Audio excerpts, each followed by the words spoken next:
You are clearly a once-in-a-millennium martial arts prodigy of the family. But his grandfather forcibly extracted the true martial bloodline from him, secretly gave it to that useless cousin of yours. It wasn't until after being reborn that you finally knew. All of this was actually the aunt's scheme. To ensure her husband and son could rise to power, she secretly colluded with the demon clan.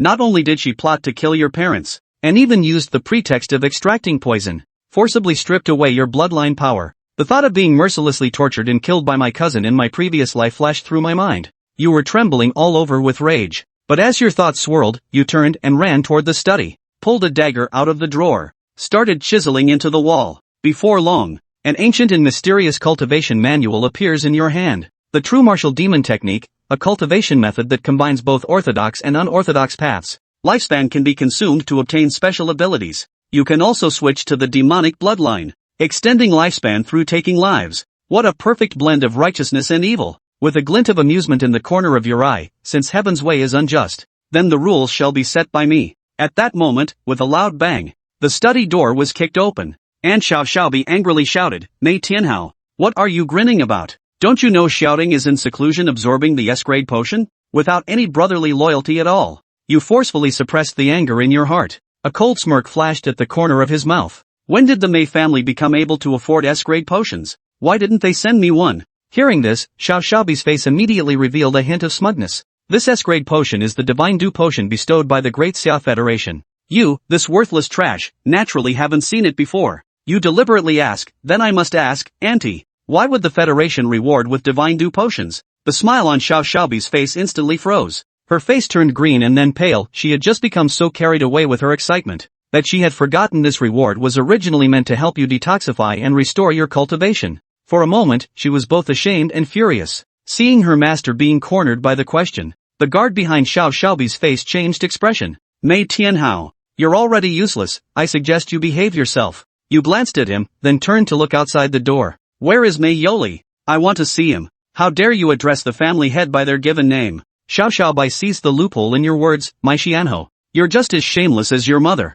No shame at all. Yet her words had barely left her lips. You slapped her directly across the face with your palm. With a sharp smack, that slap carried considerable force. Xiao Xiaobi was sent flying with a single blow, heavily slammed into the study door. Damn you, you little bastard, dare to hit me. Xiao Xiaobai, with half his face swollen, roared, Hu Yong. Kill him. I'll take responsibility if anything goes wrong. Hearing the master's command, the guard named Hu Yong immediately revealed a ferocious expression on his face. Just as he was about to take action, a flash of red light flickered in your eyes and vanished. Hu Yong's footsteps suddenly halted. At that moment, he only felt a chill in his throat, as if being targeted by a monster. But how is this possible? Isn't it said that Mei Tianhao was ambushed by demonic beasts while defending the city? Has he already become a useless person? Was I actually frightened by a useless person? At this thought, Hu Yong's face burned with embarrassment, but his feet still dared not take another step forward. Is this all it takes to scare you off? You asked disdainfully, just in time to test the effects of the true martial demon god technique on this dog first. Unfortunately, right at this moment, a loud roar suddenly came from outside the door. How dare you? What is this for? A middle-aged man clad in white armor walked in from outside the door. It's your second uncle, Mei Renyao. Honey, this bastard dared to hit me. Kill him for me now. Xiao Xiaobi saw her man arrive, hurried over. Mei Renyao looked at his woman's face swollen like a pig's head. He couldn't help but frown. Tianhao, did you do this? You nodded, your tone indifferent. I hit her. She deserved it. Very well. Very well. Mei Renyao's face was full of anger. Do you know what the charge is in the Mei family? For a junior showing disrespect to an elder? You were not intimidated by him in the slightest. Instead, you spoke calmly. Second uncle, I am naturally well aware of the clan rules. But I, your nephew, also have a matter I wish to ask. Second uncle, is it acceptable to insult an elder who is listed in the clan's book of honor? What crime should that be considered? Genealogy of clan honor? Mei Renyao was utterly stunned. You must know. Those who have rendered outstanding service to the family.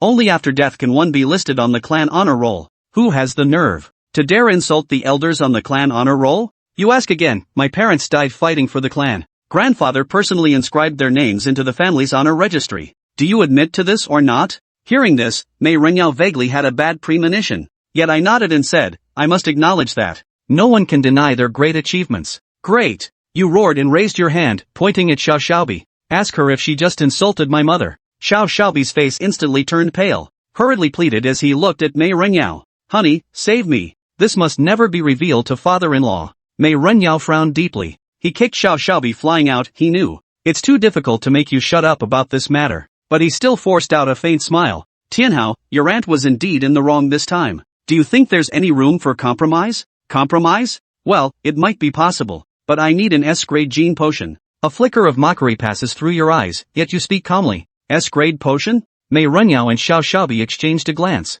The two immediately realized everything that had just happened was all part of your scheme. Your true goal was the S-grade potion all along. This kid's schemes run deep, and his heart is ruthless. Mei Renyao thought to himself. The smile on the face gradually faded away. Tianhao, it's not that uncle doesn't want to give it to you. It's just that your younger brother has already taken all 3 reward serums from the Federation. But rest assured, he suddenly changed his tone. Tone full of pride. You're just a piece of trash now. But your brother is different. He consumed 3 vials of S-grade serum. It won't be long before I break through to the 3rd tier. Once he successfully broke through and entered the Martial Sage Academy, then our Mei family will truly soar to great heights. When the time comes, have your younger brother give you whatever scraps he can spare. Isn't it stronger than that S-grade potion? Xiao Xiaobi also played the victim beside him. Yes, Tianhao. Just now, Auntie was also in the heat of anger. Your mother and I are as close as sisters. Do you have the heart to see me punished? If your mother knew, she wouldn't agree either. Listening to their words, you couldn't help but laugh. Birds of a feather really do flock together.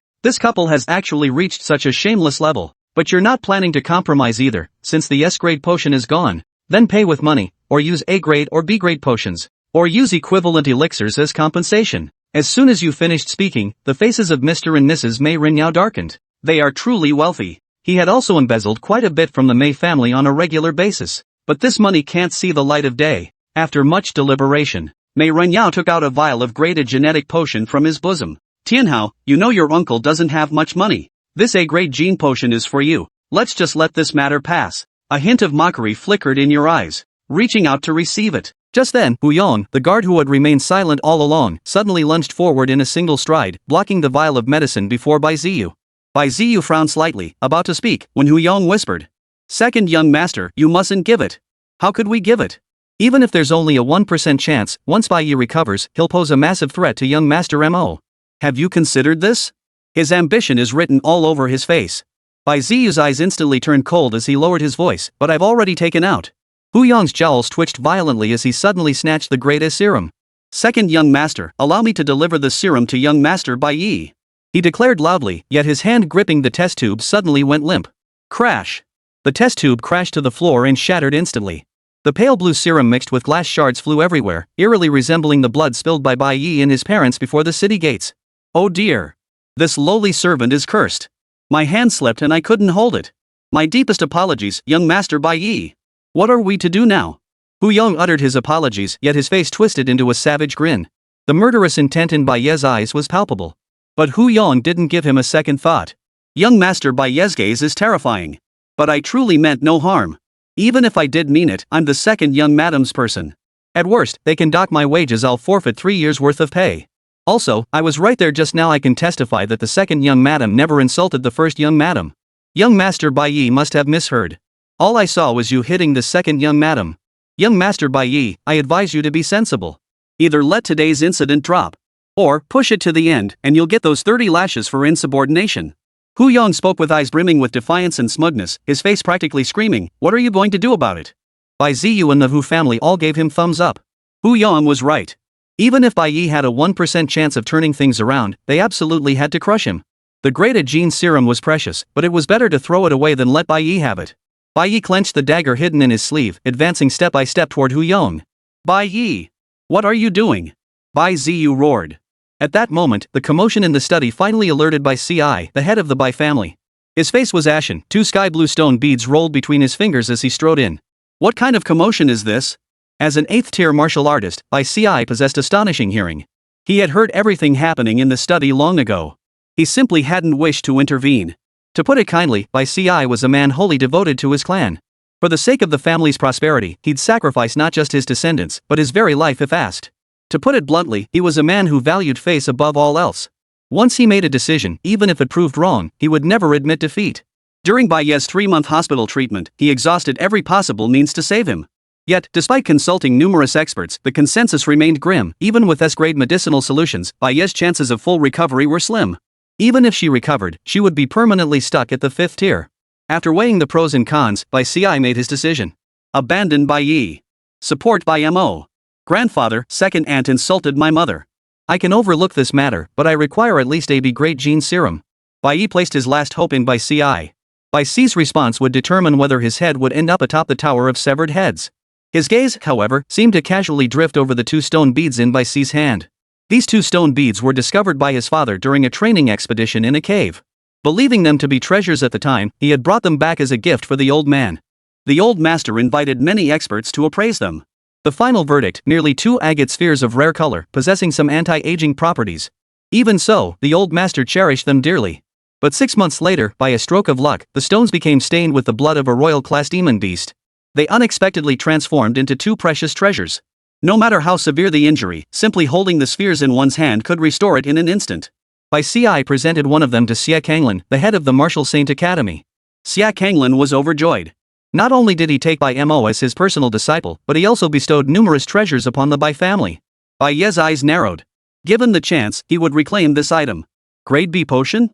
Isn't that a waste on someone like you? Bai Ye's voice interrupted Bai Ye's thoughts. Is it too much to waste a B grade potion considering my contributions to the family? Bai Ye retorted without yielding an inch. A flicker of hesitation crossed Bai Ye's eyes. Hu Yon, seeing this, feared Bai Ye might soften. He spoke again, head of the family, think twice. One mountain cannot hold 2 tigers. Otherwise, it will surely become a great calamity. A flicker of struggle crossed Bai Ye's eyes, ultimately morphing into a grimace. You are already a cripple. You should have the awareness of a cripple. This matter is closed. The Bai family now stands at a critical juncture. All clan regulations shall temporarily be decided by me. The matter of the Hu family insulting our clan's heroes will be recorded for now. Hu Yong, you have proven yourself worthy. You are promoted to inner clan guard. From now on, you will be solely responsible for watching over Bai Ye. Do not let him leave the study. Hearing this, Hu Yong glanced at Bai Ye again and whispered, Kid, didn't see that coming, did you? Still want to kill me? Then go ahead and finish me off. Just then, a voice suddenly echoed in Bai Ye's mind. Technique backlash, lifespan reduced by 6 months. Current remaining lifespan, 6.5 years. Possessed. Bai Ye growled inwardly, his pupils instantly turning crimson. The dagger concealed in his sleeve shot out violently, aiming straight for Hu Yong's throat. The savage grin on Hu Yong's face froze instantly as the cold blade's glint rapidly closed in before his eyes. He tried to dodge, but Bai Ye's speed far exceeded his expectations. SSS-level. A flash of crimson blood erupted within the study. Hu Yong clutched his throat with both hands and slowly collapsed to his knees, his eyes filled with despair. In that moment, the study fell into a deathly silence. Meanwhile, several lines of text quietly appeared on the golden page within Bai Ye's mind. P.S. If you like it, add it to your bookshelf. If you're feeling generous, send Xiao Kuei a little gift, it won't cost you a dime. Sending hearts. The chapter notes include a breakdown of cultivation realms. Chapter 4, True Martial Bloodline, Ignite. Killed second-tier martial artist Hu Yong in demonic state. Remaining lifespan, 62 years. Successfully reclaimed lifespan, 6 years 2 months. Current remaining lifespan, 12 years and 8 months. Weapon unable to withstand demonic backlash, has decayed into rot. Bai Ye stared at the dagger in his hand. The steel blade was crawling with spiderweb-like cracks, its edge now coated in a grayish rust. A gentle squeeze caused it to crumble like sand. Only wisps of black smoke lingered, swirling upward before slowly dissipating. In that moment, the 3 remaining figures in the study were all filled with disbelief. They simply couldn't accept what their eyes were witnessing. No. Wasn't Bai Ye supposed to be useless? I had just slain a burly second-tier warrior in his 30s with a single strike? Their gazes shot upward, clearly seeing the 3 stars appearing in the void behind Bai Ye's head. Early 3rd tier. You've actually recovered to early 3rd tier. How could this be? After a moment of stunned silence, a chill ran down their spines. Could it be? Could it be that Bai Ye had been faking everything? He was such a cunning and unpredictable individual. Fortunately, the boy was still young and hadn't learned to bide his time. Otherwise, both those present and absent might one day become victims of his blade. What a deep-seated schemer. Bai Ye gasped in horror. Hu Yong, you little bastard, you dare kill. Mrs. Hu lacked her husband's composure. She shrieked and staggered backward. She collided with Bai Ziyu, her voice trembling like a dying candle. Master! This monster has gone mad. Bai Ziyu snapped back to his senses, instinctively taking a step back until his back hit the wooden table. His face turned ashen as he reached for the sword at his waist. 7th tier aura erupted, causing the wood grain on the desk behind him to crumble away in flakes. Bai Ye! For killing a guard without authorization, according to family rules. Bai Ye's cold voice cut through the air. But before he could finish, Bai Ye cut him off. Family rules? Hu Yang was nothing but a household servant. He repeatedly humiliated me, and you never objected. Now that I've killed someone, suddenly the family rules matter? Where were you all this time? Or is it that you, ICI, are just a hypocritical old fool, always harping on about family rules? Family rules are nothing but a tool to flaunt your authority as head of the household. You decide who gets to break them. If you don't want them enforced, they're nothing but a bloody ornament. How dare you, you insolent brat! Your grandfather arranged for your younger brother to take your place for the sake of the family. We all know you harbor resentment, but as a member of the Bai family and a direct descendant at that, you should understand the need to ease your elders' burdens. Look at what you've become.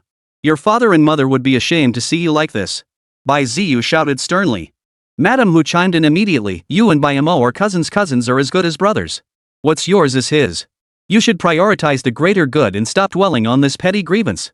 Bai Ci's face flushed with righteous indignation as he slammed his palm against the doorframe, shattering it into splinters scattered across the floor. Bai Ye, kneel before me this instant. Everything I've done is for the family's honor. If you understand, bow your head and accept your fate. If you don't blame me for what happens today. Bai Ci's face flushed crimson with rage, but Bai Ye cut him off before he could finish. What? You're going to kill me? You're quite the formidable figure, Bai Ci. Ask your ancestors if they recognize you. If I hadn't blocked that spider spear for you, you old fool would have met the king of hell long ago. As an 8th tier martial artist, if you'd activated your true martial bloodline, could you not have held the city gates? I know you won't dare. You're too cowardly. You can't bring yourself to do it. You preach righteousness and morality, every word clinging to family honor. Yet you're so damn precious about your own life. What's family honor compared to your own life? Compared to your own face? I ask you this. Without the three of us risking our lives to guard the city gates, would the Bai family even exist today? And you two hypocrites. When my son needs you, you're his best buddy. My things were his things. How can your faces be thicker than the city walls? Since we're such good brothers, I'll tell you now, the demonic poison inside me has dissipated. Make him return everything that belongs to me. My future prospects will absolutely surpass his. Is that clear? Bai Ye spoke with a smile, his words like pearls strung together. The three in the study were momentarily speechless. Bai Ye stepped forward, bloodstains winding like a stream at his feet. Unwilling? Ha. I wonder how you'd react if it were me lying here now. Bai Ye, you have the audacity to defy the family head time and again. Father, if this boy isn't dealt with, he'll become a thorn in our side. Hu Yang was right, the entire world now believed him or had saved the entire Bai city. If Bai Ye keeps causing trouble, your reputation, the Bai family's reputation. Hu knelt directly on the ground, sobbing. Bai Ci's face was as dark as storm clouds, his 8th tier aura pressing down like a heavy cloud. Ancient texts tumbled from the bookshelves, thudding to the floor. How dare you? Do you think the demonic poison can be cleansed so easily? I see you've been possessed by darkness. Since it cannot be eradicated, today I shall act for the greater good and eliminate my own kin. Bai Ci spoke, raising his right hand. Terrifying vital energy swirled around his right hand. You're determined to kill me? Bai Ye sneered coldly. So what if I do? Bai Ci countered. Bai Ye's smile grew even colder. Ha. Come on then. True martial bloodline, ignite. Successfully consumed 8 years of lifespan. Combat power increased 8-fold. Current remaining lifespan, 4 years and 8 months. With Bai Ye's thunderous shout, the true martial bloodline within him ignited instantly. The 3 stars at the back of his head instantly transformed into 6. However, 3 of them flickered faintly, signifying this was only a temporary enhancement. Old man, let's see how many Bai family members I can kill before you finish me off. Before I burn through my lifespan, how many of the Bai family can you kill? Bai Ye's icy gaze swept over the group, finally settling on Hu Shi. As if to say, even in death, I'll drag this down with me. Bai Ci narrowed his eyes. This child's temperament was just like his father, Bai Ziki. Rather die than yield. Burning his lifespan to reach the 6th tier, he fought like a madman to the death. Tomorrow, the Bai family will become the biggest laughingstock in the land. Hu Shi felt Bai Ye's gaze piercing her like the stare of a demonic beast. Her expression darkened. She was merely a 1st tier martial artist. If Bai Ye truly went berserk, others might survive or not, but she would certainly not. Father, Bai Ye is still blood of our Bai family. Why not give him a chance? Madam Hu's expression shifted abruptly as she spoke in his defense. Hearing her plea and seeing Bai Ye's resolute expression, Bai Ci immediately seized the opportunity to back down, lowering his hand. Sigh. Very well. Bai Ci sighed deeply. Swear to the heavenly way that you will never betray your younger brother, Bai Mo, and never betray the Bai family. Today, I forgive you. The heavenly way in this world was no empty promise. Once a vow was sworn to heaven's way, it would immediately bestow a mark. Should one break that oath, the heavenly way would swiftly exact its vengeance. Hearing Bai Ye's words, Bai Ye and Husher both flashed a look of reluctance in their eyes. But Bai Ye understood Bai Ci and they understood him even better. What the old man says is set in stone, utterly impossible to change. A vow? Bai Ye chuckled coldly, his voice chilling to the bone. A vow is acceptable, but I have several conditions. Chapter 5, Severing Ties, Visitors from the Academy. How dare you? Your grandfather has shown you the utmost leniency, and you still dare to make demands. Father, this boy absolutely cannot. Bai Ziyu pointed angrily at Bai Ye, his words cut short mid-shout. Bai Ci raised a hand. Let him speak. I'm curious to hear what conditions he has. The old fox's eyes took on a playful glint. Had Bai Ye not made demands, he might have felt some reluctance. But now that conditions were set, it was a matter of mutual consent. Once this matter was settled, whatever he did to Bai Ye afterward, he, Bai Ci, would have no regrets. Bai Ziyu's expression shifted slightly as he leaned closer to Bai Ci. Father, I know exactly what he wants without him saying it. It's nothing but that S-grade potion. Husher added venomously, and he must want the position of family heir. Bai Ci nodded lightly. Bai Ziyu's guess matched his own perfectly. Yet Bai Ye's face betrayed an unmistakable sneer. I have 3 conditions. First, I demand severance of all ties with the Bai family. Second, I demand a B-grade or higher potion and a B-grade or higher battle blade. Third, I demand to kneel before my parents' memorial tablets for 3 days and nights. At these words, surprise flickered in the eyes of Bai Ci and the other two. They had assumed Bai Ye would make outrageous demands and had already prepared their refusals. Yet to their utter astonishment, Bai Ye's demands amounted to nothing more than these. What astonished them most was Bai Ye's voluntary severance of ties with the Bai family. In this world overrun by demons and monsters, how long could a youth poisoned by demonic toxins possibly survive without the Bai family's protection? Your demands. Bai Ci's face softened into a faint smile. They're too many. I can only agree to one. Of course, he left the unspoken half of the sentence hanging. Whatever you want, I'll give it to you? That would make me look like a complete fool. He neither tried to persuade him to stay nor fully agreed. Despite Bai Ye's simple demands, he still rejected most of them for the sake of his pride. Hoof. Bai Ye let out a cold laugh, the last shred of lingering attachment in his heart severed completely. This grandfather who once doted on him, in the end, he only valued Bai Ye's talent. Family affection? Not worth a damn. I choose to sever all ties with the Bai family. Bai Ye declared his choice without a shred of regret. Fine. Then swear an oath to the heavenly way. Once you've sworn, get out. You may take nothing but the clothes on your back. Bai Ci sneered coldly. Yet deep down, he knew Bai Ye would never truly swear such an oath. He was merely using severing ties as leverage to make me beg him to stay. He wanted Bai Ye to beg him to stay, but that plan had completely backfired. You're no longer the dazzling genius you once were. I've no time to play childish games with you. Bai Ye raised his right hand. I, Bai Ye, swear by the way of heaven. Should I ever betray Bai Mo in any way, may the demon blood within me never be purged. If I ever betray the Bai family, may demons and monsters pursue me wherever I go. Bai Ziyu's pupils suddenly contracted. Madame whose eyes flashed with wild delight. Bai Ci, however, narrowed his eyes slightly. This oath, seemingly unique, concealed a hidden intent to kill. For Bai Ye, it was a curse so poisonous it could not be more venomous. As long as the demon blood remained within him, he would endure the agony of it devouring his heart. Stepping outside meant encountering demons and monsters, equivalent to facing mortal peril at every turn. Even if Bai Ye recovered to a 3rd-tier martial artist, so what? Countless renowned physicians had repeatedly confirmed that even if he fully recovered, reaching the 5th tier in this lifetime would be nothing short of a miracle. There's a saying, literature thrives on poverty, martial arts on wealth.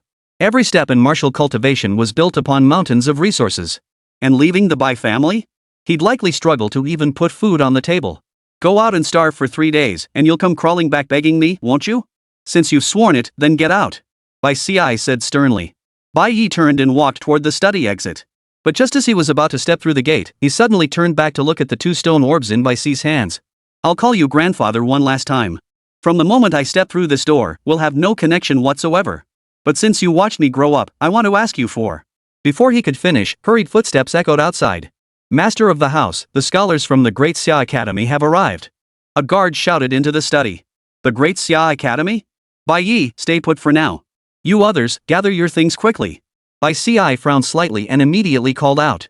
Who didn't know how much he valued his reputation? Instantly, servants and guards sprang into action. In no time, Hu Yan's body was dragged away.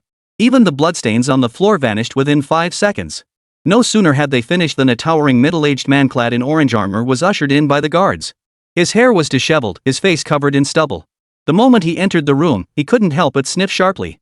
Though the study had been cleaned, the lingering scent of blood was unmistakable. Seems I've arrived at an inopportune moment. The newcomer clasped his fists in a martial artist's salute toward Bai Ye. Only then did everyone notice that his right arm was missing a section. May I ask who you are? Bai Ye hastily returned the salute. The man smiled and said, I presume you are the head of the Bai family? I am Li Dongji, a mentor from the great Dasha Academy. Your family may have forgotten, but half a year ago, you secured an enrollment spot through Vice Principal Feng's connections. Vice Principal Feng assigned this student to me, intending him to become my disciple. Yet half a month into the semester, the young master of the Bai family has yet to report to the academy.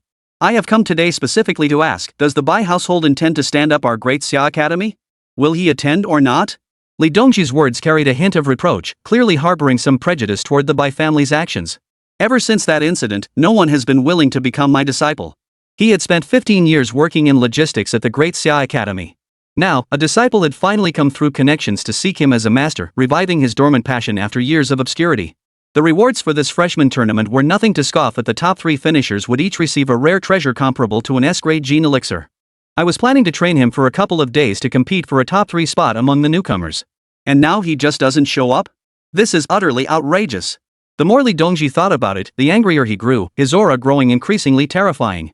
His overwhelming presence even made Bai Ye, an 8th-tier martial artist, feel a pang of dread. Upon hearing this, Bai Ye and Bai Ziyu exchanged a glance, instantly understanding everything. The great Dasha Academy had once been a top-tier martial arts university, but after an incident 18 years ago, it gradually declined into second-rate status. Bai Mo, a good-for-nothing, wanted to polish his credentials at a prestigious university. Half a year ago, he spent a fortune to buy an admission spot. Unexpectedly, the Bai family was later honored with imperial rewards, and the Federation granted them a spot at the now first-rate Martial Saint Academy. The great Dasha Academy had lost its appeal and was long forgotten. Had they given notice earlier, it wouldn't have been an issue. But now that the professors had come knocking, they couldn't very well say, we found something better, we're not interested in your great Dasha Academy anymore. They didn't have the guts to do that. The moment they heard the name Li Dongji, both of them secretly sucked in a sharp breath. Li Dongji was no ordinary man. Numerous legends circulated throughout the Great Dasha Federation about this figure. He was once hailed as a prodigy of a kind seen but once every 500 years. Yet he was a figure of both righteousness and darkness, rumored to be quite bloodthirsty. He tolerated no nonsense.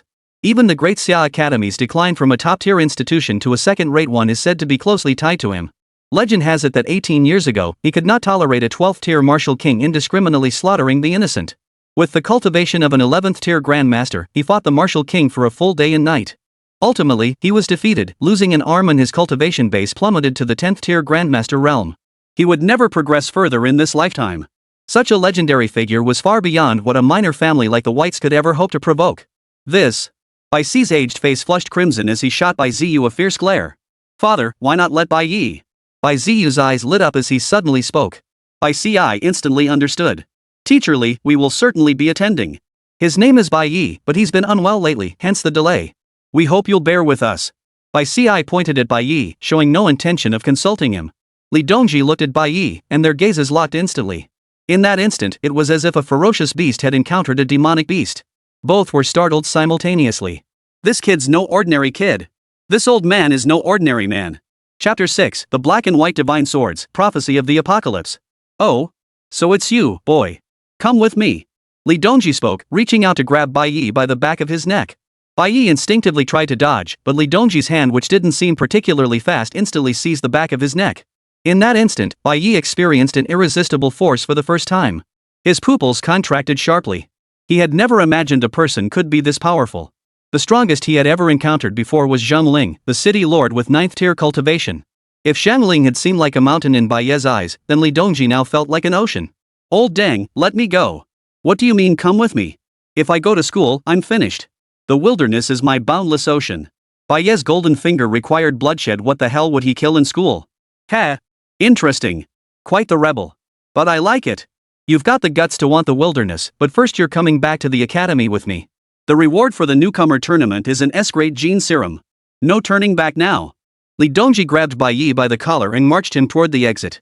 At the mention of an S-grade gene serum, Bai Ye instantly stopped struggling. Old dang, I really have something to do. Let me say goodbye. Bai Ye seemed to suddenly remember something, the most important thing he hadn't done yet. Li Dongji paused slightly, a flicker of tenderness passing through his eyes. Still just a kid at heart. Go ahead. He lowered Bai Ye to the ground, his expression softening considerably. Bai Ye looked at Bai Ci, his eyes brimming with reluctance. Grandfather, this farewell may mean we part ways between heaven and hell when we meet again. May I ask for one thing from you, as a keepsake? Bai Ci's brows furrowed slightly, yet a sharp pang of pain pierced his heart. My grandson is still my grandson after all. He truly can't bear to part with me. Child, do not blame grandfather for being heartless. What's done is done, and I have no other choice. Bai Ci felt a wave of emotion wash over him, yet his face remained cold and indifferent. What item do you desire? Bai Ye rose and said, just the 2 stone orbs in your hands. They were picked up by my father, and they were your cherished possessions. They remind me of him. I'll keep them with me always. Bai Ci felt a pang of reluctance, but upon seeing Li Dongji's slightly furrowed brow, he tossed them to Bai Ye. Take them. Remember your vow. If you fail, don't blame me for being ruthless. I'll cut ties with my own kin for the greater good. With that, Bai Ci turned away, refusing to look back at Bai Ye. Bai Ye caught the stone balls, a faint smile playing on his lips. Without a second glance, he turned to leave. But the moment he lifted his foot, Li Dongji grabbed him by the back of the neck and hoisted him up. Hey old man, why do you love grabbing people by the neck so much? Bai Ye muttered, exasperated. Because I like it, Li Dongji replied, his face lighting up with delight. Seeing no way to break free, Bai Ye's eyes darted around before he spoke again. Old man, what's in it for me if I become your disciple? Benefits? Ha ha ha ha. Does protecting my own count as a benefit? Li Dongji roared with laughter. Protecting my own? Barely. And that's not enough. Without tangible benefits, this young master won't easily become your disciple. Bai Ye struggled as he spoke again. Tangible benefits. If you perform well, I'll give you a rare treasure comparable to an S-grade gene potion. Li Dongji chuckled. A rare treasure? When do I get it? Bai Ye perked up instantly at the mention. Ha ha ha. You little brat. The new student competition is the day after tomorrow. If you make it into the top 3, it's yours. Li Dongji suddenly found himself growing fonder of this brat. He was just like himself back in his youth. The moment Li Dongji finished speaking, Bai Ye instantly ceased his struggle. I only have 3 days. As long as I secure a ranking the day after tomorrow, I can safely navigate this crisis. Bai Ye thought to himself, a faint smile curling his lips. Old dang, I need a reliable weapon. This dragon roar heaven-piercing blade is yours. An S-grade combat blade, consider it your master's welcome gift. Li Dongji produced a crimson curved blade from somewhere, and with a sharp hiss, it was sheathed under Bai Ye's arm. Even through the scabbard, Bai Ye could sense its razor-sharp edge. His heartbeat quickened, and a wave of warmth washed over him. For the past 3 months, he hadn't felt a shred of emotional warmth. Yet in this moment, he found it in the arms of this elder he had just met. Originally, he had planned to venture into the wilderness to hunt demonic beasts, practice the true martial heavenly demon art, and gain some extra years of life. But now it seemed he'd have to postpone that for the time being. Bai Ye said, thank you, master. Not calling me old dang anymore? Li Dongji chuckled. Bai Ye grinned. Call me that. If you're nice to me, you're my teacher. If you're not, then you're old dang. You little wolf cub. Ha ha ha ha. Li Dongji roared with laughter, quickening his pace. But as Bai Ye watched the gates of the Bai family's villa draw nearer, his gaze only grew more resolute. The Bai family, Bai Ci, Bai Ziyu, the Wu family, Bai Mo, you all just wait. The day I return, it will be the day you pay tribute to my parents. Just as Li Dongji reached the courtyard entrance, the roar of engines echoed from outside. The next second, he saw a black triangular fighter jet descend from the sky, landing smoothly within the Bai family's courtyard. Soon, the fighter's hatch opened, and 2 figures emerged from within. Both were middle-aged. One was a woman whose charm remained undimmed, clad in a flamboyant wizard's robe. The other was a man, clad in orange battle armor identical to Li Dongji's. Li Dongji? What are you doing here? The armored man suddenly looked at Li Dongji with surprise, then shifted his gaze to the white knight in his hand. Yi Xingqian? Why shouldn't I be here? How the hell is my presence here bothering you? Li Dongji retorted with a sneer, offering no sign of goodwill. Still that same foul-tempered attitude. The female mage snorted coldly. I'll be damned if I care. Li Dongji gave the female mage a deep, lingering look before turning and walking away. Watching his resolute retreat, a mist of tears welled up in the sorceress's eyes. Ruyan, let's go. You and he are destined to be from 2 different worlds. Yi Xingqian reached out to take the mage's arm, but she sidestepped him with effortless grace. Watching the figure already striding toward the Bai family villa, he could only shake his head helplessly. Inside the Bai family villa. Dad, I can't shake the feeling that little bastard has ulterior motives, Bai Ziyu said, pointing in the direction Bai Ye had departed. He's a little bastard, but what are you and I? Big bastards and old bastards? Bai Ci shot Bai Ziyu a fierce glare. You're just nitpicking, Bai Ziyu retorted, his neck tensing. He swore an oath to heaven itself. Do you really think he could curse me with 2 worthless stone orbs? Bai Ci snorted coldly, about to sweep his sleeves and leave. But just then, the guard's voice sounded again from outside. Master, more visitors have arrived. What's the rush? Who is it now? Bai Ye snapped angrily. The guard replied, people from the Martial Saint Academy. Bai Ye's expression changed instantly. His previously angry face instantly broke into a broad smile. Show them in. No sooner had the words left his mouth than Yi Xingchen and his companion stepped inside. No need for formalities, Patriarch Bai. We've come to retrieve your young hero, Yi Xingchen stated. Welcome, honored guests. Please rest a moment. Bai Ye is currently breaking through his cultivation realm and should emerge soon, Bai Ye replied with an awkward smile. Bai Ye? His name is Bai Ye? Lu Ruyan, who had been somewhat distracted, suddenly turned to Bai Ye. Yes, Bai Ye, my grandson. Seeing her intense reaction, Bai Ye and Bai Ziyu suddenly grew tense. Meanwhile, Lu Ruyan exchanged a glance with Yi Xingchen, both growing visibly excited. Head of the Bai family, do you have any other young prodigies? Yi Xingchen stepped forward and asked. Bai Ye swallowed nervously and replied, somewhat flustered, no others. This grandson is the only one still alive. The rest were lost in the city defense battle. Sir, why do you ask? Bai Ziyu nervously interjected. Yi Xingchen exchanged another glance with Lu Ruyan. After she gave a slight nod, he continued. Our Martial Saint Academy possesses a divine artifact. This artifact descended from the heavens 18 years ago. Its aura is both righteous and sinister, possessing dual opposing attributes of divine and demonic nature. Moreover, no one could draw it from its scabbard. Attempting to force it out would cause one to be consumed by its demonic energy. At first, we believed it to be a demonic artifact and planned to destroy it. Yet we tried every method, yet could not harm the sword in the slightest. In desperation, the Academy's 4 sages united to cast a prophecy upon it. The prophecy foretold that the Great Xia would face a great calamity. Only the Chosen One destined to draw this divine artifact could avert the disaster. Regarding the Chosen One, the prophecy offered only a single clue. Or rather, just 6 words, born in white, flourishes in black. Chapter 7, if he dares refuse? I shall slaughter without mercy. Born in white? Prosper in black? At that moment, Bai Ye felt his heart racing faster and faster, his breathing growing increasingly urgent. Could this be referring to my son, Bai Ye? Bai Ziyu's face also flushed crimson. Born in white means born into the Bai family, and flourishing in black isn't that Mo's black? Ha ha ha ha. My son truly possesses the bearing of an emperor. Hu Shi exclaimed, overcome with emotion. Yi Xingchen and Lu Ruyan both smiled simultaneously. It can't be wrong. To have nurtured such talent is truly a monumental achievement. Ha ha ha. You flatter us. It's all this child's own hard work. By the way, Your Excellency, our MOR sustained significant injuries while saving the citizens of Bay City. He only recovered after taking S-grade gene serum, but he's still just a teenager. After this battle, he must have been quite shaken. We humbly request your patience and guidance in nurturing him, so he may regain his former vigor. Bai Ye said, clasping his fists. These words had been churning in his mind for who knows how long. His words were meant to erase all traces of suspicion. If he was to take the blame, he would do so completely. Though Bai Ye was merely a spoiled young master who had never even held a blade, let alone slain a demonic beast. All his shortcomings could be attributed to injury and fright. To ensure the seamless substitution of the prince, Bai Ye even had Hu Shi arrange for Bai Ye to undergo surgery. Without damaging any meridians, Bai Ye now bore a scar on his shoulder that looked like a piercing wound. This was the ironclad proof of his heroic defense of the city gates, sacrificing himself to save others. Everything else was irrelevant. With the training of the Martial Saint Academy, even a common dog could be transformed into a celestial hound. Rest assured, Patriarch Bai. We shall nurture him diligently and return a true dragon to the Bai family. Ha ha ha ha. The group laughed heartily, unaware that mud, after all, cannot be propped up against a wall. When the mask is torn away, when the true Chosen One reappears, would they still be laughing so heartily? Bai Ye, of course, could not hear the laughter of the Bai family. At this moment, he was seated inside an armored off-road vehicle, departing from Base City 9. In the middle layer of the atmosphere, a celestial body thousands of times larger than Blue Star hovered. A great tornado connected the 2 planets, never fading regardless of their rotation. Bai Ye gazed at the colossal celestial body in the sky, gradually coming to his senses. Teacher, who were those 2 people just now? You seem to have some history with that mage? Bai Ye couldn't help but ask.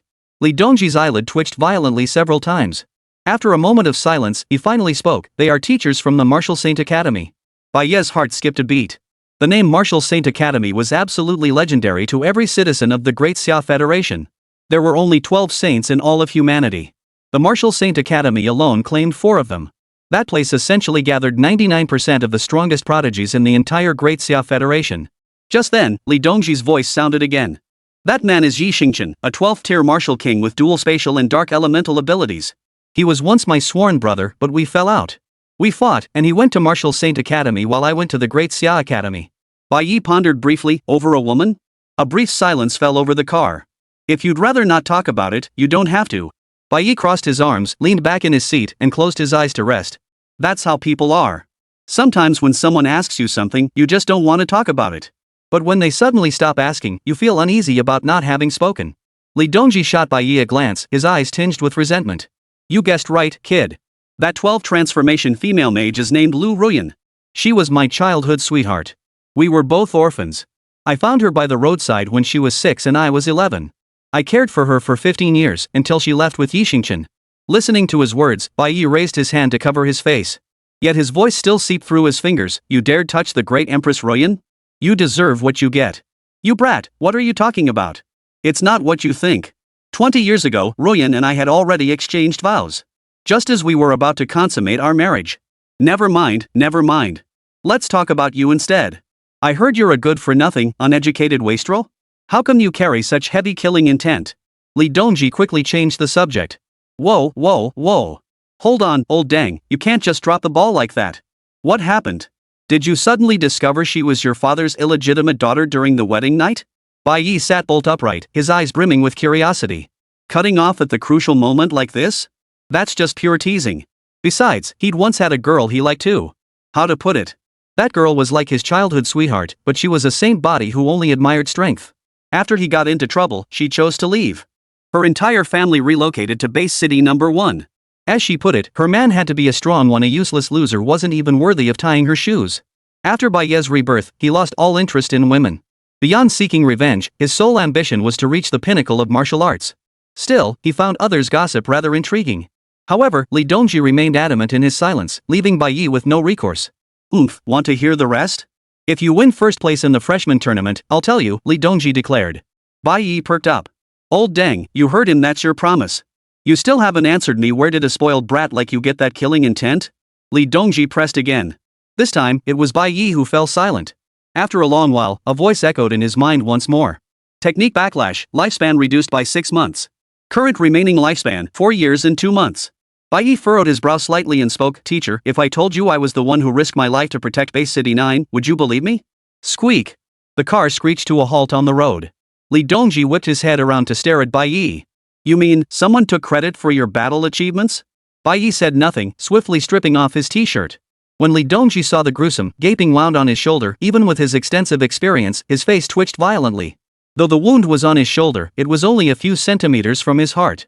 Such a severe injury should have been nearly impossible to recover from. Yet Li Dongji sensed the aura of a third-tier martial artist emanating from Bai Ye. That scar alone spoke volumes. Because even if you healed, it would have damaged your foundation, limiting your future prospects, so your clan abandoned you? Li Dongji cut straight to the truth.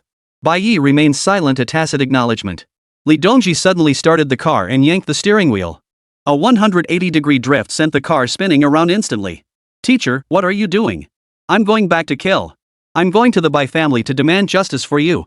If the head of the Bai family dares to say no, don't blame me, Li Dongji, for unleashing hell today. Li Dongji's eyes blazed with a rage that seemed to devour all injustice. It was as if this injustice had befallen him personally. Master! Stop! I want to seek this justice myself. Bai Ye's heart warmed once more as he cried out. Are you certain? I'm giving you only one chance.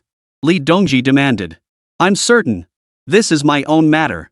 When I return, I will reclaim what is rightfully mine. Bai Ye declared. Li Dongji suddenly smiled, a genuinely happy smile. Good lad. To help you achieve your dreams sooner, the plan is changing. He yanked the steering wheel again. The car plunged toward the road below. Teacher, where are you going? Ha ha ha ha. The fastest way to improve your cultivation is through battle. I'm taking you deep into the wilderness to capture some demon beasts. Then I'll put you through 2 days of hellish training. Chapter 8, Apocalyptic Prayer, Mysterious Pig Demon. Bai Ye had no idea how far Li Dongji had driven. But the demonic poison had already backfired 5 more times, shaving another 2.5 years off his lifespan. He now had only 1 year and 8 months left to live. If old Deng didn't stop the car soon, he would meet his end in 2 hours. Fortunately, after another 10-odd minutes, the car finally broke through the gray haze and came to a halt at the base of a steep mountain. Alright, kid, get out. Li Dongji said, stepping out first. Though Bai Ye had left the base city before, this was his first time venturing so deep into the wilderness. Wait here. See if you can find any rare treasures. I'll go hunt down a monster or beast to bring back, Li Dongji said. Natural treasures? Are you sure those things are that easy to find? Bai Ye stared at Li Dongji as if he were an idiot. Ha ha ha. I was just saying. Li Dongji realized his words sounded far too casual. Natural treasures weren't that easy to come by. Each one looked different and was extremely well hidden. Sometimes, even if they grew right at your feet, you wouldn't recognize them as heavenly treasures. Li Dongji vanished into the dense forest. Bai Ye, however, looked up at the sky. Though this was the mountain's base, the elevation was still considerable. Bai Ye had never before observed the massive creature overhead from a vantage point with such unobstructed visibility. His eyes narrowed. This was clearly a super-Earth. The blue represented water, while the green signified vegetation and mountain ranges. A massive gray tornado connected the two planets, one large and one small. Rendering. His thoughts drifted away. This world was originally not too different from Earth. Bai Ye had always suspected this was actually a parallel world of Earth. In his previous life, he had conducted extensive research and gained considerable insight into this world's history. 1,800 years ago, astronomers on Blue Star suddenly discovered this planet. It was named the Supergiant Star. It was moving toward Blue Star along a fixed flight path. The entire Blue Star plunged into immense panic. Nations mobilized every conceivable means, yet remained powerless to halt its relentless approach. Humans even contemplated building planetary engines to propel Earth out of the solar system. But to no avail. The movement speed of the supergiant star surpassed even the fastest engines achievable by humanity's most advanced technology. In desperation, humanity gathered all its nuclear weapons, 25,000 warheads, and launched them at the colossal star. Yet these bombs enough to obliterate Earth were swallowed whole by the mysterious gray tornadoes erupting from the giant star, without so much as a crackle. 1,600 years ago. The moment humanity believed the apocalypse was upon them. The supergiant star reached its current position, yet defying the laws of physics, it did not continue its collision course toward the blue planet. Even more bizarrely, when human spacecraft approached the star, it seemed like a phantom. Any spacecraft would pass right through it. Yet the gray tornadoes it unleashed successfully struck the Sakura Island chain on Blue Star. Instrument readings confirmed that all inhabitants of Sakura Island perished overnight. They were either steamed alive until vaporized or corroded by some bizarre substance. The entire Sakura Island chain became a dead zone. From that day onward, the entire Blue Star underwent a cataclysmic change. Though Blue Star continued its normal rotation. Day and night still alternated as before. Yet a terrifying virus silently swept across the globe. Massive numbers of humans and animals began dying. The mass extinction persisted for a full century. By 1500 years ago, only 350 million humans remained out of an original 6 billion. The animals that remained alive underwent mutations, transforming into demon beasts or magical beasts. Demon beasts were few in number but possessed intelligence. Not all of them attacked humans. Demon beasts were numerous, with only the higher tier ones possessing intelligence, yet all demon beasts actively attacked humans. Conventional weapons proved largely ineffective against these demonic beasts, turning them into humanity's worst nightmare. Humans could only fortify their walls, stockpile supplies, and hide within base cities. The sole consolation was that, over time, humans themselves underwent mutations, giving rise to special groups. They awakened various strange and extraordinary talents, bloodlines, or other special abilities. 3 major types emerged: mages, blood warriors, and psychics. Thus began humanity's millennia-long war against the beasts. What are you daydreaming about? It's about to begin. Today's lunch depends on you. If you can't take down this 4th-tier demon beast, you'll be going hungry at noon. A sudden shout snapped Bai Ye back to his senses. He whipped his head around to see Li Dongji actually dragging a demon beast over 3 meters long back with him. Bai Ye's eyelids twitched violently. What kind of scene was this? A one-armed human standing at 1.75 meters tall, hauling a giant iron-armored boar over 3 meters long? And damn it, you're clutching Pingping's scruff by the back of its neck. That look is so damn familiar. A 4th-tier ironclad boar possessed combat strength equivalent to a 4th-tier human martial artist. In the past, Bai Ye would have faced it without a shred of fear. But now, he was only at the threshold of the 3rd tier. This old fool really thought highly of him. Still, sacrificing a bit of his lifespan would allow him to fight beyond his current tier. I know your Bai family possesses the true martial bloodline, Li Dongji suddenly barked. I advise you not to sacrifice your lifespan to activate it. The smirk that had just touched Bai Ye's lips instantly vanished. Little Peng, if you can kill this brat, you'll walk out of here alive today. Li Dongji spoke, flicking his wrist to hurl the wild boar demon toward them. Boom! The boar landed, its crimson eyes fixed intently on Bai Ye. Clearly, it had understood Li Dongji's words. But what Bai Ye hadn't anticipated was that the boar actually began speaking human language. Young man, might we discuss this? Hear me out? Bai Ye looked at Li Dongji in astonishment, but Li Dongji turned his head away, completely ignoring him. You're no ordinary beast, you pig demon. If you can speak human language, then speak. I advise you to keep it brief. Bai Ye spoke, his hand already gripping the knife tucked under his arm. Since you've spoken, brother, even if this matter is somewhat complicated, I shall certainly make it brief. Though the story is a long one. My grandfather was a pig demon, killed by humans. My parents were also boar demons, and they too perished at the hands of humans. I have cultivated for 46 years, never once attacking humans. Could you grant me this favor? I'll give you one leg, plus a pig's ear. For my life? Would you? That certainly was putting it mildly. The pig demon spoke again, and this time, even Li Dongji couldn't help but look at it. This was clearly just a pig demon he'd casually snatched up. How could it be so different from the rest? Why are you so talkative, you pig demon? Could it be that you have some special background? If you truly possess something special, you might just save your own life today. Li Dongji asked with keen interest. At these words, the pig demon's two small, dark eyes lit up. Am I talkative? You know what? You're absolutely right.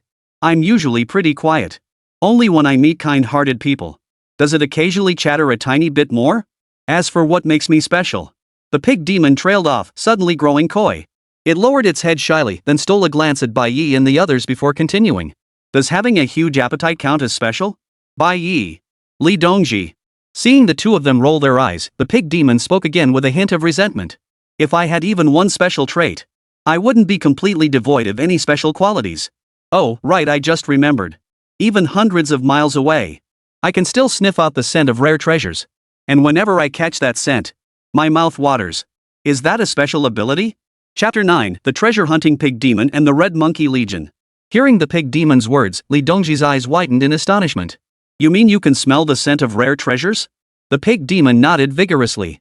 I swear on my pigly honor every word is true. Ha ha ha ha. Young man, you're in luck. I've heard of treasure-seeking rats, treasure-seeking snakes, even treasure-seeking crows, but a treasure-seeking pig? This is a first. Well, I've certainly seen it all. Come on, let's go verify your claim right now. If you really can find it, you can follow this kid from now on. Li Dongji said, grabbing the pig demon and shoving him into the back seat of the SUV. Soon, the vehicle sped deep into the dense forest. Li Dongji, can you smell it? Pig demon, humph. No. Li Dongji, can you smell it? Pig demon, humph. Still nothing? Li Dongji, what about here? Can you smell it now? Pig demon, humph. Li Dongji, are you a pig? All you can do is grunt. Pig demon. Bai Ye. Li Dongji asked while driving. But the pig demon still couldn't detect the scent of rare treasures. Before they knew it, an hour had passed. The armored vehicle had already traveled hundreds of kilometers through the wilderness. Li Dongji's face darkened. He turned to Bai Ye. Kid, is there any chance we've been played by a pig? Teacher, I'm craving pork, Bai Ye replied. This time, the pig demon in the back seat instantly flew into a rage. Give me a little more time. Just give me a little more time. I can do this, unless I can't. The last time I caught a whiff of heavenly treasures was ages ago. If I told you I'm actually pretty tough, would you believe me? The pig demon spoke, stealing glances at the two. But just one glance was enough to make the entire pig deflate instantly. Those two-legged beasts practically had "I want to eat pig" written all over their faces. What do you think? Bai Ye's gaze grew icy. I'm really strong. Unbeatable below 4th tier, the pig demon protested, sounding a bit aggrieved. Bai Ye. Is this even human speech? You, a 4th tier pig demon, claim to be unmatched below 4th tier? Teacher, mind if I get your card dirty? Bai Ye spoke, his hand already gripping the hilt of his blade. He could no longer bear to wait any longer, nor could he afford to wait any longer. The backlash from the heavenly demon technique had struck twice more, leaving him with only 8 months of life remaining. Nothing mattered more now than slaying a demon. Clang! The battle blade shot from its scabbard, transforming into a cold gleam that stabbed straight toward the rear of the carriage. The blade's tip pressed against the pig demon's chin and twitched slightly. A triangular gash instantly carved into the pig demon's jaw. You're running out of time. Bai Ye's icy voice echoed. As if sensing the killing intent emanating from Bai Ye, the pig demon's two small black eyes darted around several times before suddenly seeming to make a decision. The next second, the 3 black lines on its back abruptly turned golden. A golden light also flashed in its eyes. I smell it. 65 li to the east lies a small black hill. Beneath that hill lies a ravine. Proceed 762 meters to find a 2-meter-tall white stone. Beneath that white stone lies a heavenly treasure. It should ripen in about half an hour. The pig demon blurted it all out in one breath, as if fearing his pig head might be forfeit if he delayed even a second longer. Bai Ye and Li Dongji exchanged glances, both seeing astonishment in each other's eyes. I just can't believe this, Li Dongji frowned. No! Bai Ye's jowls twitched. What color do you think you can smell? I swear I'm not lying. I swear on my pig honor. The pig demon raised its right hoof, speaking with utmost sincerity. Boom! The off-road vehicle charged eastward like a wild horse breaking free. This is your last chance. If I don't see those heavenly treasures you promised, I'll show you the sharp edge of my blade sharp enough? Bai Ye's voice echoed inside the vehicle, but this time, the pig demon in the backseat showed no fear. Not long after the vehicle set off, a roaring sound suddenly grew louder from the distance. The two turned their heads to see an aircraft skimming low overhead. It wasn't a fighter jet. Beneath its fuselage was a massive spray-painted image of a red-faced monkey. Li Dongji furrowed his brow slightly, lost in thought. After a moment, he suddenly spoke. Kid, remember this, sometimes people can be more despicable than beasts or demons. If you encounter a despicable person and you're more capable than them, you must be ruthless and relentless. Otherwise, even if you're strong, they might devour you until not even a bone is left. Bai Ye nodded lightly, a faint smile touching his lips. Master, you don't really know me. Your student is far more arrogant and ruthless than you could ever imagine. Li Dongji chuckled. Whether Bai Ye was bragging or not, that tone suited his taste perfectly. Very good, very good. I look forward to witnessing your ruthless decisiveness. But remember, know your limits. To act against all odds is not wisdom. Did you see that plane earlier? Ever heard of Red Monkey? Li Dongji spoke again, a flicker of disgust crossing his eyes. Red Monkey? Bai Ye nodded emphatically. It was a notorious organization of wilderness hunters. Full name, Red Monkey Legion. This group was formidable, rumored to have 5 10th-tier grandmasters at its core. The Red Monkeys specialized in hunting demon beasts in the wilderness. They made their living by trading magical beast materials and rare treasures. Yet few have ever encountered the Red Monkeys in the wilderness. For whenever they encounter humans in the wilderness, they never leave survivors. Humans are equally within their sights. In fact, humans hold even greater allure for them than magical beasts. Most who venture into the wilderness are treasure hunters or wilderness scavengers. Virtually every one of them is an easy target. The Red Monkeys deploy a Grandmaster tier warrior for every operation. If you don't encounter one, that's fine. But if you do, don't engage. Escape the battlefield as quickly as possible. Once I've taught them a lesson they won't forget, I'll come find you. These people are complete lunatics. Unless you make them feel the pain, they'll just keep biting people indiscriminately. Bai Ye remained silent. Naturally, he wouldn't foolishly engage in combat with those high-tier martial artists. But if an opportunity arose, a cold smile tinged with murderous intent flickered across his face. Half an hour later. Technique backlash, lifespan 6 months. Current remaining lifespan, 2 months. Next backlash will kill you. The moment the voice echoed in Bai Ye's mind once more, the off-road vehicle finally came to a halt at the foot of a towering black mountain. Sure enough, a canyon stretched out before them. A faint, foul stench wafted out from the mountain with the wind. Be careful, kid. There are demon beasts in this gorge. As soon as Li Dongji finished speaking, he raised his hand and struck the pig demon's neck. Thud. The pig demon's head lolled to the side as he passed out inside the vehicle. Li Dongji locked the vehicle and the two set off toward the gorge. This time, the pig demon hadn't lied. After advancing about 800 paces, they indeed spotted a white stone towering 2 meters high. At that moment, 5 or 6 giant macaques, their bodies shrouded in black mist, were working together to push the stone. Black demon baboons. 3rd-tier demon beasts. Master, leave these beasts to me. Bai Ye declared, drawing his sword and charging forward. Kid, take it easy. They're just a few little baboons. What's the rush? Li Dongji chuckled. Bai Ye's lips curled slightly. How could he not be in a hurry? If he didn't replenish his lifespan soon, his disciple would be doomed. These beasts before him represented precious lifespan. A crimson glint flashed in Bai Ye's eyes. The true martial heavenly demon technique activated instantly. Yet, just as he was about to close to within 5 meters of the black demon baboon, a piercing whistling sound suddenly split the air. Thwack! Thwack! Thwack! Thwack! Dozens of arrows rained down, blanketing both the black demon baboons and Bai Ye. In desperation, Bai Ye rolled sideways, narrowly evading the volley. But when he turned back to look at the black demon baboons, the beasts had been riddled with arrows like sieves. The lifespan he thought was within his grasp vanished in an instant. He snapped his head up to see over a dozen figures clad in black combat suits rappelling down the cliff face. Each bore a red-faced monkey embroidered on their left chest. Whoa! He dodged? Lucky bastard. Captain, that blade of his is pretty impressive. An S-class combat blade? Ha ha ha ha. Kid, hand over that blade nicely, and I might spare you a whole corpse.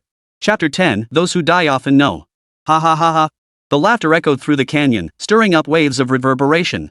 These red monkey hunters, clutching their repeating crossbows, gazed at Bai Ye with eyes brimming with mockery. They were like a pack of cats watching a mouse.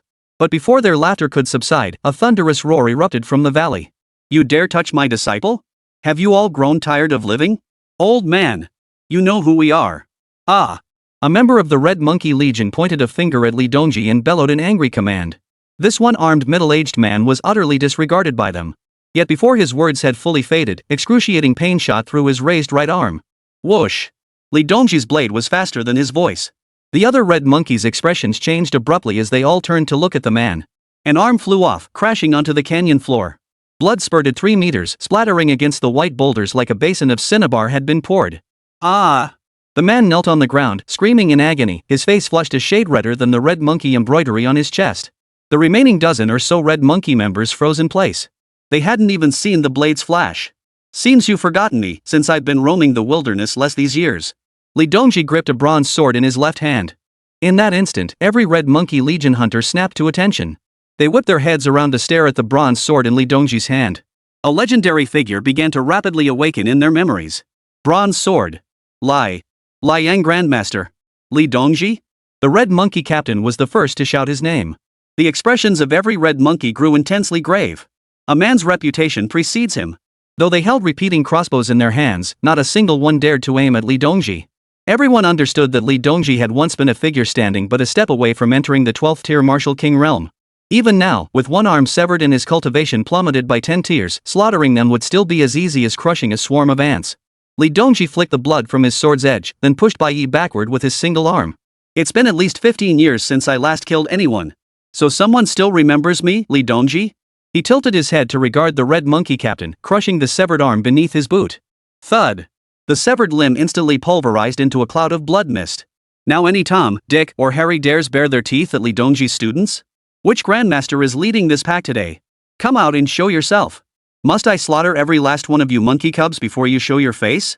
Li Dongji spoke again, his words barely finished when the bronze sword in his hand shot forward, trailing a streak of green light. Shoo! Blood spattered once more. A red monkey hunter who had secretly raised his repeating crossbow out of fear collapsed to one side. Blood gushed from his neck. He was clearly dead beyond any doubt. This scene caused the other red monkeys' expressions to change abruptly. But Bai Ye, standing behind Li Dongji, wore an expression of regret. All that was lost was lifespan. Just then, rocks began tumbling down the cliff face. A figure clad in crimson robes crashed into the canyon like a cannonball, cracking the ground into a spiderweb of fissures. A man wearing a Monkey King mask emerged from the dust, 2 serrated daggers tucked at his waist. Third Elder. The red monkeys perked up instantly, like stray dogs finding their father. Third Elder, he killed Little Five. Kill him. But upon seeing the arrival, Li Dongji smiled. This was the big fish he'd been waiting for. The third elder glanced at his armless subordinate, then at the corpse on the ground, his brow furrowing slightly. The dagger in his hand shot from its sheath, spinning rapidly at his fingertips. And he twisted his body as if dancing. Whoosh! A dagger suddenly shot from his hand. The one-armed red monkey behind him had its head severed clean off. Blood spurted from its neck, staining the nearby mountain wall crimson. Lose an arm, and you're useless. A cripple still breathing is just a waste of air and food, isn't it? The third elder said this while rolling his shoulders back and forth. Everyone understood he was ostensibly talking about the red monkey, but in reality, he was mocking Li Dongji. Useless or not, whether I'm strong enough to kill you, let's find out. Ha! His left hand formed a claw, grasping at the air. Terrifying vital energy surged violently from his body. Though the third elder remained motionless, the ground beneath his feet suddenly cracked open in a web of fine fissures. This space is too cramped. Shall we fight elsewhere? The third elder clearly hadn't anticipated that Li Dongji, despite having only one arm, could still wield such terrifying vital energy. His earlier underestimation had cost him a small but painful setback. He took half a step back, his gaze growing dark and menacing. Keep an eye on this kid. Once I've dealt with this old man, we'll have plenty of time to play.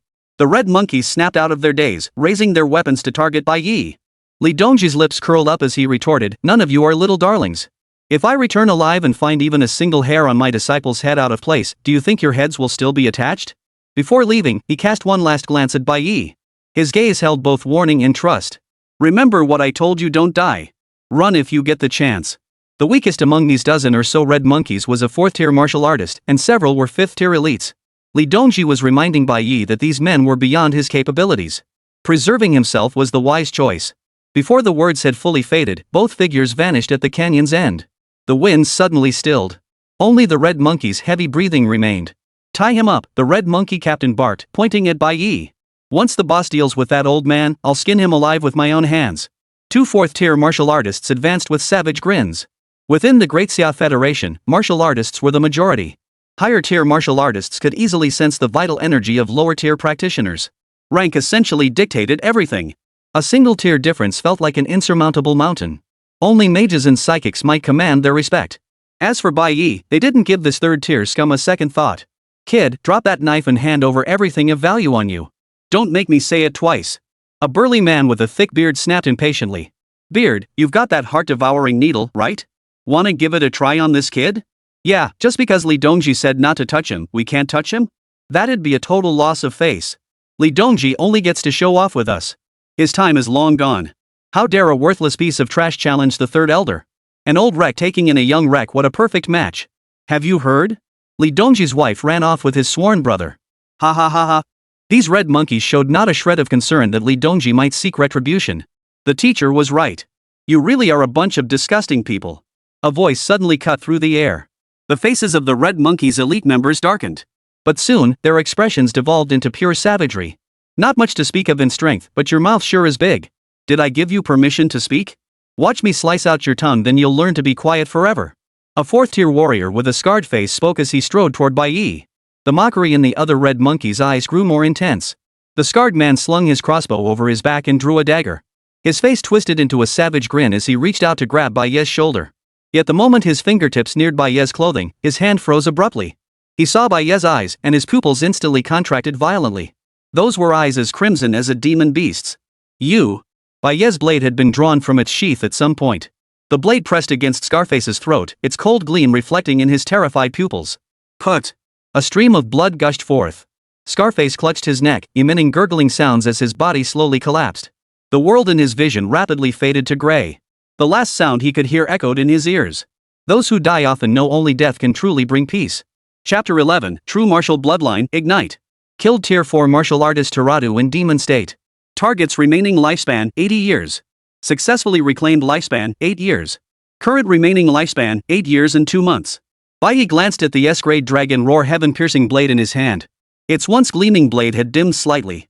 Without a moment's hesitation, he instantly shifted the true martial heavenly demon art state to divine nature. True martial bloodline, Ignite.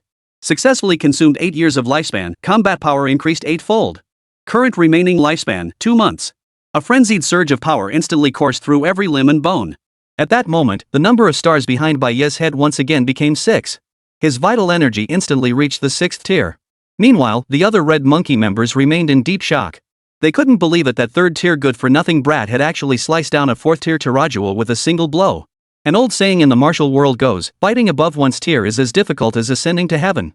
Even a genius like Li Dongji had ultimately lost an arm in such a battle. Unless the opponent possessed overwhelmingly superior martial arts or combat techniques, yet Bai Ye's strike had shown no such skill whatsoever. The martial world's belief that one couldn't kill across tiers was utterly shattered in that moment.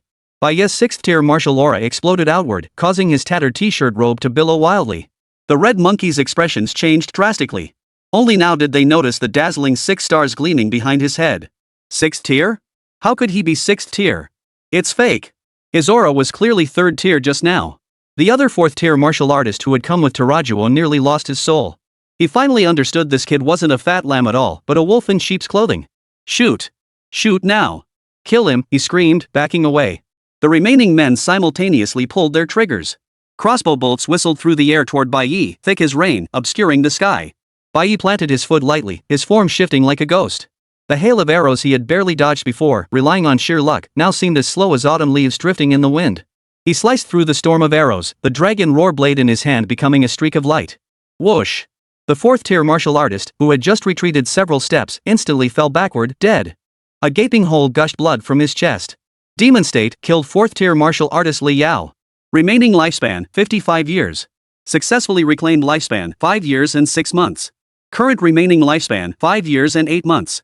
In that moment, Bai Ye became the most terrifying demon beast in the eyes of these red monkeys. The cold ruthlessness with which he killed sent chills down their spines even for creatures whose hands were stained with countless lives. Whoosh! Bai Ye caught up to another. Ah! The man clutched his chest and collapsed, his heart shredded by the blade. Killed 4th tier martial artist Zheng Zhuo in demon state. Remaining lifespan, 71 years. Successfully reclaimed lifespan, 7 years and 1 month. Current remaining lifespan, 12 years and 9 months. He's too fast. Split up and run. He's a monster. Run. The red monkeys panicked completely, scattering in all directions. But against the speed of a 6th-tier martial artist, their pace was as slow as snails. Bai Ye's blade sought only vital points. Necks, hearts, throats. His gaze was colder than ice, his movements faster than lightning. Demon State killed 4th-tier martial artist Li Guang. Target's remaining lifespan, 30 years. Successfully reclaimed lifespan, 3 years. Demon State killed 4th-tier martial artist John Locke. Target's remaining lifespan, 45 years. Successfully reclaimed lifespan, 4.5 years. Demon State kill. Bai Ye's footwork was merely the yellow-tier mid-grade swift wind step, a technique every member of the Bai clan possessed. His combat technique was merely the yellow-tier high-grade demon subduing sword technique passed down by the Bai family. Among the heaven, earth, mystic, and yellow tiers, yellow ranks as the lowest tier of entry-level cultivation techniques. Yet even so, amplified by an 8x combat power boost, Bai Ye took less than 3 minutes to reduce the dozen-plus opponents to just 2 5th-tier warriors. Captain, we too must fight him head-on. We can't retreat any further. Otherwise, we'll all die. A red-bearded giant roared. The other 5th-tier warrior, who had been planning to flee, hesitated briefly before abandoning his escape. One 5th-tier fighter couldn't defeat a 6th-tier opponent. But 2 5th-tier fighters fighting together might just stand a chance. Both warriors channeled their chi and blood to the absolute limit, charging toward Bai Ye simultaneously. Waterfall blade. One of them roared. A pale blue curved blade slashed through the air, creating ripples in the very atmosphere.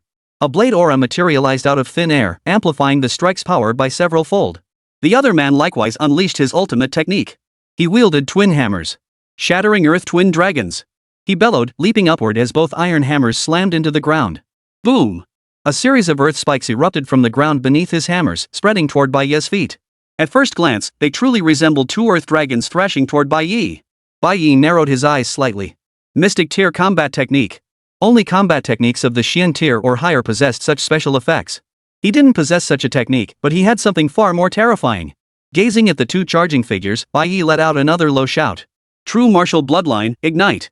Successfully consumed 5 years of lifespan, combat power increased 5-fold. Current remaining lifespan, 45 years and 7 months. The aura emanating from his body surged violently once more, and the number of stars behind his head increased from 6 to 7. Boom! The incoming blade's aura was shattered by his single strike, along with its wielder. Whoosh! The blade's edge sliced across the 5th-tier martial artist's face. Blood spattered, red and white splashing everywhere. Demon State killed 5th-tier martial artist Jiu Buji. Remaining lifespan, 120 years. Successfully reclaimed lifespan, 12 years. Current remaining lifespan, 57 years and 7 months. Bai Ye slowly turned his head to face the last remaining opponent. This man was none other than the captain of the Red Monkey Legion. His name was Ho Sai-Rui. Not only was he quite capable, but he also had connections to a major figure within the Legion. Yet at this moment, fear had made his legs go weak. The moment Ho Sai-Rui's gaze met Bai Ye's, his body jerked violently. The 2 iron hammers in his hands dropped straight to the ground. He collapsed to his knees with a thud. Especially upon seeing the 7 stars behind Bai Ye's head. Not a shred of hope remained in his heart. In his eyes, Bai Ye was nothing less than a true demon. No one could arbitrarily elevate their own rank. Spare me! Don't kill me, don't kill me! Bai Ye offered no reply, merely advancing step by step toward him. The dragon roar blade in his hand had lost all its luster. Drops of blood fell from its blade onto the ground, dripping with a steady patter like a death knell. Don't come closer. I beg you. I'm the nephew of the 2nd leader of the Red Monkey Legion. Kill me, and the entire legion will hunt you down. Bai Ye halted, staring at him. Earlier, you said you wanted to skin me alive? The man's face was as pale as paper. I was just bluffing. I'm a dog that can't spit out ivory. Please, spare my life. I'll be your loyal servant. I'll give you money. Lots and lots of money. That does tempt me a little, Bai Ye remarked. The man touched a ring on his finger, and a bank card materialized in his hand. There's 5 million in this account. Just swear to heaven you won't kill me, and I'll give you the pin. Ho Sai-Rui felt a glimmer of hope for survival. Bai Ye's lips curled up. I swear to heaven's will, if this guy gives me the card's pin, I absolutely won't kill him. Otherwise, may I be cursed with demonic poison that never clears. Ho Sai-Rui exhaled a long breath. His life was saved. He cradled the bank card in both hands and placed it at Bai Ye's feet. The password is 952352. If you have a satellite phone, you can verify it right now. I won't lie to you. As he spoke, a flash of viciousness flickered in his eyes. Kid, when the 3rd elder returns, I'll make you wish you were dead. Thud. Just as Ho Sai-Rui uttered his threats, a curved blade pierced clean through his throat. A final flicker of terror crossed his eyes before they were swallowed by crimson. He fell to the ground, convulsing, his eyes filled with incomprehension. Why would someone risk being cursed with demonic poison for 5 million, doomed to suffer for life? P.S. Sign up for a free gift, just click. Chapter 12, I haven't eaten you yet, but you want to eat me? Killed 5th tier martial artist Hosairoe in demon state. Target's remaining lifespan, 135 years. Successfully reclaimed lifespan, 13 years and 6 months. Current remaining lifespan, 70 years and 1 month. That much remaining lifespan? I'm seriously jealous. Bai Ye muttered under his breath. Typically, when martial artists reach the 5th tier, their lifespan would receive a significant boost. But certain special bloodlines were exceptions. Take the Bai family's true martial bloodline, for instance. Heirs of the true martial bloodline only gain a lifespan extension upon reaching the 7th tier. This was why, after reaching the 5th tier in his previous life, his lifespan had dwindled to just over 30 years. In certain respects, this world was relatively fair. Gaining certain things inevitably meant losing others. Bloodline clans possess combat prowess far surpassing ordinary martial artists, yet longevity becomes their inherent flaw. Bai Ye withdrew his thoughts, his gaze settling once more upon the dragon roar laughing heaven blade in his hand. At this moment, the S-grade battle blade had already developed several cracks. Bai Ye shook his head. This true martial heavenly demon art is powerful, but it's far too hard on weapons. Weapons were becoming a growing concern for him. He couldn't very well carry a huge bag of weapons around, switching blades after every strike, could he? Suddenly, Bai Ye's eyes lit up as his gaze fell upon Hosairoe's left hand. His heartbeat quickened. This world did have spatial equipment. But they were all incredibly expensive, even the smallest ones cost tens of millions.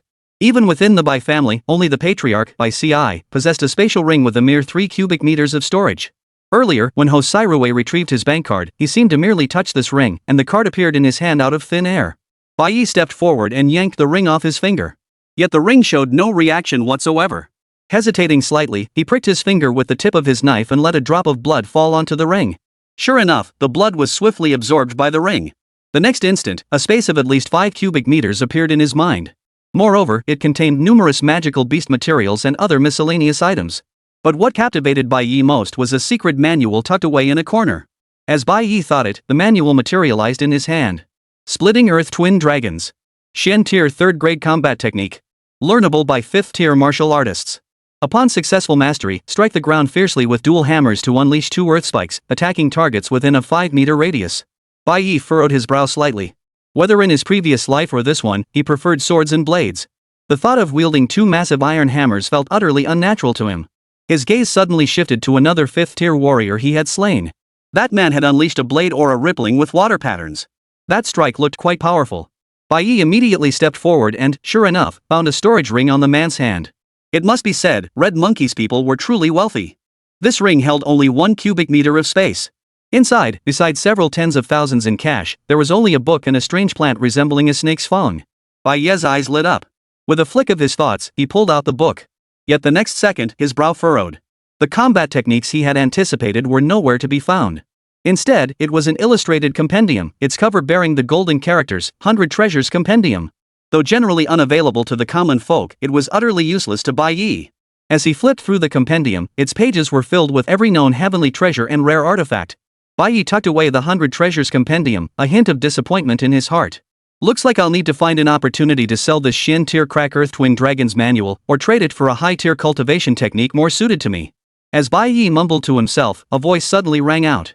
Kid, I don't care how you killed Old Ho and the others. I advise you to drop their spatial rings on the ground and get the hell out of here. Bai Ye's gaze instantly darted toward the source of the voice. On Hosei's chest sat a thumb-sized black square. A faint camera lens was visible on its surface. The voice had emanated from this very device. Who are you? Bai Ye demanded. Who I am is none of your concern. If I weren't confined to this plane, I'd have already come over and finished you off. All you need to know is that I'm not someone you can afford to mess with. While I'm showing mercy, drop your stuff and get lost. Otherwise, I will make you regret ever coming into this world. Bai Ye flicked his wrist and the black cube shattered under his blade. Red Monkey came from above the canyon, so that plane must be up on the mountain. Threaten me. I'll find you and slaughter you. Bai Ye turned his gaze toward the massive white boulder. He braced both hands beneath the massive boulder and uttered a low command. Rise. The stone toppled instantly under his push. The strength of a 7th-tier martial artist in a single arm already reached 1,000 caddies. With both arms exerting full force, it could reach a ton. As the boulder fell, a patch of palm-sized bioluminescence caught Bai Ye's eye.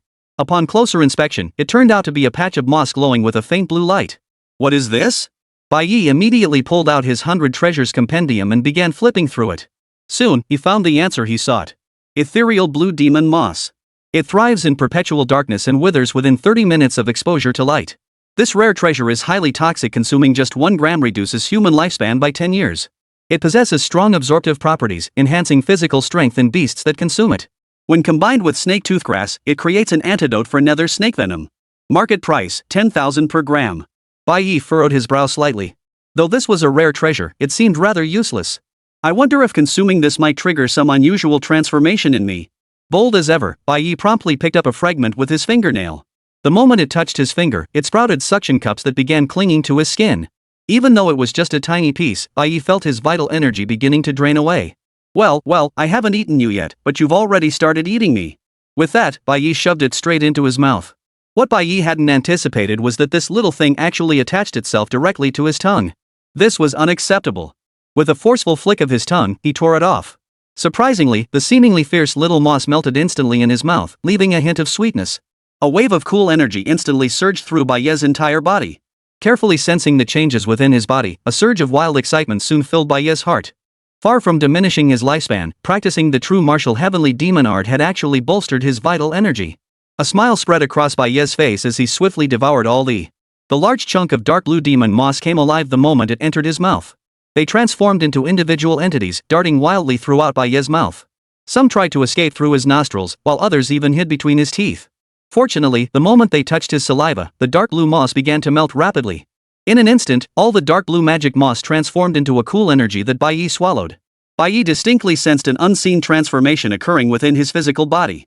While his vital energy felt slightly more abundant, the improvement was nowhere near as pronounced as he had imagined.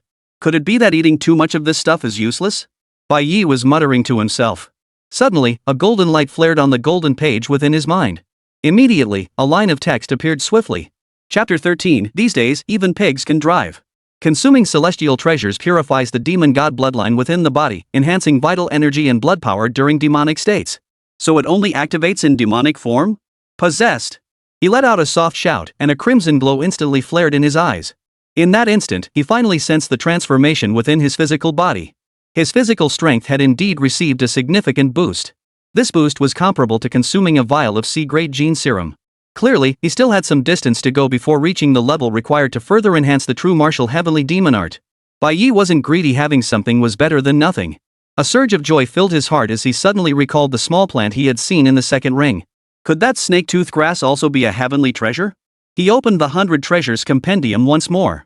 Sure enough, he found the information on the snake tooth grass. Snake tooth grass, though rare, it is not a heavenly treasure. An auxiliary medicinal ingredient, it contains potent toxins and can be blended with various poisons to create antidotes. Market price, 50,000 per plant. This thing's useless. Might as well keep it for cash. Why isn't the teacher back yet? Bai Ye dismissed further thought and glanced up toward the depths of the canyon. Li Dongji and that red monkey, the third elder, were nowhere to be seen. A cold gleam flashed in his eyes. He swiftly picked up a repeating crossbow, slung it over his back, and grabbed the rope anchored to the cliff face, beginning his ascent. Moments later, he indeed spotted the aircraft he'd seen earlier atop the mountain. Seated in the pilot's seat was a man with a slightly darkened complexion. His name was Ho Hong, 31 years old, a 7th-tier powerhouse. He was the only son of Red Monkey's Grand Chief Ho Yunfeng and the cousin of Ho Sairawei. Ho Hong wore the Red Monkey uniform as well, one arm wrapped in bandages from which dark blood had already seeped through. He had accompanied the third elder on this demon beast hunt, but it seemed he hadn't checked the almanac before setting out. While others fought, he hid in the grass to relieve himself. No sooner had he pulled down his pants than he was bitten by a netherworld snake. Damn it! Where did this freak kid come from? If my azure demon moss is gone, I'll make your entire family pay with their lives. Why the hell isn't that useless third elder back yet? Damn it, damn it, damn it. There's still hope snake toothgrass is easy to buy. Now I can only hope that bastard didn't find the azure demon moss. He pounded the aircraft's control panel with his fists, letting out a series of furious shouts. Unfortunately, his rage only intensified the poison coursing through his body. He frantically pulled out a vial of antidote and poured it into his mouth. But just then, a cold voice suddenly rang out beside his ear. Still eating? I'm here to collect. Who? Ho Hong whipped his head toward the window, bellowing. There, perched on the wing, sat a youth dressed in plain clothes. Ho Hong's pupils contracted sharply, then his eyes blazed with seething fury. But soon, a surge of wild joy and hope welled up within him. It's you! You dare come looking for me? Do you know who I am? I can track down every bit of information about you in minutes. If you don't want your entire family to suffer, you'd better do as I say. I'm giving you a chance to live. Enough with the nonsense. SSS-level.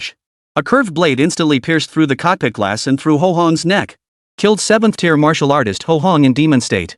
Remaining lifespan, 168 years. Successfully reclaimed lifespan, 16 years and 8 months. Current remaining lifespan, 86 years and 9 months.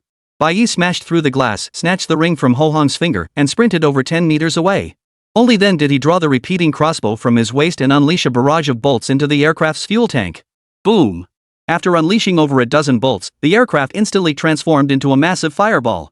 The blast's shockwave sent Bai Ye tumbling head over heels.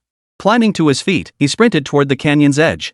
His thoughts were crystal clear: even if Li Dongji couldn't win, he wouldn't be in danger. With all the other red monkeys now dead, he absolutely couldn't stay here any longer. The wisest course of action now is to leave this canyon and find another opportunity to reunite with Li Dongji.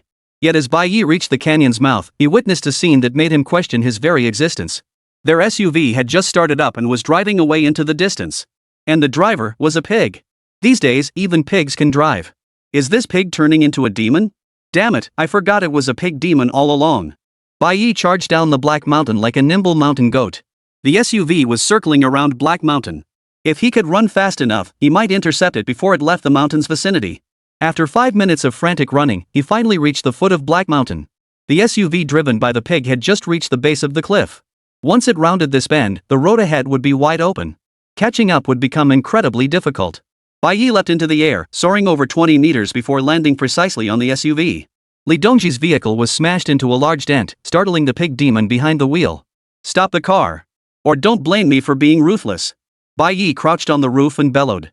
This time, however, the pig demon refused to yield. Poof. I don't believe a word of it. If I fall into your hands, you'll eat me sooner or later. The pig demon's voice echoed from inside the vehicle, yet the SUV showed no sign of slowing down. The SUV suddenly jerked sharply, veering toward a dense forest. The faint roar of rushing water echoed ahead. Bai Ye's brows instantly furrowed. There's a big river up ahead. I don't believe you won't stop, Bai Ye snapped coldly. Let's talk this over. There's a river up ahead. Could you get out of the car? The pig demon's voice came through, clearly not wanting to crash into the river either. Stop the car first. Bai Ye barked. Pig demon, you get out first. Bai Ye, how am I supposed to get out if you don't stop?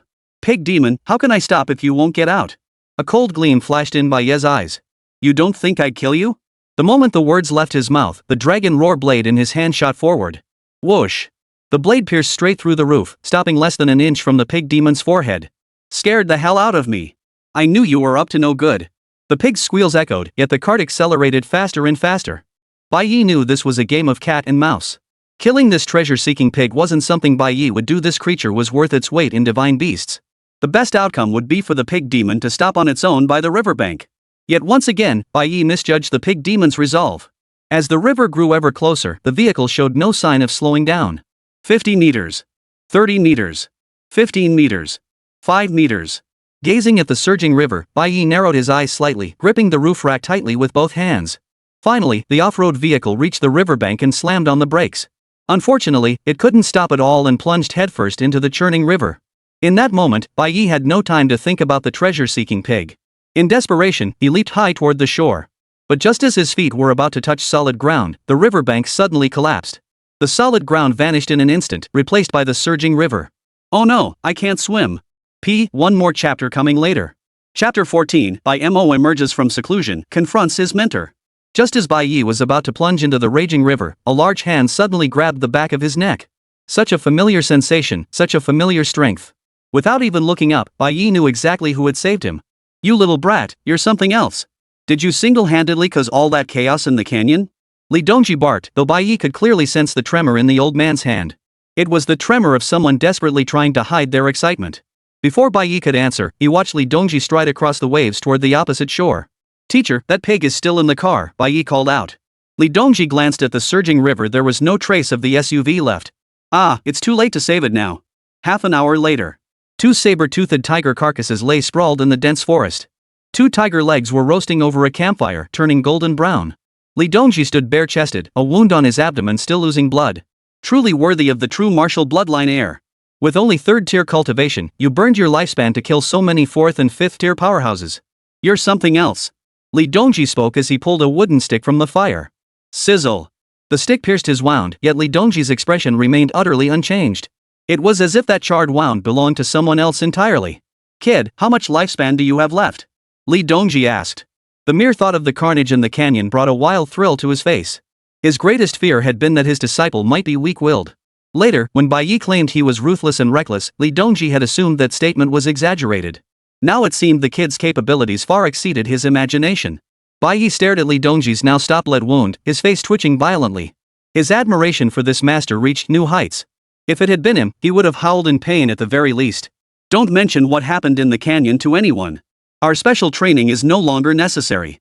That red monkey third elder may have lost, but I still failed to keep him here. After we finish eating, we'll return to the academy immediately. Even if you left no traces, they'll eventually suspect us. I'm not afraid of them, but if 2 or more grandmasters come, this cripple might not be able to protect you. Li Dongji sliced a piece of meat with his knife and handed it to Bai Ye. A wave of warmth washed over Bai Ye once more, and he felt an overwhelming urge to share his secret with Li Dongji. But in the end, he held back. The very notion of becoming demonic was too unfathomable. The slightest misstep could plunge him into irredeemable trouble. The true martial heavenly demon art must never be revealed, but you've been kind to me. Having made up his mind, Bai Ye suddenly spoke up. Master, do you have any way to obtain a drop of Beast King's blood? Beast King's blood? Li Dongji paused, slightly taken aback. What on earth do you need that for? A faint smile touched Bai Ye's lips. Master, if you could obtain a drop of Beast King's blood, I might be able to restore your severed arm. Boom!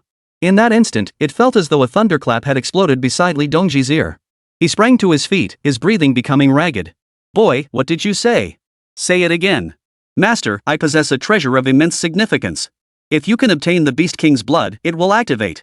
It grants its bearer the power of immortality, allowing even the most severe wounds to heal instantly. Bai Ye declared. Is this true? Li Dongji could feel his heart racing. How many years had it been? It had been so many years since he'd felt this stirred by that severed arm. Even if the demonic poison within him couldn't be expelled, if his right arm could be restored, he was absolutely certain he could become the strongest at the lower tier of the 11th rank. Instead of what happened today, struggling for so long against an old man who had only recently entered the 10th tier and ending up wounded. Who is he? He is Li Dongji, the Blazing Sun Sword. 18 years ago, armed with only a sword, he was a force to be reckoned with even at the tender age of 24, a presence that even martial kings had to avoid clashing with. He was the prodigy of the Great Summer Dynasty, personally praised by a 13th-tier martial emperor as one destined to ascend to the throne within 30 years. In this moment, he felt like a miner trapped at the bottom of a well, finally catching sight of a glimmer of light. This man of steel actually flushed crimson at that moment. Indeed. Bai Ye nodded emphatically, a smile never leaving his face. The iron-willed warrior wept, while the demonic star smiled.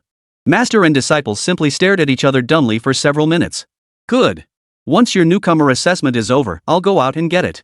Beast King's blood isn't hard to come by. Oh, and kid, you mentioned wanting to learn sword techniques back then?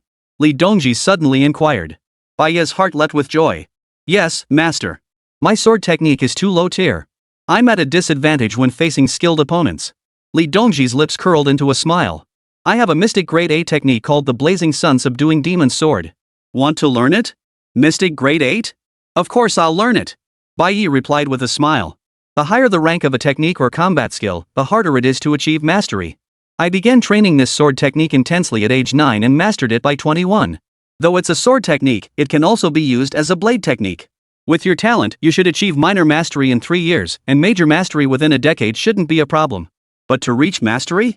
That would require at least another 20 years of relentless training. Li Dongji stated. Bai Ye pouted in defiance. Master, you don't think much of me? Maybe I'll surpass you. Li Dongji shook his head. It's not that I don't believe in you.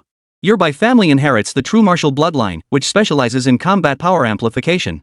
My Li family also inherits martial bloodlines, but our greatest advantage lies in comprehension. Do you understand insight? With just 10% of our bloodline power awakened, our comprehension is twice that of ordinary people. We learn everything faster. I've awakened 40% of my star evolution bloodline, so my comprehension is 4 times that of a normal person. Alright, come on. I'll teach you this sword technique. You'll grasp the basics quickly. I mastered it in just 6 hours of practice. Once you master the basics, your combat prowess will skyrocket. Li Dongji snapped off a twig and began demonstrating for Bai Ye. Meanwhile, at the Bai residence, Bai Mo had finally absorbed all the S-grade potions. Feeling the power of a third-tier martial artist surge within him, he burst into maniacal laughter. This laughter instantly brought a look of joy to the faces of Lu Ruyan and the other person who had been waiting all day. Usher stood beside them, not daring to sit, respectfully holding the teapot and continuously pouring tea. Mom, I did it. I did it. Ha ha ha. This is incredible. Is this the power of a third-tier warrior? Dad, you had a stroke? Bai Ye burst out of the secret chamber, his words cut short as he saw his father frantically winking and gesturing at him. You ungrateful son, don't speak recklessly. Bai Ye snapped in a low, furious voice. Only then did Bai Ye glance toward the living room, spotting Lu Ruyan and Yi Xingqian.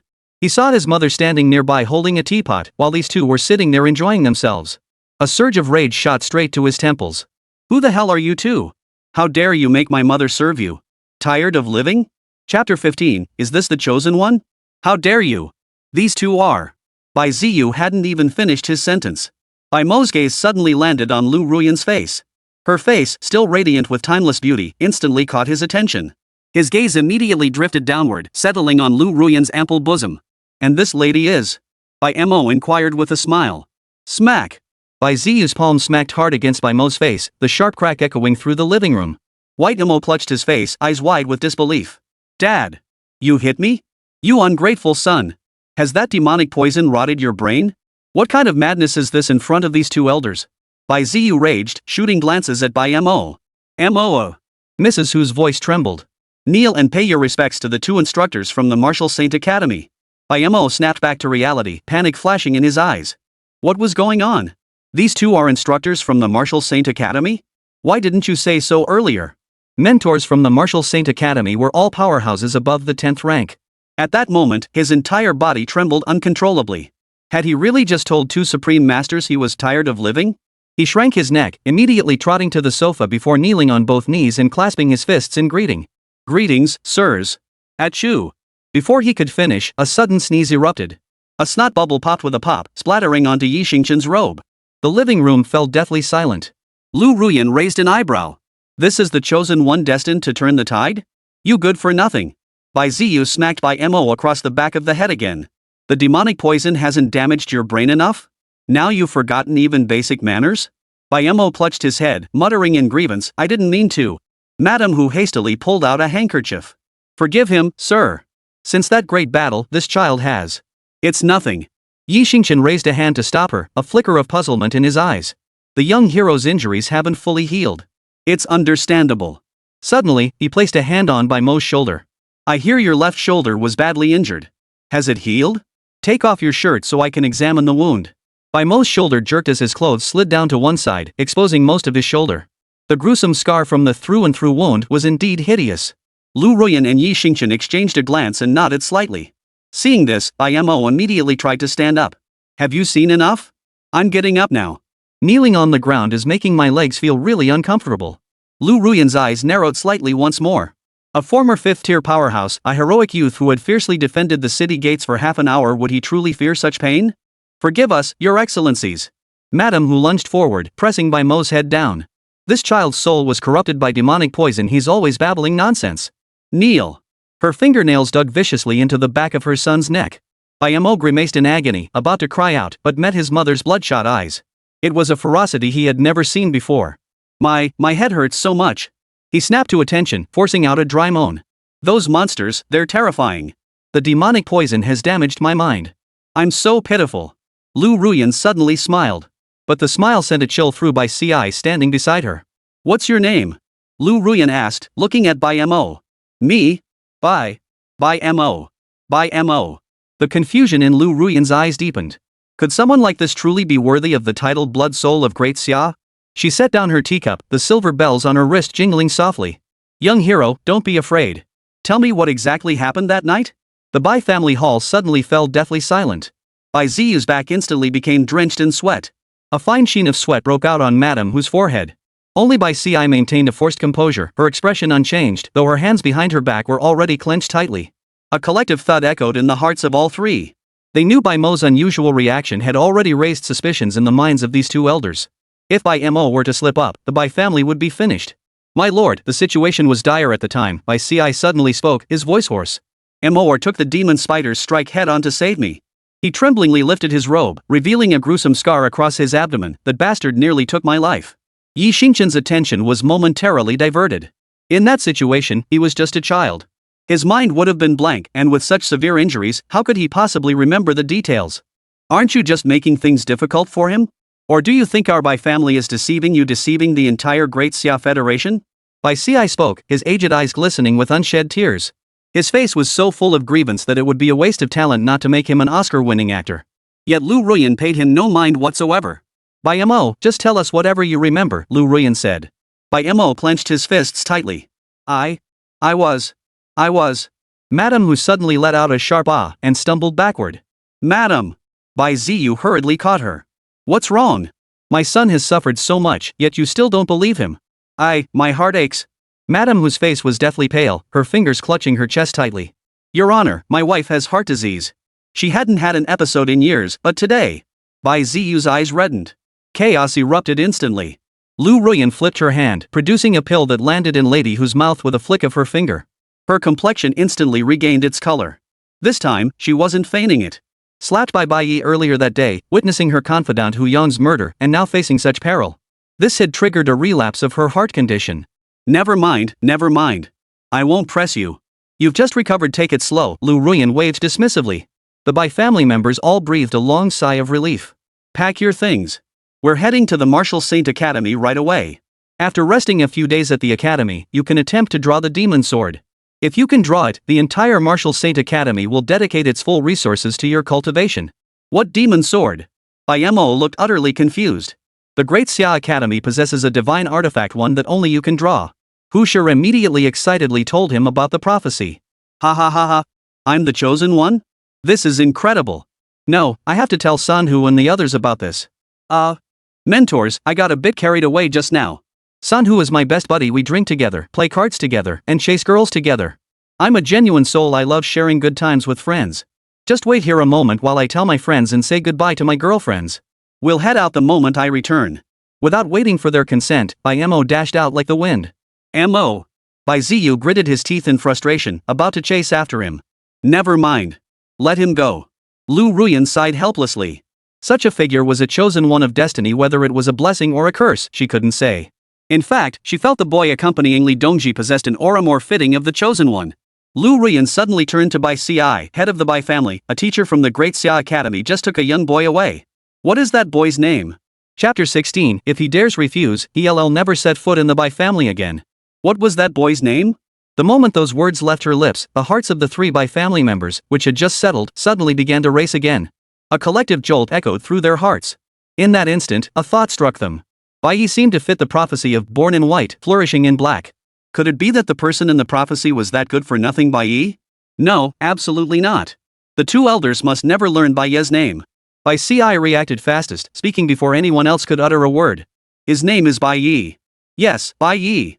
He's a youngster from a collateral branch of our family. His parents died when he was young, and he's rather cold-hearted. I sent him to the Great Xia Academy.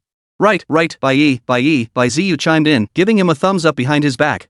The old foxes are indeed crafty. Lu Ruyan nodded and let the matter rest. She turned to gaze at the moon outside the window, sighing softly to herself.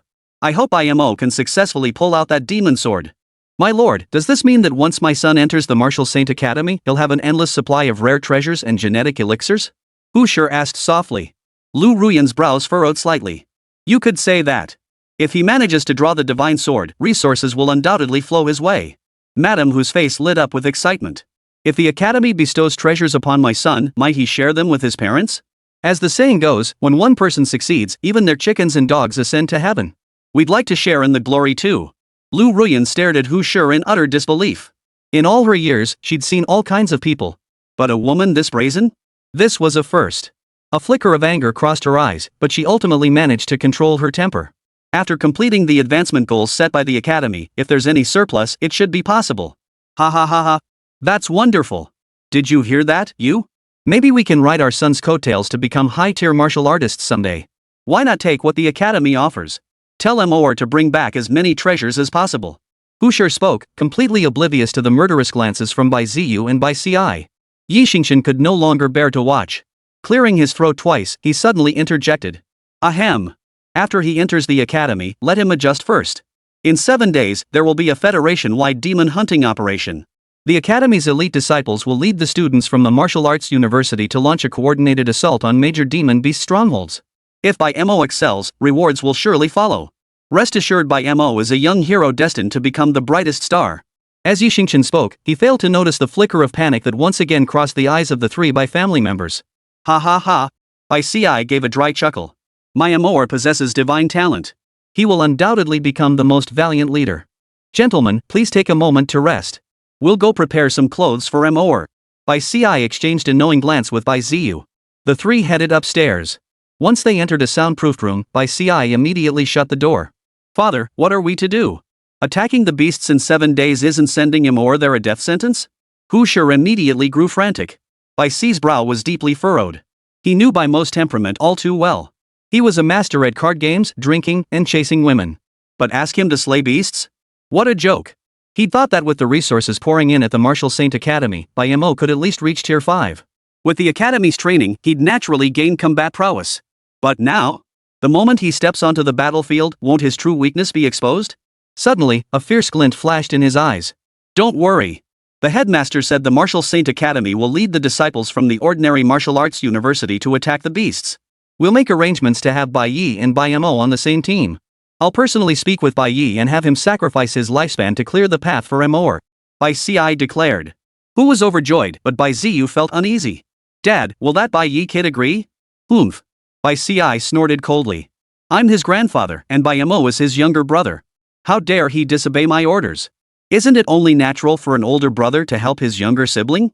Besides, if he dares refuse, he'll never set foot in the Bai family again. Ha ha ha. Exactly.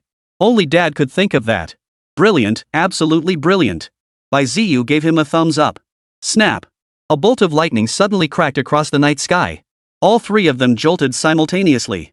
In that moment, it felt as though heaven itself could no longer bear to watch, seeking to strike down these three hypocritical, shameless creatures. Caw caw caw caw. A strange bird's call echoed from the great tree outside. It sounded like the merciless mockery of dark night elves. In the wilderness. For the first time, Bai Ye doubted his own insight. Over 2 hours had passed, yet he hadn't grasped even the basics. Was this 8th grade Xian tier sword technique truly this difficult to master? Young man, when you can use this branch to carve a 3-inch deep gash into this tree without snapping it, you'll have mastered the basics. Li Dongji reclined against a massive tree trunk while Bai Ye swung the branch relentlessly below. If you feel you can't do it anymore, if you're tired, you can give up. Xian tier techniques aren't that easy to learn. Li Dongji spoke with a blade of grass between his teeth, his gaze fixed on the enormous planet in the distant sky. Bai Ye practiced over and over again, following Li Dongji's instructions. Hundreds of snapped branches littered the ground at his feet. Even as his palms blistered from relentless practice and sweat soaked through his t-shirt, he showed no sign of stopping. He was stubborn. Even knowing that advancing the true martial heavenly demon technique would unlock the ability to defy heaven's will, he still wanted to try it himself. And once he made up his mind about something, he would see it through. Snap. Crack. Crack.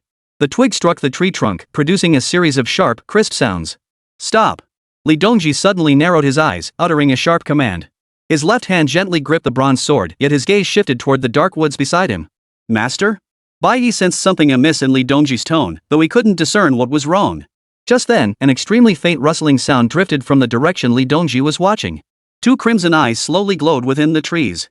The campfire flickered as a cheetah, its body covered in 9 golden magical patterns, emerged slowly from the shadows. 9 patterns, 9th rank. A 9th rank golden pattern demon panther possessed combat prowess comparable to a 10th rank master level demon beast. Those crimson eyes locked firmly onto Bai Ye. As if something about Bai Ye had drawn the beast's attention.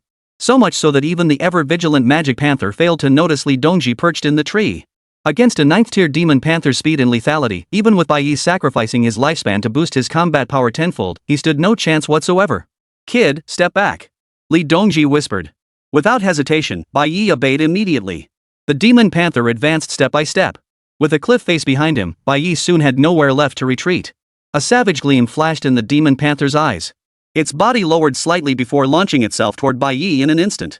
Its claws, over a foot long, gleamed coldly as they streaked toward Bai Ye's throat. But just as it swept past the tree, a jade-green sword beam instantly descended from the heavens. Whoosh! A bronze sword struck with deadly precision, shattering its hardest skull and piercing through its jaw, pinning it firmly to the ground. Thud! Li Dongji leapt down from the tree, his face aglow with wild delight. Kid, you're in luck. Li Dongji yanked the bronze sword free, hesitating slightly for some unknown reason. Finally, he sliced open the demon panther's body and quickly found a pitch-black crystal. Black misty threads continuously seeped from the crystal, slowly coiling around Li Dongji's left hand. Ha ha ha ha. So it was here after all. This is a demon core, only beasts of rank 8 or higher can produce such a thing.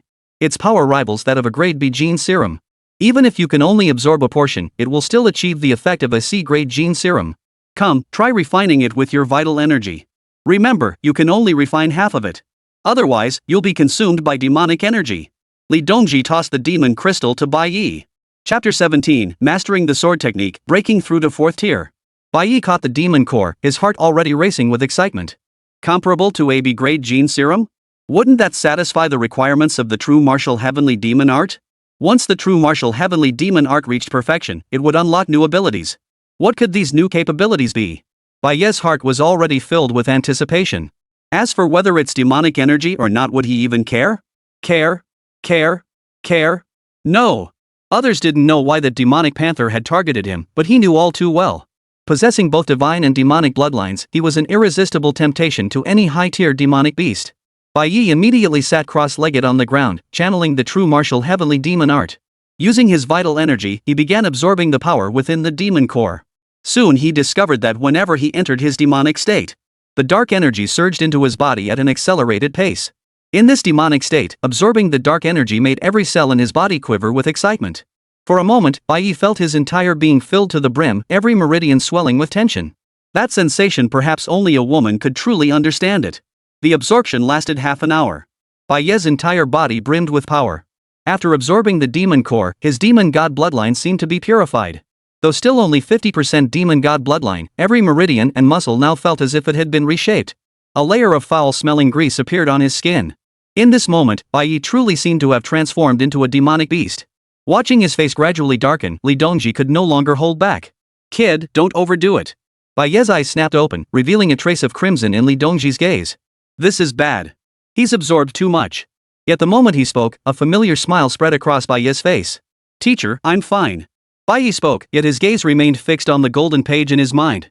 At that moment, a line of text slowly materialized. You have successfully absorbed the dark attribute demon beast core. The purity of your demon god bloodline has increased, and your physical body has strengthened in response.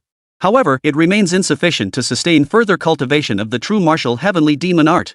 Strengthen your physical body immediately, or in 58 hours, you will suffer backlash from the heavenly demon technique. Still not enough? The energy from the beast crystal core is too impure. To truly strengthen my physical body, I'll need genetic serums or rare treasures. Bai Ye sighed inwardly. 58 hours, neither long nor short. There was still hope. Young man, did you feel anything unusual after absorbing the entire demon core? Li Dongji remained uneasy. Bai Ye shook his head. Perhaps it's the peculiarity of the true martial bloodline. I felt a cold current seep into my meridians, but it was ultimately neutralized by my bloodline power. But after absorbing this demon core, my physical strength has increased significantly. I feel I'm not far from reaching the 4th tier martial artist level. As soon as he finished speaking, he immediately channeled his vital energy. Sure enough, the 3 faint stars at the back of his head had become solid as stone. Continue practicing the blazing sun demon subduing sword. You must master the basics before dawn. After mastering it, we'll rest briefly before setting out on our journey. Without transportation, reaching base city 1 will take at least a day and night. Any further delay and we'll miss the new recruit assessment. Li Dongji finished speaking and leapt back onto the tree. What Bai Ye didn't see was the fleeting expression of pain that flashed across Li Dongji's face. His left hand clutched his right arm tightly. And now, his severed right arm was covered in black patterns. Bai Ye, meanwhile, resumed his training. Another 5 hours passed in the blink of an eye.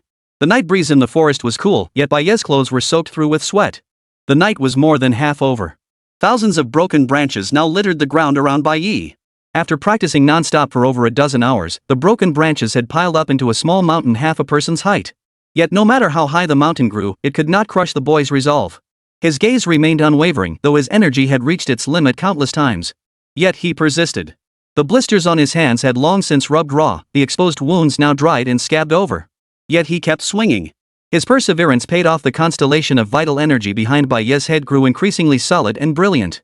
When his chi and blood reached their limit once more, Bai Ye's mind began to cloud. He shook his head, sweat flying in the darkness. Once more, Bai Ye pushed past his limits, gathering the power of chi and blood in his hands. Open! His command rang out as he launched another assault. The branch in his hand seemed infused with divine power, suddenly blazing with a golden light as dazzling as the sun itself. Whoosh! Damn it! A dull thud echoed alongside a startled cry. Bai Ye stared blankly at the branch in his hand. The branch remained intact, yet the tree trunk had been cleanly severed. The cut surface, while not mirror smooth, was remarkably even. And faint scorch marks were visible on its surface. At the same time, behind Bai Ye's head, beside the 3 solid stars, another faint, shimmering star appeared once more. Snap, snap, snap. I knew I wasn't mistaken. You truly are a promising prospect. Congratulations on successfully mastering the basics. Li Dongji clapped as he climbed out from beneath the fallen tree crown. Bai Ye forced a wry smile. Teacher, my comprehension really isn't that great. It took nearly 16 hours just to barely get started. Li Dongji's face twitched violently. His earlier claim of mastering it in 6 hours had been nothing more than male bravado and encouragement for his disciple. Back when he first mastered the technique, it had taken him a full day and night. And this brat didn't even possess the star-performing bloodline. Yet this brat before him had not only mastered the basics in half a day. The power far exceeded his requirement of cutting a foot into the wood. A tree trunk as thick as a man was severed clean through. And you tell me this is poor comprehension? Practicing martial arts is like cultivating chi and blood, both require painstaking, gradual effort. Even with exceptional aptitude, one couldn't achieve perfection in such a short time like in those novels. Perhaps when Li Dongji first began his training, he was too young and lacked sufficient strength. But Bai Ye's demonstrated aptitude absolutely surpasses that of ordinary people. Alright, don't be discouraged. Your master's comprehension is 4 times that of an ordinary person. Mastering the basics within a dozen hours is quite impressive. Go rest now. We'll be on the road again at dawn. Li Dongji spoke, extending his hand to push. His aura flattened the broken branch Bai Ye had used. A makeshift bed of branches appeared before them. Bai Ye lay down on it and fell into a deep sleep the moment he closed his eyes. Li Dongji gazed at Bai Ye's still slightly youthful face with a touch of pity, a flicker of reminiscence passing through his eyes. If that incident hadn't happened back then, my child with Ruyan would be this age now, wouldn't they? Bai Ye slowly opened his eyes to find the sky already bright with daylight. And now, it was nearly noon. Li Dongji hadn't woken Bai Ye at dawn, instead letting him rest thoroughly. Only upon seeing him awake did he toss over a roasted black panther leg, saying, "Eat. We'll press on after this. Don't overindulge in beast meat." "Master, why aren't you eating?" Bai Ye inquired. Li Dongji hesitated slightly before shaking his head and smiling. "You eat. I can't consume this. There's a dark attribute demonic poison within me that I've never been able to expel. Some think my cultivation dropped because of my severed arm, but it's actually this demonic poison constantly causing trouble. I'd love to taste this golden striped demon panther meat, but I fear eating it might send me tumbling back from 10th tier to 9th tier." Bai Ye took the panther leg and ate a few bites before suddenly looking up. "Master, I might be able to help you purge that demonic poison from your body." Chapter 18, A Mutual Achievement Through Detoxification. "What did you say?" Li Dongji grew agitated once more. Despite his typically composed nature, this youth whom he'd known for less than 24 hours kept breaking through his defenses. Bai Ye smiled warmly. Such a smile had only ever graced his face in the presence of his parents and his late grandfather. "I'm just speculating. Let me try." "Teacher, where is the demonic poison within you?" Bai Ye asked. "Li Dongji, in my right arm. If it doesn't work, please don't be disappointed." Bai Ye walked over to Li Dongji's side and placed his hand on the man's right arm. The true martial heavenly demon technique began to circulate silently. A vast expanse of black demonic patterns instantly appeared on Li Dongji's right arm. The patterns rapidly began to burrow toward Bai Ye's hand. In that instant, Li Dongji's eyes widened in shock. He stared at his right arm in utter disbelief. This. He could distinctly feel the demonic poison that had lurked within him for 18 years rapidly dissipating. This demonic poison, which even the high priest of the witch clan couldn't expel, had actually been resolved by his own chief disciple. At that moment, Li Dongji's eyes welled up with tears once more. It all felt like a dream. His cultivation, which had plummeted to the 10th tier, was now slowly rising again as the demonic poison vanished. Li Dongji had a feeling that once all traces of the demonic poison were gone, he would absolutely be able to return to the 11th tier. Though he might not reach the peak of the 11th tier, he could at least surge to the mid-11th tier. What he didn't know was that Bai Ye was equally stunned at that very moment. Not only had he successfully drawn out the demonic poison from Li Dongji's body, but he had also absorbed a strand of pure vital energy. Even a tiny drop of vital essence from a 10th tier grandmaster was a significant gain for Bai Ye, who had just entered the 4th tier. The 4 stars at the back of his head were gradually growing brighter. 10 minutes later, the last trace of demonic poison was finally successfully absorbed by Bai Ye. Beside the single moon-shaped star mark that had previously adorned Li Dongji's nape, a second, faintly visible moon now appeared. 10 stars form a moon, each tier advancement adds another crescent. The 4 stars within Bai Ye's body had grown incredibly solid, as if they might condense into a 5th star at any moment. Indeed, Bai Ye had now reached the pinnacle of the 4th tier. It was truly a case of mutual benefit through detoxification. "Master, is there any way to rapidly increase my chi and blood values?" Bai Ye looked at Li Dongji, only to find a faint glimmer of tears in his eyes. Old Deng, are you crying because you're touched? Bai Ye suddenly chuckled. Bull. That's just my cultivation technique, my eyes get dry and self-lubricate. Li Dongji refused to admit it. Yet as he gazed at Bai Ye, his heart brimmed with gratitude. Kid, how did you pull this off? Li Dongji forced down his excitement and asked. Teacher, everyone has their own secrets. Can we not ask about them? Bai Ye smiled. Fine. I won't ask. You mentioned rapidly enhancing qi and blood? The pursuit of martial cultivation lies in solid groundwork. Beyond breathing techniques, body tempering, and dietary supplements, there are no shortcuts. Breath control is the slowest a century of practice might reach the 3rd tier at best. Combining body tempering with breathing techniques might get those with better aptitude to around the 4th tier in 20 years. But reaching the 5th tier requires at least 50 years of arduous training unless one is a prodigy of unparalleled talent. But when combined with qi and blood tonics, progress accelerates dramatically. A single mouthful of demon beast meat can equal a year's worth of cultivation, though exaggerated. This saying speaks volumes. To accelerate progress, one must consume celestial treasures or genetic elixirs. Genetic elixirs develop resistance, but natural treasures do not. Once you're at the academy, we'll take it step by step. I'm confident I can help you break through to the 6th tier within a year. Can't you really tell me the secret to how you detoxified me? Li Dongji pressed again after finishing his statement. Bai Ye rolled his eyes. No way. Li Dongji scratched his head, still deeply curious about how Bai Ye had detoxified him. But Bai Ye was right, everyone had their own secrets. He was no exception. If Bai Ye chose not to speak of certain things, it simply meant the time wasn't right. He grabbed Bai Ye's arm, a faint smile playing at the corners of his mouth. Don't worry, I'll take you back to the academy. As Li Dongji's words fell, he suddenly soared into the air. Bai Ye felt the wind whip past his face, his eyes wide with astonishment. We're flying? Ha ha ha ha. Yes, we're flying. Can you fly at the 11th tier? Yes. Upon reaching the 11th tier and becoming a grandmaster, one gains the ability to fly through the air. Someday, you'll achieve it too. Master, how did you contract the demonic poison? And what really happened on your wedding night? Everyone has their own secrets. The sun set and rose again. At the break of dawn on the 3rd day, a faint dark spot appeared on the vast river. A middle-aged man stood on a driftwood log, accompanied by a young man. After 2 days and 2 nights of depletion, Bai Ye's lifespan now stood at just 28 years. The true martial heavenly demon art, unmastered, consumed half a year for every half hour of practice, a truly staggering toll. What left Bai Ye speechless most was that Li Dongji, in his rush to catch up with the new student competition, had unleashed his full aura of dominance along the way. Under the aura of an 11th tier powerhouse, both demon beasts and demonic beasts fled as far as they could. Even the less intelligent demon beasts knew better than to provoke an 11th tier powerhouse. After a day and night of relentless travel, Bai Ye hadn't even had the chance to kill a single rabbit. Teacher, how much longer until we reach base city 1? Bai Ye couldn't help but ask. Li Dongji pondered briefly. It's about a 2-hour journey from here. I'll take you there, arrange your identity documents, and then I'll be leaving. With your strength, breaking into the top 10 shouldn't be a problem, but the top 3 might be a bit challenging. Old man, where are you going? Bai Ye felt a surge of irritation at his continued lack of confidence in him. Hearing the brat call him Old Deng, Li Dongji didn't get angry. He just smiled and said, to get the Beast King's blood, of course. Don't worry, I'll be back in a day at most. I'm counting on you to help me regrow my severed arm. You think I'm just saying it's tough for you to crack the top 3 on purpose? Isn't that exactly what I meant? Bai Ye raised an eyebrow. Even though the Great Xia Academy has fallen to a second-rate martial arts university, it still has its share of strong students. Among this year's freshmen, 5 possess 6th-tier combat strength.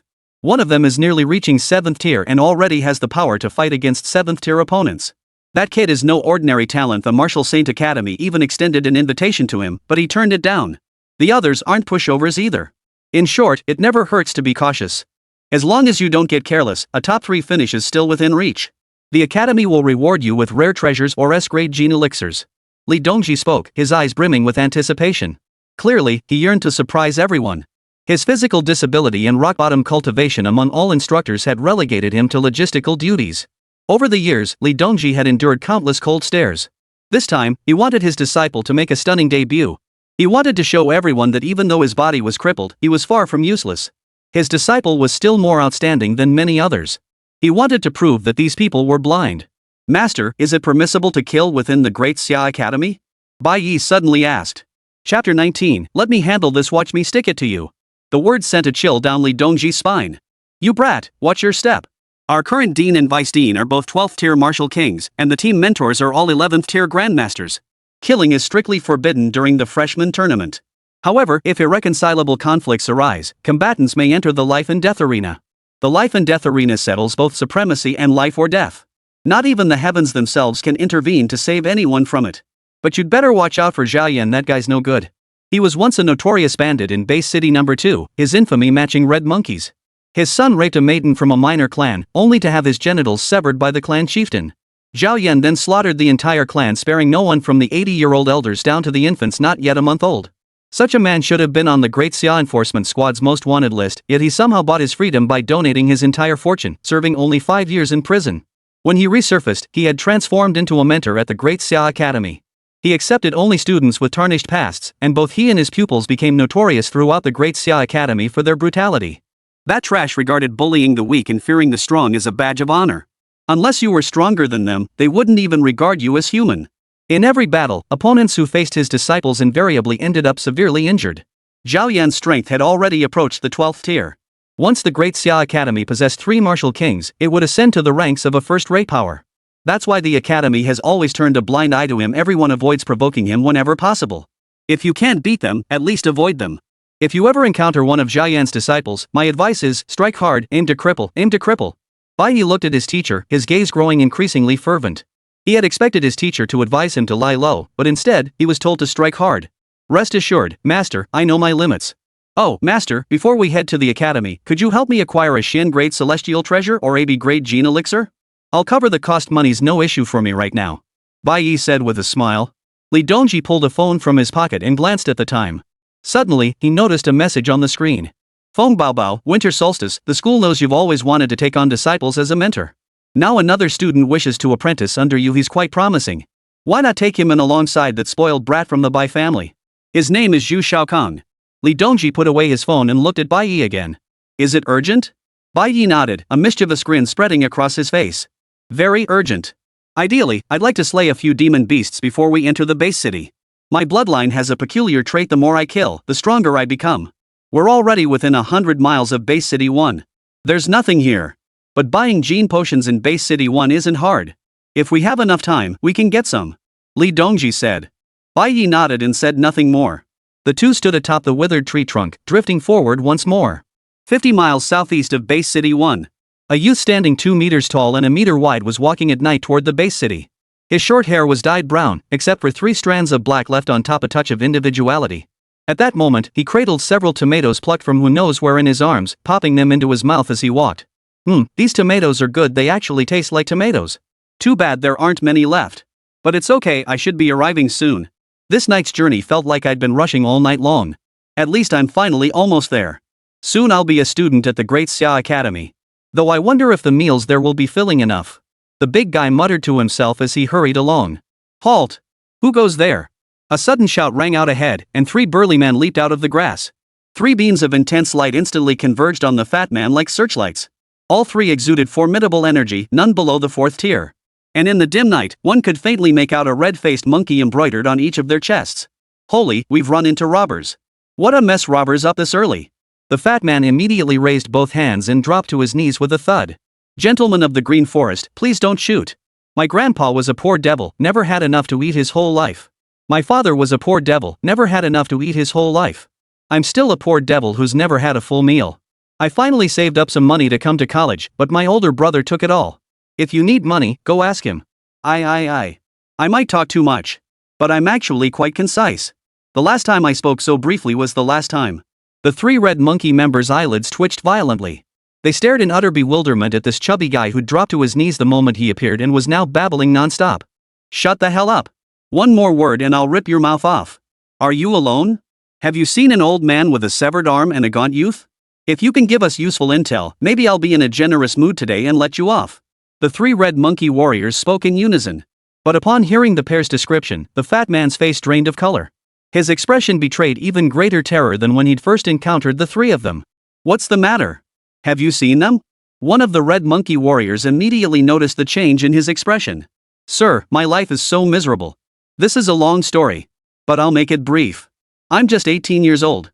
Right in the prime of my youth. Oh, aren't those 2 over there? The fat man suddenly whipped his head toward the side. The 3 burly men froze for a moment, then whipped their heads around to look in the direction the fat man was staring. But there was no one there, not even a ghost. But when they turned back, they saw the fat man scrambling on all fours, darting into a thicket with a whoosh. The red monkey warriors instantly flew into a rage. They pulled out their walkie-talkies and immediately called for backup. In an instant, over a dozen red monkeys from the vicinity gave chase in the direction the fat man had vanished. Damn it, we got played by a fat guy. If we catch him, we'll skin him alive. Stay alert, everyone. The real target might be about to show up. Roger that. Captain, our mission isn't combat. Just report the main target's location. With 2 elders backing us up, how could they possibly escape? Ha ha ha ha. That Li Dongji is just a one-armed master. Once the 2 elders get their hands on him, today's bounty is ours. Maniac laughter echoed through the walkie-talkie. Clearly, a dragnet had been laid outside Base City 1. Meanwhile, the heavy-set man in black had fled to the banks of a large river. He spotted a thicket of dense shrubs and slipped into it with practiced ease. But his bulk prevented him from fully concealing himself. The man wiggled his body a few times, finally slowly exposing his rear end from the bushes near the riverbank. This allowed his body to be perfectly concealed at least from within the dense forest. This way, he could at least avoid being caught with his pants down. Scared the crap out of me. The waterfall noise here makes it even harder to be spotted. Looks like I'll have to wait until they leave before I can go. Damn it, even Tang Sanzang's pilgrimage to fetch scriptures wasn't this nerve-wracking. The fat man muttered, his small eyes fixed on the path ahead, soon falling completely silent. The main protagonists, the master and disciple, remained completely unaware of all this.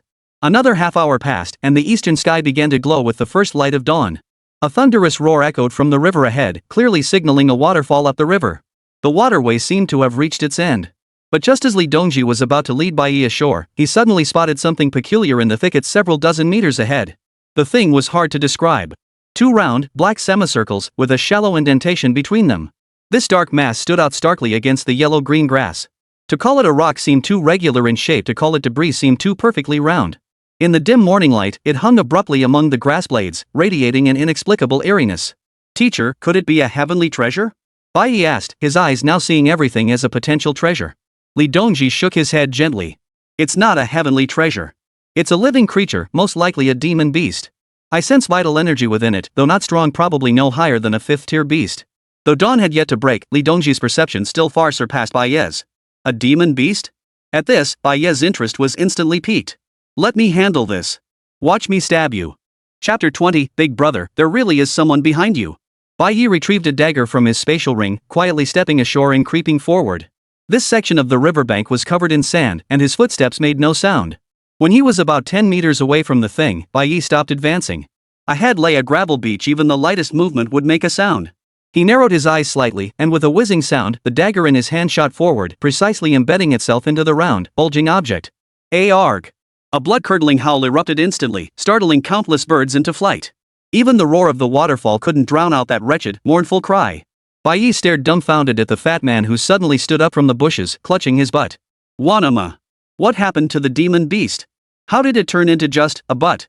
What kind of person hides in the bushes with only their butt exposed? Thank goodness I don't have any unusual preferences. Otherwise, wouldn't this be tempting certain groups to commit crimes? That said, Bai Ye still felt awkward and a bit guilty. He was always clear-headed about right and wrong, with rock-solid principles. You stab someone in the butt for no reason whatsoever, how could that possibly sit right with him? But for the moment, he didn't know what to do. Was he supposed to go up and say, I mistook your butt for a monster? Hey, buddy, would you believe me if I said it was a misunderstanding? Bai Ye called out. The fat man turned around, his gaze beyond mere resentment. But the moment he recognized Bai Ye's face, he looked like he'd seen a ghost. Clutching his rear, he bolted into the woods. Hey, hold on. I'll take care of this. Bai Ye immediately gave chase, intending to make amends. But the harder he chased, the faster the fat guy ran. Take responsibility, my ass. Can you just stay away from me? The fat man's wails echoed from ahead. For some reason, Bai Ye suddenly felt that voice was vaguely familiar, yet he couldn't quite place it. The fat guy yanked the dagger from his hand, blood spurting wildly from his butt. His face was twisted in misery, his eyes filled with despair. But one had to admit, this was one agile fat guy. He scrambled forward on all fours, instantly pulling away from Bai Ye. But his relief was short-lived. Just as he shook off Bai Ye, a massive foot slammed into his chest. Thud! The terrifying force sent the fat man flying through the air. Finally found you. Let's see where you can run now. Since I can't find Li Dongji and his disciple, I'll slaughter you today instead. This man was none other than the 7th-rank captain who had captured the fat man earlier. Sir, please spare me. Nature calls, and I was in a hurry to take a. You saw it yourself, I never waste words. Let me go, and I'll read your fortune for free. If you don't release me, bloodshed will surely follow today. The fat man pleaded, his face etched with panic. His expression clearly showed that whoever was chasing him was far more terrifying than this red monkey. The red monkey captain burst out laughing. I'm scared of big things. The fat man froze for a moment, then his face lit up with wild joy. Siada? Senior. Talk about a case of mistaken identity. I'm also from Xia University. I've got my acceptance letter. I'm heading to Dasha Academy today. You can't bully your junior, that's just rude. Captain Red Monkey was utterly dumbfounded. What the hell is going on here? I'm telling you about the drunken concubine, and you're dragging in some yellow-haired corpse looter nonsense. So what if I bully you today? Not even the King of Heaven himself could save you now. Spill it. Are you in cahoots with Li Dongji and the others? Where are they? If you don't spill today, I'll wring your neck like a pretzel. Captain Red Monkey snarled with a vicious grin. But the moment he finished speaking, he noticed something off about the fat man's gaze. As if he'd seen something utterly terrifying. And it was right behind him. Big brother, there's someone behind you, the fat man said. Captain Red Monkey paused slightly, then his maniacal grin grew even more savage. You think I'd believe you? The moment I turn around, you'll run off again. Captain Red Monkey clearly recalled the incident from half an hour earlier. But the fat man was on the verge of tears. Bro, there really is someone behind you. If you don't turn around now, I'll wring your neck. Just trust me this once, okay? The fat guy pleaded again, genuinely panicked. If you don't turn around, you'll get killed. I'm counting on you two fighting so I can keep running. But reason is useless with damned ghosts. Ha. Twist my neck? Let him try. Twist it, I dare him. The moment the red monkey captain finished speaking, the smile on his face froze solid. In that instant, every hair on his body stood on end. Two massive hands had already slipped around his neck from behind. Snap. Captain Red Monkey's body still faced the fat man, but his head turned to look behind him. Standing there was a handsome youth, his eyes a deep crimson. Killed 7th tier martial artist Taradu in demon state. Target's remaining lifespan 98 years. Successfully reclaimed lifespan 9 years and 8 months. Current remaining lifespan 37 years and 2 months. Bai Ye shoved Captain Red Monkey's corpse aside and glared at the fat man on the ground. Why are you running? How could I not run if you're not chasing me? Bai Ye. Come on, get up. Let me see your butt. Bai Ye said somewhat guiltily as he reached out to pull the fat man up. The fat man clutched his buttocks with both hands, his face now even more terrified than before. Bro, let's talk business. Fat Lord here isn't into guys. 3 black lines instantly appeared on Bai Ye's forehead. Just let him see. I promise he won't do anything to you. Li Dongji stepped out from the side, staring at the two with utter exasperation. Bai Ye covered his face with his hand. Damn it, I just wanted to see how badly you were hurt. Sorry about earlier, I mistook you for a beast. He reached out and yanked the 200+ pound man up in one swift motion. No need. It's fine. I'm tough as nails and heal quickly. The fat man still didn't want him to look. But Bai Ye had already used the early morning light to examine him. The next second, shock washed over Bai Ye's face. A hole gaped in the fat man's pants, surrounded by fresh bloodstains. Yet on the snow-white buttocks peeking through, there was no sign of injury whatsoever. Even Li Dongji was utterly dumbfounded by this sight. You? Bai Ye looked at the fat man in astonishment. I told you, old Juice got thick skin and tough flesh. The fat man's eyes suddenly darted around nervously. Fatso, what are you doing here? Li Dongji asked, pulling a gourd from his chest and taking 2 big gulps. My name's Zhu Shaokong. I'm a freshman at the Great Xia Academy, from Survival Base 7. I'm here today to register. The fat man explained. Put. Li Dongji sprayed a mouthful of liquor right onto the fat guy's face. Cough, wait, what did you say your name was? Cough. Li Dongji coughed as he asked, clearly choked quite badly. But no sooner had he finished speaking than rustling sounds erupted from the surrounding grass. A dozen red monkey warriors charged forward, instantly surrounding the trio. Ha. Li Dongji. Didn't see this coming, did you?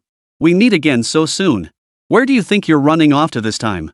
A sinister chuckle echoed as the third elder they had encountered earlier and another elderly man emerged from behind.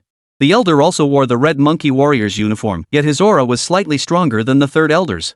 Clearly, he too was a 10th tier grandmaster. And he had already reached the late stage of the 10th rank. Li Dongji glanced up at the two men. What? Want to gang up on me? The third elder's face twisted with mockery as he sneered coldly, what's the matter? Don't fancy outnumbering your opponents? Today, we're going to outnumber you. What are you going to do about it? Oof. We've long wanted to test the fame of the Sunfire Grandmaster, Li Dongji. I wonder if your reputation, as one of the former twin heroes of the Icefire sect, holds up to scrutiny? The late-stage Grandmaster Elder crossed his arms over his chest, his eyes brimming with scorn as he sneered. Clearly, he held Li Dongji in utter contempt. Yet the moment his words fell, Li Dongji vanished from view, leaving only a blur.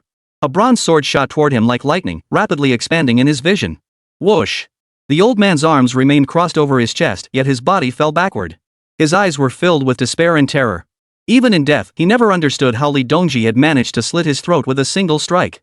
Li Dongji slowly turned his gaze toward the third elder, who was already scared out of his wits. Today, I refuse to let the many bully the few. What are you going to do about it? Chapter 21, Deadwood slays the Grandmaster, Heavenly Demon skill advances. You've broken through to the 11th tier? How is that possible? Weren't you crippled? How could you have advanced? The third elder pointed at Li Dongji, his entire body trembling. It hadn't been that long since their battle in the canyon. Though he'd been defeated, the gap hadn't been vast. Yet the aura Li Dongji now radiated was several times stronger than his own. Even the second elder, a late-stage 10th tier cultivator, had been struck down with a single sword to the throat. To make him duel Li Dongji one-on-one would be nothing short of suicide. We must all attack together. Capture that young one as a hostage, only then can we survive. The third elder steeled his resolve and bellowed at the other red monkeys, who were frozen in terror. The red monkeys snapped out of their daze instantly. They knew the third elder was right, facing a powerhouse who could instantly kill the second elder. Escape was impossible. Their only hope for survival now was to capture Bai Ye. But before they could move, Li Dongji's blazing sun demon subduing sword suddenly blazed with a golden radiance as intense as the midday sun.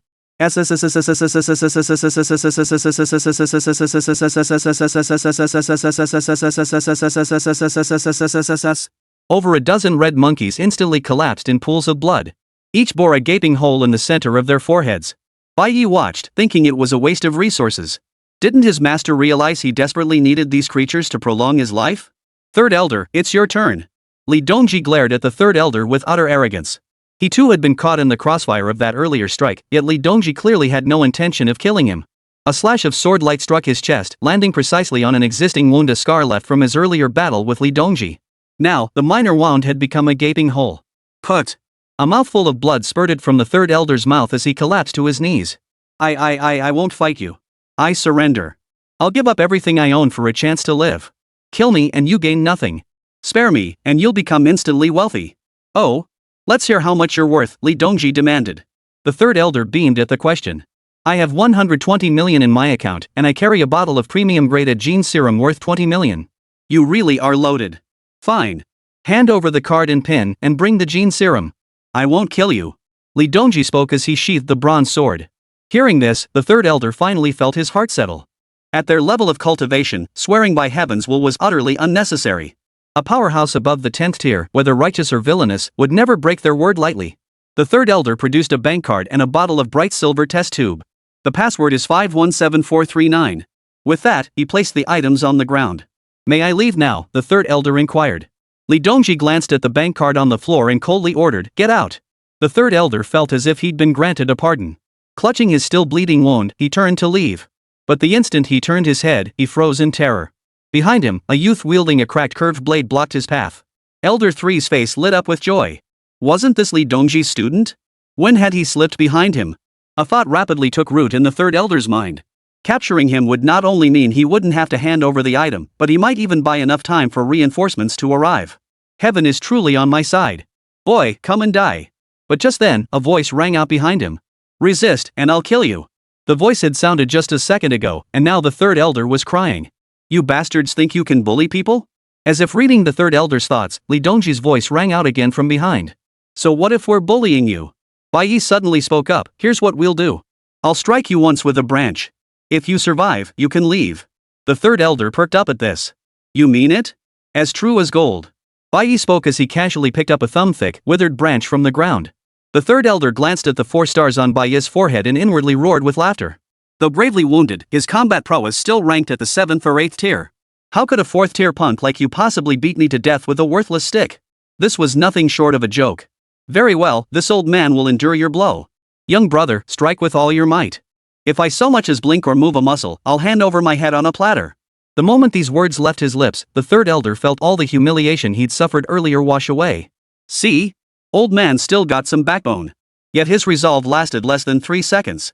In Bai Ye's eyes, he saw a flash of crimson bloodlight. True martial bloodline, ignite. Successfully consumed 10 years of lifespan. Combat power increased tenfold. Current remaining lifespan, 27 years and 2 months. The stars of vital energy behind Bai Ye's head instantly reached 8. Though each star was faint, with the last 4 flickering incessantly, they were undeniably real, granting Bai Ye temporary 8th tier combat power. The withered branch in his hand also burst into a golden glow at that moment. With a howling wind, the branch instantly lashed out toward the third elder. The third elder's heart sank to the depths. He instinctively raised his arm to block. But in the next instant, a fiery line sliced diagonally across his arm, then his neck. SSS-level. The third elder's vision spun wildly several times before settling on his own headless corpse, spewing fresh blood. The world plunged into darkness. Demon state, killed 10th tier martial artist Yang Dakuan.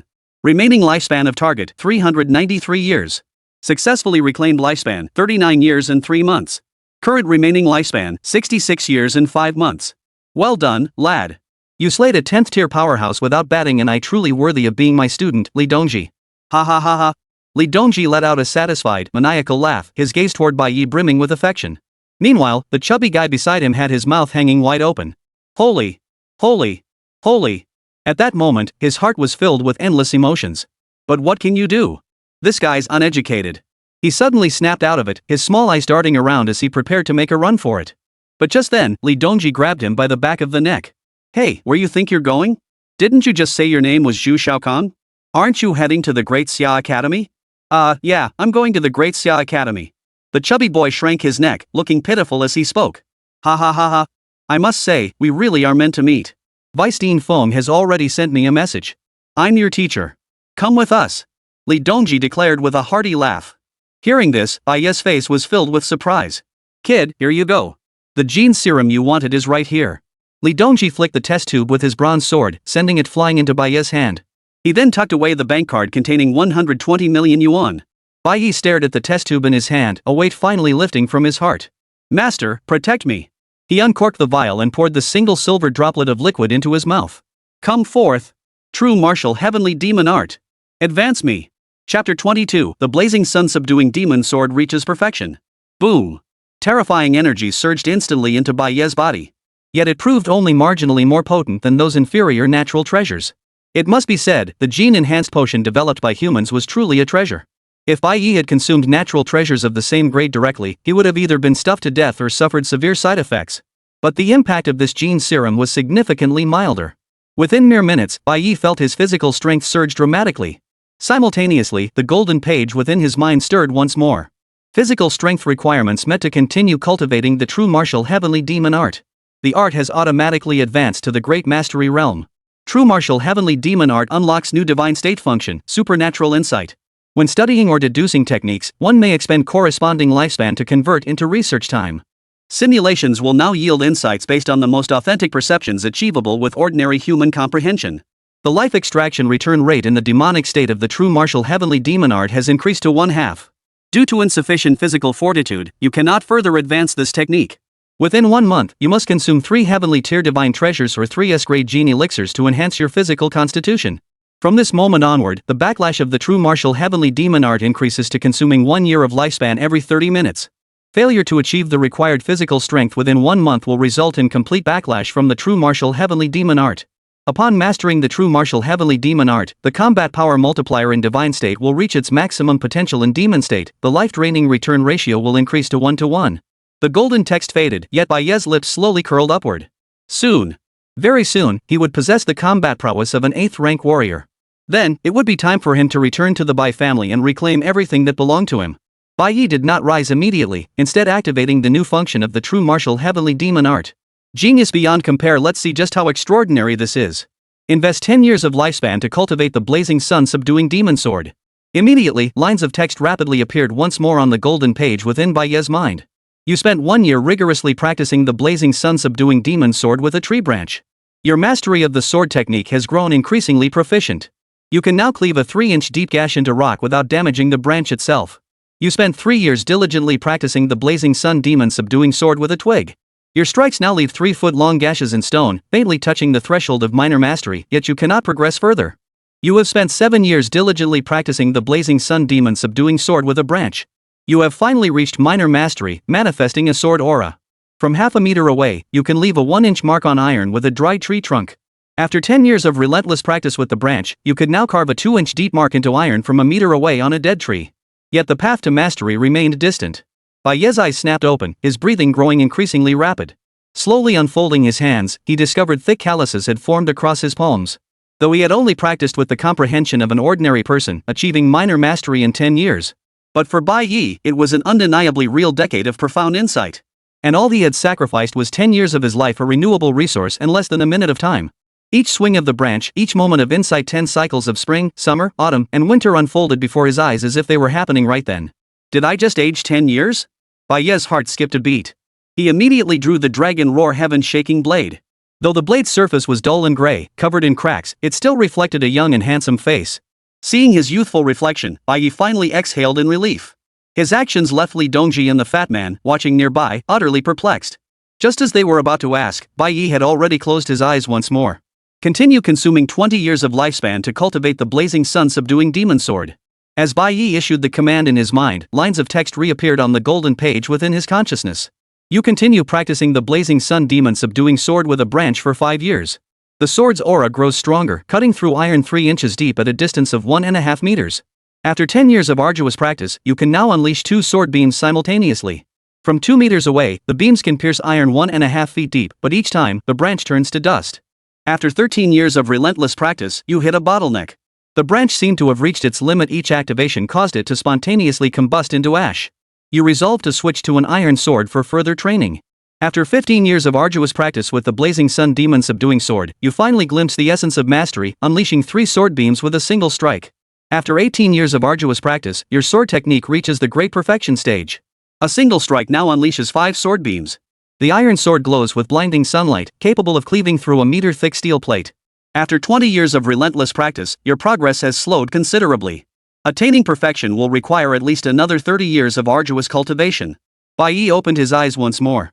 Though this was his second simulation, his gaze remained utterly stunned. He now deeply understood the grueling hardship an ordinary person must endure to master a high-grade Xian tier martial art to its pinnacle. Nearly 30 years of relentless training were required to reach the great perfection stage. And this was through relentless practice within the simulation space. For a real person, factoring in eating, sleeping, and other necessities, it would likely take twice as long for an ordinary individual to reach such mastery. Bai Ye did not continue investing his lifespan to cultivate the blazing sun demon subduing sword. The demon subduing sword, now perfected, was sufficient for his needs. He sensed that even though he hadn't yet reached the 5th tier martial artist level, with this mastered Xian tier sword technique, he could absolutely threaten peak 5th tier martial artists without activating his true martial bloodline. Even a 6th tier martial artist would struggle immensely to block a single strike from him. Bai Ye sensed his remaining lifespan, 36 years and 5 months. I can't continue the calculations. The backlash from the true martial heavenly demon art has intensified. It now consumes 2 years of my lifespan every hour. With only 35 years left, I won't even last a single day. I must kill at least once more to survive until tomorrow. Otherwise, even if I expend 30 years of life to simulate cultivating chi and blood even with the aptitude of an ordinary person, after 30 years of arduous cultivation, I might just break through to the 5th tier. At this thought, Bai Ye suddenly felt an urge to go all in. But he quickly regained his composure, his mind racing as he pondered ways to extend his lifespan. Near the base city, magical beasts and demonic creatures were scarce. The Red Monkey's people had been mostly wiped out, and the remaining ones had likely fled. No fool had dared to provoke him by showing their face. Could he really just grab someone at random and slaughter them? Bai Ye's gaze inevitably fell upon the fat man. The fat man felt every hair on his body stand on end under that gaze. Thankfully, Bai Ye merely glanced at him before withdrawing his gaze. Only then did the fat man breathe a long sigh of relief. He even felt an urge to grab a backpack and flee Lang Lang Mountain. But Bai Ye's eyes suddenly lit up. Outside the base city, there was no one to kill. But within the city, it seemed there might still be opportunities for slaughter. Every base city had an arena where martial artists could fight. For a small fee, one could battle magical beasts within these arenas. Originally, these arenas served as training grounds for martial artists to understand beasts, familiarize themselves with them, and build courage and combat experience. At some point, however, the arenas had transformed into venues resembling underground fight clubs. Entrants must sign a life or death agreement, and defeating a monster yields substantial rewards. Countless martial artists have become hopelessly addicted to the arena. If you enter the city now, you might just catch a beast fighting match before the newcomer trials. Select a slightly higher level beast to battle. Victory could easily add decades to one's lifespan. Master, let's set out, Bai Ye said as he rose. Before Li Dongji could respond, the chubby fellow beside him was already brimming with impatience. Yeah. I heard new students get free meals for the first month. And I'm starving to the point my legs are giving out. Let's hurry up. I need to eat my fill and then get a good night's sleep. Before I'm full, I always feel hungry. Bai Ye furrowed his brow at the fat guy and suddenly asked, why do I feel like you're acting like a pig? Chapter 23, holy crap, you really are that pig. Really? How could that be? Senior brother, you can't just give someone a nickname because their surname is Shu. The fat man suddenly grew tense. Bai Ye grew even more suspicious. Scrutinizing the fat man from head to toe, he spoke again, teacher, doesn't his voice sound familiar to you? It does sound a bit familiar. And that look in his eyes, something about you just doesn't feel right, little fatty. Li Dongji also began scrutinizing the fatso from head to toe. This made the fat guy even more flustered, and he began instinctively backing away. Setting aside the facts, what you're saying is completely unfounded. This is absolutely our first meeting, how could it feel familiar? Ah. I get it now. It's because I'm just too handsome, so you think I look familiar. The fat guy offered an excuse even he didn't believe. Fatso, relax.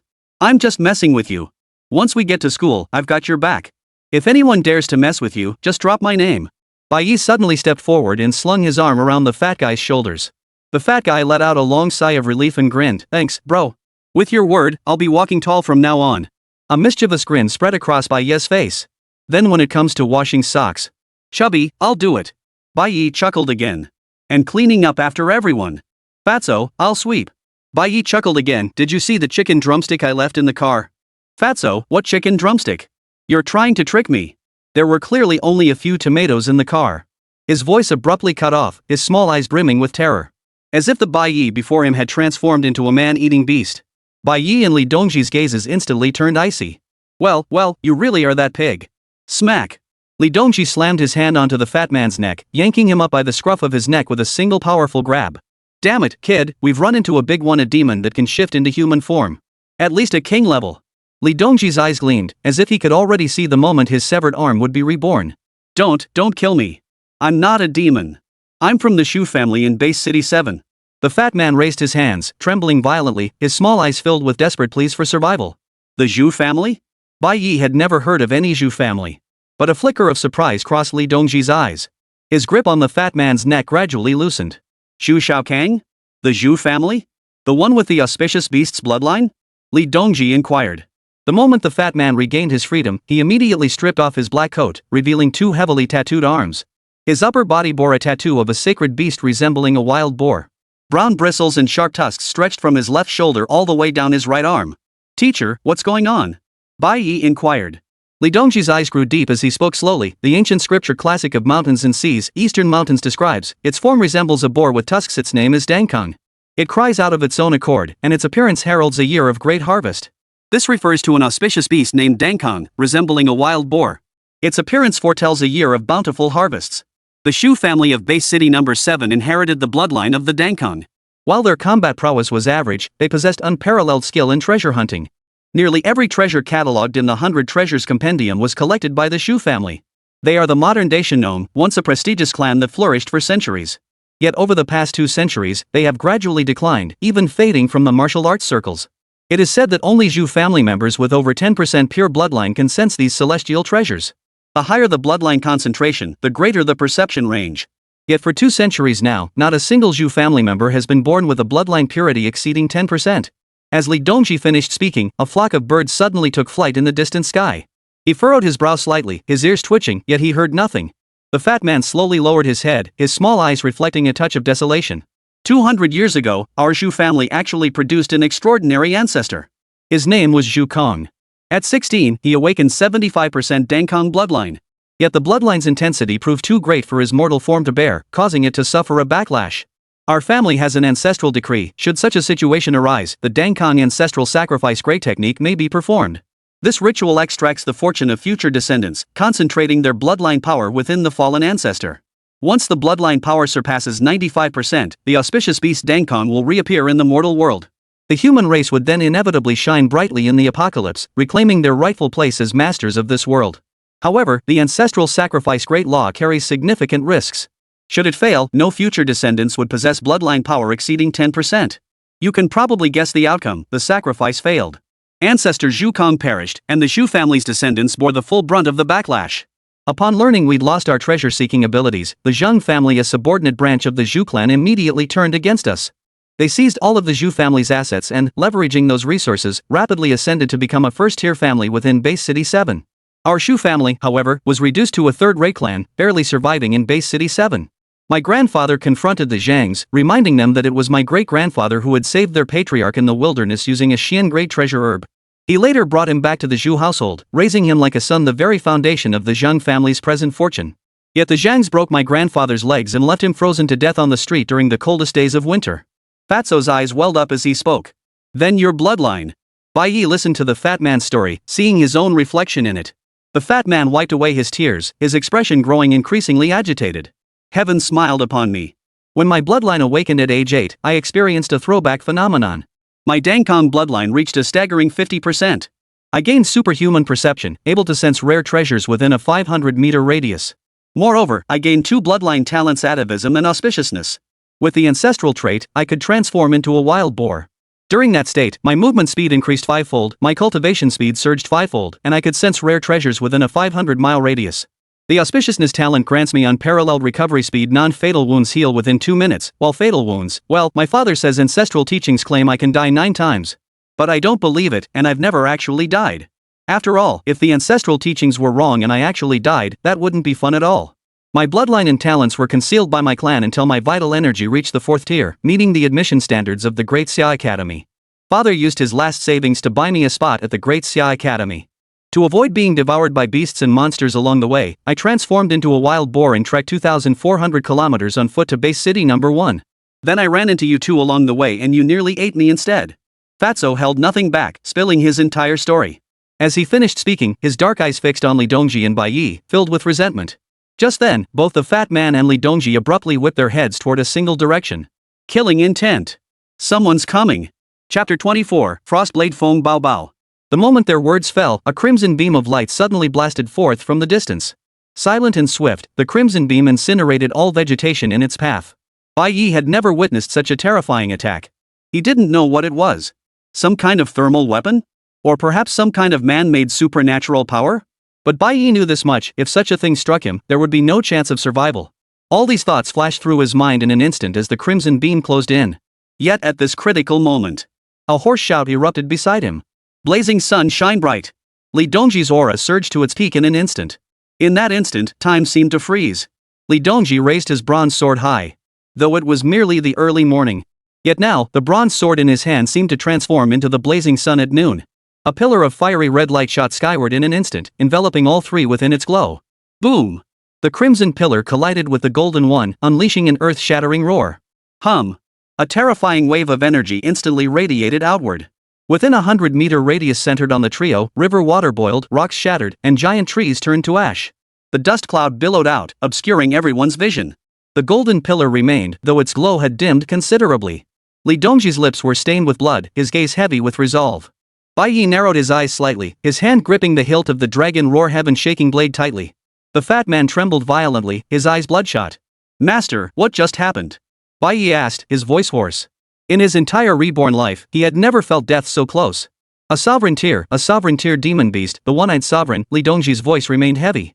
A king-tier demon beast? How could a king-tier demon beast appear here? Bai Ye's voice brimmed with bewilderment. It seems the rumors were true. The Red Monkey Legion, while ostensibly hunting beasts for a living, has colluded with a royal tier beast. But this wasn't the true sovereign tier beast acting otherwise. My blazing sun would never have been blocked. Li Dongji pulled out his phone, only to discover the satellite signal had been jammed. Just then, a voice suddenly echoed from the gray mist ahead. Liang's sword, Li Dongji. I never expected you to recover to the 11th rank. We had no prior grudge, but you killed my only son. Now, hand over the killer, and I'll let you go. A figure slowly materialized. It was a tall, gaunt figure clad in black robes. 2 solid crescent moons hung behind his head, and more terrifyingly, a flickering crescent moon shadow flickered beside them. Behind him loomed a massive, menacing black shadow. The shadow's features were indistinct, revealing only a single crimson vertical eye. Ho Yunfeng, the Grand Leader of the Red Monkey Legion? Rumor has it you're at the peak of the 10th tier, yet your true cultivation has reached the peak of the 11th tier. Li Dongji was correct. The 2 crescent moons represented Ho Yunfeng's peak 11th tier cultivation. The flickering crescent beside it was a temporary enhancement of his combat power to 12th tier, achieved through other means. I'll give you 5 seconds to decide. Leave or die alongside these 2. Ho Yunfeng spoke again, and the crimson vertical eye of the shadow behind him slowly illuminated once more. If you wish to kill my disciple, you'll have to step over my dead body. Ho Yunfeng, this place is very close to base 1. I advise you to retreat quickly. Otherwise, you won't be leaving today. I don't believe you can kill me in such a short time. Li Dongji slowed his speech, a glint of battle intent flashing in his eyes. Then prepare to die. My lord, lend me the strength for one final strike to shatter this blazing sun barrier. As Ho Yunfeng finished speaking, the vertical eyes behind him began to glow intensely. But just then, a sudden breeze swept through the air. In the midst of September, snowflakes began drifting through the air. Nearby, the great river instantly froze over with a thin layer of ice. Li Dongji's expression remained unchanged. But Ho Yunfeng's expression changed drastically in an instant. How could they arrive so quickly? No one can save you today. He inwardly cursed his misfortune, channeling all his strength into the dark shadow behind him. His gaze remained fixed on Bai Ye. Though Bai Ye had blown up the plane, his image had been transmitted back to Red Monkey headquarters when he killed Ho Silei in the canyon. Buzz. The vertical eye behind Ho Yunfeng blasted forth another crimson beam. The beam pierced through the dusty haze and collided with the blazing golden pillar of light. Cracks rapidly spread across the golden beam, threatening to shatter at any moment. Li Dongji instinctively stepped forward, shielding Bai Ye and Ho Yufeng. He knew his blazing sun couldn't withstand this strike. But he was honoring his earlier promise through action. If danger comes, the master dies first. Just then, a faint cry, as if from the depths of hell, echoed from the distant sky. Frostblade slay the fiend. Simultaneously, a colossal blade aura, 100 meters long, suddenly streaked across the distance. Wherever the blade's glow passed, everything froze instantly. The frigid chill spread with blinding speed, even coating the crimson pillar of light with frost in the biting wind. The target of that 100-meter ice blade was none other than Ho Yunfeng. Ho Yunfeng's expression changed abruptly. He spun violently, forced to align the pillar of light directly against the blade of ice. Boom! Another earth-shattering explosion echoed. The moment the crimson beam touched the ice blade, it froze solid, transforming into an icicle. The ice blade charged forward, cleaving through the ice pillar with overwhelming force and striking toward Ho Yunfeng. Seeing this, Ho Yunfeng shot Bai Ye a look of bitter resignation. He spat a mouthful of blood, and then vanished entirely within the crimson mist. Oomph! A cold snort echoed across the heavens. Whether you're the red monkey or the black monkey, dare to set foot within 100 miles of base city number 1 again. I, Feng Bao Bao, will hunt you down until you have nowhere to run. Frozen domain seal. The instant the voice rang out, the frozen expanse instantly expanded eastward for 100 li. Dozens of miles away, a figure materialized out of thin air. Coughing up another mouthful of blood, he barely escaped the icy confines. A figure clad in white, appearing to be in his early 40s, descended from the heavens. 3 solid crescent moons radiated a suffocating silver light from behind his head, a stark testament to his terrifying cultivation at the peak of the 12th tier. Bai Ye stared at the figure, his heart pounding wildly. Is this the pinnacle of a martial artist's combat prowess? Could a human truly reach such heights of power? In that moment, a second desire took root in the youth's heart alongside his thirst for vengeance. He too wanted to master that godlike strike. He too wanted to wield the power to shatter the heavens and earth, just like this white-clad figure. He too yearned to stand atop the martial arts world and behold the unique vistas from the lofty heights. The seed of hope had barely been planted when it began to take root and sprout rapidly, impossible to suppress. Xia Ji, you've outsmarted me again. But thanks for today, Li Dongji said with an awkward smile as he withdrew the blazing sunlight. His reaction caused a hint of surprise to flicker in the white-robed man's eyes. Senior brother, it's been 18 years since you last said thank you to me, Feng Bao Bao remarked, a tinge of bitterness in his heart. Enough. I've already been expelled from the sect. From that day 18 years ago. The Icefire sect has only you, Feng Bao Bao, the Frostblade. No longer the blazing sun sword Li Dongji. P. Chapter 25, Pass your frost slaughter blade to him. Feng Bao Bao sighed softly. Ah. Senior brother, why must you do this? That incident truly wasn't your fault, at least, I never blamed you. If our venerable master were still with us, he certainly wouldn't blame you either. Expelling you from the sect was only out of necessity. Enough. Li Dongji clearly didn't want to revisit the topic, cutting him off sharply. Go back. The new disciples competition starts in an hour. My 2 disciples still need to perform well in the tournament. Feng Bao Bao glanced at Bai Ye and the fat guy, his expression suddenly turning peculiar. Senior brother, you're just starting out as a mentor. Don't put too much weight on the competition results. Even finishing last is perfectly normal. Pushing too hard could backfire. Feng Bao Bao said. He knew these 2 better than anyone. One was the spoiled playboy of the Bai family, wasting his youth on women and learning nothing useful. If not for the money, would such trash even dream of entering the Great Xia Academy? The White family's fallen scion was only at the Great Xia Academy to polish his image. Achieve a high ranking? You've got some nerve. As for the other one, he's even less credible. Even at the Zhu family's peak, they weren't known for combat prowess. That was the Zhu family, famed for having no equal among their peers. They might be decent at herbal identification or research, but But the newcomer competition is real combat, sending these two in would just be a joke. As Feng Baobao's inner critic raged on, Li Dongji had other ideas. What's your problem, Feng Baobao? Do you look down on me, or do you look down on my disciple? Big head Feng, mark my words, you can look down on me, but you dare not look down on my disciples. As Li Dongji spoke, his eyes flashed with a hint of bloodshot. Though they'd only known each other for a few days, he and Bai Ye had already become both teacher and friend. Regardless of his affection for this disciple, the fact that Bai Ye had helped him expel the demonic poison meant he would never tolerate anyone looking down on Bai Ye. Feng Baobao instantly felt a wave of exasperation wash over him. How come I never noticed before that you're such a tough guy with a glass heart? You know how strong that kid Zhangling is, right? He can even hold his own against a 7th-tier powerhouse. Plus, he's Zhao Yan's disciple. Right now, no one in the academy can hold him back except Zhang Yangyu. The other 5th-tier students aren't pushovers either. What do you expect your students to compete with against these genuine geniuses? Just sheer stubbornness? Feng Baobao sighed in exasperation. Mentioning Zhang Ling and Zhang Yangyu, a hint of admiration still flashed in Feng Baobao's eyes.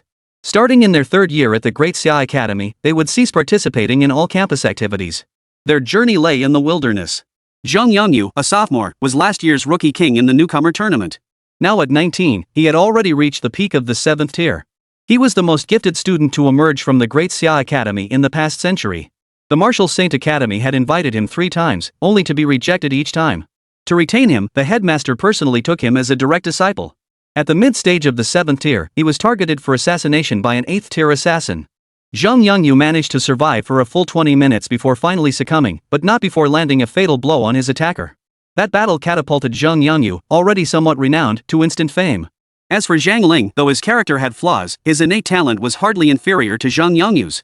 The higher-ups at the Great Xia Academy cherished talent and firmly believed that if this boy's character could be corrected, he would one day become a dominant figure in the realm. What's the matter? Big head Feng, wanna make a bet with me? A sly gleam flashed in Li Dongji's eyes. Bet it is. What makes you think I'm afraid of you? Name your terms. Feng Baobao was equally infuriated by Li Dongji's stubborn donkey-like temper. Bet on whether my disciple can take first place. Dare you? Li Dongji sneered coldly. Feng Baobao's eyes narrowed. First place? You've got some nerve. Fine, what's the stake? If I lose, I'll give you 100 million yuan. If you lose, hand over your frost shatter blade to my disciple. Li Dongji looked utterly confident Feng Baobao would accept. No way. Feng Baobao refused almost without hesitation. The frost blade is the Icefire sect's untransmitted secret. But before he could finish, surprise flashed in his eyes. You passed on the flaming sun demon subduing sword? What do you mean transmitted? My disciples are my successors. I'll have him perform a proper initiation ceremony later, Li Dongji said with a smile. Is he also ice attributed? Feng Baobao's pupils suddenly contracted. No. He's a Bai family member. The Bai family possesses the true martial bloodline, a divine bloodline. The Icefire sect's rules forbid passing it to family disciples. Have you forgotten? Bai Ye has severed ties with the Bai family. Therefore, he is essentially a free agent now. Li Dongji raised an eyebrow at Feng Baobao. Feng Baobao fell silent. After a full 10 seconds, he suddenly laughed. If this kid truly secures first place among the freshmen, doesn't that mean his talent surpasses even Zhang Ling's? If that were the case, the Icefire sect's lineage had been severed. If the blazing sun demon subduing sword and the frost-cutting god-slaying blade were passed to the same person, perhaps it could truly ensure the Icefire sect's legacy continues. Alright, it's settled. Feng Baobao declared with a laugh. You, my second master, won't be able to escape this one, ha ha ha. Li Dongji burst into wild laughter. Truth be told, the moment he witnessed Bai Ye's bloody rampage through the gorge, this idea had already taken root in his mind. Had Li Dongji not revealed it, Bai Ye would never have imagined that Li Dongji, the heir to the blazing sun demon subduing sword, possessed an ice attribute constitution. Nor would he have imagined that Feng Baobao, the inheritor of the Frost Slayer God Blade, possessed a fire attribute constitution. The blazing sun demon subduing sword was a fire attribute cultivation technique that would backfire on practitioners, but those with ice attribute constitutions would not suffer its backlash. Similarly, the Frost Slayer Godblade is an ice attribute cultivation technique that can backfire on its practitioner, yet those with fire attribute constitutions can practice it without backlash. Beyond these, there exists another special group capable of practicing these arts, those with divine bloodlines. The Bai family's true martial bloodline is such a divine bloodline. According to the Icefire sect's rules, these two techniques can only be passed down to those with ice or fire attributes, or divine bloodlines. However, there is one prerequisite: the inheritor must be a free individual without family ties or affiliation to any ancient martial sect. Bai Ye happened to meet all these requirements. Feng Baobao glanced at Bai Ye, then raised her hand lightly. A snow-white, alien-shaped fighter jet materialized in the open space. Take my frost warplane back. Li Dongji couldn't have been happier to comply, immediately leading his two disciples toward the fighter. 2 minutes later. The Frost War concluded in the central plaza of Base City 1. Surveying the city which dwarfed Base City 9 by an immeasurable margin, Bai Ye felt a surge of excitement welling up inside him. Though he had lived 3 lifetimes, he had never been older than 20. Base City 1 spanned an area comparable to 3 capital cities of Blue Star, its 300-meter-high walls bristling with artillery of every kind. The city loomed over the land like a fierce beast. No youth could remain unmoved upon first beholding such a formidable fortress. Kid, are you still planning to buy rare treasures? We still have some time. Stepping off the fighter jet, Li Dongji suddenly asked. Bai Ye pondered briefly. Teacher, which is more expensive, S-grade gene serum or heaven-tier treasures? For ordinary buyers, they're roughly comparable. But through specialized channels, the celestial treasures are naturally more expensive. Though celestial treasures are difficult to absorb directly, a single heaven-tier treasure can yield at least 3 vials of S-grade gene serum. But these items are hard to come by. Even when they appear, it's only at high-end auctions. Li Dongji explained. Bai Ye's eyes lit up. Can you get S-grade gene elixirs? Master, please help me acquire 3 vials. Thank you. As soon as he finished speaking, he stared at Li Dongji with pleading eyes. The sight of his pleading expression made Li Dongji's eyelids twitch violently. Do you even know how much an S-grade gene serum costs? You just blurt out buying 3 vials without spending a single penny. You're trying to fleece a sucker dry, aren't you? Chapter 26, The Bisui No. 1 Arena, First Encounter with Zheng Yongyu. Bai Ye was instantly mortified. He had indeed received a bank card loaded with 5 million yuan and several tens of thousands in cash from Hosairoe. But this amount was truly insignificant. As if sensing his awkwardness, Li Dongji suddenly grinned. Alright, don't worry about it. I'll go see if I can get you one if there's any left. You two head back to campus. You can familiarize yourselves with the school before the competition starts. S-grade gene serums, each one easily worth over 100 million. Not long ago, he'd been thrilled about earning some extra cash. Now that freshly earned extra cash seemed destined to vanish. Teacher, I want to explore the city a bit. I'll head back later, Bai Ye said. Li Dongji glanced at the time and replied impatiently, Go ahead then, but don't miss the 8 o'clock assessment.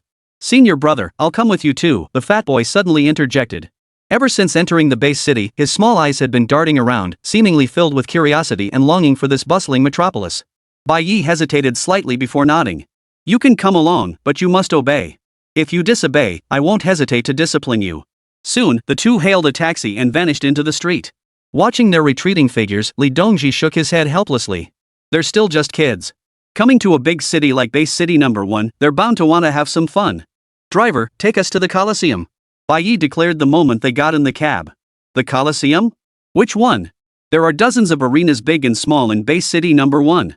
The driver didn't turn around, replying with a laugh. Fatso's eyes widened in surprise at the mention of the arena. He'd assumed Bai Ye was taking him out for a big feast, but never expected it to be this kind of place. Still, he was equally eager to see it for himself. He'd only ever seen arenas on TV. So many? Is there a place with no entry restrictions where you can fight high-tier magical beasts? Preferably one with no betting limits? Bai Ye inquired. There are plenty of places with no betting limits, but if you want fights this early, you'll have to go to the Grand Arena. Oh, right, the big arena at Blue Water 1 had an 8th-tier magical beast appear this morning. The owner announced that anyone could step into the arena to challenge it. If you can survive 10 minutes in the octagon cage, you'll win a 50 million prize. The odds must be huge. Lots of people rushed over first thing this morning. The driver pondered briefly before speaking. Bai Ye's eyes lit up. 8th-tier beasts could live for at least 300 years. If he took the risk and defeated this beast, he might gain a century of life in one fell swoop. Plus, there was the 50 million prize. This was the most ideal goal imaginable. Driver, take me to Bisui No. 1. Bai Ye declared. Alright, I'll take you there. But let me tell you, if you want to place a few bets, go with Zheng Yongyu. That kid is a genius from the great Dasha Academy. Ever since he started at Bisui No. 1, he hasn't lost a single game. The odds are low, but at least it's a sure bet. The driver, ever the helpful soul, offered the advice. Bai Ye and his companion perked up at the mention of a genius from the great Dasha Academy. 10 minutes later. The taxi pulled up outside a grand building. Yet even through the walls, the constant shouts and roars emanating from within were unmistakable. Hearing the sounds, the fat man felt a chill run down his spine. Senior brother, are we really going in there? Bai Ye's lips curled into a slight smile as he handed Hosairoe's bank card to him. Take this card. You know what to do, right? Fatso's eyes lit up as he nodded vigorously. Senior brother, I know bet everything on Zheng Yongyu to win, right? You. Bai Ye's face darkened instantly. I'll find a chance to get on stage later. The house will definitely open the betting. Put all your money on me. If you wanna make a killing, throw in your own stash too. If you bet on the wrong guy for me, watch out, I'll slice off your pig ears and make a salad out of them. Bai Ye finished speaking and grabbed the fat man's ear with one hand. Ow ow ow. Senior brother, I get it. This is what you call silent until you speak, stunning like a rooster's crow. The fat man clutched his ear, his eyes gleaming with determination. Cockcrow. If you know how to use idioms, use them. If you don't, just shut your mouth, kid. What kind of people does a cockcrow startle? Bai Ye suddenly felt he'd placed his trust in the wrong person. The fat guy retracted his non-existent neck, his face still plastered with a goofy grin. Relax, relax. I won't bet wrong. Fat Lord's gonna strike it rich today. He'd seen firsthand just how formidable the man before him was. Slaughtering a 7th-tier martial artist was as easy as slicing through melons. 8th-tier beasts were formidable, but holding out for 10 minutes seemed like child's play for Bai Ye. The fat man was already preparing to open his little treasure chest and make a killing. The two quickly entered the arena. 4 octagonal cages, forged from a special alloy, immediately caught their eyes. Each cage measured just 100 square meters, with a martial artist battling a demon beast inside. At least several thousand spectators surrounded the arena. Only a small fraction of these were ordinary people, clutching bank cards or wads of cash in their hands. They cheered incessantly for their chosen bets. The 4 cages presented stark contrasts. 2 cages had scarcely any spectators outside. The other 2 were completely surrounded by crowds. 1 cage held a lion with a fiery mane, while a scrawny human frantically dodged attacks, exploiting his size advantage. 5 solid chi bloodstars shone behind his head, clearly marking him as a 5th-tier powerhouse. A countdown on the cage showed 7 minutes and 30 seconds remaining. But the lion, like a catboard with its mouse, suddenly surged forward. Its paw slammed down onto the man's back. Thud! The man was instantly crushed. Blood splattered everywhere. The scene was too gruesome to watch. Such a terrifying lion was something Bai Ye had never seen before. In another cage, the situation was quite the opposite. A young man was battling a 6th-tier venomous demon spider. The 6 crimson veins on its back were truly terrifying. The venomous demon spider, also known as the ghost spider, was a variant of the ghost spider, exceptionally skilled at camouflage in the wilderness. It particularly excels at disguising its own tier, freely altering the patterns on its back to deceive opponents.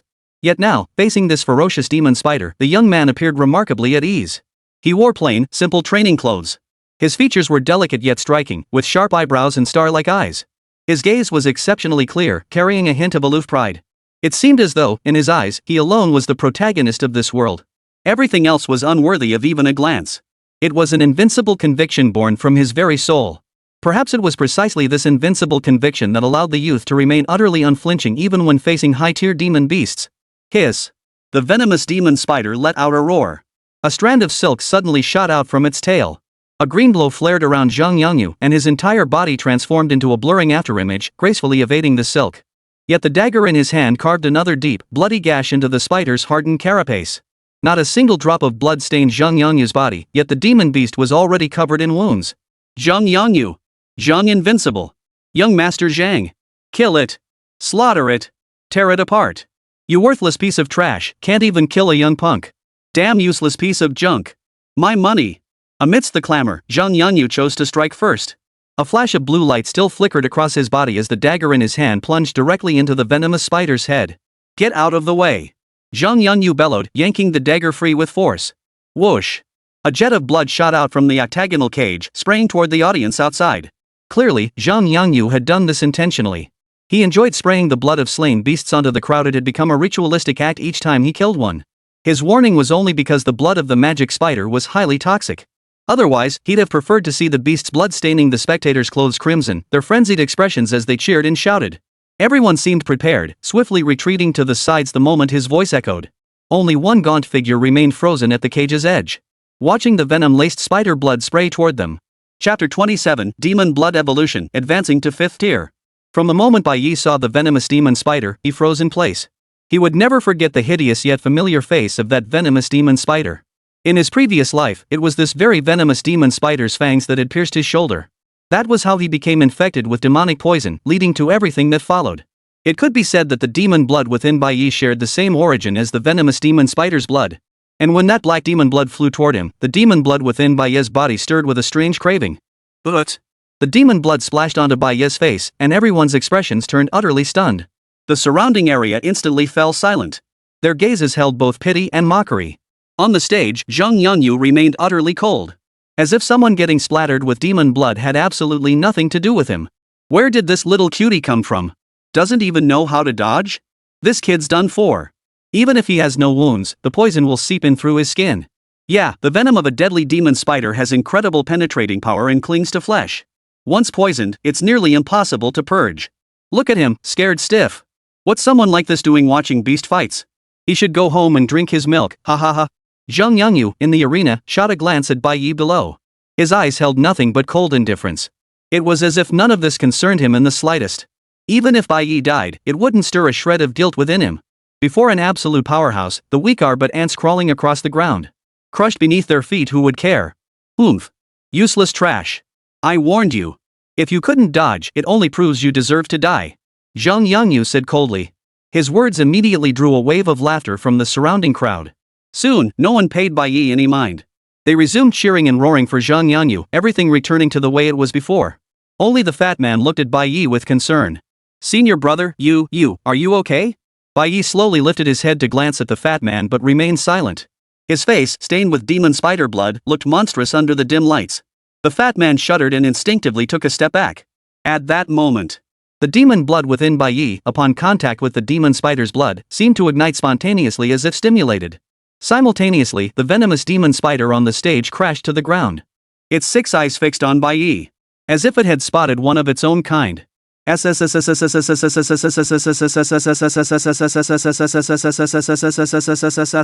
The venomous demon spider let out a mournful cry with its last ounce of strength. Bai Ye turned to look at it. The moment their 8 eyes met, the venomous demon spider's 6 eyes suddenly flashed with a crimson glow. That crimson light shot straight into Bai Ye's eyes. Buzz. Bai Ye felt a sharp pain pierce his brow. And within his own eyes, 6 pupils began to faintly appear. At that moment, Bai Ye felt as though some shackles within his body had been shattered. His demonic bloodline seemed to undergo some sort of genetic mutation. His vital energy power instantly surged to the 5th tier. The number of stars behind his head, which had been solidified at 4, instantly transformed into 5. Yet these 5 chi blood stars were also solid and tangible. It felt as though Bai Ye's vital energy cultivation had leaped directly from the early stage of the 5th tier to its peak. This scene instantly filled the fat man nearby with astonishment and confusion. Senior brother must be furious. Did he actually burn his lifespan to activate the true martial bloodline? Only burning one's lifespan could explain such a situation. But the moment the thought crossed his mind, he saw the chi blood stars behind Bai Ye's head begin to multiply once more. 6, 7, 8. A full 8 chi blood stars appeared. The 3 newly formed stars at the back flickered faintly. The fat man gaped in astonishment. Yet the next second, all 8 stars vanished simultaneously. While the fat man looked utterly bewildered, Bai Ye's mind was equally filled with confusion. He could feel his combat power, after reaching the 5th tier, had automatically increased tenfold. Though this surge felt identical to burning his lifespan, merely a temporary boost. This time, however, he had not burned any of his lifespan. The only cost was the magic spider blood on his face. This meant that as long as the demon spider blood wasn't completely depleted, Bai Ye would remain in this state of tenfold combat power enhancement. His thoughts quickly focused, his gaze landing on the octagonal cages. Sign up for the tournament immediately. Free blood boosts are a rare treat. Don't waste this opportunity to enhance your vitality for free. Just then, a passionate announcement suddenly echoed through the arena. Ladies and gentlemen, the long-awaited Battle of Dawn is about to commence. Though Zhang Yangyu is only at the peak of the 7th tier, he has already achieved a glorious 80-match winning streak in this arena. It is evident that his combat prowess rivals even 8th tier martial artists. His name is destined to be etched into the annals of this arena. Per the arena's rules, any challenger who achieves 80 consecutive victories may no longer target beasts below their own tier. The savagery of the 8th tier bloodthirsty demon lion is well documented. This morning alone, 7 challengers entered the arena, only to be torn to shreds and devoured by the beast. Though it has only recently ascended to the 8th tier, we lost 4 7th tier warriors in the effort to capture it. Who will prevail, the peak 7th tier Zhang Invincible or the newly ascended 8th tier bloodthirsty demon lion? The answer will be revealed shortly. Next up, Zhang Yangyu challenges the 8th tier demon beast, the bloodthirsty demon lion. Combat commences in 10 minutes. Challengers, please enter the arena now. Betting remains open for all spectators. Odds for this match are as follows. Zhang Yangyu survives 10 minutes. Odds 1 to 1.2. Zhang Yangyu defeats the bloodthirsty demon lion 5 to 1. Bloodthirsty demon lion wins 1.2 to 1. All other outcomes 1 to 1. As the announcer's voice faded from the broadcast, the entire Bisui No. 1 Coliseum erupted in an instant. I'm betting 100,000 on Zhang Yangyu's victory. I'm betting 500,000 that Zhang Yangyu can last 10 minutes. I'm betting 1 million that Zhang Yangyu will slay the bloodthirsty demon lion. No beast that faces him ever survives. That's an 8th tier bloodthirsty demon lion. I'm betting 2 million on the demon lion to win. I'm betting 10 million that Zhang Yangyu can last 10 minutes. Though these people seemed reckless, they were exceptionally rational when it came to parting with their money. Most people bet on Zhang Yangyu lasting 10 minutes. Senior brother, wanna place a bet? The chubby guy asked excitedly. But Bai Ye shook his head. He strode to the registration desk and told the staff, I want to challenge the 8th tier demon beast, the bloodthirsty demon lion. The staff member's face immediately turned astonished. Are you sure? If so, sign and fingerprint this life and death agreement. Without hesitation, Bai Ye pressed his fingerprint. Please demonstrate your martial rank, the staff member instructed. Bai Ye channeled his chi and blood energy, but strangely, no chi and blood constellations appeared behind his head. Are you kidding me? While we don't restrict martial artist ranks, you should at least be a martial artist, right? The staff member's face darkened with anger. Unable to see behind his own head, Bai Ye looked utterly bewildered. Suddenly, he slammed his hand onto the marble table before him. The stone tabletop cracked with a loud snap, fissures spreading across its surface. I am a martial artist. A 5th tier martial artist. Can't you see my chi blood star? Bai Ye demanded. By all accounts, martial artists who reached the 5th tier could freely control the manifestation of the sun, moon, and stars. The staff member stared at his own desk, his face twitching violently. Alright, then. Go participate in a duel against a 5th tier demon beast. If you win, I'll let you in, the staff member said hesitantly. Fine. Arrange it quickly. I don't have much time, Bai Ye replied. The staff member immediately arranged a match for him. There's an opening right now. Enter the passageway here and proceed to Arena Cage 3 to prepare, the staff member instructed. Bai Ye turned and walked into an alloy passageway. However, barely a few steps in, a figure appeared opposite him, none other than Zhang Yangyu. The passageway was narrow, too tight for 2 people to walk side by side. But for 2 people to pass simultaneously, they only needed to slightly turn sideways. Bai Ye didn't think much of it, intending to simply step aside when they met. Yet Zhang Yangyu had other ideas. The moment he saw Bai Ye, he coldly barked, "Get out of the way. Make room for me." Chapter 28, Crush. Crush again. Get out of my way. Zhang Yangyu's voice carried an air of absolute authority. That commanding tone caused Bai Ye to furrow his brows slightly. His expression instantly turned cold. This guy really thinks he's something special, doesn't he? It was bad enough that he'd knowingly sprayed the venomous spider blood into the crowd. After all, Bai Ye had turned misfortune into fortune, enhancing his chi and blood cultivation. If anyone else had been sprayed, they'd suffer at least temporary injury or worse, be ruined for life. I didn't hold it against you, but instead of showing gratitude, you're getting cocky? How could I possibly indulge this? If I indulged you, I wouldn't be Bai Ye. Bai Ye offered no reply, nor did he pause his stride. He simply walked onward. As if Zhang Yangyu had completely vanished into thin air. Seeing that he'd spoken, yet this guy across from him hadn't uttered a single word in response. Zhang Yangyu instantly flew into a rage. You really are a blind ant. Since you're courting death, don't blame me for not warning you. Zhang Yangyu barked coldly, striding toward Bai Ye. His chi surged instantly into his left shoulder, preparing to knock Bai Ye flying with a single blow. Yet the very instant their bodies collided, the arrogance vanished from Zhang Yangyu's face. In that instant, he had only one realization. What had collided with him wasn't a man at all, but an armored vehicle. The terrifying force, though not enough to shatter his bones or tear his tendons, still sent his body flying backward, scraping against the metal wall. Thud! Zhang Yangyu slammed heavily to the ground, momentarily too stunned to rise. He just stared at Bai Ye as she walked past him. His eyes were filled with horror. This kid was clearly younger than him. He refused to believe this was real. Yet the searing pain in his shoulder constantly reminded him that the youth before him was stronger than he was. At least in terms of brute strength, the other could crush him. Bai Ye walked step by step to Zhang Yangyu's side and raised his foot to press down on his face. When you trampled others like ants, did you ever imagine you'd one day be treated as one yourself? Bai Ye asked coldly, slowly applying pressure with his right foot. Zhang Yangyu's pupils suddenly contracted, his head buzzing. He was certain this man's combat prowess far exceeded 7th tier. Bai Ye's face loomed larger and larger in the reflection of his pupils. I'm sorry. The apology came out laboriously from Zhang Yangyu's mouth. Next time you see me, keep your distance. Got it? Bai Ye demanded. Understood, understood. Zhang Yangyu replied instinctively. Only then did Bai Ye move his foot and turn to walk toward cage 3. Zhang Yangyu took several seconds to recover after he left. Bai Ye's appearance was etched into Zhang Yangyu's mind like a nightmare. His unshakable confidence began to crack at that very moment. Yet a light began to flicker in the young man's eyes. It felt like a lost youth finally finding his way. I finally have a goal. I've finally met someone my age who's even more reckless than I am. Whoever you are, I will surpass you and defeat you. I'll prove to everyone that I, Zhang Yangyu, am the strongest prodigy. Zhang Yangyu clenched his fists tightly, his heart echoing with cries of defiance. The passageway remained invisible from the outside. When Bai Ye stepped into Cage 3, neither the audience nor the staff could see Zhang Yangyu.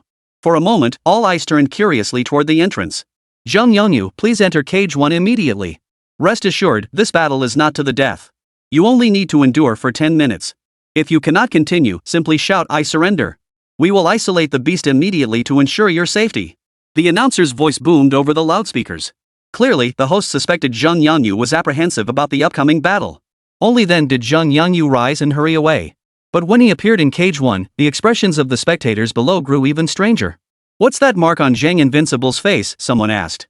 Looks like a scrape. Probably a minor injury from the last fight. But it clearly wasn't there earlier. In truth, everyone felt the mark resembled a shoe print. But no one dared to tear away this last shred of pretense. Until a younger boy pointed at Zhang Yangyu's face and said, that looks like a shoe print.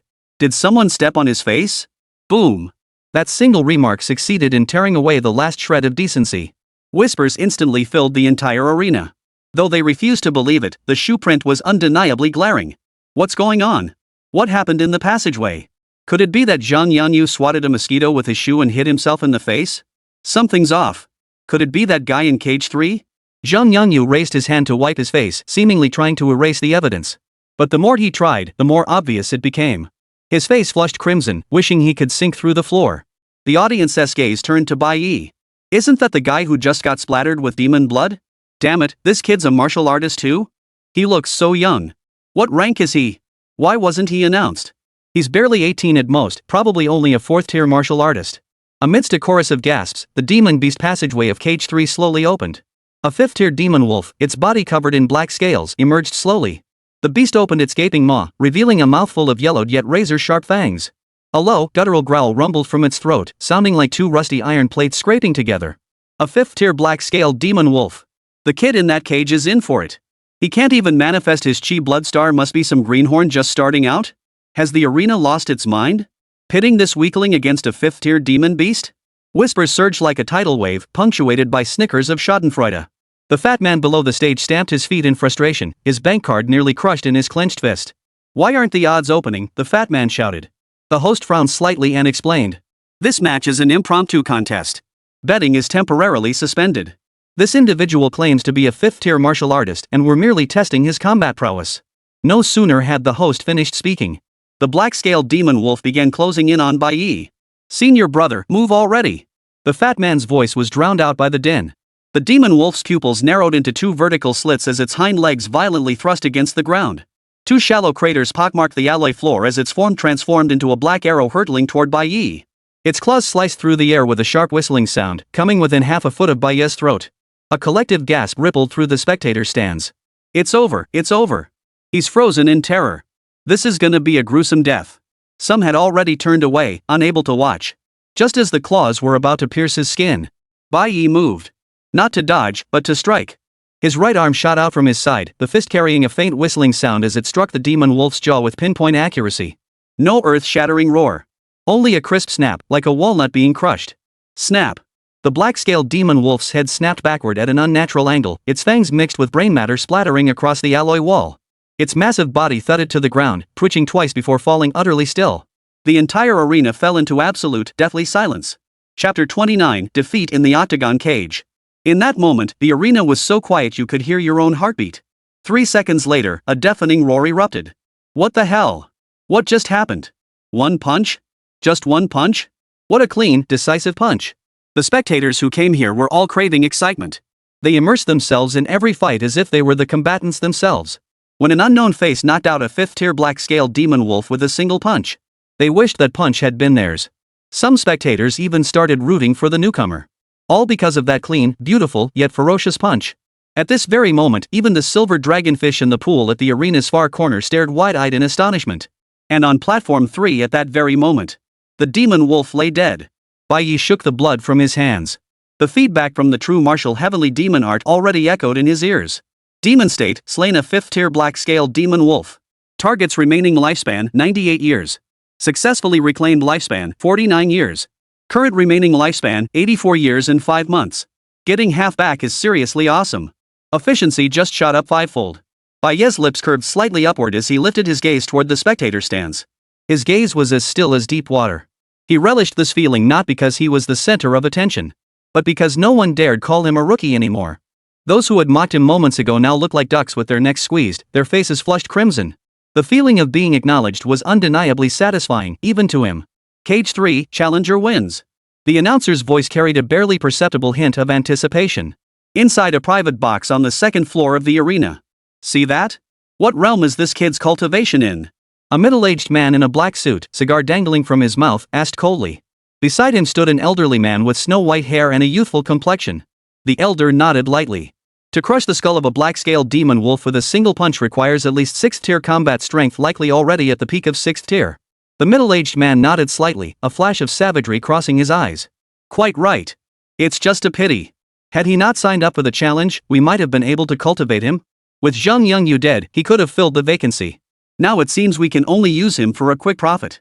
Boss, the battle in Cage 1 has begun, a servant respectfully reminded him. The middle-aged man immediately peered through the window to look down below. Just then, a deafening roar erupted from Cage 1. Roar! The 8th tier bloodthirsty demon lion slowly emerged from the beast passageway. In that instant, everyone's attention shifted to Cage 1. No one paid any attention to Bai Ye anymore. After all, every single one of them had placed heavy bets on this duel. Zhang Wudi. Kill it. Tear that lion apart. 81 matches. 81 matches. The crowd's attention snapped like magnets, turning in unison to stare. Inside the cage, the 8th tier bloodthirsty demon lion tossed its thick, red mane, its golden pupils brimming with savage fury. Zhang Yongyu gripped his dagger, circling the demon lion without pause. His breathing was slightly ragged, cold sweat beading on his forehead.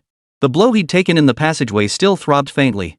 Bai Ye's kick had restored his direction and purpose. It had also shattered his pride and his invincible confidence. Roar! The demon lion lunged violently to the left. Zhang Yongyu immediately ducked low and slid to the right, narrowly evading the deadly claws. Seizing the moment, his hand moved like lightning. The dagger instantly sliced open a bloody gash on the demon lion's hind leg. Good. Impressive. The crowd erupted in cheers. Zhang Yongyu dared not press his advantage, immediately retreating to a safe distance as he watched the demon lion's reaction with wary eyes. In the past, he would have pressed his advantage, ending the fight in the most spectacular way possible. Even if he faced defeat, he would have charged in for one last desperate fight. But now, his sole focus was surviving these 10 minutes. He needed to leave alive and unharmed. Only by staying alive could he strive to defeat Bai Ye. The demon lion, stunned by the pain, whipped around and lashed out with another claw strike. Zhang Yongyu resorted to his old tactics, relying on his agile footwork to dodge relentlessly, occasionally seizing opportunities to counterattack. Yet his strikes landed on the beast's thick hide, barely more than a tickle. Each wound merely drew blood from the demon lion, failing to weaken it in the slightest. 3 minutes had barely passed. The demon lion suddenly whipped its tail in a sudden turn. Zhang Yongyu couldn't dodge in time and was struck hard across the chest. He flew backward like a crashing into the cage before sliding to the ground, blood trickling from the corner of his mouth.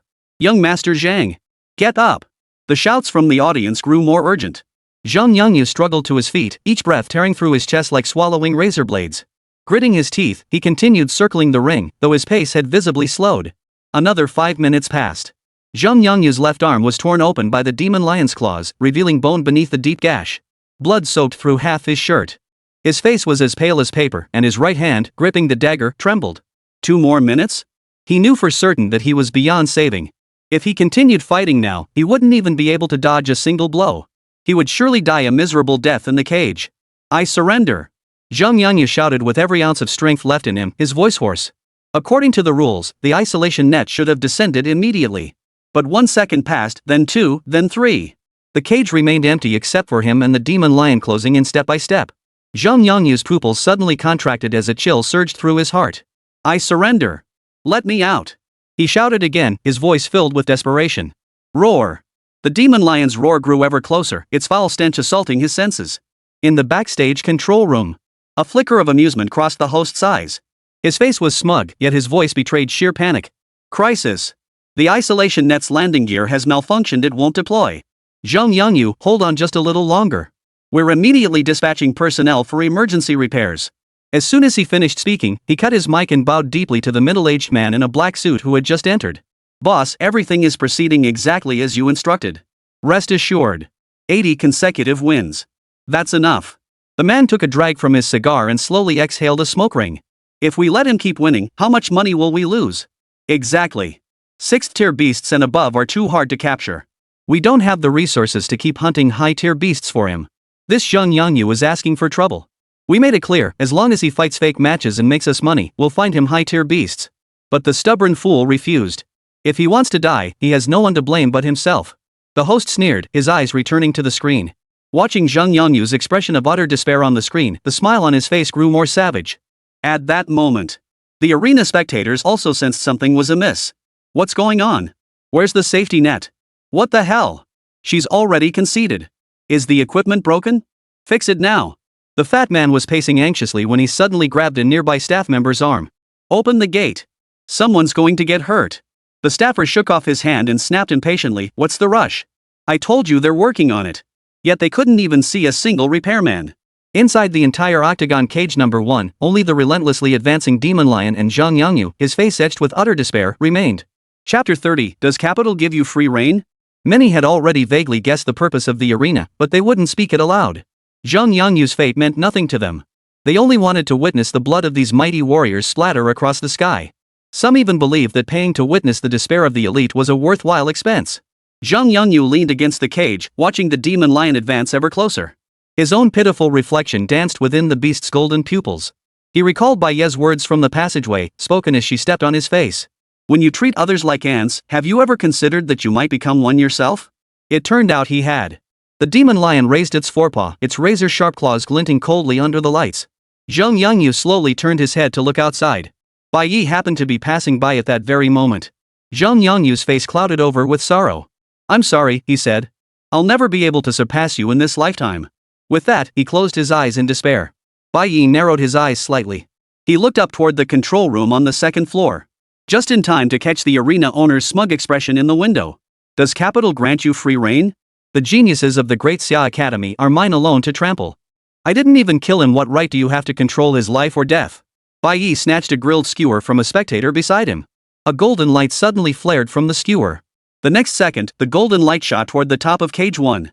It pierced precisely through the ally cage's gaps, striking the support pole of the isolation net with pinpoint accuracy. Snap! The support beam atop cage 1 snapped cleanly. The heavy isolation net crashed down with a thunderous boom, landing squarely between Zhang Yangyu and the Demon Lion. The Demon Lion's claws slammed against the barrier net, producing a dull thud.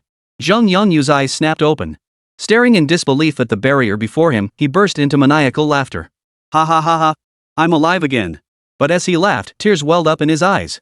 At that moment, the others sucked in a sharp breath. A single thought simultaneously flashed through every mind. That golden light just now, was it a bamboo skewer? The entire arena fell silent once more. Everyone stared at Bai Ye in utter disbelief. That was an alloy support rod and he shattered it with a bamboo skewer? In the 2nd floor control room. The man's cigar clattered to the floor with a sharp crack, sparks flying like the fury raging within his heart. That kid. He sprang to his feet, his shadowed face betraying shock for the first time. Investigate. Find out everything about him immediately. He must not challenge any more beasts until his true combat strength is confirmed. Yes, boss. I'll have someone look into it immediately. The host's face drained of color, his fingers trembling so violently he could barely type. In the audience. After a brief silence, cheers erupted louder than any before. Holy! What the hell was that? Shattering alloy with a bamboo skewer? Unbelievable. Who the hell is this kid? The fat guy froze for a few seconds, then suddenly jumped up and shouted, That's my senior brother. My senior brother. Dude, what rank is your senior brother? Someone asked. The fat guy beamed with pride, 5th tier martial artist. 5th rank? Can someone at 5th rank really have that kind of combat power? That's insane for a 5th tier martial artist. Bro, where did you guys find such a beast? That golden light must have been some kind of combat technique. Fat guy, what was that golden light just now? A flurry of questions erupted once more from the crowd. Being called fat bro instantly satisfied the chubby guy's vanity, his face flushing bright red. We're freshmen from the great Dasha Academy. That was my senior brother's shin tier sword technique. He's so powerful he actually used it on a bamboo skewer. Ha ha ha. Hearing his voice, several staff members immediately relayed the news upstairs. Bai Ye ignored the surrounding commotion and turned to push his way out of the crowd. He glanced at Zhang Yangyu, still shaken in cage 1, a cold smile curling his lips. Some people never realize their mistakes until they're pushed to the brink. He had saved his own life. If he acknowledged this debt. Zhang Yangyu possessed decent talent. Having such a handyman around at the great Dasha Academy might save a lot of trouble in the future. If he turned out to be an ungrateful wretch, he must have quite a bit of remaining lifespan left, right? Bai Ye's lips curved upward slightly. As for the arena, if they intended to strike him down, Bai Ye would welcome it. This place would become his lifespan ATM.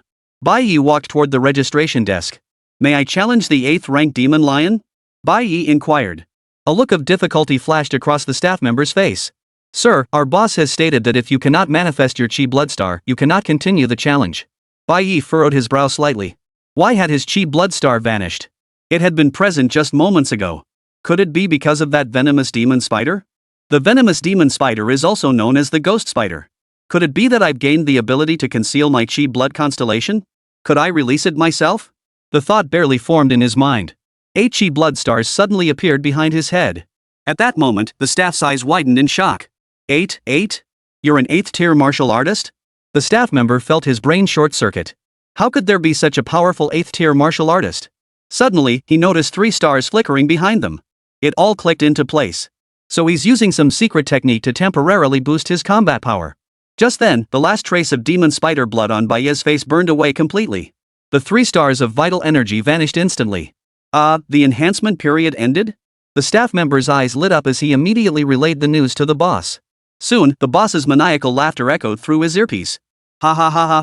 So it was just a forbidden technique used to forcibly boost combat power. Ask him, he can challenge on the field. But he can't bring any weapons. Though the difficulty increases, so does the reward. If he can last 10 minutes, the prize money will jump from 50 million to 60 million. If he can slay an 8th tier demon beast, we'll reward him with 100 million. Also, his name, change it to Xiaoziobelong to add some mystique. If he agrees, let him enter the arena. You can hype him up by saying he can instantly boost his combat power to the 8th tier. The staff immediately relayed the boss's instructions. No weapons? A cold gleam flashed in Bai Ye's eyes. They know I possess Xian tier sword techniques and don't want me to use them against the beasts. But how would you know that with my mastery of swordsmanship, even my fingertips could effortlessly cleave through iron? As for the name, that's of no consequence. The Great Xia's little white dragon will do. Fine, I agree.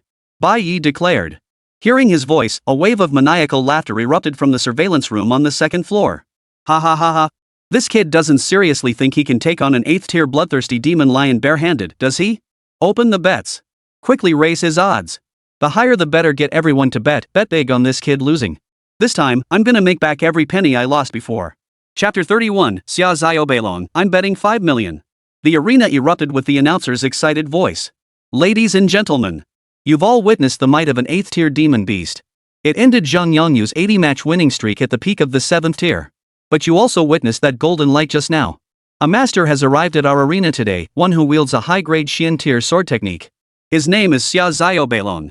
Though only a 5th tier martial artist, he possesses a terrifying secret technique that elevates his combat power to the 8th tier. As soon as these words were spoken, the entire arena erupted in an instant. 5th rank? He's actually only 5th rank? So he used a forbidden technique to boost his combat power to 8th rank just now? Trust me, he's no match for an 8th tier demon beast. Exactly. Forbidden techniques only last a short time. A fighter who forcibly breaks through from 5th tier to 8th tier absolutely can't defeat a battle-hardened 7th tier peak. Even Zhang Yongyu lost.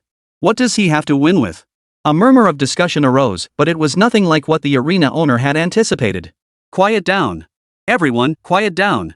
As they say, fortune favors the bold. This young man still has a fighting chance. Just recall his ruthless decisiveness when he slew that 5th tier black-scaled demon wolf. As the saying goes, take a chance and turn your bicycle into a motorcycle, gamble and upgrade your Wuling to a Land Rover. Alright, now we announce the odds. Odds for Xia Ziobelong defeating the bloodthirsty demon lion, 1 to 50. Bloodthirsty demon lion victory, 1 to 1.5. All other outcomes, 1 to 1. The terrifying odds sent a collective gasp rippling through the crowd. No odds for lasting 10 minutes? Looks like it's all or nothing. 50 to 1? Holy crap, should I place a bet? I'll put 10,000 on the little white dragon defeating the demon lion and 1 million on the demon lion winning. You're such a risk-averse coward. I'm betting 100k on little white defeating the demon lion and 3 million on the demon lion winning. Ha ha ha ha. You guys are just throwing money away. The odds alone show how slim his chances are. Still betting? The bookies are clearly going to eat you alive. Put 10 million on the demon lion winning for me. Even with the arena offering such high odds, bets on the demon lion still dominated. Seeing this, the arena owner immediately issued a new order. Regular gamblers know odds are always adjusting. At this moment, the odds for Bai Ye defeating the bloodthirsty demon lion had skyrocketed to 100:1. Meanwhile, the odds for the bloodthirsty demon lion's victory had been lowered to 1 to 0.5. This move finally attracted some bets on Bai Ye, though not many. Just as the betting was closing, the fat man finally stepped forward. "I'm betting 5.05 million on Little White Dragon to kill the demon lion." Whoosh. Everyone turned to stare at the fat man in astonishment. "Bro, you're seriously brave. This is just super duper reckless spending. He and that little white dragon are brothers now, that's true loyalty. If I had a good brother in 5 million, I'd bet 5 million on him too." Amidst the clamor, Bai Ye entered cage 1. Betting is now closed. The duel begins in 30 seconds. The outcome will determine both supremacy and survival. As the voice faded, the roar of the crowd drowned out everything. The isolation net slowly rose, the bloodthirsty demon lion's gaze already locked onto Bai Ye. Bai Ye naturally wouldn't attempt to go toe-to-toe with this 8th tier demon beast. He felt no fear. Instead, the blood within him seemed to ignite at that very moment. That demon spider back then was also an 8th tier beast. But when Bai Ye burned his lifespan, it was already wounded. This one, however, bore only superficial wounds, as if it were unscathed. Bai Ye waited impatiently for the isolation net to rise. His body trembled with excitement. Watching his reaction, the boss in the second-floor private room burst into loud laughter once more. Look at him trembling with fear. He's shaking before it even begins. No suspense here. A 5th tier fighter is still just a 5th tier fighter. Exactly, boss. This guy must be mentally challenged. Who in their right mind would go up knowing they're going to die? Unless they're actually capable. The host chimed in with a fawning expression. Yet his words caused the owner's smile to gradually fade. Running such a large operation in base city number 1, the boss was definitely no ordinary figure. The host's words instantly jolted him awake. "Wait, you think he's a little cutie?" The host was instantly at a loss for words. The boss's right eyelid began twitching violently, bloodshot eyes narrowing. That fat guy who bet 5 million on him, is he in cahoots with him? Oh no, he must have some trump card. 100 times 5 million, that's 500 million. If he wins.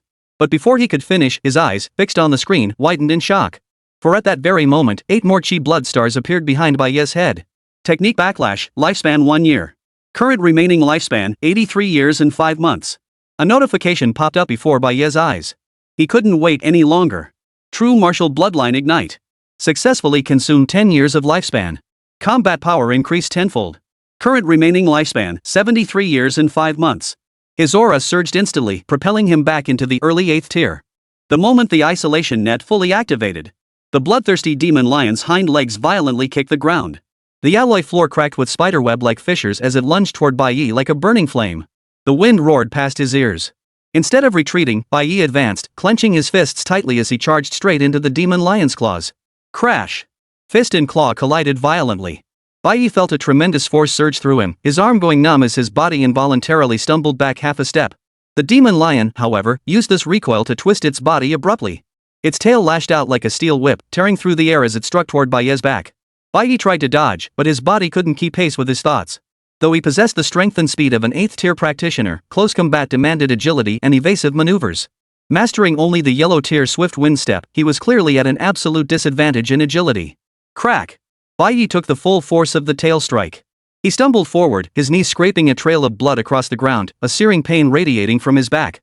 Bai Ye immediately scrambled to his feet, inspecting his body.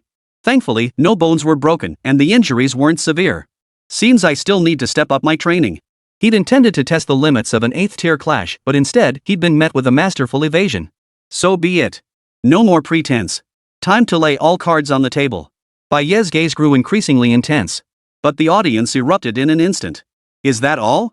And he calls himself the Little White Dragon? His footwork isn't even as good as mine. He probably hasn't even reached yellow rank 6. Fighting an 8th rank demon beast? That's pure suicide. A 5th tier using forbidden techniques to barely reach 8th tier? He's nothing but a noob in a real fight. The fat man's face flushed crimson with frustration as he bellowed, "Senior brother, come on. Use your blade. Show us that strike that took down a 10th tier powerhouse. End this red-furred kitten in one blow." People around him slowly turned their heads to look at him, their eyes as if they were staring at a complete idiot. Wow, now he's even bragging about killing a tier 10. If he takes out that bloodthirsty Shiji with one swing, I'll jump into the pool right then and there and perform a handstand version of Grand Ambitions. More like you're eyeing this silver dragonfish in the pool for a free meal and calling it grand plans. Chapter 32, Slaying the Demon Lion, Astonishing the Crowd. In the second floor private box. The boss stared at the screen, his palms drenched in sweat. That punch just now, its power was far beyond what a newcomer to the 8th tier could muster. Fortunately, his footwork is of a lower grade that will be his fatal flaw. The bloodthirsty demon lion won't give him another chance. He murmured, a savage grin spreading across his face. His eyes locked onto Bai Ye's retreating figure. Round 1, Bai Ye had been outmatched. He stood up, clutching his back, yet his eyes burned with renewed intensity. As the saying goes, what you lack is precisely what you need to strengthen. He must find a way to acquire a high-tier body technique as soon as possible. The bloodthirsty demon lion's right paw now throbbed with a numbing ache. That earlier clash of blows. It too sensed Bai Ye's terrifying power. Though this human's footwork was weak, it still made the high-tier demon beast grow wary. It did not attack immediately, instead circling around Bai Ye. Clearly, it was searching for the perfect moment to strike. The instant it found an opening, it would launch a thunderous attack, delivering a fatal blow to Bai Ye. Meanwhile, Bai Ye rapidly strategized his countermeasures.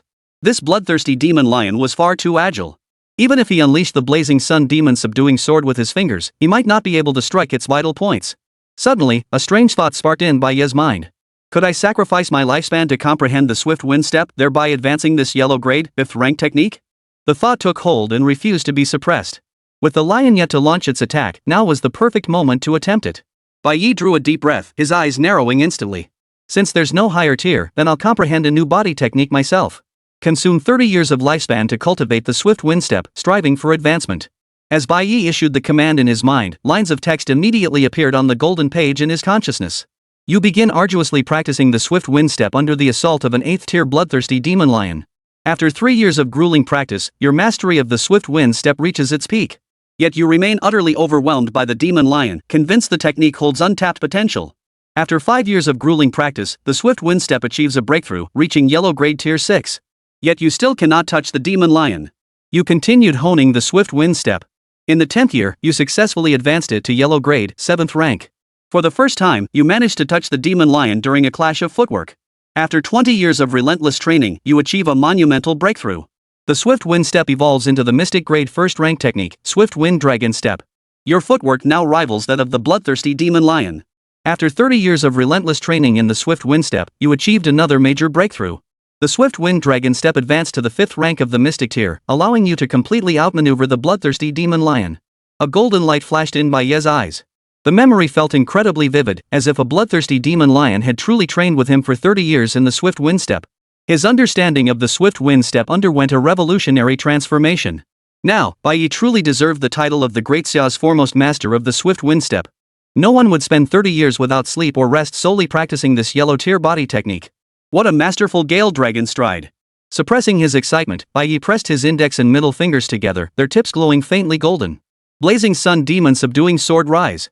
Without a sword, he would use his fingers as blades. A blinding sword beam erupted from his fingertips, like a miniature sun suspended midair. The light was so intense that spectators instinctively squinted. What is that? It looks like a sword beam? But he doesn't have a sword in his hand.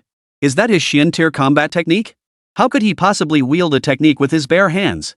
Yeah, I heard you can only detach it from weapons after mastering the technique to perfection. Could he have perfected a Xian tier technique at such a young age? So what if he's mastered it? Do you really think his clumsy footwork could land a strike on an 8th tier bloodthirsty demon lion? Oh come on, someone that strong must have high tier footwork. Little white dragon, you've got to pull through. Our life savings are riding on you. A murmur of discussion rippled through the crowd. Some wore grim expressions, convinced that even with his Xian tier combat technique, Bai Ye stood no chance against the demon lion. Especially those who had bet on the demon lion burst into loud, maniacal laughter. Others looked utterly dismayed, as if the money they'd bet on Bai Ye had already gone down the drain. Upon seeing the golden glow emanating from Bai Ye's sword tip, the bloodthirsty demon lion on the platform flashed a mocking glint in its crimson eyes. It suddenly launched its attack, instantly pouncing toward Bai Ye. But the instant Bai Ye raised his hand, the demon lion vanished and reappeared behind him. Its claws, over a foot long, shot out like springs, clawing at Bai Ye's nape with a whistling wind. At that moment, the entire arena held its breath. Those who had bet on Bai Ye couldn't bear to watch and closed their eyes. The fat man, his face tense, stared fixedly at the octagon cage, forgetting even to breathe. Before the gasps could erupt, Bai Ye's lips curved into a faint smile. Over these 30 years, he had not only mastered the 5th grade Xian tier technique, the swift wind dragon step. He had also fully comprehended the movement patterns of the bloodthirsty demon lion and 8th tier demon beast. The moment the demon lion darted around to attack from behind, he knew exactly what strike it intended. Bai Ye's body suddenly blurred into a trail of afterimages. The bloodthirsty demon lion's vertical pupils contracted sharply. Bai Ye had vanished before its very eyes. At that very moment, a collective gasp of shock rippled through the crowd below the stage. Bai Ye's figure had already materialized behind the bloodthirsty demon lion. He leapt high into the air, the golden sword light in his hand striking down decisively. The golden blade's glow trailed a long, fiery tail, carrying an aura that seemed to incinerate everything in its path as it struck directly at the demon lion's head. The demon lion's pupils contracted sharply, sensing a deadly threat. It twisted violently to the side, attempting to evade the blade's edge. But the blade was too swift. Thud! Golden light sliced across the demon lion's left shoulder. Black mane instantly ignited, flesh peeling back to reveal stark white bone. Arg!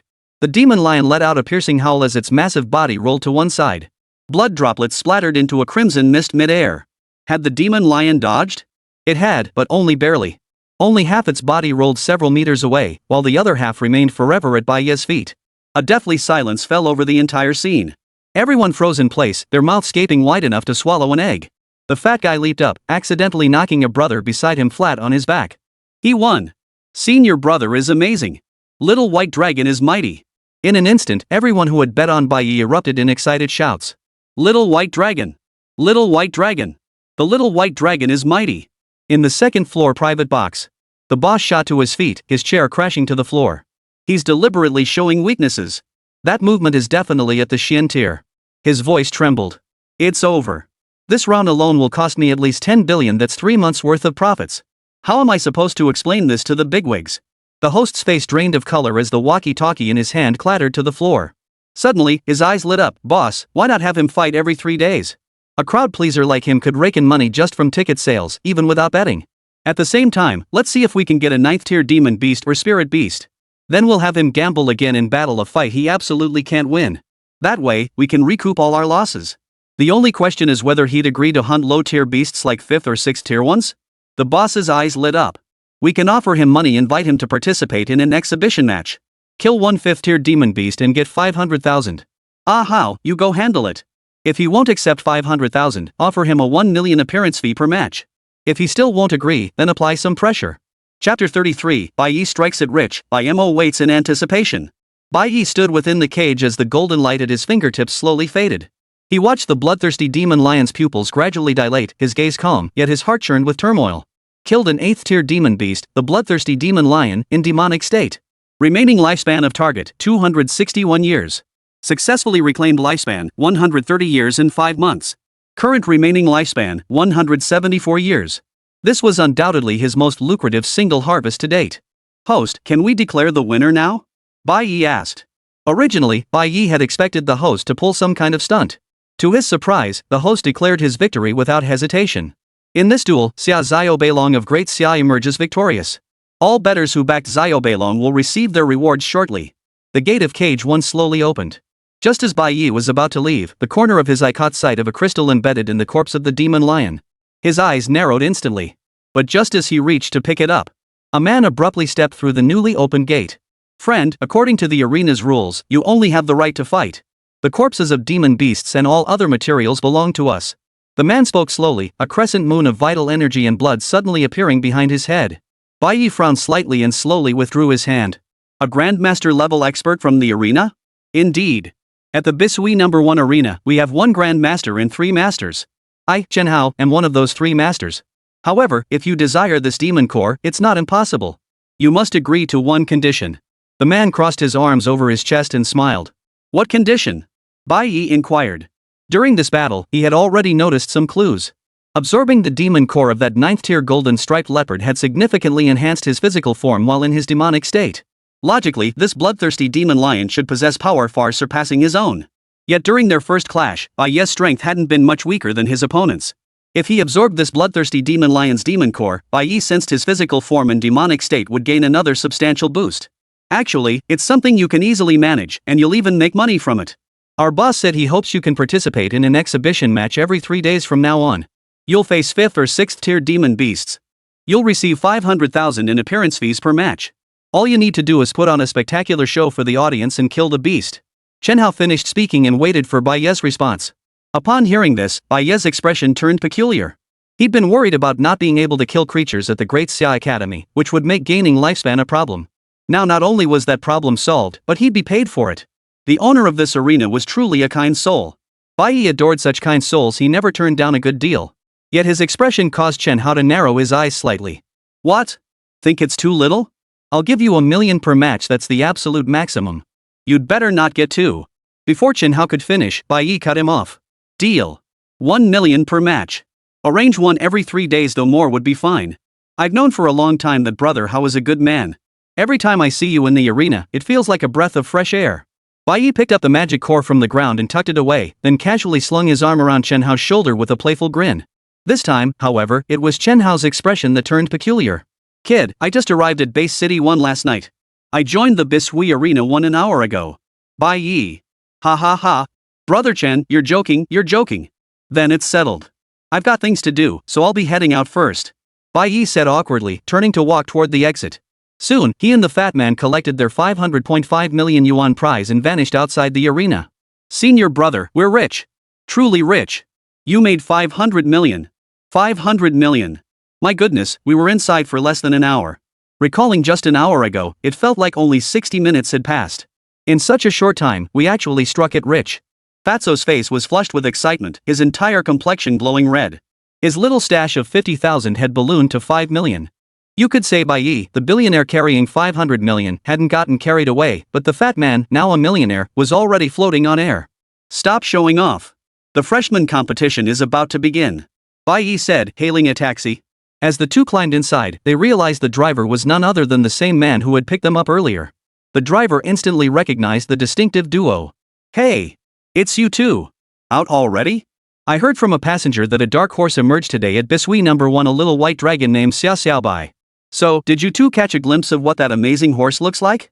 Give your uncle a description so I can brag to my co-workers. The driver chuckled. Fatso and Bai Ye exchanged a glance. Uncle, just describe him based on my senior brother. He looks pretty much like that. Hey, you little chubby guy sure knows how to brush me off, the driver muttered with a pout. Fatso. Wuxing Academy. A group of people gathered outside a villa. Bai, how many more days will you be in seclusion? The demon hunting operation starts in 4 days. Master Yi said he wants us to spar with you. Only through combat can you truly overcome your fears. Yeah, Bai, you're the demon subduing hero. Stop secluding yourself, come spar with us. Your battle experience is ingrained in your very bones. Just a few matches, and you'll surely rediscover your former self. The young men kept shouting into the villa. They looked as if they wanted to burst inside and drag the person out. They had all come of their own accord, eager to befriend the young hero who had earned the title of Blood Soul of Great Xia. Even several girls had become Bai Mo's fans after hearing the tale of the Bai family's heroic youth sacrificing his lifespan to protect an entire city's populace. Not to mention, a rumor was already circulating within the Martial Saint Academy. The divine artifact within the academy might only be drawn by this young hero of the Bai family. The figure within the villa might very well be the prophesied chosen one. By following him, they were certain to secure their place in history. Every pair of eyes burned with intense fervor. Yet after Bai Ye arrived at the Martial Saint Academy, he merely collected several bottles of gene elixir and a few rare treasures before choosing to seclude himself. This left them both anxious and frustrated. No matter how loudly they called out, the young hero inside showed no sign of response. At that moment, Bai Ye had already fully absorbed the gene elixirs. He paced back and forth in the villa, his eyes filled with anxiety. What am I to do? I consumed 2 more S-grade gene elixirs just to barely reach the 4th tier martial artist level. But I had no combat experience whatsoever. I hadn't even mastered the White family's yellow tier demon subduing blade or swift windstep. If I engaged them, wouldn't my lack of training be immediately obvious? No way, I absolutely cannot engage them. The best course now is to stall until 3 days from now. I heard the Federation has already made arrangements. My team will lead the new recruits from the Great Xia Academy on a demon hunt. Dad mentioned that useless Bai Ye went to the Great Xia Academy. And that good-for-nothing even swore a solemn oath he absolutely dares not defy me. Then all I need to do is order Bai Ye into battle. Ha. He'll risk his life while I reap the battle honors. Perfect. Can't wait. P.S. Today's massive update 10,000 words. Please leave a 5-star review. Chapter 34. If he can't pull it out, let someone else do it. Bai Mo's heart raced with excitement as he turned and returned to his seclusion chamber. On the table lay books of cultivation techniques and 2 spirit fruits. Yet hesitation flickered in his eyes. The Earth-grade first-rank blazing demon subduing blade, cultivating it would feel like being immersed in a sea of fire. And all that heat would make me sweat buckets. Maybe not. Earth-grade 3rd-rank starry sky breathing technique. This cultivation method sounds much more comfortable. Just breathing under the night sky to regulate your chi and blood for rapid enhancement. But with all those mosquitoes outside, wouldn't I get bitten to pieces breathing all night? Forget it, forget it. Let's look at something else. Xian Tier 7th grade Earth Escape Technique. Xian Tier 3rd grade Barrier Piercing Eyes. Bai Mo's eyes suddenly lit up. Holy crap, I love these two techniques. Lie on the ground to sense the Earth's energy flow, then activate the technique for Earth Escape. Once mastered, you can burrow underground for 3 seconds. At the minor achievement stage, you can stay hidden for 10 seconds. Essential survival techniques to counter ambushes. This is great. Could I use it to burrow into women's restrooms or bathhouses? Gak gak gak gak. And this barrier piercing eye is pretty neat too. Just gaze at the purple aura in the east each morning, and your eyes will gradually gain the ability to see through objects. At mastery, you can see blood aura where danger lurks, the aura intensifies. Holy crap, this is the real treasure X-ray vision at level 1. Hee hee hee. Senior. Teacher Ruyan. Hee hee hee. Slurp. Bai Ye lewdly wiped his drool, then turned his gaze back to the two heavenly treasures, the spirit fruits. The words Yi Xingqian had spoken when giving him the fruit echoed in his ears once more. Bai Ye, I know you became timid and hesitant because of the heart demon that arose after that battle. This crimson spirit fruit is the Earth Tier 9 petal purifying heart fruit. Consuming it will cause unbearable itching throughout your body for 10 minutes. But if you endure it, your inner demons will fade and you'll regain your fighting spirit sooner. This blue spirit fruit is called the marrow cleansing linglong fruit. Though also an earth grade spirit fruit, it is the closest to heaven grade. Its properties are mild, causing only intense pain for up to 20 minutes. After enduring it, your meridians will be cleansed and your marrow purified, greatly accelerating your cultivation progress. Consume it as soon as possible to return to a 5th tier martial artist. We're waiting for the day you draw the demon sword. Hang in there. Bai Ye curled his lip, his eyes brimming with disdain. Like I have some damn inner demon. Eating this thing would make me itch like crazy for 10 minutes? I'm not going out of my way to suffer. The marrow washing fruit sounds decent enough, but the pain? Having to endure it for 20 whole minutes? Forget it. I'll just take the gene potion. The Martial Saint Academy has money to burn anyway. With that, Bai Ye picked up the 2 spirit fruits and tossed them into the toilet. Splash! The swirling water instantly swallowed the 2 spirit fruits, worth over 50 million, leaving no trace. A faint smile touched Bai Ye's lips as he returned to his seclusion chamber. The world may be vast, but nothing beats a good night's sleep. He locked the door behind him, flopped onto the plush bed, and fell into a deep, snoring sleep. Whooshing Academy, Council Hall. Several elders sat cross-legged on the dais, their bodies glowing with specks of golden light, as if draped in a layer of golden special effects. The overwhelming aura emanating from their every movement caused dark fissures to appear in the surrounding space. They were the 4 14th tier saints of the Martial Saint Academy. 4 of humanity's 12 peak tier powerhouses. Ruyan, how is that child? One sage inquired slowly. Lu Ruyan furrowed her delicate brows and sighed softly. Reporting to the second master, he was indeed once a prodigy. He reached 5th tier martial artist at 18. Though his talent was only above average, he possessed a fiery passion. But that battle became his nightmare. A passionate youth sacrificed 30 years of his lifespan to save an entire city, battling an 8th tier venomous demon spider. After that battle, he spent 3 months recovering, and his temperament changed significantly. One could say the shadow of the young hero had completely vanished from him. Now he gives me an air of decadence, debauchery, and stubbornness. If we can't help him rediscover his true self, this child may well be ruined. Lu Ruyan finished, her gaze turning regretfully toward the 4 figures above. Yes, Yi Xingqian echoed helplessly. I had the children seek him out for sparring, hoping to reignite his fighting spirit through competition. But he insists on focusing solely on cultivating his cultivation first and refuses to come out. Oomph. Merely secluding himself in cultivation won't make him the chosen one. The Great Xia Academy holds its new student assessment today. Have him attend the ceremony. If he refuses, give him 30 lashes. A sage's expression darkened as he barked coldly. Senior Master, I'll arrange it immediately. Lu Ruyan promptly accepted the order and departed. Yi Xingqian hesitated slightly before speaking up. Master, might this approach be too aggressive? Ah. That calamity draws ever nearer. There's no time to wait. After he returns from the ceremony, we'll first help him advance to the 5th tier. Then he can test that divine demon sword. If he can draw it, we'll mobilize the entire Federation to help him rise. Even if it means using S-grade potions, or applying for SS-grade potions, we must elevate him to the 10th tier Grandmaster realm. The other sage sighed. Yi Xingqian spoke again. Second Master, what if he cannot draw it? All 4 sages narrowed their eyes simultaneously. If he cannot draw it, we shall convene a grand assembly. Proclaim to the world, whoever draws this sword shall receive 1 vial of SS-grade gene serum and may select any cultivation technique of their choice from the Martial Sage Academy's library, regardless of grade. At these words, even Yi Xingqian, a martial king himself, couldn't help but gaze with envy. An SS-grade serum was worth tens of billions. It required dozens of heaven-grade treasures to extract a single vial, and the entire Great Xia Federation reportedly possessed only 3 vials in total. For practitioners below the 12th tier, consuming just one vial would instantly propel them through an entire major realm. Even an 11th tier Grandmaster could instantly ascend to the Martial King realm. Even for someone at his own king realm, consuming one vial would propel him forward by a significant leap. With good fortune, it might even open the door to challenging the 13th tier Martial Emperor realm. Just as Yi Xingqian was lost in thought, a figure suddenly dashed in from outside. This figure wore tight-fitting martial attire, yet possessed a gracefully proportioned physique, radiating a powerful, heroic aura from head to toe. Though her aura was restrained, the energy that spilled out remained utterly terrifying. She too was a Martial King-level powerhouse. The moment she appeared, she bowed respectfully with clasped fists toward the 4 sages. Xuesheng greets the 4 sages. This frost-like beauty was named Tong Xuesheng, a teacher at the Martial Saint Academy specializing in intelligence gathering. Xuesheng, has something significant occurred? One sage inquired. First Master, I've received intelligence that just moments ago, a 5th tier martial artist at Bishui No. 1 successfully slayed an 8th tier bloodthirsty demon lion, Tong Xuesheng reported. At these words, every face in the council chamber shifted. A 5th tier martial artist slays an 8th tier demon beast? Isn't that a bit excessive? I doubt this news is genuine. If someone could truly accomplish that, they wouldn't need to search at all, they'd be the chosen one. Perhaps they used some forbidden technique or some taboo method. But whatever it is, this ability should be contributed to the Federation. If the Federation could master this ability to fight 3 tiers above one's own level, then even without a chosen one, the Great Xia Federation might not necessarily lose. Alright, Xuesheng, go to the Bishui No. 1 Coliseum. I want detailed intelligence on that individual. Deliver it to me by noon tomorrow at the latest. Yes, sir.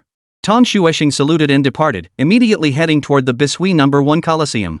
Chapter 35, One more word and I'll skin you alive. Half an hour later.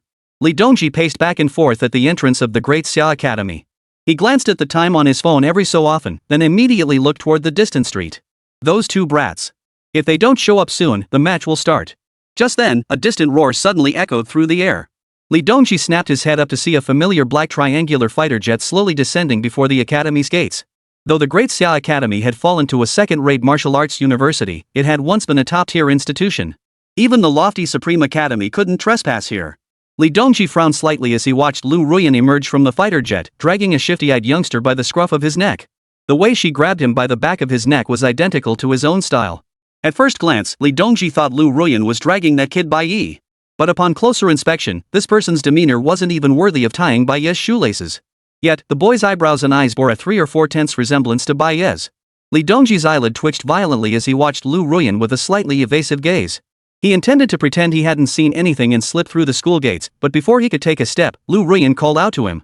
Li Dongji, why are you hiding? Am I that scary? Li Dongji stiffened slightly before slowly turning back. I wasn't avoiding you. I just suddenly remembered something. Oomph. Lu Ruyan snorted coldly. I have an official letter from Martial Saint Academy. I've brought my disciple here specifically to observe your academy's freshman competition. Li Dongji instantly understood, yet a flicker of surprise crossed his eyes. Knowing Lu Ruyan well, he understood her lofty standards. Countless prodigies had sought to become her disciples, only to be rejected. So why had she taken in this shifty-eyed, worthless piece of trash? Compared to his own disciple. The mere thought of Bai Ye made Li Dongji straighten his back. But while he might think it, he wouldn't dare voice his pride openly. Ahem, he cleared his throat. You may enter. The assessment begins in 10 minutes. I'll wait here for 2 people. Who could you possibly be waiting for? Lu Ruyan asked instinctively, but the moment the words left her mouth, she recalled the youth she'd seen at the Bai residence that day. But then she remembered what the Bai family had said, that the boy was nothing but a useless, spoiled brat. A sigh escaped her lips. What business is it of yours? Can't I wait for my own disciple? Are you the only one allowed to take disciples, Lu Ruyan? Li Dongji shot her a withering glance. Dongji, I know you've suffered these past years, but sometimes it's all fate. Taking a useless disciple isn't something to be ashamed of. If you put your heart into training him, he could still become a pillar of society. Lu Ruyan said sympathetically. Exactly. My master was right, a good for nothing will always be a good for nothing. Bai Mo's gaze fell on Li Dongji's missing right arm, and he suddenly laughed out loud. Li Dongji's expression instantly turned cold. But soon, the corners of his mouth lifted, and a hint of mockery flashed in his eyes. Without so much as a glance at Bai Mo, he fixed his gaze solely on Lu Ruyan's beautiful eyes. Useless? Even if my disciple is useless, he's still 100 times better than the thing in your hand. Mind your own business. How did trash like you even get into the Martial Saint Academy? Are all of you at the Martial Saint Academy like you all show and no substance? You Li Dongji, you're unreasonable. Lu Ruyan's cheeks instantly flushed crimson. Her broad chest heaved violently as misty tears welled in her eyes. But Li Dongji didn't even glance at her. His gaze was fixed on a taxi at the end of the street. That cab was definitely speeding. The roar of its engine alone was almost as loud as a fighter jet. Squeal! A shrill screech of brakes sent a plume of blue smoke billowing upward. The doors swung open and two figures, one plump, one lean, scurried out. Bai Ye's gaze was first stunned by the imposing school gate, towering 30 meters high. But his gaze quickly shifted to the three figures standing before the gates. Teacher, I'm not late, am I? I got a little carried away and almost lost track of time. Bai Ye said with a smile, though his eyes sparkled with excitement. This time, it wasn't just about having too much fun. The issue of lifespan was resolved, and the issue of money was resolved. 500 million in cash was no small sum. At the very least, it should be enough to buy several vials of S-grade gene-enhancing serum. On a larger scale, it rivaled the total assets of some top-tier family clans in smaller base cities. Of course, it pales in comparison to the ultra-elite mega-clans. For the scions of those major conglomerates and grand families, a few hundred million or even a billion or two were mere pocket money. Yet at that very moment, Bai Ye's gaze suddenly settled on Lu Ruyan and Bai Mo. At that very moment, Lu Ruyan was also sizing up Bai Ye. The youth stood tall and straight, yet his gaze was like an ice-hardened blade. It was a bone-chilling aura of lethality, a stark contrast to the rumors of him being a spoiled playboy.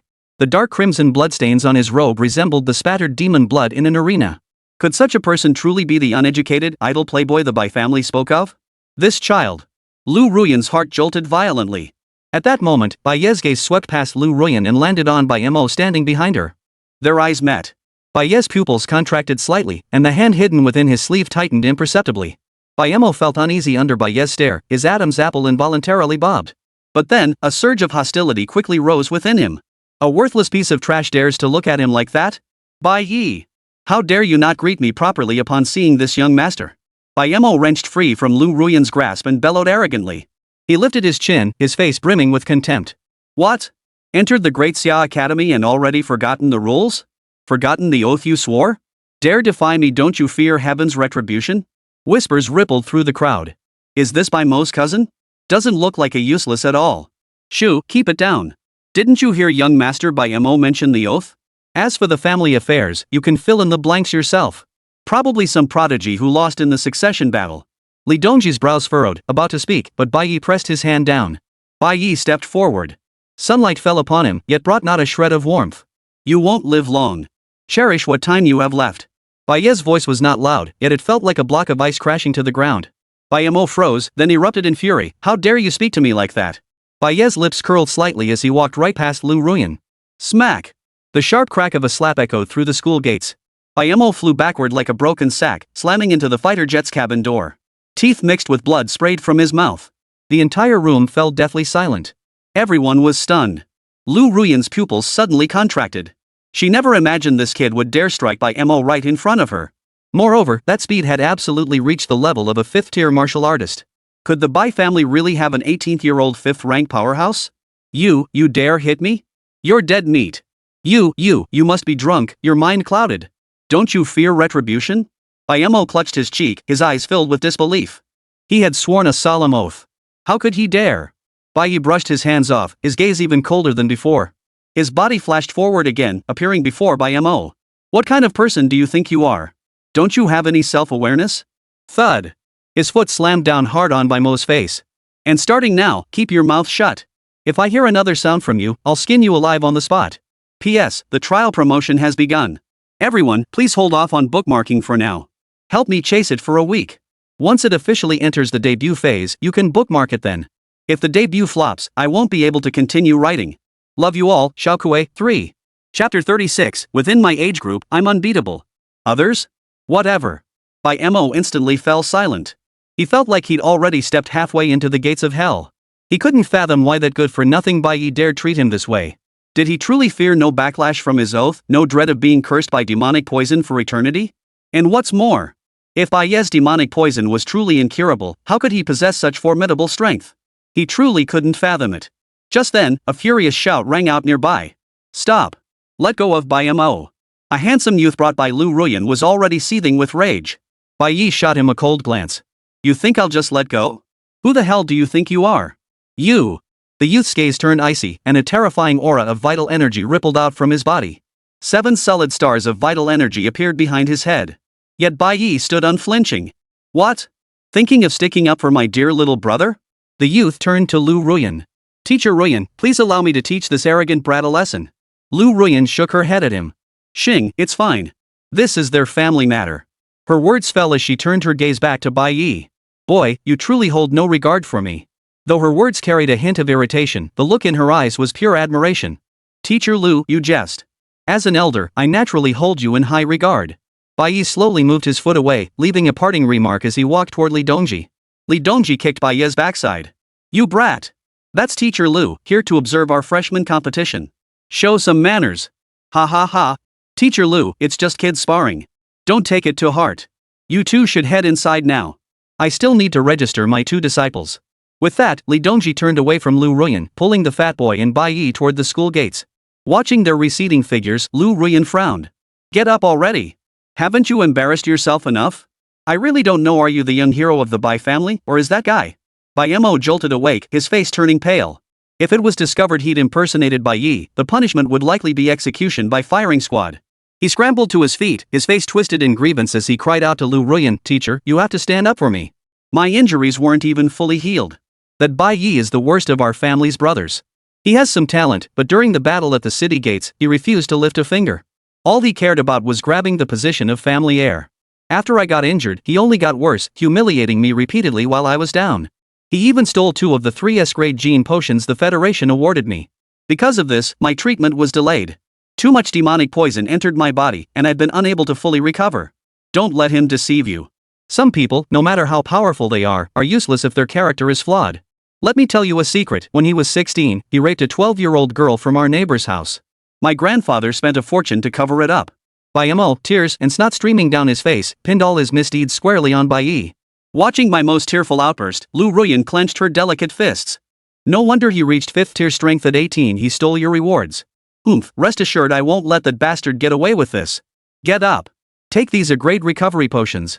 Drink several to aid your recovery.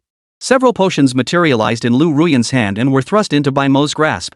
With that, she led the way into the Great Xia Academy. But a flash of cunning darted across Bai Mo's eyes. Ha ha ha ha. That damn woman really is stupid, she fell for it so easily. She might be a bit older, but she's got plenty of charm. Way more satisfying than when third brother hooked up with that auntie last time. Maybe I'll get a chance to be a wild-eyed master myself someday. As for Bai Ye, I'll see how long you can keep strutting around. Before long, I'll make you understand the consequences of crossing me.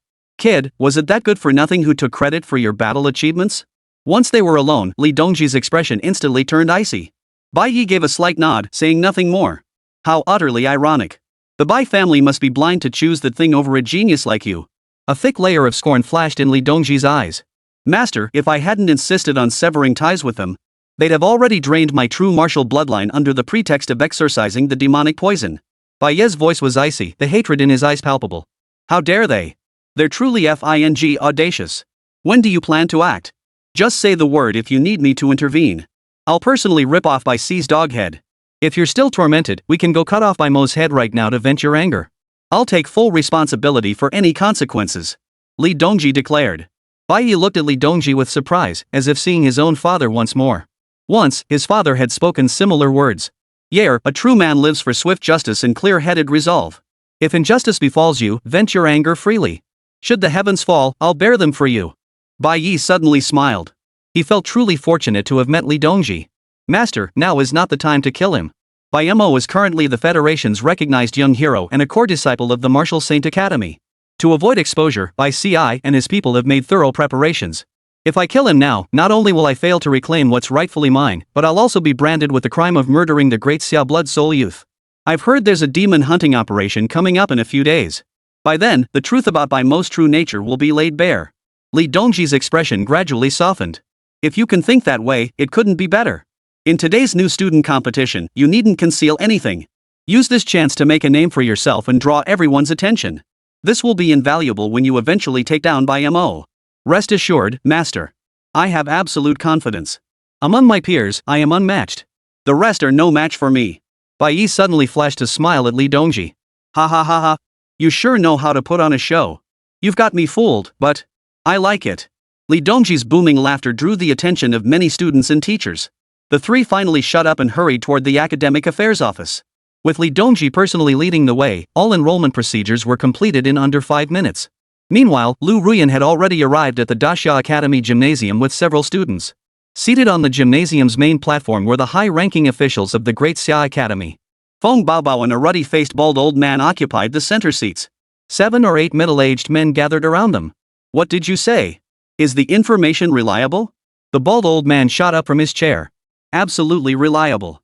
If you don't believe me, you can ask Zheng Yangyu yourself. He's already returned," declared a Grandmaster-level instructor with unwavering conviction. This balding old man was none other than Liang Fifan, the headmaster of the Great Xia Academy. One of only 2 Martial King Realm Masters in the Great Xia Academy. His face flushed with excitement. The Great Xia White Dragon? A 5th-tier slayer taking down an 8th-tier demon beast? Which academy has such a prodigy?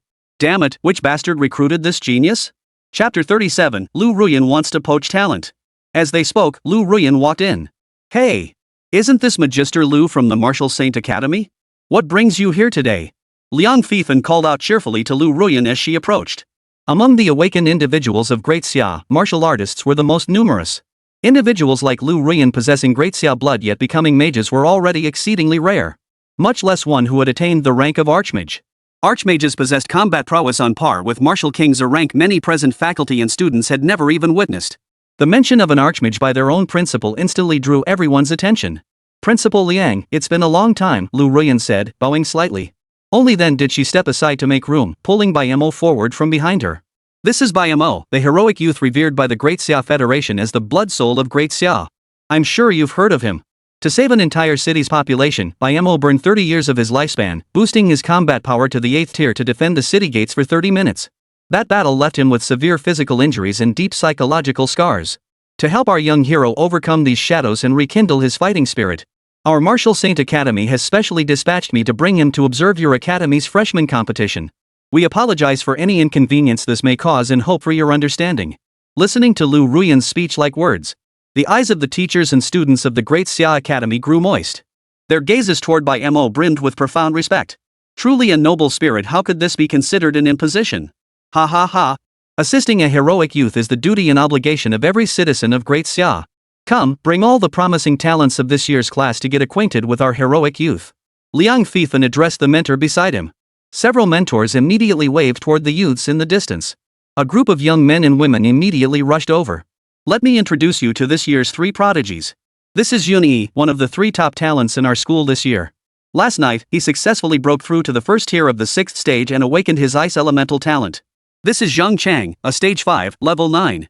Though he hasn't awakened any talents yet, he possesses the rare legacy of a demonic bloodline.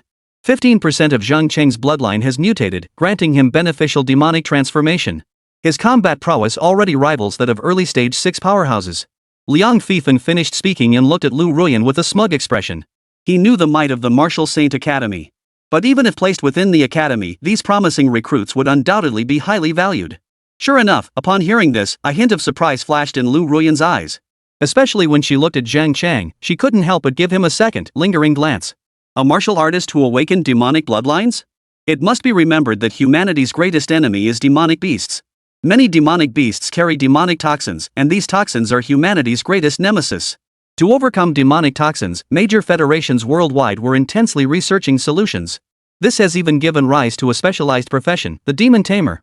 This profession is incredibly valuable, as its practitioners are humans who have awakened demonic bloodlines.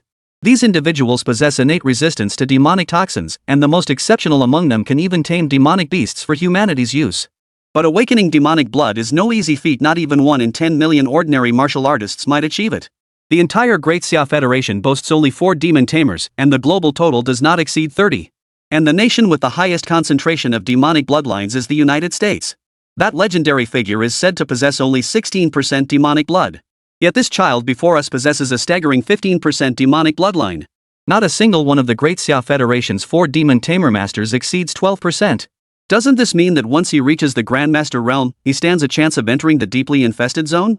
That place is littered with treasures. Even a single mushroom plucked there rivals the rarest celestial grade treasures. For years, only the United States has been able to access the deeply infested zone.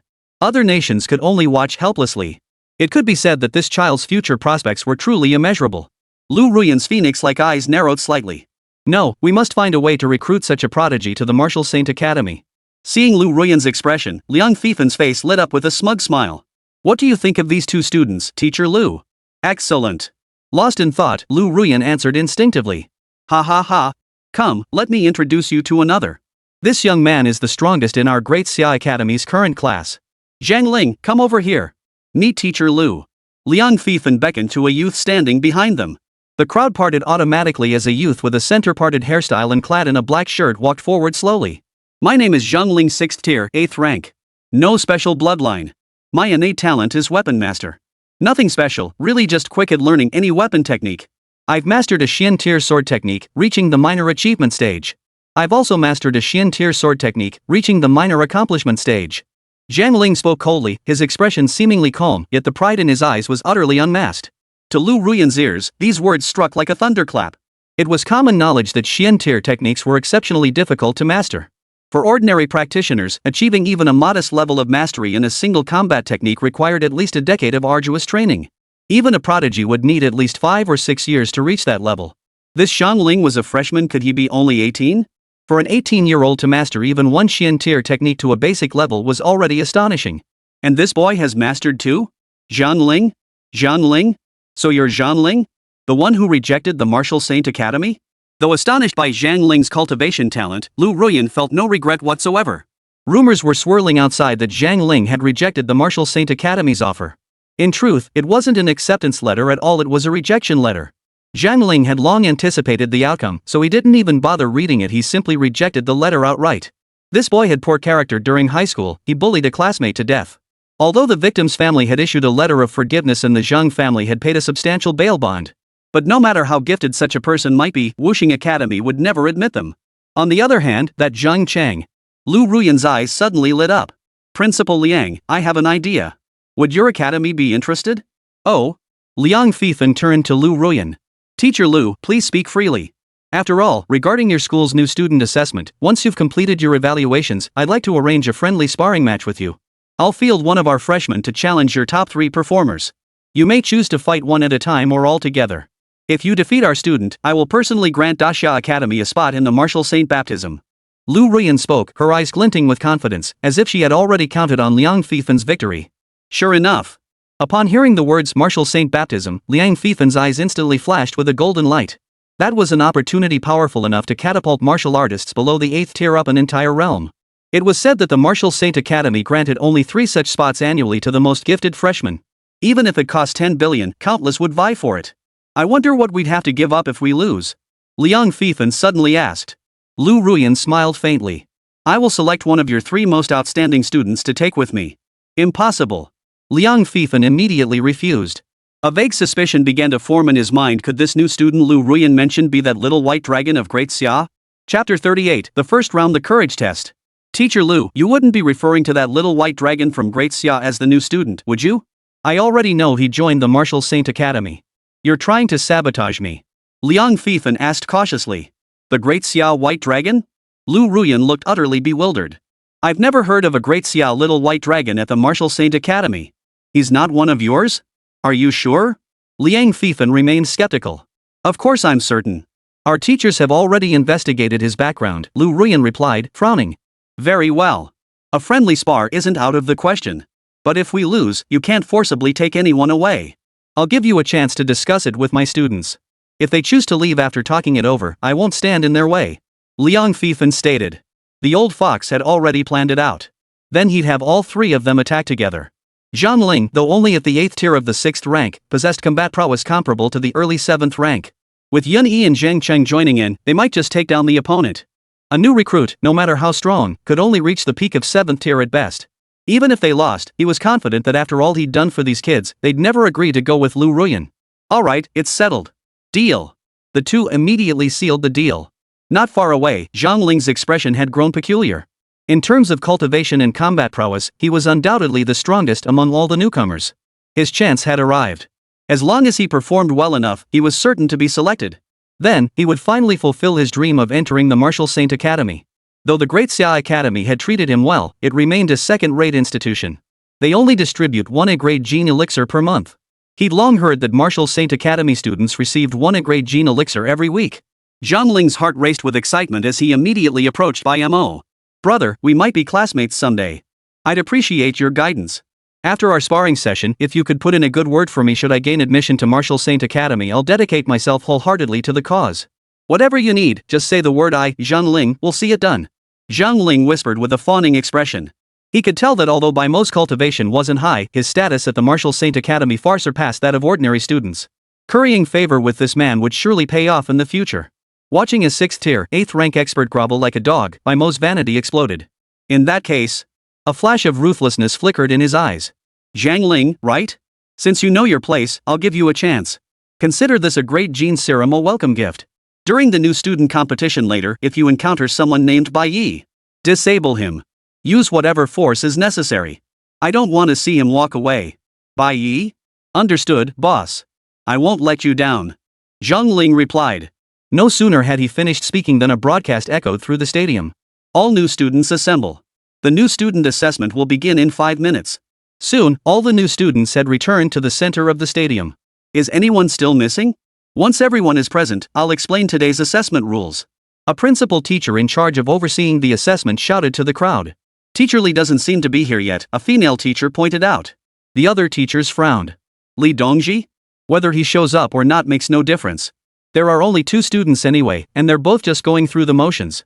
A balding, triangular-eyed middle-aged man chuckled. His words immediately sparked a wave of laughter throughout the stadium. Teacher Zhao Yan has a point. Dongji. Never mind him. We won't wait for him.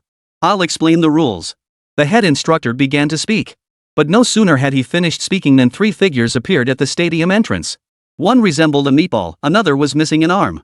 The only one who looked somewhat normal wore ragged, old clothes stained with faint traces of blood. The crowd glanced at the 3 master-disciple figures before turning their attention elsewhere. Their presence seemed insignificant to everyone present. This year's new student assessment will still consist of 3 rounds, but it differs significantly from previous years. You've all heard of the young hero from the Bai family of the great Xia blood soul. His greatest strength lies not in cultivation, but in courage. Therefore, the Federation has ordered all universities to incorporate courage training into their curricula. Enough talk. The first assessment is courage training. Our great Xia Academy's beast tamer has subdued a 7th tier demon beast. This beast has been tainted by demonic blood, with 25% of its bloodline now corrupted. Each freshman must take turns approaching the beast and staring it down at close range. Those who held their gaze for over 30 seconds earned 30 points. For every second less than 30 seconds, 1 point was deducted. For every second over 30 seconds, 1 point was added. Alright, begin now. All new students step forward in order. Old Li, you arrived last, so you'll go last. As the director's words fell silent, a teacher clad in black robes tossed a dark gold ring. A light portal appeared beneath the ring. Soon, a saber-toothed tiger over 5 meters long emerged from the portal. Half its face was covered in black scales, and its gaping maw was filled with sharp fangs. Changli, behave yourself. Don't actually hurt these children. There are 3 Martial King level experts present. If you misbehave, I won't be able to protect you. The black-robed teacher addressed the saber-toothed tiger. The saber-toothed tiger nodded lightly and spoke in human language. Don't worry, I'm not stupid. The black-robed teacher gave the principal a signal. Students immediately began stepping forward. The first student barely stood steady before his legs began shaking like a sieve. Look up, the principal commanded softly. Only then did the student slowly lift his head. At the same time, the saber-toothed tiger lifted its eyelids. The student's legs buckled, and he collapsed onto the ground. 5 seconds, the principal counted expressionlessly. The second student gritted his teeth, his Adam's apple bobbing uncontrollably. The moment his gaze met the saber-toothed tiger's eyes, his entire face instantly drained of color. Hold on, I have to hold on. Oh my god. A piercing scream erupted as he spun and fled into the distance. 8 seconds. Over a dozen had stepped forward in succession, with the longest lasting only 17 seconds. Lu Ruyan watched this farcical test unfold and shook her head. Liang Fifan furrowed his brow slightly and called down, Yuni, it's your turn. The girl took a deep breath and walked toward the saber-toothed tiger. Her gaze remained calm, showing no sign of retreat. The saber-toothed tiger growled low, its imposing aura spreading out. Yuni formed a thin layer of ice at her fingertips, yet she did not move. Time ticked by second. 30 seconds. The crowd erupted in applause. A murderous intent instantly radiated from the saber-toothed tiger. Yun Yi's expression changed abruptly. She raised her hand and slashed at the saber-toothed tiger with an ice blade, her nerves clearly stretched to the breaking point. Out. 31 seconds. Zhang Chang, wanna give it a shot? The youth grinned, striding directly before the saber-toothed tiger. A faint black aura swirled around him. The saber-toothed tiger stared at him, its gaze growing more intense. Zhang Cheng not only showed no fear but leaned in closer. 40 seconds. 50 seconds. The saber-toothed tiger abruptly rose to its feet, baring its fangs in a wide grin, as if it were about to bite into Zhang Cheng's head. Only then did Zhang Cheng's expression change abruptly as he darted backward to evade. Out. 52 seconds. Zhang Cheng felt a pang of reluctance, but the assessment allowed only one attempt. This kid's got potential, huh? Liang Fifan laughed, slapping his thigh. Lu Ruyan's eyes sparkled even brighter. Zhang Ling. The youth stepped forward slowly, radiating an imposing presence. He locked eyes with the saber-toothed tiger, neither backing down. No matter how the saber-toothed tiger tried to intimidate him, Zhang Ling held his ground. 60 seconds. 80 seconds. 100 seconds. The entire arena erupted in an instant. Impressive. Zhang Ling truly lives up to his reputation, the only one with a perfect score. Yeah, his cultivation is just too high. Even against that saber-toothed tiger, he could probably hold his own for a while. I wish I had that kind of courage. Hearing the candidates' murmurs, the teachers on the podium nodded in agreement. The saber-toothed tiger shook its head and looked at the black-robed teacher. This kid's got some nerve. He's probably killed before I smell human blood on him. Zhang Ling snorted coldly and turned to rejoin his team. In the blink of an eye, only Li Dongji's group remained unassessed. Teacher Li, it's your turn, the director called out. Chapter 39, you're supposed to build courage, yet you scared the pants off my tiger girl? The fat man shrank his neck and waved his hands. I forfeit. He was a Kong bloodline, a pig's blood at that. What pig isn't afraid of tigers? Withdrawing seemed perfectly reasonable. The crowd burst into laughter. Bai Ye sneered, a loser is a loser. Li Dongji was equally exasperated. Even if you're a pig, you'd better get up there and show me what you've got. Dare to forfeit, and I'll wring your neck. In that moment, he transformed into a red-eyed demon, his gaping maw bearing fangs as he whispered into the fat man's ear. The fat guy shuddered, scrambling toward the saber-toothed tiger. The moment their eyes met, the saber-toothed tiger, rarely seen drooling, actually let saliva drip from its mouth. The fat man seemed to have been scared into a stupor. He just stared up at the saber-toothed tiger, then suddenly blurted out, "Tell me your gender." "Let me guess if you're male or female." The entire stadium fell silent at those words. Everyone stared in astonishment at the figure covered in flab. The saber-toothed tiger looked confused and bewildered at first. Then its body began to shake violently. Everyone knew this wasn't fear, it was rage. The next moment could very well see blood splattering everywhere. Beside the saber-toothed tiger, the black-robed teacher's forehead instantly creased with 3 black lines. Is this fatso here to get himself killed? Li, hold back. Hold back. The black-robed teacher cried out in desperation. The fat man and the saber-toothed tiger locked eyes for a full 40-odd seconds. The saber-toothed tiger finally calmed down. But just then, the fat man spoke again. As if the silence had doubled his fear, speaking now seemed to steel his nerves. Do you know why I'm so fat? The saber-toothed tiger's eyes grew increasingly red as it slowly asked, why? The fat man suddenly grinned. Because I've got plenty of meat. The saber-toothed tiger seemed to have reached its breaking point. Its trembling grew faster and faster. It opened its blood-red maw and let out a furious roar. Roar! The fat man turned and took off running. The saber-toothed tiger rose to give chase. The black-robed teacher beside it grabbed hold of one of its front legs with all his strength. The saber-toothed tiger reared up on its hind legs and began kicking the fat man repeatedly with its stubby hind legs. I can't stand it. That blabbermouth, I'll kill him. Look how furious Tiger Cub is. Eliminated. 46 seconds. As the director's voice echoed, all the test takers exchanged stunned glances. Damn it, how did someone like that get a 46-second score? Is this even cheating? He asked the tiger 2 questions and used up over 40 seconds? But what no one noticed was the fleeting, peculiar look in the saber-toothed tiger's eyes as it gazed at the fat man from dozens of meters away. That gaze held no trace of anger, instead, it carried a hint of reverence. Li Dongji's lips curved upward. The fat man's performance had satisfied him immensely. He turned to Bai Ye and murmured, Kid, it's your turn. Lu Ruyan watched the final figure approach, her eyes filled with anticipation. Bai Ye stepped forward, his t-shirt worn but his posture straight and tall. Who's that? Looks kinda handsome. What good is being handsome? Look at that scrawny frame, will he even last 5 seconds? Ha ha ha. I heard this guy's just some spoiled brat from the Bai family. Probably hasn't even reached 3rd rank pure backdoor admission. Amidst the murmurs, Bai Ye walked step by step toward the saber-toothed tiger. But no one knew why. When Bai Ye approached within 5 meters of the saber-toothed tiger, the saber-toothed tiger's eyes suddenly narrowed sharply. Its entire body instantly assumed a defensive posture, every hair on its body bristling as it let out a series of warning growls. It looked exactly like a big cat that had unexpectedly encountered a vicious dog. It was clearly bristling with fury. Everyone's expressions turned strange once more. The black-robed teacher hurried forward to soothe the saber-toothed tiger. Changli, what's wrong with you? Roar. Yet the saber-toothed tiger paid the tamer no mind. It began to slowly back away. With every step Bai Ye took forward, the saber-toothed tiger retreated one step, until its hindquarters were pressed against a platform. Changli, are you afraid? What are you afraid of? The demon tamer asked again. His gaze shifted to Bai Ye. This was just an ordinary youth, his aura not particularly powerful. I smell the aura of a high-tier demon beast on him. He carries demon blood in his veins. The saber-toothed tiger declared, its eyes filled with terror. At first, it had thought the bloodstains on Bai Ye's body were causing its discomfort. But it soon realized that aura was far beyond what a mere speck of blood could emit. This was clearly the bloodline of a demon god within this human, far purer than its own. As Bai Ye drew nearer, the 25% demon blood within it seemed to be suppressed by some force. Every cell in its body trembled violently. Just then, the youth before it lifted his head. The saber-toothed tiger clearly saw a flash of crimson light vanish in Bai Ye's eyes. An aura more ferocious than the saber-toothed tiger's spread out. It was pure demonic essence, carrying a desire for destruction. Not even the saber-toothed tiger knew this, let alone humans. Among demon beasts, the purity of demon god bloodline was the core factor determining their status. Even a 6th-tier demon beast with highly pure demon god blood could exert an oppressive aura over an 8th-tier demon beast with low purity blood.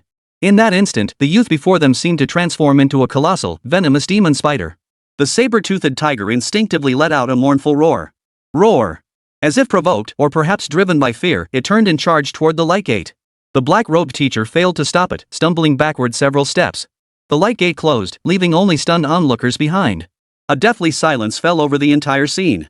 They stared in disbelief at the spot before Bai Ye, where a pool of yellow liquid glistened on the floor, glaring in the light. A single question echoed in every mind. Had the 7th-tier demon beast actually peed itself in fear? Look at Tiger Cub scared out of his wits, acting like a human for once. The red glow in the youth's eyes faded, gradually returning to calm. He silently retreated, as if nothing had happened. Director, how do we score this? The beast tamer asked awkwardly. The director looked equally baffled. Who the hell am I supposed to ask? Everyone else was competing to see who could last longest in front of the saber-toothed tiger, but this kid? He barely made it up there for 10 seconds before he scared the tiger right off the stage. This was nothing short of turning the world upside down. On the stage, both Liang Fifan and Lu Ruyan shared a look of astonishment. This kid's got something special. From the moment he stepped out, there wasn't a trace of fear in his heart. Even if the saber-toothed tiger hadn't fled, he could have lasted the full 100 seconds, Lu Ruyan remarked. Liang Fifan nodded slightly and called out to the director, give him full marks.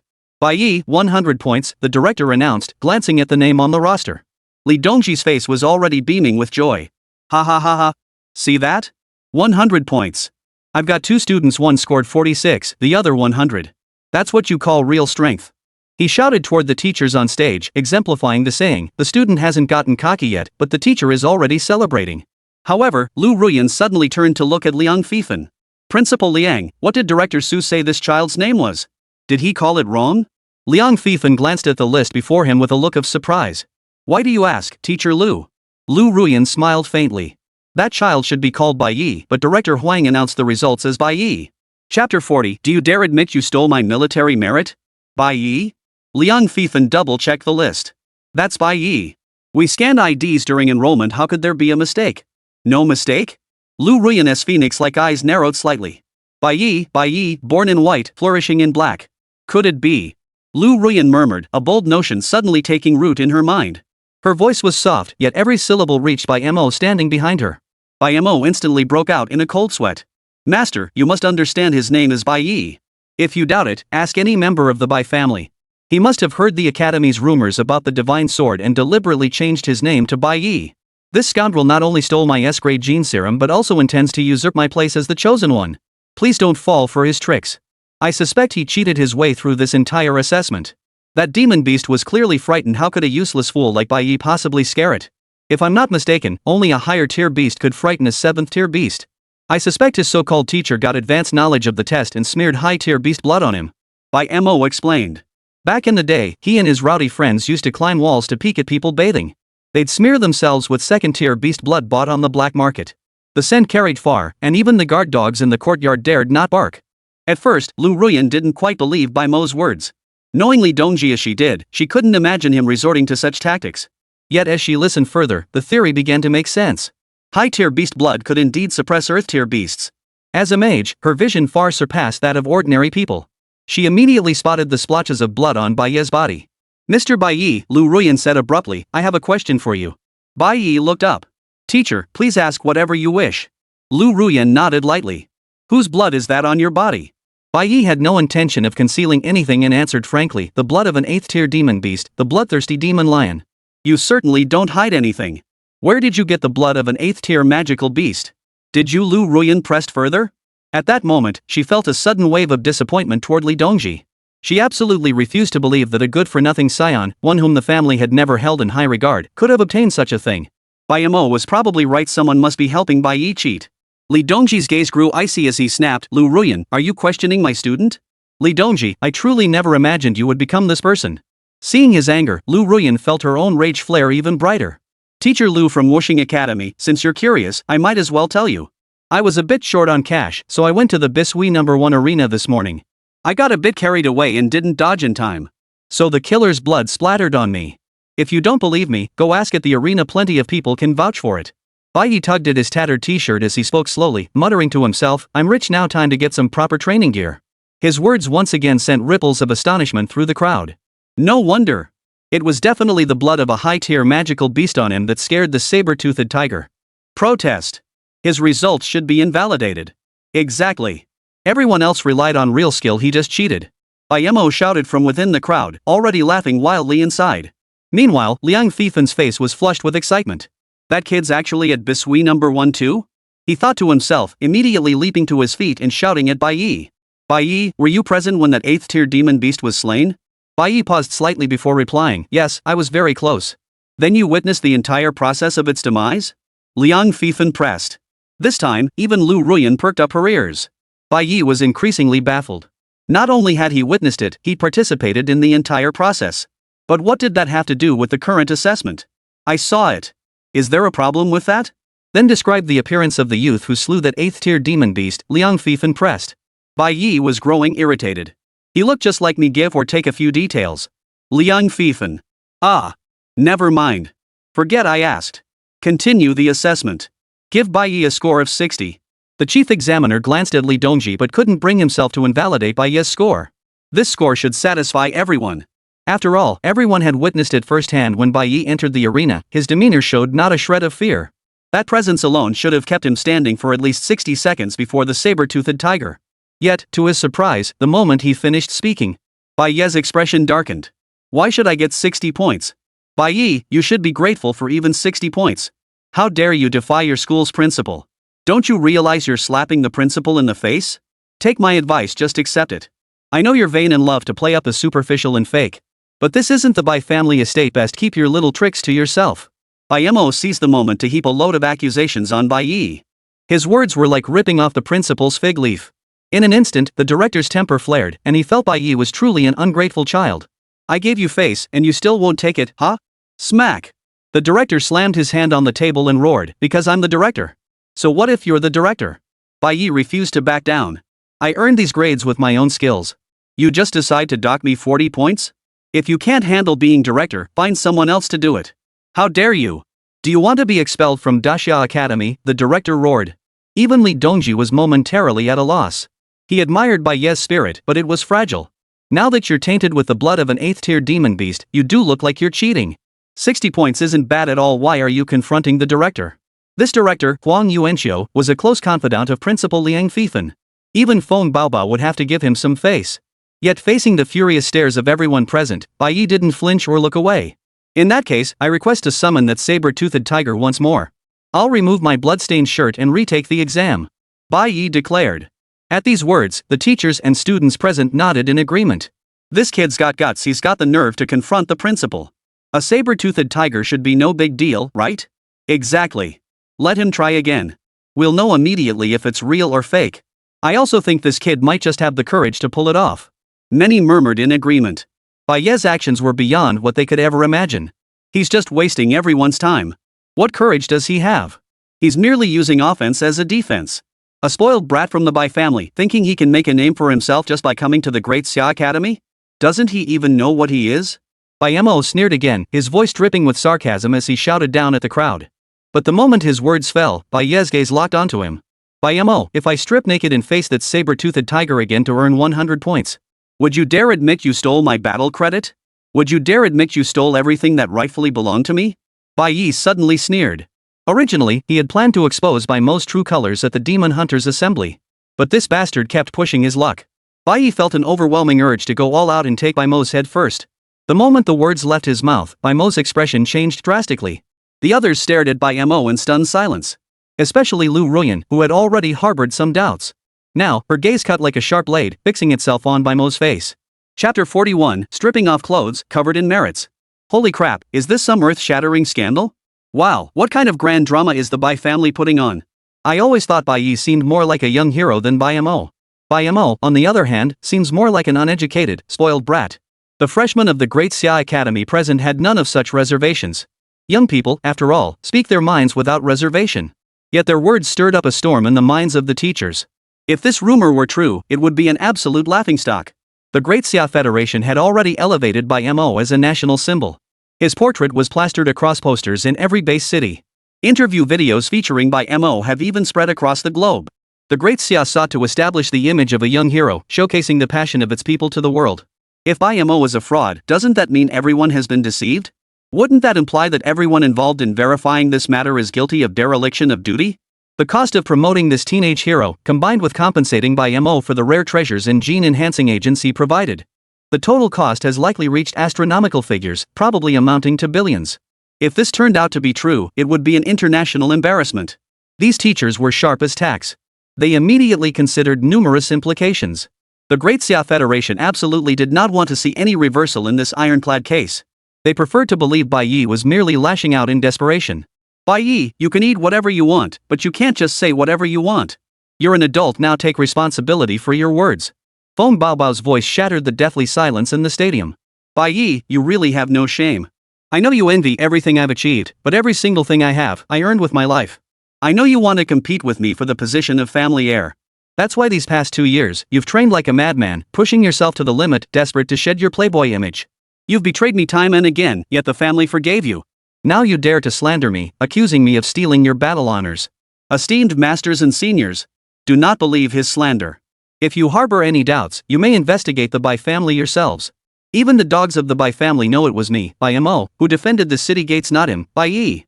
Bai Ye, if you wish to slander me, do you have any evidence? Bai Ye spoke with righteous indignation, though his heart was already pounding like a small electric motor. He had never felt such terror.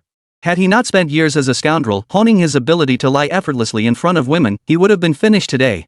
So that's how it is. This Bai Ye is truly heartless and hypocritical? Truly, you can't judge a book by its cover. You never know what lies beneath a person's surface, whether they're human or monster. Even brothers within the same clan would scheme relentlessly for the position of family head. Oomph. Scheming, pathetic loser. If I were him, I'd have smashed my head into a block of tofu long ago. In that instant, those who had just been fiercely defending Bai Ye transformed once more, unleashing a torrent of abuse. Bai Ye became the unmasked clown in their eyes. Only Feng Baobao and Li Dongji's gazes remained unwaveringly steadfast from start to finish. Bai Ye, do you have anything else to say? Today, not only will your academic record be revoked and you be expelled from school, I will also press charges against you for defaming a hero. Director Huang Yuanqiu roared angrily once more. But before his words had even faded, Bai Ye ripped his t-shirt off, revealing a body of well-defined muscles. And dozens of scars, large and small. Whoa! At the sight of those scars, everyone gasped in shock. In that instant, their gazes shifted. Every single person present was plunged into profound shock. How could an 18-year-old bear so many scars? How many life and death battles must he have endured to be covered in scars like this? This question arose simultaneously in the minds of everyone present, save for Bai Ye. But Bai Ye didn't stop. He proceeded to pull down his pants in front of everyone. Beneath were briefs. His legs were similarly crawling with vicious scars, each resembling the segments of a centipede. Gazing at these knife scars, the crowd couldn't help but gasp in horror once more. Shock was the only emotion visible in their eyes. Especially when they saw the scar on Bai Ye's left shoulder, the mark left by a wound that had pierced right through. They could only imagine how severe the injury must have been. Some timid girls even covered their faces and began to sob softly. Since the age of 15, Bai Ye had accompanied his parents in defending the city gates. Over these 3 years, he had endured 76 small-scale beast-type assaults on the city and 2 large-scale ones. Every battle against the beasts left scars, large and small. He had never paid them any mind before. His father bore them too, even more than he did. Bai Ye once said that a man's scars were his achievements, his glory. Could a spoiled brat ever bear such scars? Damn it, I'm such a piece of work. I actually doubted Bai Ye was a spoiled brat just now. How many bloody battles must he have endured? Damn it. I'm such a idiot, jumping to conclusions. Nothing speaks louder than these scars. Those students weren't bad people, but society is what it is. Many jump to conclusions at the slightest rumor. Facing cutthroat competition within the school and the overwhelming threat of monsters outside, every kid carries immense pressure at all times. They didn't want to think critically while gossiping. But now, seeing the scars on Bai Ye's body, they realized they had truly wronged him. Those arrow-shaped scars were clearly bite marks from sharp teeth, while the 3 or 4 parallel, long, strip-like scars were unmistakably claw marks left by beasts. Especially when they looked again at the piercing wound on Bai Ye's left shoulder. They couldn't even begin to imagine how much suffering Bai Ye had endured, how much blood he had shed. A man like this, even if he had once been a spoiled brat, so what? Tears welled up in many eyes. I request a re-evaluation. If the principal also deems it unnecessary and wants me gone, I, Bai Ye, will leave immediately. Bai Ye's gaze held not a trace of grievance, nor a hint of retreat. He fixed his eyes firmly on Principal Liang Fifan atop the podium. Liang Fifan drew a deep breath and sighed heavily. Enough. Enough. The matter of who among you is the young hero is not for our great Dasha Academy to judge. Let this matter rest today. Our examinations must continue. As Bai Ye requested, we will conduct a re-evaluation. If he fails to score even 60 points, he shall be expelled. If he succeeds, old Huang, you will apologize to this child. Though reluctant, the director nodded in agreement. The robed instructor stepped forward and activated the beast-taming ring once more. The moment the light portal appeared, Bai Ye stepped through. At that moment, he wore nothing but a pair of briefs. No one could accuse him of cheating or using external aid. Yet the moment the saber-toothed tiger peered out, it seemed to recognize its own grandmother. It immediately struggled to retreat back into the taming space. The robed instructor called out, "Changli, come out. Take the test again, it's the same child as before." The saber-toothed tiger shook its head fiercely, "No way. That thing out there is terrifying. I'd rather die than go out." Black-robed teacher, don't be afraid. He's already taken off his clothes. Saber-toothed tiger, if he's taken off his clothes, I definitely can't go out. He's male, I'm female, it's inappropriate. Bai Ye. P.S. Dear readers, during the debut period, please tap to request updates, don't hoard chapters. Free gifts await those who support Xiao Kuei. Thank you. Chapter 42, Are you from Dunhuang? All these murals? Got it. Stay right there by the door. Bai Ye sighed helplessly, standing outside the light gate and staring at the saber-toothed tiger through it. Everyone stared in stunned silence at the scene unfolding before them, as if witnessing a dream. Humans looked helpless, while the beasts trembled in fear. Finally, after enduring 100 seconds, the saber-toothed tiger let out a howl and vanished into the light gate. At that moment, everyone's gaze toward Bai Ye turned utterly bizarre. It was as if he were the beast, and the human girl was the one trapped within the beast riding space. Bai Ye shrugged and turned to Principal Liang Fifan. "Old man, can we get him to announce the results now?" Liang Fifan's face twitched violently as an arc of light flared over the barren desert. "Huang Yuanqiu. What are you waiting for?" Liang Fifan roared. The director shuddered, shot Liang Fifan a resentful glance, and steeled himself to announce, "Bai Ye, 100 points. What else?" Liang Fifan bellowed again. 10-minute break. The second-tier assessment begins in 10 minutes. After speaking, the director turned to Bai Ye with a pained expression. "Bai Ye, I'm sorry. It was my fault earlier." Bai Ye offered no response, turning instead to return to Li Dongji's side. Though Bai Ye still carried himself with utter disdain. The gaze of the vast majority of his classmates toward him had undergone a profound shift. It was a look of recognition. Regardless of anything else, his courage and those scars alone commanded their respect. "Is it nice to be bare-assed?" Li Dongji snapped coldly. Bai Ye gave a sheepish laugh and retorted, "I'm wearing underwear, aren't I? Did you go swimming fully clothed?" Still talking back. Li Dongji grabbed Bai Ye by the back of his neck and yanked him upright. Yet a smile never left his face. This disciple was too much. It had been ages since he'd felt this exhilarated. "Teacher, there are people watching," Bai Ye managed to say, utterly speechless. His master was still so fierce, not sparing him any face at all. "You still know there are people watching? If you're afraid of being seen, why did you strip?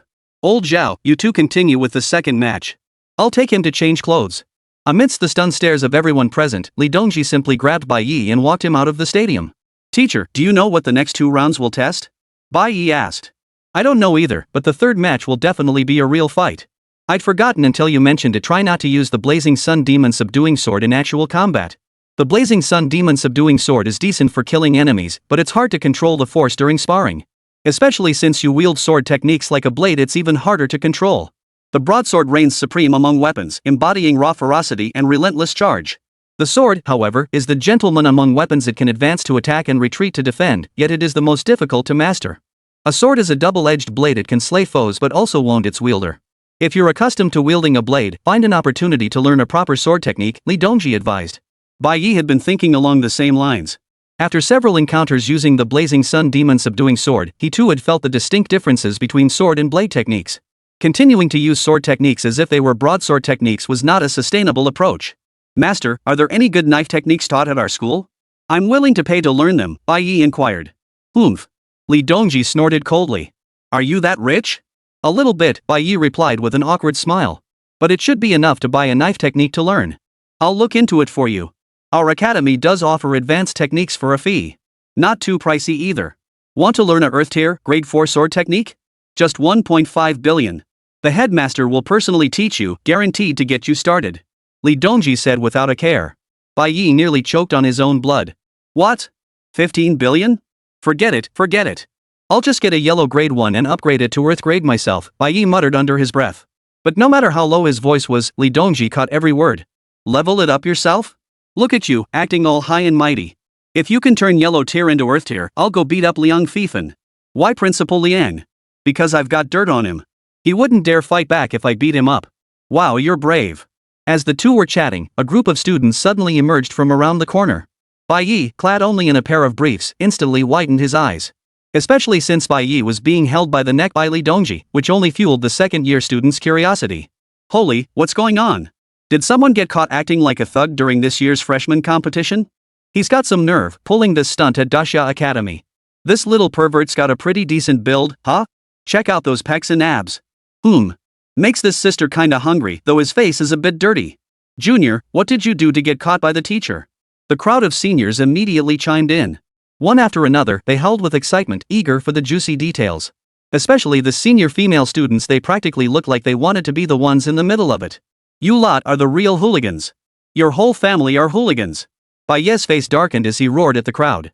But before he could finish, a girl suddenly poked her head out from the crowd. Bai Ye? You actually followed me to the Great Xia Academy? Didn't I tell you? We're from two different worlds now. Why won't you leave me alone? Her eyes brimmed with disgust as she pointed at Bai Ye and snapped coldly. Bai Ye's brows furrowed instantly upon recognizing her. Her name was Liang Xiaolan, his ex-girlfriend, the very woman who had cut ties with him the moment trouble arose. When Liang Xiaolan saw Bai Ye remain silent, a flash of realization crossed her eyes. Oh, I get it now.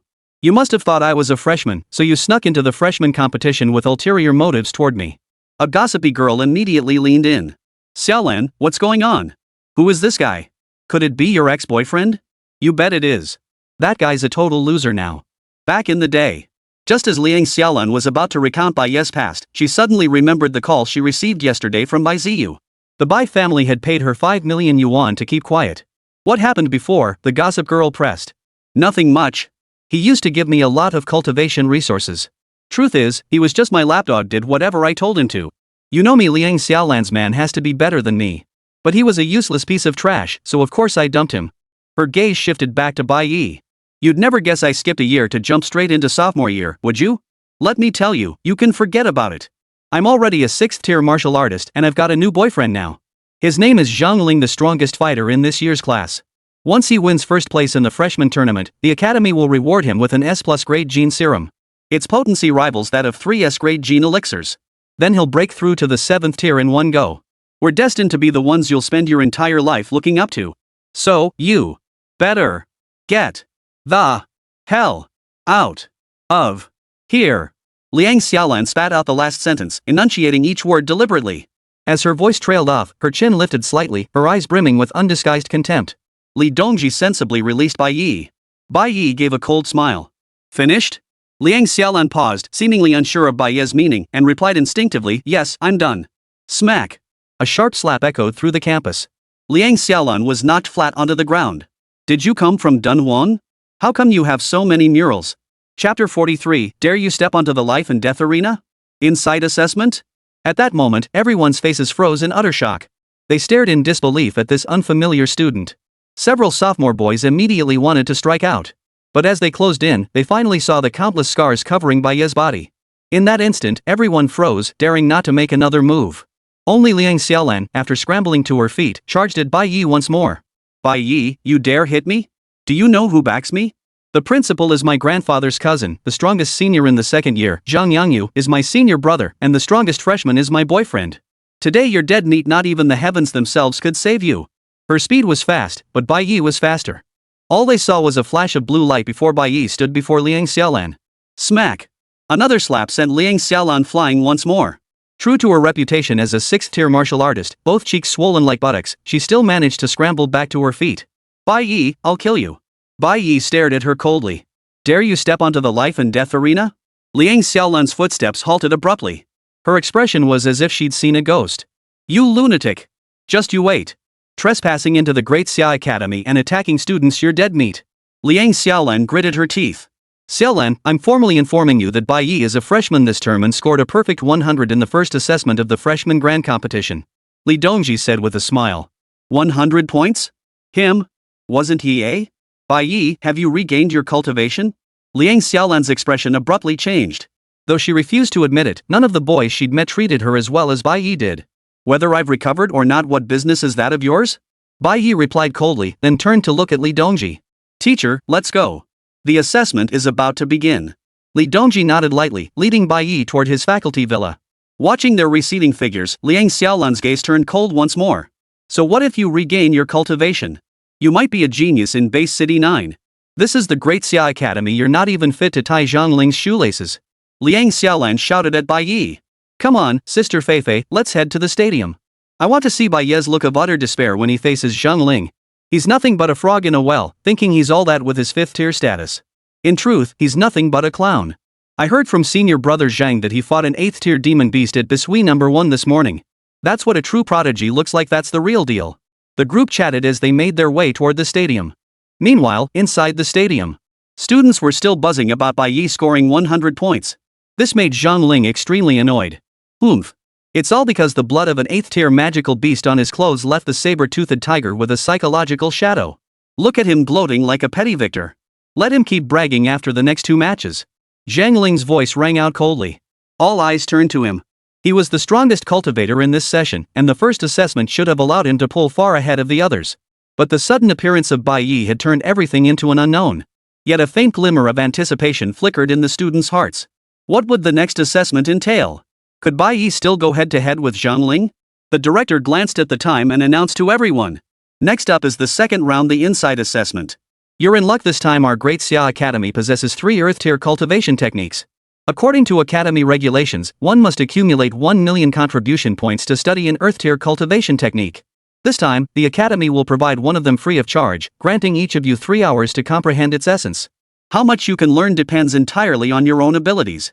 The moment the director spoke, everyone's expressions turned peculiar. At that moment, even those secretly hoping to see Bai Ye shine once more couldn't help but feel pity for him. Looks like Bai Ye's out of luck.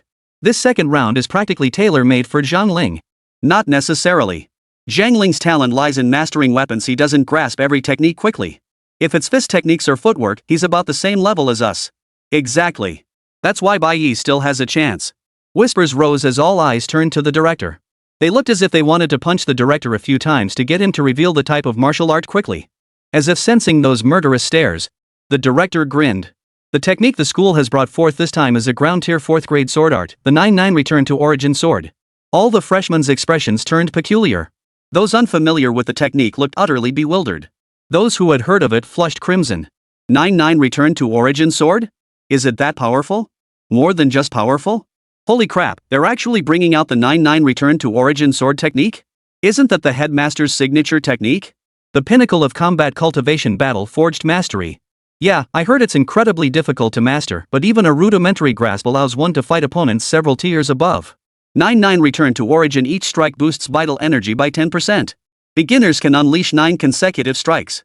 9 consecutive strikes nearly double your combat power. I heard the dean practiced for over 60 years just to barely reach the minor mastery stage. At the minor mastery level, the 9-9 Return to Origin allows 36 consecutive strikes. A full sequence of strikes can triple the headmaster's combat power. Whoa! This technique must be incredibly difficult to master. But even grasping just the basics should boost combat power by several tiers. This is practically tailor-made for Zhangling. Hearing their words, Zhangling's lips gradually curled upward. Wherever people gather, social conventions follow. The Great Xia Academy was no exception. Indeed, they had guessed correctly. Zhang Ling had known the content of this second assessment long ago. To ensure he could master the 9-9 Return to Origin blade during this assessment, the Zhang family had sponsored the Great Xia Academy with a full 300 million credits. This 9-9 Return to Origin sword was indeed prepared specifically for Zhang Ling. 3 hours with his talent as a weapon master was more than enough to master the basics. With the 9-blade slashes enhancement, his combat prowess would allow him to stand his ground even against a mid-stage 7th tier opponent. Just then, a group of second-year seniors walked in through the main gate. Zhang Ling immediately noticed Liang Xiaolan's swollen cheek. His eyes narrowed instantly, and his expression darkened. "Xiaolan, did someone hit you?" Zhang Ling asked coldly. This Liang Xiaolan had some familial connection to the principal. In Zhang Ling's plan, if he could build a good relationship with this woman, who knows, maybe one day he'd even get connected to the principal. Now the entire school knew Liang Xiaolan was his girlfriend. For someone to lay a hand on her? That was nothing short of suicide. "Brother Ling, it was that Bai Ye. If you ever face him, you must avenge me, wah." Liang Xiaolan threw herself into Zhang Ling's arms, sobbing uncontrollably. "Don't worry. I'll cripple him today." Zhang Ling's voice was icy cold. "Alright, starting now, take turns coming forward to receive the inheritance according to your student ID numbers. I'll transfer the 9-9 Return to Origin Blade's inherited memories into your minds, lasting 3 hours. After 3 hours, the memories will vanish. How much you grasp depends entirely on your own skill and destiny." As the director's words fell, the freshmen immediately formed a long line, one by one beginning to receive the inheritance. Soon, everyone had completed the memory sealing. Only one chubby guy remained waiting in place. "Chubby, are you still going to forfeit?" the director asked impatiently. The chubby boy grinned innocently. "Director, you're joking. I'm not stupid. I just wanted to wait for my teacher and senior brother, right?" No sooner had he spoken than all eyes instinctively turned toward the entrance. At that moment, a tall figure clad in crimson battle armor appeared before the entrance. His robes flowed like fire, his jet black hair stood like needles, his brows were like drawn swords, and his eyes flashed with lightning, truly a sight of unruly brilliance. "Damn it, senior brother, can't you just be normal? How did changing clothes make you look so damn handsome? You're going to scare everyone away like this. How am I supposed to find a girlfriend, old Zhu?" Fatso said with a look of resentment. The others also gazed in astonishment. "Is Bai Ye really this handsome? Just washing up and changing clothes, and he looks like a different person. Wow, I always thought Zhang Ling was the best looking guy in our class. Turns out gold just gets covered in dust." Several girls looked utterly starstruck. Zhang Ling scowled, sneering, "What good is being handsome? Just wait until you see me master Earth tier sword techniques while you can only stare helplessly. That look on your face will be priceless." Chapter 44, A Dream Trapping Me? Consuming 50 years to cultivate the Return to Origin blade. "Alright, you lot, stop wasting time," the director urged. The freshmen who had just received the sealed inheritance jolted awake. Only then did they remember they had only 3 hours left for cultivation and insight. Even Zhang Ling shot Bai Ye a cold sneer before diving straight into his cultivation. The fat guy stepped forward to receive his inheritance seal. "Bai Ye, the second assessment tests comprehension.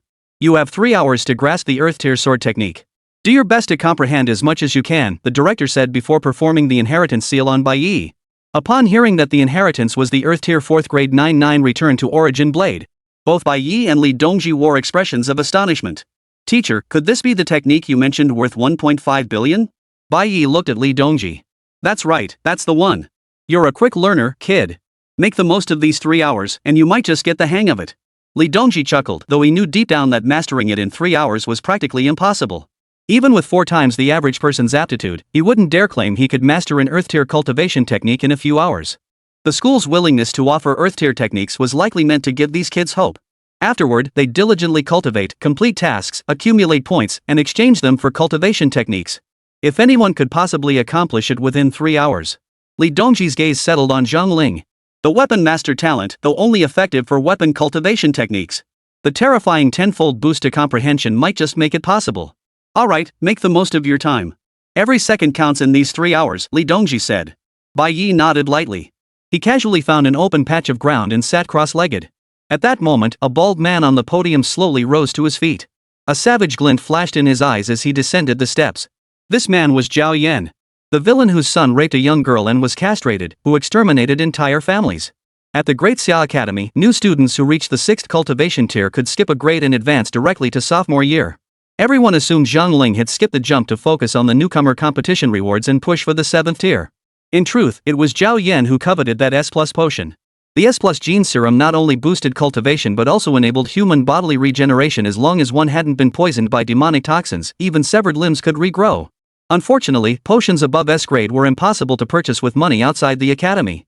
Zhao Yan had squandered his entire fortune to enroll his son in the Great Xia Academy, all for the sake of restoring his son's manhood. His ultimate goal was the S+ gene serum.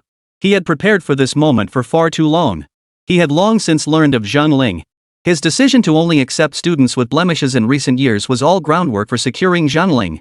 Zhao Yan paved the way for Zhang Ling's admission with one condition: win the freshman grand competition and secure the S+ gene serum. If Zhang Ling succeeded, Zhao Yan promised him 3 S-grade gene serums. Everything had seemed certain. But Bai Ye's emergence made him sense a hint of danger. During the first assessment, he remained silent, utterly confident in Zhang Ling's abilities. But Bai Ye's confident demeanor in the second round forced him to act. Zhao Yan would not tolerate any unexpected variables. He slowly walked to the edge of the field. A small purple squirrel quietly emerged from his pant leg, instantly turning translucent as it darted toward Bai Ye. This creature, known as the Nightmare Squirrel, was an exceedingly rare third-tier magical beast. Even a martial king would struggle to detect it before it unleashed its abilities. On the black market, a single one commanded over 70 million credits. It possessed little offensive capability, yet it could force its target into a dream state. Within the dreamscape, numerous third-tier magical beasts would attack the victim. There were only 2 ways to escape the dream. One is to eliminate all the third-tier magical beasts, and the other is to wait for 3 hours. If one dies within the dream, though the trapped individual does not perish in reality, they will be severely weakened for a period. It would take at least 10 days to recover to peak condition. Originally, these nightmare squirrels were used to train disciples and enhance their combat experience. Zhao Yan cherished the squirrel dearly. But now, simply dragging Bai Ye into the dream would, at best, waste 2 hours of his time. At worst, Bai Ye could die within the dream, plunging him into a fortnight of debilitating weakness. No one noticed the nightmare squirrel's arrival. It crept silently behind Bai Ye. Bai Ye immediately sensed a faint ripple of demonic blood. He snapped his eyes open and turned to look, only to meet a pair of violet eyes. The next second, he felt the playground before him suddenly ripple like the surface of water. When the calm returned, he found himself standing in a dark forest. Pairs of crimson eyes glowed from the surrounding foliage. 3-stage demonized wild dogs emerged from the undergrowth. What is this? Before Bai Ye could ponder further, a powerful gust of wind slammed into his face. A demon-corrupted wild dog lunged toward him. Clang! The dragon roar laughing heaven blade shot from its scabbard.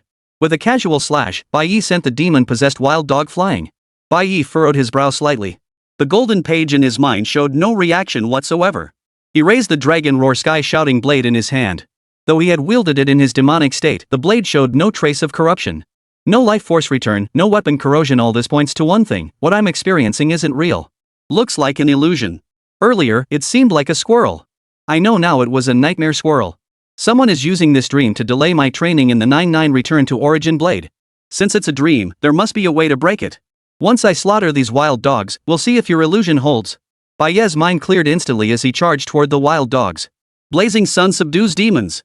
With a light shout, Bai Ye's dragon roar heaven-piercing blade instantly transformed into a blazing sun. His strike swept through the enemy ranks. A crescent-shaped golden blade aura rippled out in all directions. Wherever it passed, both wild dogs and vegetation were severed cleanly. Yet countless wild dogs still surged forward from the distance. So many?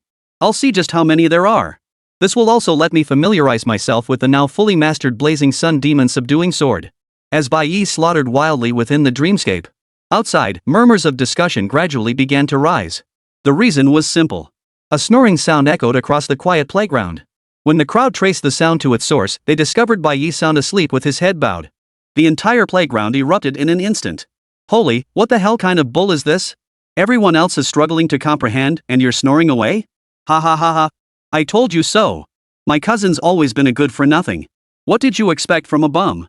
Bai Mo sneered. Liang Xiaolan sneered. Good thing I broke up with you. Otherwise, I'd be humiliated beyond belief today. Once a loser, always a loser. Looks like it's settled. Bai Ye. I gave you a fair chance to face me. Too bad you couldn't seize it. Zhang Ling opened his eyes, glancing at Bai Ye in the distance with utter contempt. Even Li Dongji was left speechless, utterly baffled by Bai Ye's bizarre maneuver. An hour and a half passed in the blink of an eye. The snoring abruptly ceased. Swish! All eyes turned back to Bai Ye. Li Dongji breathed a sigh of relief. Bai Mo and Liang Xiaolan still wore scornful expressions. A flicker of astonishment crossed Zhao Yan's eyes. But the next second, they saw Bai Ye slowly open his eyes. Without turning his head, a curved blade instantly materialized in his hand. Whoosh! The scimitar swept backward in an instant. It sliced a startled purple squirrel clean in half. Killed a third-tier demon beast, Nightmare Squirrel, in demon state. Target had 102 years of remaining lifespan. Successfully reclaimed, 51 years. Remaining lifespan, 223 years. Bai Ye's gaze swept across the crowd, suddenly locking eyes with Zhao Yan, whose face was twisted with fury. He was almost certain this bastard was the one sabotaging him. Another name was added to the little notebook in Bai Ye's mind. Anyone who made it onto that list had already chosen their path to death. Put. After sleeping for an hour and a half, I'll be damned if I can't see what profound insights you've managed to grasp. Zhao Yan sneered inwardly. Bai Ye closed his eyes once more. A dream to trap me? Consuming 50 years of lifespan, grant me the cultivation of the 9-9 Return to Origin Blade. P.S. If you enjoy this book, please leave a 5-star review with comments. During the debut period, I hope everyone will support it. Please don't just bookmark it. Chapter 45, Consuming 150 years, 99 returns to the source, 49 strikes. As Bai Ye's voice faded, the golden page in his mind immediately responded. Successfully consumed 50 years of lifespan to activate 50 years of divine nature simulation. Remaining lifespan, 173 years. Simulation commencing. Your innate talent shows no improvement. You begin 50 years of arduous training with comprehension slightly above average. After 2 days of intense practice, you mastered the 9-9 Return to Origin Blade technique, enabling you to execute 9 consecutive strikes. Each strike's combat power surpasses the previous one by 10%. Without pause, you continued your practice. However, the 9 strikes seemed to be a bottleneck in this technique, and you struggled to break through. After 10 years of relentless practice, you finally achieved a major breakthrough, successfully executing the 10th strike. After 30 years of relentless practice, you can now execute 20 consecutive strikes. In your 50th year of relentless practice, you finally achieve minor mastery, executing 36 consecutive strikes that triple your combat power. Simulation complete. Memory recall. As the final text faded, Bai Ye felt as though he had truly endured 50 years of grueling training. He slowly opened his eyes, a hint of world weariness now lingering in his gaze. Yet this weariness lingered only briefly before vanishing entirely. What remained was a single, unmistakable glint of sharpness. This Earth-tier sword technique is so difficult to master 50 years and I barely achieved a rudimentary grasp? Bai Ye felt a pang of emotion. In terms of innate understanding, he was truly just an ordinary person. He possessed neither bloodlines nor innate talents that enhanced comprehension. But he had a cheat code. As long as it made him stronger, he felt no psychological burden about being a cheat master. He had already sensed the terrifying potential of the 9-9 Return to Origin Blade. The 36 consecutive strikes already granted triple combat power. If he completed the 99 consecutive strikes, wouldn't that grant tenfold combat power? And that was tenfold combat power without burning his lifespan.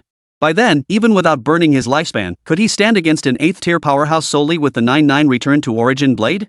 The 8th tier marked the first watershed on the cultivation path. The gap between each tier from the 1st to the 9th tier of the 8th rank was immense. When Bai Ye was at the 4th tier, burning 10 years of lifespan barely allowed him to enter the first stage of the 8th tier. After reaching the 5th tier, he burned another decade of lifespan, achieving the strength of the 8th tier, 3rd sub-tier, yet he remained in the early stages of the 8th tier. If his 9-9 Return to Origin Blade reached perfection, and he burned another decade of his lifespan, he would possess the strength to fight even mid to late stage 8th tier powerhouses. A faint smile suddenly curved the corners of Bai Ye's mouth. If 50 years aren't enough, then let's add another 50. Simulation initiated. Successfully consumed 50 years of lifespan. Remaining lifespan, 123 years. After achieving minor mastery of the 9-9 Return to Origin Blade, you continued arduous training. You discovered a bottleneck emerged after executing 36 consecutive strikes. You spent 10 years attempting various breakthroughs, yet failed repeatedly. The 37th strike seemed cursed. After 30 years of relentless study, you finally grasped its profound secret. The cumulative force of 36 consecutive strikes imposes immense strain on the arms, making the 37th strike impossible. The solution lies in harnessing the momentum after the 36th strike circling your body once before delivering the final blow to complete the sequence. You continued your arduous training, discovering that the difficulty increased dramatically with each additional strike. After 10 years of relentless training, you mastered 39 consecutive strikes. Your cultivation base remains too weak, causing minor physical damage. After another decade of relentless practice with the 9-9 Return to Origin Blade, you achieve 42 consecutive strikes. Due to your insufficient cultivation, your skin develops extensive fissures. Forcing further practice of the 9-9 Return to Origin Blade may cause severe bodily harm. 50 years of simulation complete. Memory restored. As the memories merged, Bai Ye's body instantly convulsed into a tight ball. Though he tried to remain calm, his entire body still shook violently. It felt as though he had truly endured the agony of his skin cracking all over. It took a full 10 minutes before he finally recovered from that agony. Upon inspecting his body, he found no physical injuries. It seemed only the pain itself had been brought back. Thinking about his cultivation progress, even Bai Ye, who had a cheat code, couldn't help but inwardly gasp at that moment. 100 years, and he'd only advanced by a few slashes. Glancing at his remaining lifespan of 123 years, he steeled his resolve and initiated the third simulation. He didn't aspire to master all 99 slashes. Reaching 49 would already be a significant leap forward. As for the damage to his physical body, Bai Ye paid it little mind. This was merely a simulation. What he learned would become his memory, and any damage to his physical body would only affect the version of himself within the simulation. I refuse to believe in such superstition. Give me another 50 years. Successfully consumed 50 years of lifespan. Remaining lifespan, 73 years. Simulation commencing. You continue to train intensively in the 9-9 return to origin blade for 20 years, achieving a consecutive strike count of 44. Over these 20 years, your meridians fractured multiple times. You spent 10 years restoring your physical form. After recovering, you resume your relentless sword training. 20 years later, you finally achieve 49 consecutive strikes. During these 20 years, you experienced chi deviation 1,632 times, with 93 instances nearly causing your physical body to collapse and leading to death. It took you another 10 years of recuperation to fully recover. Simulation complete. Memory restored. The moment the memories merged, Bai Ye collapsed to the ground, convulsing in a heap. Cold sweat poured from his forehead, and his eyes were bloodshot. The agony was so intense it made him question his very existence. Bai Ye made a firm decision: unless he broke through to 6th rank martial artist, he would never practice the 9-9 return to origin blade again. 150 years of my life traded for just 49 strikes? What a bloody ripoff! Bai Ye screamed inwardly, unaware that Liang Fifan had already practiced for 68 years yet remained stuck at the bottleneck of the 36th strike, unable to break through. His understanding of the 9-9 return to origin blade had already surpassed that of the headmaster of the Great Dasha Academy. Bai Ye's sudden abnormal state instantly drew everyone's attention. Oh no, the technique is backfiring. Li Dongji cried out in alarm, rushing to Bai Ye's side to support him. A pill appeared in his hand, faint golden light flickering on its surface. Open your mouth. With a sharp command, the pill shot straight into Bai Ye's mouth. Bai Ye felt the medicinal fragrance fill his nostrils, and in the next instant, the agony coursing through his body began to rapidly subside. In that moment, he suddenly felt reborn. He gasped for breath, yet a faint smile touched his lips. Master, I'm fine. This sword technique actually backfired on the body. No sooner had Bai Ye finished speaking than a wild laugh echoed from the distance. You truly are a worthless piece of trash. Even mere contemplation can backfire on you. Just how weak are you? Zhang Ling shot Bai Ye a cold glance as a battle blade materialized in his hand. A cold gleam flashed in his eyes as he suddenly swung his blade forward. A green blade aura materialized out of thin air. Before the first blade's glow faded, he struck again. Blade after blade after blade. After delivering 8 consecutive strikes, he slowly drew back his blade. Good heavens! There's still half an hour left, and Zhang Ling has already managed 8 consecutive strikes? Exclamations echoed from the VIP section. Congratulations, Teacher Zhao Yan. You've truly taken on an exceptional disciple. Ha, shared joy, shared joy. Principal, what do you think of this Zhang Ling? He's truly exceptional. This child's talent is destined to make him a rising star among men. Hearing the praise from above, Zhang Ling turned his gaze back to Bai Ye. Bai Ye, we have half an hour left. This match will show you what it means to be hopelessly outclassed. His eyes brimmed with defiance as he extended a middle finger toward Bai Ye. Chapter 46, the student is fierce, but the teacher is even more so, totally untouchable. Flipping me off? How could I let that slide? Can I let this slide? Bai Ye abruptly rose to his feet, advancing step by step toward Zhang Ling. No one knew what he intended to do. Driven by curiosity, all eyes fixed on Bai Ye. Zhang Ling's brows furrowed slightly, his gaze growing icy. What, you want to challenge me? Yet an unexpected turn of events unfolded. Bai Ye's speed surged explosively. Though they had been 10 meters apart. Yet a flash of blue light erupted beneath his feet, and in an instant, he became a blur, materializing before Zhang Ling. Smack! A crisp slap echoed throughout the entire stadium. The scorn on Zhang Ling's face hadn't even faded before he was sent flying backward. Crash! Every teacher on the podium stood up simultaneously. They stared down at Bai Ye below in utter disbelief. But Bai Ye didn't stop there. Before Zhang Ling even hit the ground, Bai Ye had already closed the distance. He leapt into the air, and the second slap landed squarely on Zhang Ling's face. Smack! Zhang Ling was completely stunned by the blow. For a moment, the world spun and stars danced before his eyes. But the next second, a large hand suddenly grabbed the back of his head. A tremendous force surged from the back of his head, the wind whistling in his ears. Zhang Ling was slammed face first into the grass by that massive hand. Thud. A thunderous crash echoed. Everyone's face twitched violently at the sound. That gesture you just made, show me again. Bai Ye's icy voice echoed slowly. This finally broke the deathly silence in the stadium. His combo sequence showcased the pinnacle of violent aesthetics. In this world where might ruled supreme, some newcomers already felt their blood boil. Though many possessed formidable cultivation, they lacked any real combat experience. Never mind battling beasts, they'd never even been in a real fight. Bai Ye's sudden attack was executed with such clean, decisive precision. Such an utterly uncompromising fighting style was something they'd never even seen on television. Bai Ye, you've gone too far. Zhang Ling was merely making a gesture at you, just a joke. You actually ambushed him when he wasn't looking. Have you no shame? Liang Xiaolan, watching from the sidelines, saw her boyfriend get hit and instantly erupted in fury. Listen to this truly AT0 tier fairy. A smirk of contempt flashed across Bai Ye's face. Over the top? Fine, I'm over the top. Come and get me. If it weren't for the rule against killing within the Great Xia Academy, Zhang Ling would already be dead. Exactly. Zhang Ling flipped Bai Ye off first. If I had the guts, I'd have hit him even harder than Bai Ye did.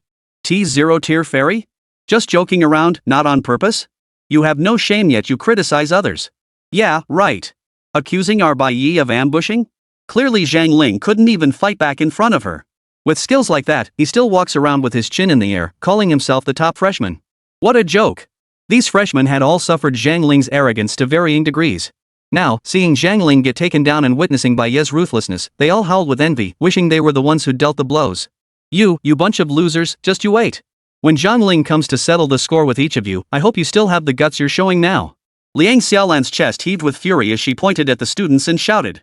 The faces of those who had spoken immediately paled, and they all fell silent. Their gazes toward Liang Xiaolan became evasive. Bai Ye, stop. Do you want to forfeit your exam eligibility? Just then, another loud voice boomed out. The director strode over with a grim expression, followed closely by Zhao Yan. Zhao Yan's face had turned ashen. His gaze seemed poised to tear Bai Ye apart. Bai Ye immediately sensed the malevolent glare. He slowly turned his head, locking eyes with Zhao Yan in an instant. Their eyes locked, yet he did not flinch. It was this old villain who had unleashed the nightmare squirrel to harm him. Boy, launching a surprise attack on my disciple for no reason, are you looking for death? Zhao Yan barked coldly. The moment those words left his mouth, even the director sensed trouble brewing. Zhao Yan was no pushover. You've publicly humiliated his disciple, this guy won't let it slide. The director was trying to figure out how to calm both sides down first.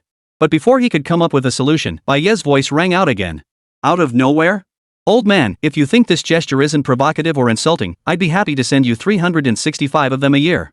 As Bai Ye spoke, he extended his middle finger toward Zhao Yan, the Grandmaster at the peak of the 11th tier. No! The director's heart skipped a beat, but before he could intervene, a thunderous shout erupted from behind him. Looking for death. Zhao Yan lunged at Bai Ye in an instant, his terrifying chi and blood energy palpable, clearly intending to kill. Yet at this critical moment, a blazing sun seemed to rise within the stadium. The temperature shot up by over 10 degrees. Everyone's expressions changed abruptly. The next second, they witnessed a fiery shadow collide with Zhao Yan. Boom! Zhao Yan was sent flying backward. Upon his body, a one-armed middle-aged man gripped a bronze sword. The blade sliced through Zhao Yan's protective aura, striking his chest. Boom! Zhao Yan slammed into the stadium wall, leaving a large crack in its surface. Yet he dared not move an inch. The bronze blade pressed against his carotid artery. He knew without a doubt that if he dared resist, this madman before him would slit his throat in an instant. Zhao Yan's pupils contracted violently. Staring at the face before him, his eyes held nothing but sheer terror. Li Dongji, your cultivation has recovered to the 11th tier? Zhao Yan's Adam's apple bobbed slightly. When Li Dongji was at the height of his power, he was still a newly minted grandmaster who had just ascended to the 10th tier. 18 years later, that once radiant figure, as dazzling as the sun itself, had become his colleague. And now, he was a broken man, forever stuck at the 10th tier. Over the years, he had never spared Li Dongji his cold, mocking remarks. But today, the fiery master who once fought the martial king had returned. You actually think you're someone? You dare lay a finger on my disciple? Have you grown tired of living? Li Dongji's icy voice echoed slowly. Zhao Yan shuddered violently, stammering in haste, misunderstanding. Master Li, it's all a misunderstanding. I was just worried about my disciple and wanted to rescue him. I never truly intended to harm Bai Ye. Oomph. I doubt you'd dare. If this happens again, no matter who backs you, I'll personally cut off your head. The rest of you, mark my words. If any of you think Bai Ye has no backing, no support, come find me. I'll let you feel the sharpness of my blazing sun sword. For a moment, every person present felt a wave of awe wash over them.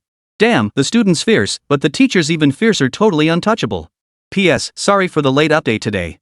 The next chapter will likely be up around 11 p.m. Chapter 47, The Fat Man Who Hides His True Strength. This kid's got something, but his cultivation's too weak. That triple strike earlier was purely a sneak attack relying on his decent footwork. Zhangling wouldn't even get a chance to unleash his full power. If I faced him, I could have at least 3 ways to turn the one lying on the ground into Bai Ye. The 7th tier youth who had arrived with Lu Ruyan spoke coldly. His gaze was clear, devoid of any mockery toward Bai Ye. His tone was simply that of a natural superiority, a strong man appraising a weaker one. His name was Han Xiaoxing, though he preferred being called Xingzai or Oxing. That he had reached the 7th rank at just 18 years old spoke volumes. His arrogance stemmed from absolute confidence in his own cultivation. Lu Ruyan paid no heed to Xingzai's words. Her eyes reddened once more as she gazed at Li Dongji. Her delicate fists clenched the hem of her mage's robe as her heaving chest rose and fell. Brother Li's cultivation has actually recovered? She fought back tears as a joyful smile spread across her face. Her expression radiated more joy than when she herself had broken through to the 13th tier. Ah! Feng Baobao, seated nearby, suddenly let out a soft sigh. Ruyan, it seems all these years, you still can't let go of him.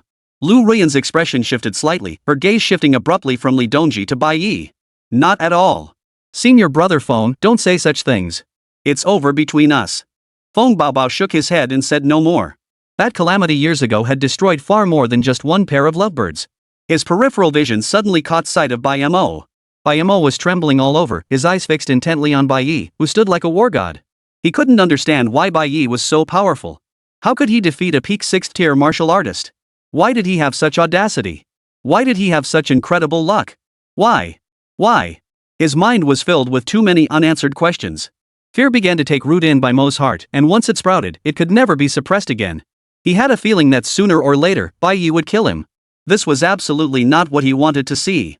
No, Bai Ye must die. This whole affair reeks of something sinister. I must inform the family immediately and have them find a way to eliminate Bai Ye. Bai Mo's thoughts grew darker as his face paled further.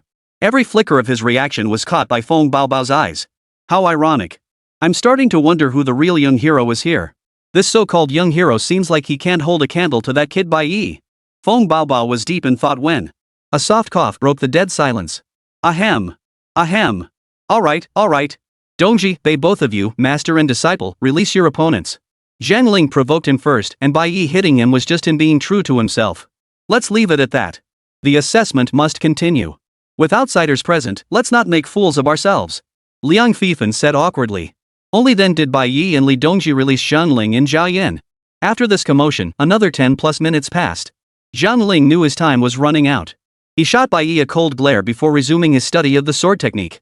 Bai Ye, however, had no intention of continuing his practice. He walked over to the fat man and sprawled out on the grass without a care. Kid, aren't you going to try again? Li Dongji frowned slightly. No need. I'm already high enough. Keep practicing and I'll scare people, Bai Ye said lazily. You'd die without bragging, kid. But fine, you just suffered backlash. Your body's still too weak. This earth tier cultivation technique is indeed difficult to master. When you have time, focus on practicing the Blazing Sun subduing demon sword instead. Don't underestimate it just because it's a mystic tier technique. Only when you reach perfection can you truly grasp its essence. Li Dongji advised. Bai Ye felt a stir of interest. Images of Li Dongji's earlier combat display of Blazing Sun's radiance flashed through his mind. That defensive sword technique had withstood the strike of a king-tier demon beast. Moreover, Bai Ye was certain the Blazing Sun subduing demons technique must possess a primary offensive move. Having trained to mastery without grasping it meant that mastering both ultimate techniques likely required perfecting the art. Should I perfect the sun subduing sword now? The thought barely formed when a line of text appeared on the golden page in his mind. Technique backlash, lifespan 1 year. Current remaining lifespan, 72 years. Bai Ye. Bai Ye glanced at his remaining lifespan and was instantly speechless. Not enough. Absolutely not enough. Even if he gambled away all 70 years, he might not reach perfection in this profound tier cultivation technique. A craving for slaughter began to stir within him. Suddenly, Bai Ye shot a startled glance at the fat man. A flicker of astonishment crossed his eyes. Earlier, he had sensed a trace of blade intent emanating from the fat man. Such intensity demanded mastery of the 9-9 return to origin blade beyond the 10-strike combo. A flicker of astonishment crossed Bai Ye's mind. So this fatso has been hiding something from me after all. His comprehension is actually this profound? Suppressing his doubts, Bai Ye closed his eyes to rest. 20 minutes passed in the blink of an eye. The new students present gradually opened their eyes. In that instant, the 9-9 return to origin blades sealed within their memories vanished without a trace. They retained only what they had truly grasped. Though they wished to continue their training, the subsequent sword techniques were no longer present in their minds. Alright, the second assessment is over. Beginning now, in order of student ID, each of you will perform the 9-9 return to origin sword technique for me. I will personally evaluate the depth of your understanding. Pang Guang, you go first. The director waved his hand, and a dozen steel blades instantly materialized on the lawn. As soon as he finished speaking, a boy grabbed a steel blade and stepped forward. The director channeled his vital energy, forming a protective shield around his body. The boy raised his hand and swung the blade down, a green blade aura instantly appearing along the edge. The blade's aura struck the vital energy shield, sending out a faint ripple.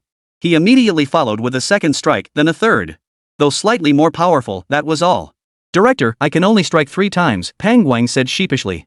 Pang Guang, 30 points. Next. The director said nothing. But Zhang Ling's voice rang out coldly. What a bunch of useless trash. 3 strikes in 3 hours? If I were you, I'd just go ahead and bang my head against a wall.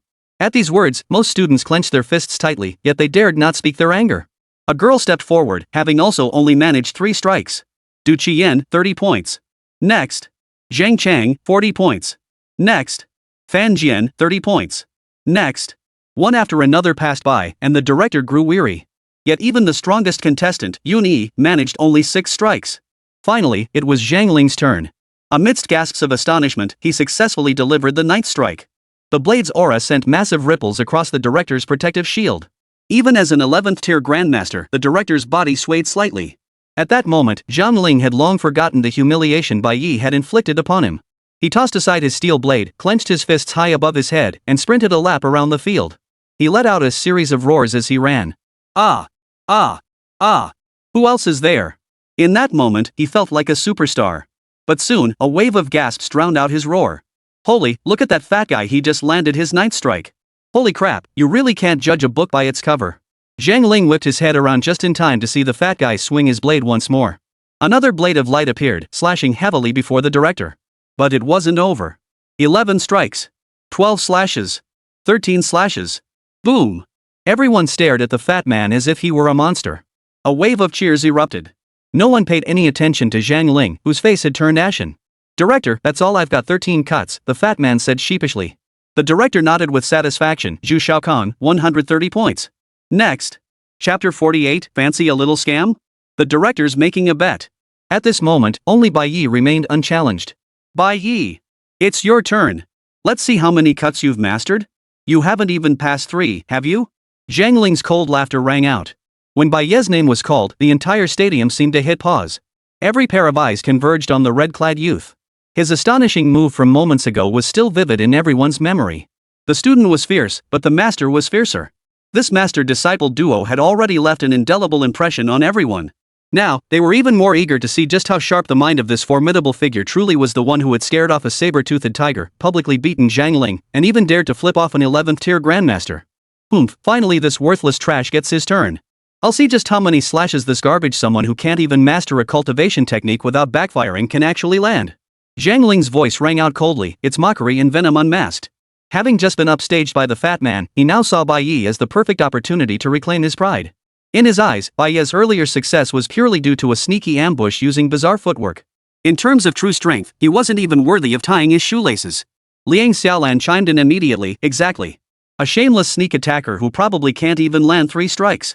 If he turns in a blank sheet later, it'll be a laughingstock. Shut your mouths. My senior brother's abilities are far beyond what you self-important clowns could ever comprehend.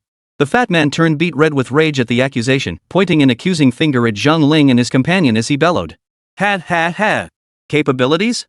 Well, we'll just have to wait and see.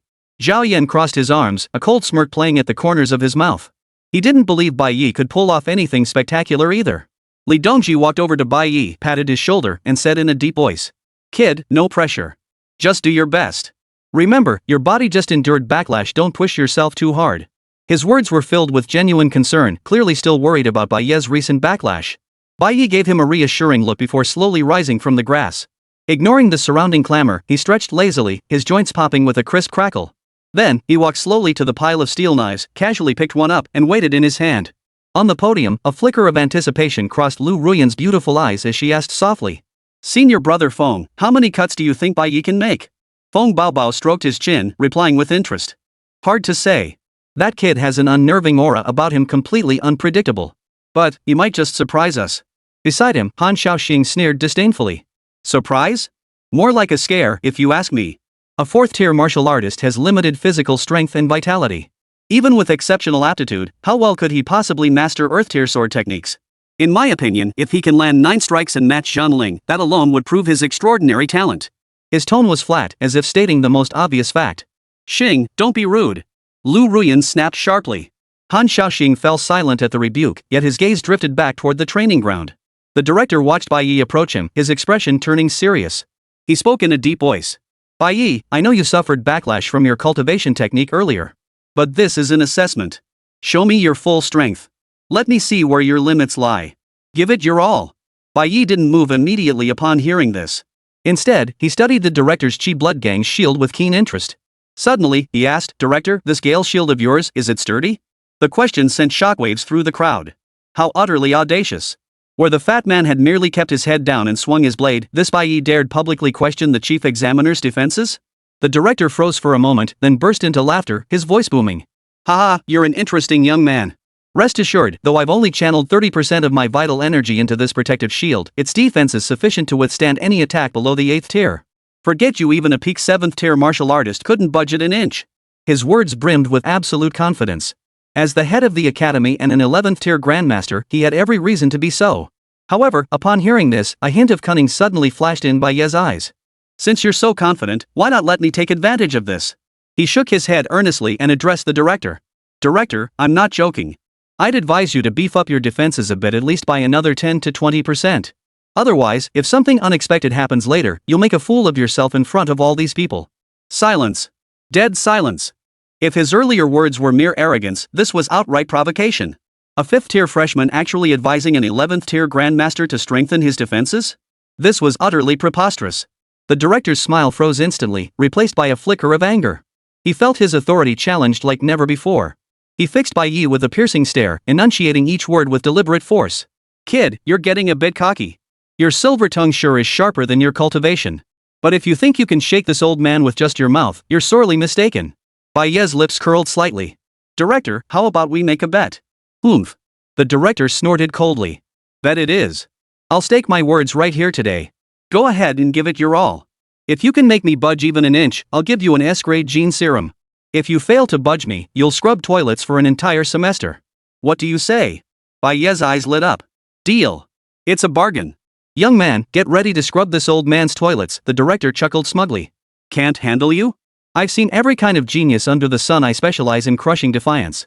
No matter what kind of genius you are, in front of me, dragons must coil and tigers must lie down. Ha ha ha. Director, you're so badass. Zhang Ling immediately cheered loudly, his gaze toward Bai Ye as cold as if he were already dead. That arrogant fool, just wait and see how he'll clean up this mess. Zhao Yan wore a sneer of contempt. In his eyes, this farce was about to end. Bai Ye sighed, seeming somewhat resigned. Fine. Since you insist, I won't hold back.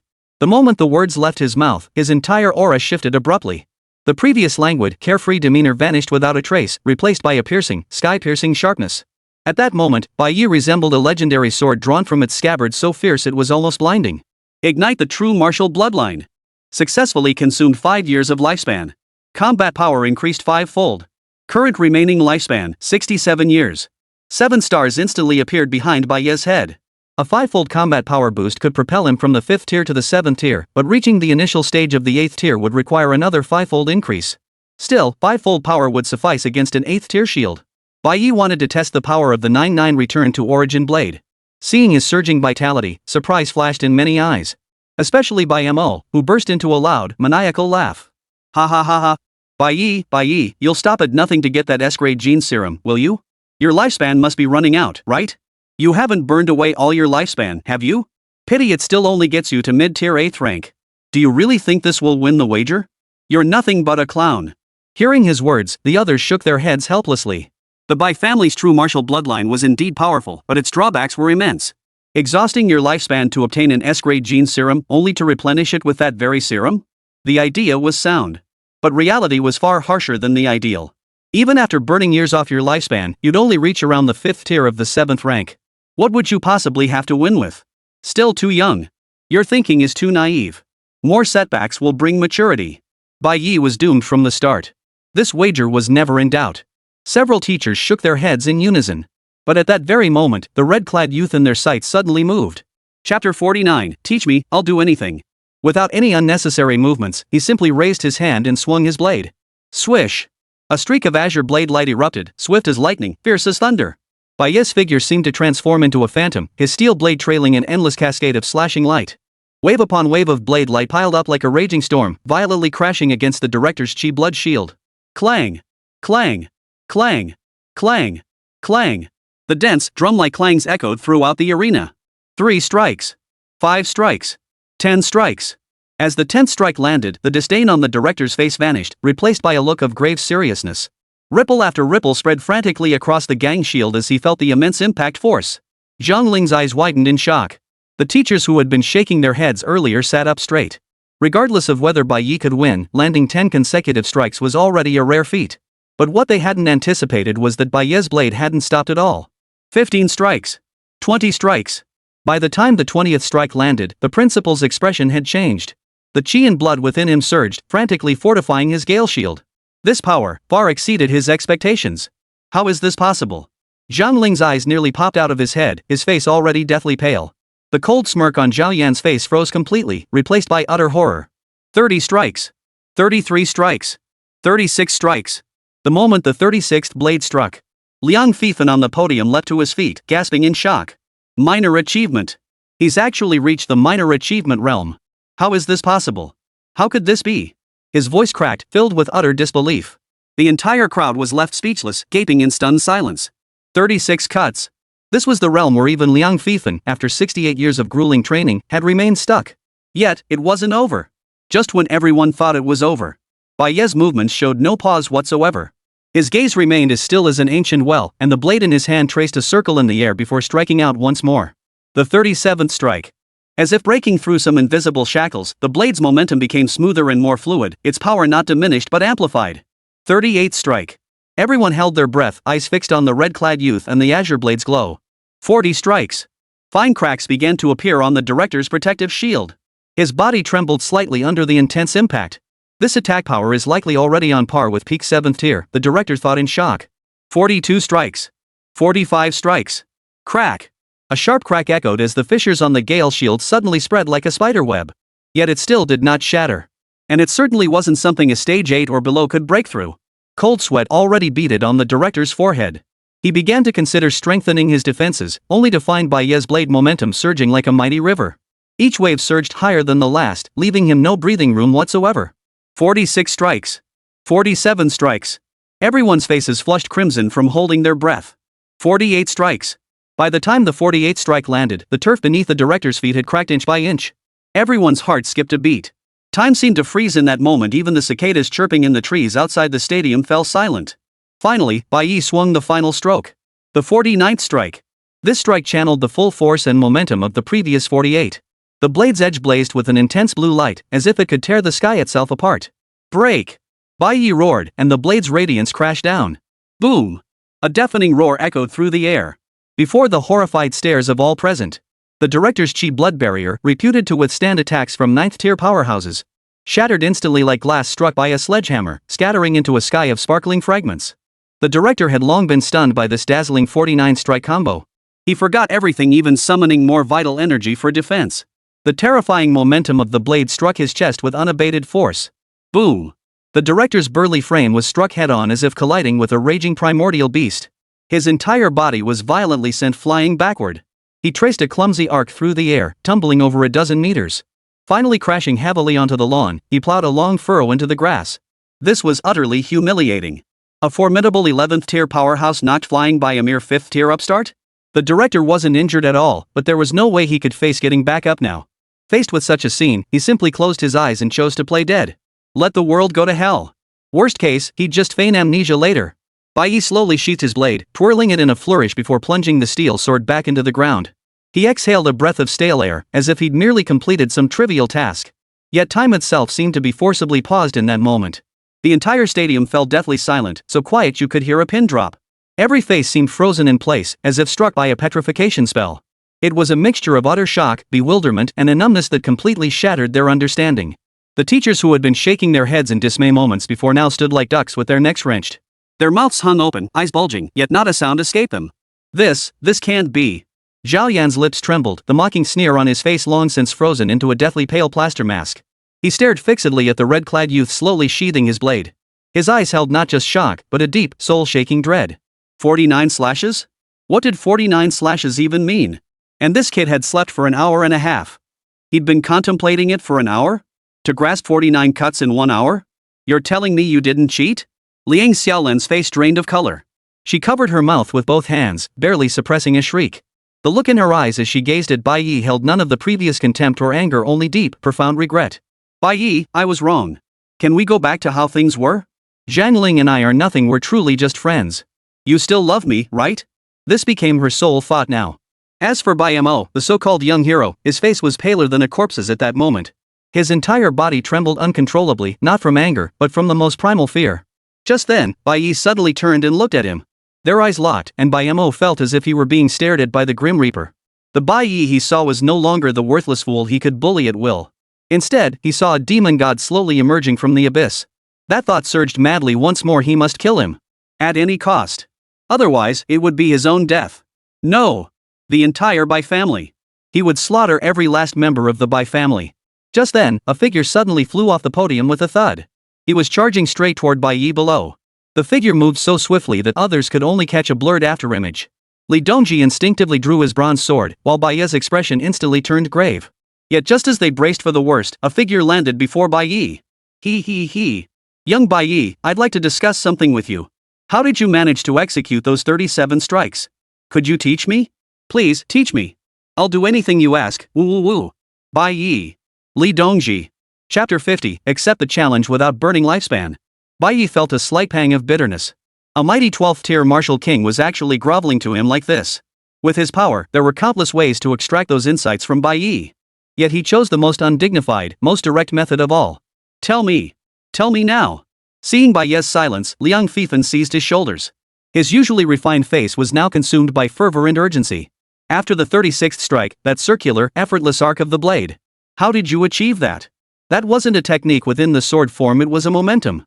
An intention that bridges the past and future. How did you grasp it? Gazing at the bald little old man before him, Bai Ye felt a surge of emotion. He had heard the whispers of those around him. 68 years. 68 whole years. The headmaster had been trapped at the threshold of the 36th blade, unable to advance an inch. Now he was finally seeing that long-dreamed-of realm. How could he not lose his composure? Seeing Bai Ye remain silent, Liang Fifan's eyes filled with bloodshot veins. Name your terms. I'll agree to anything if you'll let me strike the 37th blow. Truly, I beg you, Bai Ye, I'll do anything you ask. Please teach me. Liang Fifan's voice carried a hint of supplication. Bai Ye, who had always taken advantage of every opportunity, found himself utterly incapable of exploiting this elderly man in the slightest. He gently pushed Liang Fifan's hand away, a faint smile touching his lips. You don't need to give me anything. It's nothing really, just felt that chopping was too rigid. I drew a circle with the blade, using the momentum from the previous cut, and then swung it out. Drawn a circle. And then swung through. Liang Fifan froze in place as if struck by lightning. He stared blankly at Bai Ye, his mouth opening and closing repeatedly. Finally, a bitter smile more painful than tears spread across his face. Just drew a circle. He repeated, his spirit broken. Suddenly, his gaze shifted to the steel blade on the ground. With a flick of his wrist, the blade trembled before flying into his grasp. 1 stroke. 9 strikes. 18 slashes. 36 slashes. Liang Fifan's eyes narrowed instantly. 37 slashes. Show yourself. He roared in fury, swinging his arm in a sweeping arc as the 36th strike landed. A graceful arc traced through the air, and the 37th strike formed with astonishing fluidity. Whoosh! A massive crescent blade of light shot forth from the steel blade. It landed lightly on the wall dozens of meters away. Boom! A thunderous explosion echoed as the wall was cleaved open, revealing a gash over 5 meters long and half a meter wide. Sunlight streamed through the gap into the stadium, bathing Liang Fifan's face in golden light. The old man suddenly turned and bowed deeply to Bai Ye. Thank you, Bai Ye. I, Liang Fifan, shall remember this kindness forever. Take this fire dragon ginseng. It ranks among the finest treasures in the heavenly tier. Its value is no less than 2S grade potions. However, consuming it requires at least 10th tier cultivation, otherwise, one would explode from the internal pressure. However, there is a way. Pair it with a cold attribute heavenly treasure of earth tier or higher. Paired with a cold attribute weapon or spirit stone, to neutralize the fire dragon ginseng's violent potency. Take this token. The Great Xia Academy possesses a treasure vault. Present this token for a single entry. You may select 2 items to take from the repository. You should be able to find a cold attribute artifact there. This token was originally intended as one of the rewards for the top 3 finishers in the Freshman Grand Competition. I'm giving it to you early. With your strength, securing a top 3 spot shouldn't be a problem. Liang Fifan produced a blood-red ginseng root, personally placing it into Bai Ye's hand. For him, celestial grade treasures were indeed precious. But they couldn't compare to the gains Bai Ye brought him. What seemed like merely cutting one more stroke would pave the way for a broad and prosperous path ahead. Liang Fifan was confident that with his years of cultivation, he could master the 9-9 return to origin blade within a year at the earliest. Bai Ye gazed at the blood ginseng and token in his hands, a hint of resignation flickering across his face. He hadn't intended to take anything from the old man, yet this turned out to be even more valuable than the promise the old man had initially offered. Liang Fifan exhaled in relief when Bai Ye accepted them. His thoughts then turned back to the embarrassing moment he'd just experienced. No way. With so many people watching me, I have to shift the focus. Liang Fifan thought to himself, then suddenly bellowed at the director lying on the ground. Old Huang, how long do you plan to play dead? I told you to defend at 30% power, but you had to act like a diva and secretly switch to 20%. Now you've blown it and are playing dead here. The director, who had been lying on the ground pretending to be dead, instantly opened his eyes. True to form, his boss knew how to save face. A fit of ragged coughing erupted. Only then did everyone snap out of their daze, their gazes turning toward the figure rising from the ground. The director looked utterly miserable, his clothes torn and tattered, covered in mud and grass clippings. His gaze toward Bai Ye was intensely complex, a mix of shame, anger, and shock. You're right. It was my fault. I was arrogant and overconfident. I shouldn't have secretly reduced my power to just 20%. But the fault lies entirely with me. I failed to guard against you, and I accept that. This child won the match by burning his lifespan, and I won't renege on the debt. Step by step, he approached Bai Ye. Under the gaze of countless eyes, he pulled a metallic tube from his robe, its surface shimmering with a faint blue glow. Kid, you win. The director's voice was hoarse and dry, yet his eyes darted wildly at Bai Ye. As if pleading, kid, spare me some face. I'm begging you, okay? Bai Ye chuckled inwardly, knowing these 2 old men were just trying to save face. As the saying goes, he who takes a man's money is bound to his will. He wouldn't deny them this small favor. So it was the director who let me through. No wonder the defenses fell so easily. I'll pass on the S-grade gene serum, thank you. Bai Ye spoke as he stored all the spoils into his storage ring. Alright, you may resume hosting the competition. The 3rd match will proceed as I suggested earlier. Truly, old age is no excuse for thievery. The principal walked away with his hands behind his back. As if the man who had just been groveling for guidance wasn't him at all. The director, meanwhile, began announcing the next match without a hint of embarrassment. He completely ignored the suspicious looks directed his way. Bai Ye's insight is evident to all. Though he grasped 49 strokes. Our assessment awards 10 points per stroke. Bai Ye's score is 490 points. Now, we will immediately proceed to the 3rd round. This round is a combat assessment. Originally, we planned to have the top 5 students from the previous rounds defend their positions. The rest would challenge them in a round-robin format, with points awarded based on how long each challenger lasted. However, due to unforeseen circumstances, we'll temporarily alter the format. The teachers from Martial Saint Academy have made a wager with our principal. They will send one of their top students to accept our challenge. You may gang up on him or take turns. Whoever defeats him will earn the chance to travel to Wuxing Academy for an extraordinary opportunity. The stadium erupted in cheers at the announcement. Lu Ruyan's face instantly darkened. You said the top 3 would take on one of us, didn't you? How did that turn into all candidates taking on one of us? Where's your honor? Just as she was about to retort, Han Shaoxing, seated not far from her, abruptly stood up and declared. As long as Bai Ye doesn't burn her lifespan, I accept all of their challenges. Chapter 51, Unwarranted Kindness? Ascending to 6th tier martial artist. Swish. All eyes instantly refocused on Bai Ye. Han Shaoxing's lips curled slightly as he too gazed at the red-clad youth in the distance.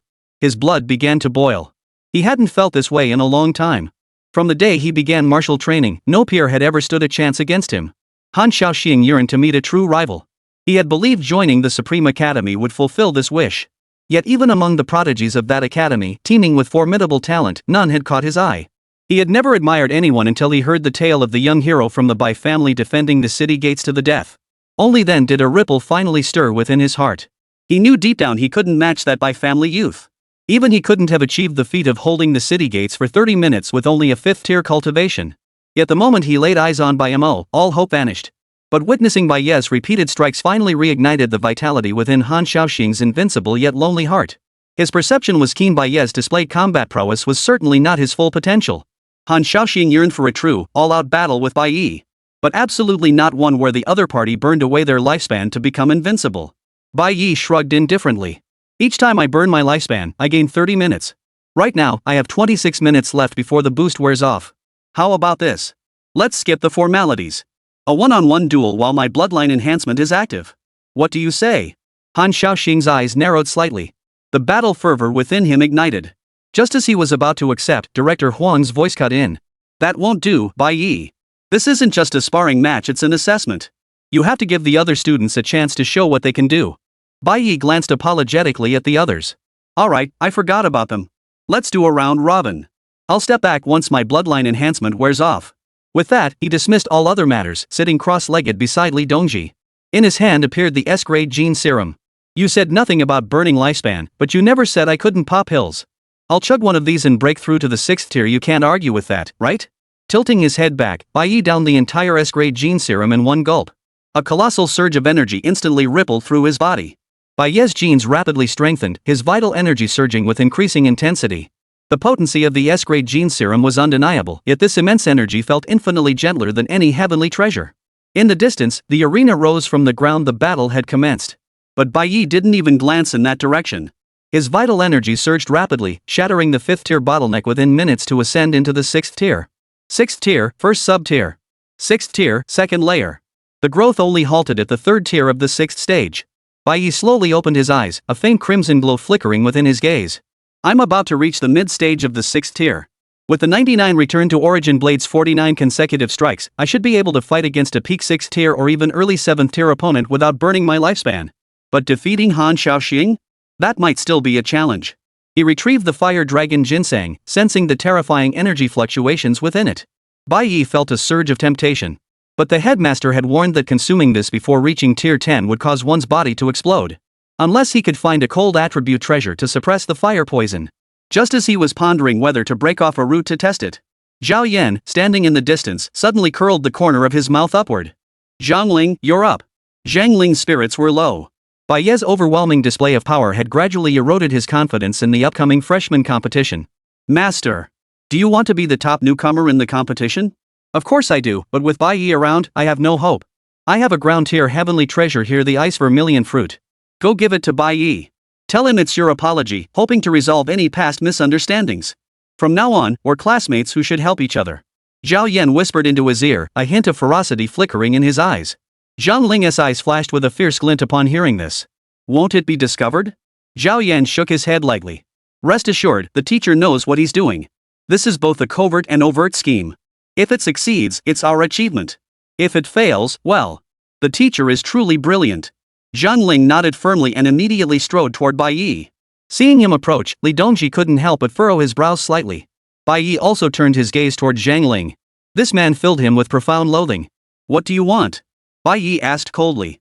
Zhang Ling wore a smile on his face as he bowed deeply to Bai Ye. Classmate Bai Ye, there was some misunderstanding between us before. I've come specifically to apologize. Also, I heard the principal mention you need a cold attribute artifact. I happen to have one. I'm presenting it to you, hoping we can put the past unpleasantness behind us. As Zhang Ling spoke, a spirit fruit with blue and red hues appeared in his hand. Seeing the spirit fruit, Li Dongji's face twisted into a cold sneer. Oomph. I knew it, no good intentions here. Thinking the ice shoe fruit is rare, you're trying to frame me. He thought to himself, but before he could speak, Zhang Ling's voice came again. This treasure fruit is called the ice shoe fruit, a rare earth-grade celestial treasure possessing both ice and fire attributes. While it can suppress the fire poison of the fire dragon ginseng, it also carries significant risks. If you consume the fire attribute portion, you'll face grave danger. However, if Teacher Li uses his vital energy to suppress its internal fire energy, and you consume only half, the risk becomes much lower. Of course, I'm merely presenting the treasure. How you use it remains your decision. I only hope this can help us put our past differences behind us. Zhang Ling's words sounded sincere. After speaking, he hesitated slightly before handing the ice vermilion fruit to Li Dongji. Only then did he turn and leave. Bai Ye remained silent, waiting for Li Dongji to speak. He had already committed the entire 100 treasures compendium to memory, and it indeed contained records about the ice shoe fruit. This fruit contained half ice attributes and half fire attributes. Yet ice and fire do not mix. It was truly peculiar. Li Dongji held the fruit, examining it carefully several times. He then attempted to infuse it with his vital energy. Under his suppression, the fire element rapidly coalesced. Visibly, most of the fruit turned an icy blue, while the remaining portion became entirely crimson. Clearly, the fruit was flawless. Given their personalities, how could they possibly give you a treasure? But he was right about one thing: you can consume part of the fire dragon ginseng. When you can't hold it anymore, I'll use my vital energy to suppress the fire element within the ice vermilion fruit. Previously, I wouldn't have been confident. Precisely suppressing it requires at least an 11th tier cultivation base. Now, for your master, it's a piece of cake. Then you'll only need to consume the other half of the ice shoe fruit to balance that small portion of its potency. Hearing his master's words, Bai Ye had no further reservations. Though he hadn't known Li Dongji for long, Bai Ye understood that even if everyone else in this school wanted to harm him, Li Dongji never would. He tore off a strand of the fire dragon ginseng root and stuffed it into his mouth. In that instant, Bai Ye felt as though he'd swallowed a mouthful of molten lava. Violent fire attribute energy surged instantly through his entire body. Bai Ye hastily activated the true martial heavenly demon technique, attempting to suppress this energy. Yet his cultivation seemed as futile as a mayfly shaking a tree against this overwhelming force. In an instant, cracks spread throughout Bai Ye's meridians. Li Dongji's expression shifted slightly. He hadn't anticipated that a single root of the fire dragon ginseng could possess such potent medicinal power. He swiftly channeled his vital energy into the ice crimson fruit once more, instantly compressing the fire element within it into a confined area. Open your mouth. Li Dongji barked the command, shoving the icy blue segment into Bai Ye's mouth. Bai Ye bit down. But at that very moment, a sudden change occurred. Chapter 52, A Blessing in Disguise, Condensing the Demon Core. The icy energy surged into his mouth like long-awaited rain after a drought, nearly making Bai Ye moan with pleasure. Yet this supreme bliss lasted but an instant. A surge of violent fire energy, no less potent than that of the fire dragon ginseng root, erupted violently in the wake of the icy chill. The vital energy Li Dongji had used to suppress the fire attribute unexpectedly resonated with the latent fire energy within the ice shoe fruit. Both forces instantly spiraled out of control, completely beyond his grasp. Like a volcano finding its outlet, they surged madly through the gap Bai Ye had bitten open, flooding into his mouth. No! Li Dongji's expression changed abruptly, his pupils contracting to pinpricks. Without a moment's hesitation, he immediately cut off the flow of vital energy. But it was too late. Boom! Bai Ye's body exploded like a balloon, instantly inflated to bursting. The meridians within his body, caught between the extreme opposing forces of ice and fire, couldn't withstand even a single breath before shattering into pieces. Put! A mouthful of blood gushed forth. Part of the blood crystallized into ice, while the rest boiled and bubbled. White Knight's vision darkened, his consciousness plunging instantly into endless darkness. The immense backlash force struck, causing Li Dongji to grunt in pain as he froze in place, utterly stunned. Staring at Bai Ye slumped lifelessly before him, his mind went blank. How could this happen? I've ruined him. The commotion instantly drew the attention of the entire crowd. The battle on the stage had ceased at some point, and everyone stared over in shock and confusion. What's happening? Liang Fifan flashed to Bai Ye's side, followed closely by Lu Ruyan, her expression equally grave. He seized Bai Ye's wrist, channeling a surge of pure vital energy into her body. The next second, Liang Fifan's expression turned grim. All his meridians are severed, vital energy flowing backwards. This. Feng Baobao stepped forward and placed her hand on Bai Ye's wrist. His face turned even paler. Glancing at the fallen fire dragon ginseng and ice vermilion fruit, he instantly understood everything. Rage surged within him. He abruptly rose and slapped Li Dongji across the face. Are you out of your mind? Just because you're called Li Dongji, the blazing sunblade, you actually think you're fire attributed? Don't you know the ice shoe fruit's ability to fuse ice and fire hinges entirely on balance? You actually used your ice attribute chi blood power to suppress the ice ruo fruit's fire attribute. Once the fruit breaks, the two extreme energies will spiral out of control. Have you lived so long just to act like a dog? Feng Baobao's face turned purple with rage, his chest heaving violently. I thought I could seal that fire energy. Li Dongji was utterly dumbfounded. He'd been so preoccupied with helping Bai Ye advance his cultivation. He'd completely forgotten he'd only just returned to the 11th tier. 18 years of decline had left him utterly incapable of mastering his chi and blood energy. Feng Xiuji. If you lay a finger on Brother Li again, don't blame me for being ruthless. A sharp cry rang out. Lu Ruyan shot Feng Baobao a fierce glare before stepping forward to check on Bai Ye's condition. But she shook her head softly, a flicker of regret crossing her eyes. It's too severe. The meridians are damaged at their very foundation. Even with nourishing heaven-tier spiritual herbs, recovery won't happen in a year or two. What a waste of a promising talent. The words sent shockwaves through the crowd. The fighting spirit that had just ignited in Han Shaoxing's eyes instantly extinguished, replaced by profound disappointment. He had thought he'd found a worthy opponent for a thrilling battle, only to face this outcome. Amidst the crowd, Zhao Yan and Zhang Ling exchanged glances, each seeing uncontrollable elation in the other's eyes. It worked. Master, our plan succeeded. Zhang Ling screamed inwardly. A cold, sinister curve tugged at Zhao Yan's lips as he sneered inwardly. Bai Ye, what good is your peerless talent? You're still too green. You're no match for me. My own master perished by the ice shoe fruit. I alone possess the deepest understanding of its properties. Whether it was a covert or overt scheme didn't matter. Whether Li Dongji had control over the fire energy or not, the moment Bai Ye consumed it, Zhao Yan had already won. Failure to control the energy leads to this fate. Even if he did, it would be utterly useless. The two energies within the ice shoe fruit were each infinitely close to heavenly tier treasures.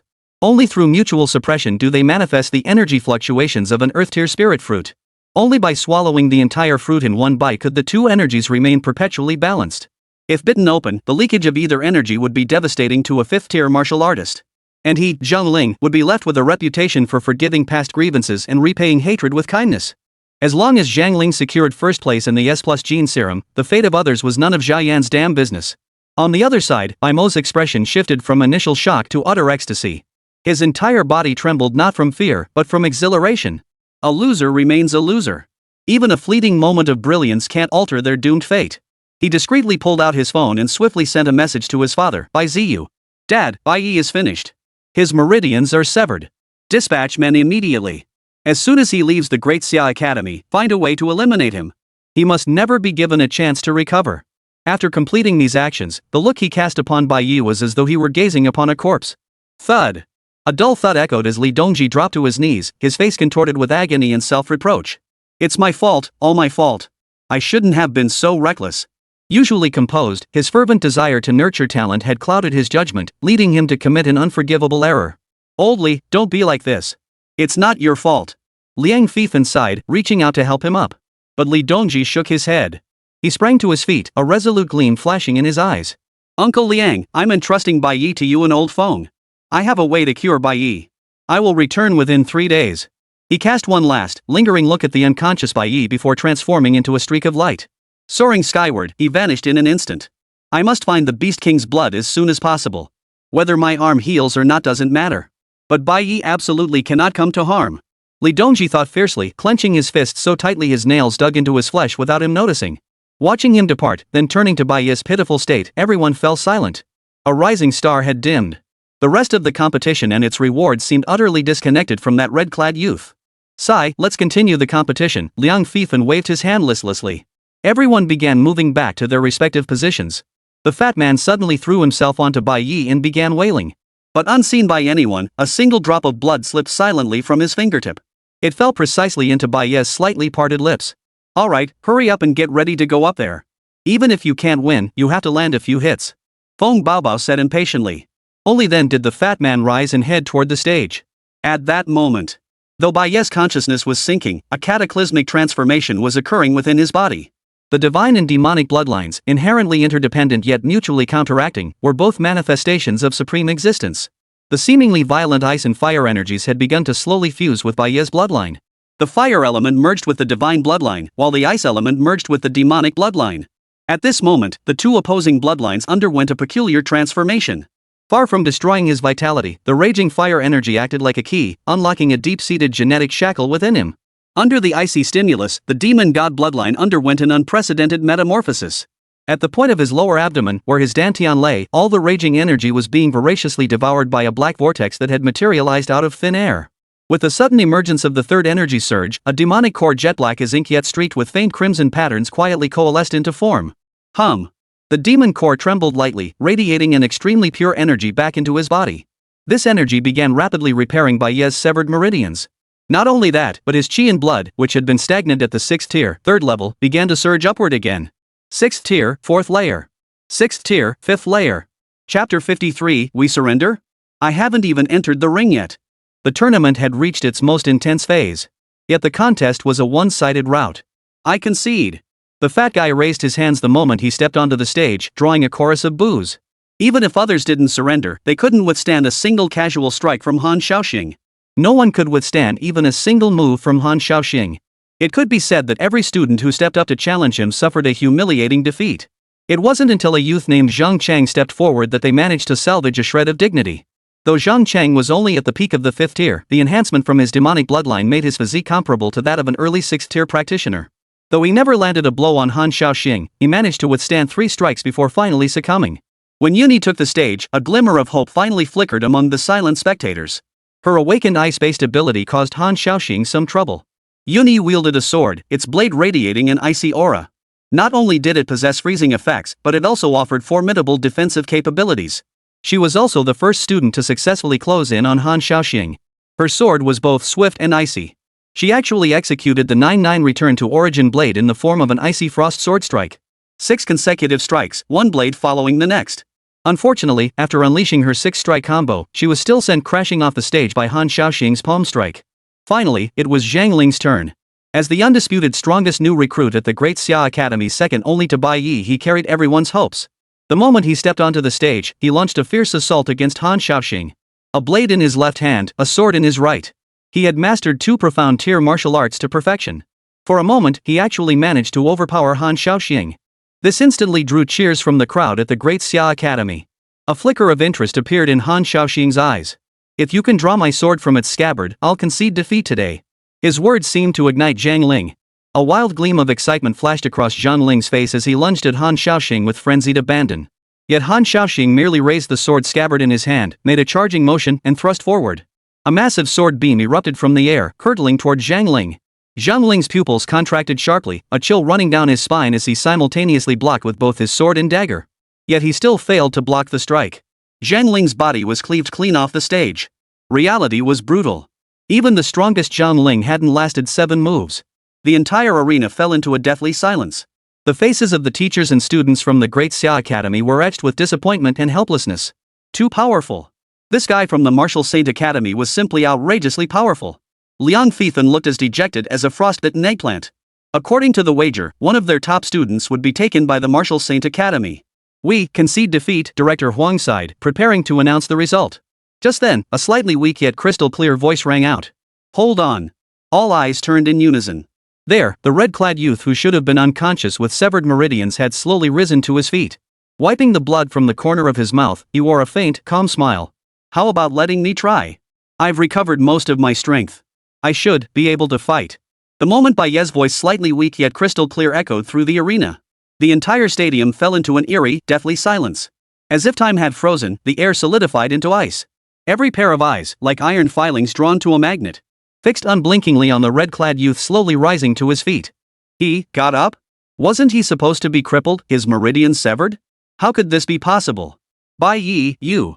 Director Huang's mouth gaped wide enough to swallow an egg, his expression shifting from disappointment to utter bewilderment. Liang Feifan and Lu Ruyan flickered and reappeared before Bai Ye once more. Liang Feifan's fingers trembled slightly as he once again placed them on Bai Ye's wrist. As his qi and blood probed inward, they flowed unimpeded.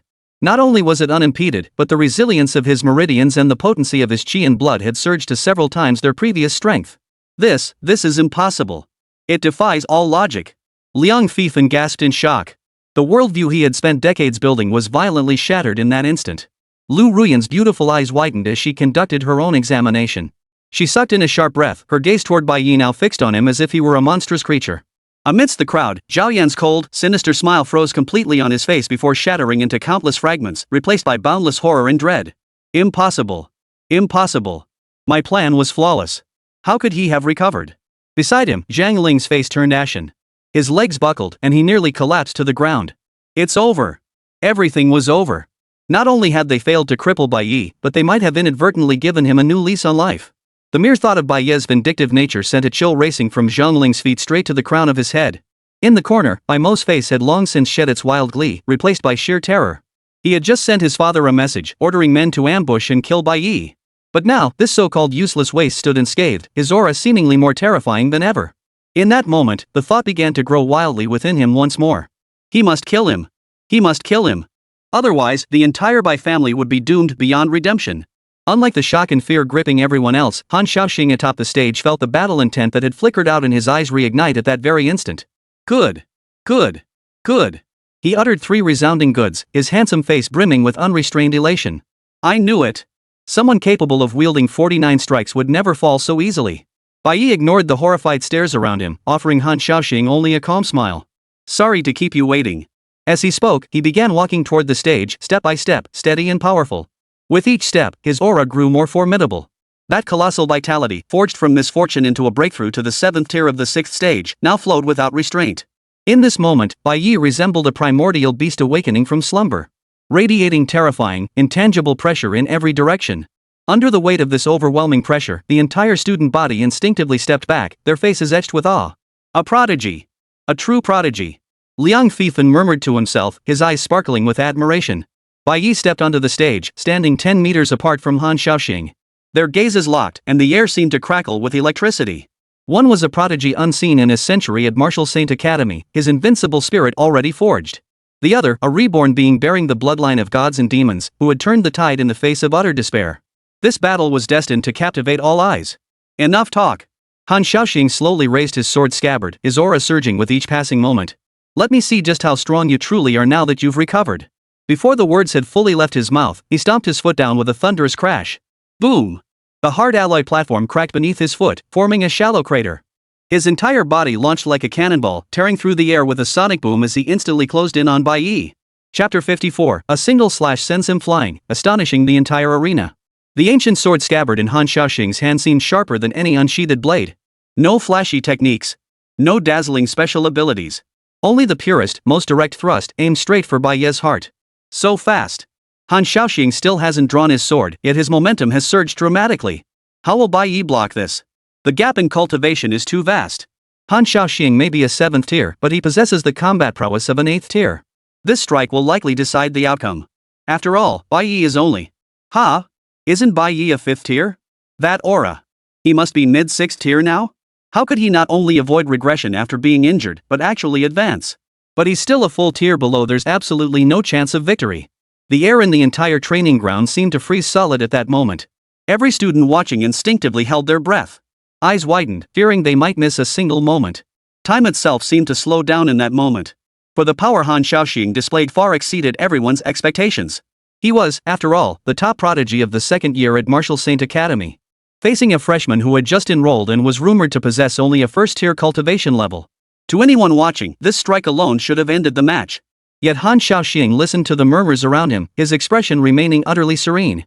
As if no sound could shake the invincible conviction within his heart. Coincidentally, as Han Shaoxing charged forward, Bai Ye's gaze remained as still as water. Facing this thunderous strike, he showed not the slightest flinch. Gripping the dragon roar heaven-shattering blade in his hand, he instantly unleashed the 9-fold return to origin blade's 9 consecutive strikes. 9 strokes, simple and unadorned. The blade of the 9th strike collided precisely with the sword scabbard. Clang! A deafening clang of metal echoed throughout the arena. A visible shockwave erupted violently from the two combatants. Bai Ye felt an overwhelming force surge through the blade. His entire body was sent flying backward uncontrollably. Clang! Clang! Clang! He stumbled back over a dozen paces on the alloy platform. Each step left a deep footprint in the hard surface. Only when his back collided with the guardrail did he barely steady himself. He didn't lose? Too bad Bai Ye's cultivation is still lacking. If they were both at the 7th tier, he might have held out longer. It was impressive enough. Though Han Shaoxing didn't draw his sword for that strike, he clearly unleashed his full power. Just for the courage Bai Ye showed to stand his ground against such a blow, barely recovered from his injuries, he's already surpassed so many others. Go Bai Ye! Take him down! Even if you lose, there's no shame in it. A single clash was enough to set the blood of every student and teacher present boiling. They all roared with excitement.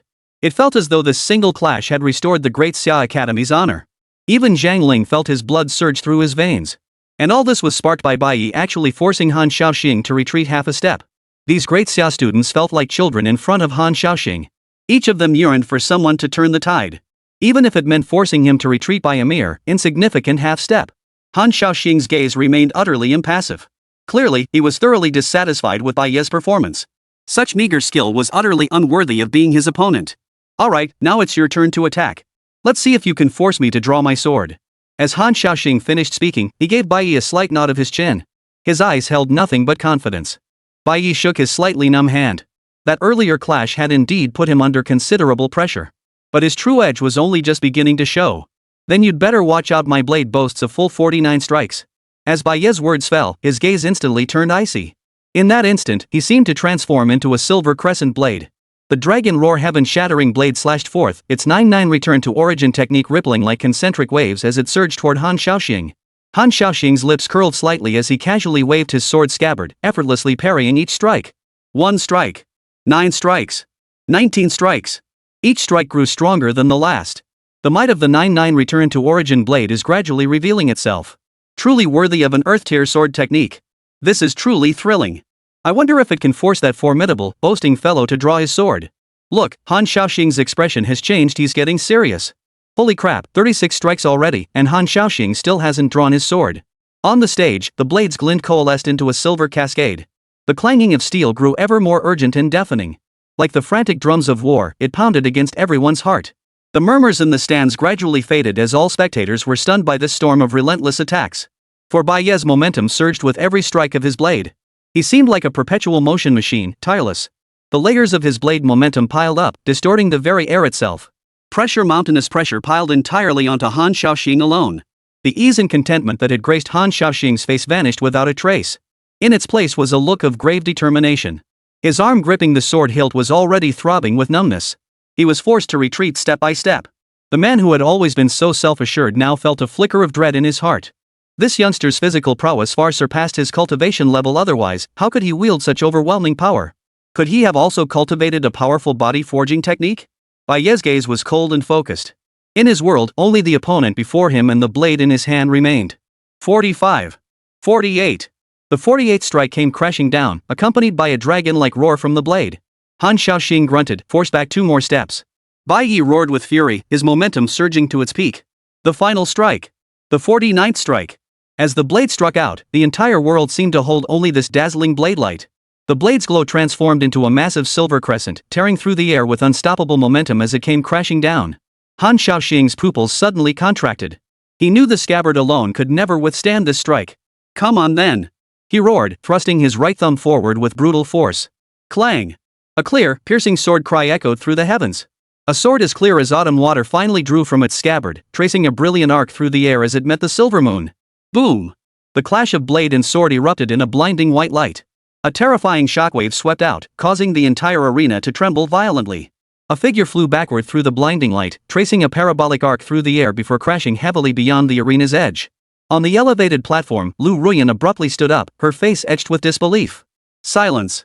After a deathly silence, a volcanic eruption of cheers erupted. Holy crap! What did I just see?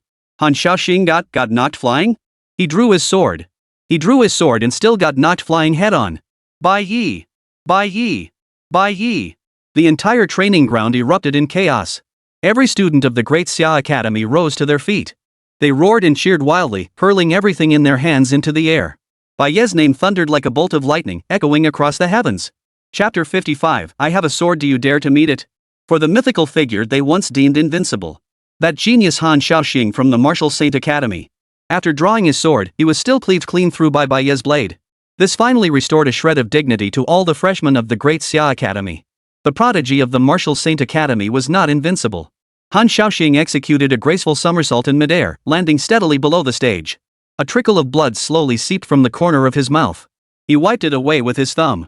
Gazing at the crimson stain on his fingertip, instead of anger, a wild battle intent ignited in his eyes. He smiled. His laughter was utterly exhilarating, utterly thrilling. On the stage, Bai Ye leaned on his sword, his chest rising and falling slightly. Delivering 49 consecutive strikes had taken a tremendous toll on him as well. His gaze fixed on Han Shaoxing below the stage, his eyes still as sharp as blades. The battle was far from over. Suddenly, Han Shaoxing let out a maniacal laugh and leapt back onto the platform. Ha ha ha ha! This is interesting. So very interesting. Bai Ye, you've succeeded in angering me. No, you've succeeded in pleasing me. The warm-up is over. Now, I'll get serious. As the words fell, his long sword trembled, unleashing a sword aura far more terrifying and piercing than before, surging skyward. Han Shaoxing's aura transformed. If before he was a sharp blade sheathed in its scabbard, then now, it was an unparalleled, blood-soaked weapon of terror. Earth-grade 5th rank, Sanglong sword technique. With a low shout, his figure instantly became elusive and unpredictable. Sword light flowed like water, yet carried the murderous intent of raging waves, enveloping Bai Ye from all directions. Bai Ye's eyes narrowed. Even before Han Xiaoxing struck, he had already begun executing the 9-9 return to origin blade technique once more. By the time Han Xiaoxing's attack arrived, the 49th consecutive strike was complete. Moreover, Bai Ye had discovered a unique characteristic of the 9-9 return to origin blade. Or rather, a characteristic of his true martial heavenly demon art. After activating his divine state, even if he didn't continue with the 51st strike as dictated by the technique after the 49th strike, every subsequent strike possessed the power of all 49 strikes. Clang! Clang! Clang! Clang! On the stage, blades and swords clashed in a frenzy. Their figures moved with extreme speed, visible only as two blurred streaks of light colliding, separating, and colliding again. Each collision erupted with a piercing roar and dazzling sparks. The hard ally platform bore deep, gouged scars from their terrifying clash. The two were locked in a dead heat. Yet as time wore on, the disadvantage in vital energy cultivation gradually became apparent. Han Xiaoxing, after all, was a late-stage 7th-tier martial artist. The sheer power of his chi and blood far surpassed Bai Ye's. Each of Bai Ye's strikes maintained peak power, exacting a tremendous toll. Gradually, his blade's momentum slowed. Fine, intricate cuts began to appear across his crimson robe. He can't hold on. Bai Ye's vitality is failing him. Each of his strikes packs such immense power the drain is terrifying. Han Xiaoxing is too formidable. His swordplay is relentless, leaving Bai Ye no chance to catch his breath. Is he going to lose? Damn it, he was so close. Han Xiaoxing is laughing. He's reveling in this fight, toying with Bai Ye. The cheers from the spectators gradually died down, replaced by a palpable tension and worry. Everyone's hearts were in their throats. They watched Bai Ye's wounds multiply, his movements growing increasingly sluggish. Han Xiaoxing, however, grew more fierce with every strike, his smile turning increasingly triumphant. For everyone could see that Bai Ye had reached his limit. His vital energy was rapidly depleting. Defeat seemed only a matter of time. You lot actually think this good-for-nothing Bai Ye is some kind of master. If I hadn't just recovered from severe injuries, he wouldn't even stand a chance against me. He's nothing but a good-for-nothing. What do you expect from him? Bai Mo's voice was cold and sharp, but before he could finish, it abruptly cut off. Countless icy stares fixed upon him. It felt as though if he dared utter another word against Bai Ye, these people would pounce and devour him alive. Bai Mo shrank his neck and quickly lowered his head, no longer daring to meet their gazes. Yet inside, he was still laughing wildly, already envisioning Bai Ye being severely beaten by Han Xiaoxing. Han Xiaoxing, hurry up and beat him already. You useless piece of trash, hit him harder. If you can't kill him, cripple him. Bai Mo screamed inwardly. Han Xiaoxing, however, clearly had no intention of ending the fight quickly. He intended to crush this genius who had forced him to draw his sword with absolute dominance. Han Xiaoxing forced Bai Ye back with a single strike, the sword tip carving a deep gash across his chest, bone visible beneath the flesh. He did not pursue, but halted instead. What's the matter? Already out of steam? Your sword technique is indeed impressive, but unfortunately, your cultivation is too weak. If this is all you've got, then this game is over. He raised his long sword, its tip pointing distantly at Bai Ye, his face radiating the arrogance of a victor. Bai Ye clutched the wound on his chest, gasping for breath. Blood flowed steadily through the gaps between his fingers. Yet he stood perfectly straight, his spine not bending an inch. He lifted his head, meeting Han Xiaoxing's smug gaze, and suddenly smiled. Is that so? I beg to differ. He slowly straightened his back, the weariness in his eyes vanishing completely, replaced by a resolute determination. I have one more sword technique left. But I might not be able to hold back. Do you dare to face it? Sword technique? Doesn't Bai Ye use a blade? He knows sword techniques? At this point, could he still have a trump card? Unlikely. He's already spent. It's probably just bluffing. But, what if? What if he truly possesses a technique capable of turning the tide? Han Xiaoxing is too powerful. To turn this around with a single move? That would require a heaven-tier technique. The entire martial arts arena fell silent once more. All eyes fixated on Bai Ye. His words sent shockwaves through the crowd like a boulder dropped into a tranquil lake. Feng Baobao stood at the edge of the arena. Hearing Bai Ye's words, his breathing quickened. Sword technique. Could he be planning to use the Blazing Sun Subduing Demon Sword? But he's only been learning the Blazing Sun Demon Subduing Sword for a few days? Even if he's mastered it to a basic level, he couldn't possibly stand a chance against the Earth-grade, 5th-ranked Sanglong Sword. Feng Baobao's gaze locked onto Bai Ye.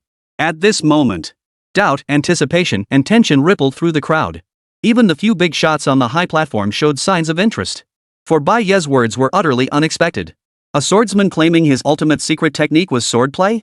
It sounded like a joke. Yet, gazing into Bai Ye's resolute eyes, one couldn't help but entertain a sliver of hope. Could he truly have another ace up his sleeve? Just as everyone anticipated the next phase of the battle, a voice suddenly echoed from outside the stadium.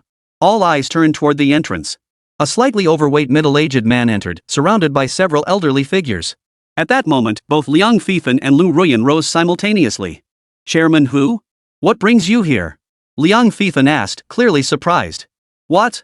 Can't I come see the excitement here? The middle-aged man said with a smile. Of course you may. Chairman Hu, please take a seat. Liang Fifan promptly pulled out a chair and gestured for him to sit. This Chairman Hu, whose full name was Hu Changue, was a formidable martial emperor at the 13th tier. As the third highest figure in the Great Xia Federation government, he was a true heavyweight. Upon hearing this man was the speaker, Bai Ye's eyes suddenly lit up. If he could demonstrate his potential and worth before such an entity, could he expose Bai Mo's impersonation right then and there? Chapter 56, Let the speaker decide. Bai Mo is the true prodigal son. After Hu Changue took his seat, he chuckled and said, let the competition continue. Don't mind me. Han Shaoxing heard this and bowed his fist toward the upper level.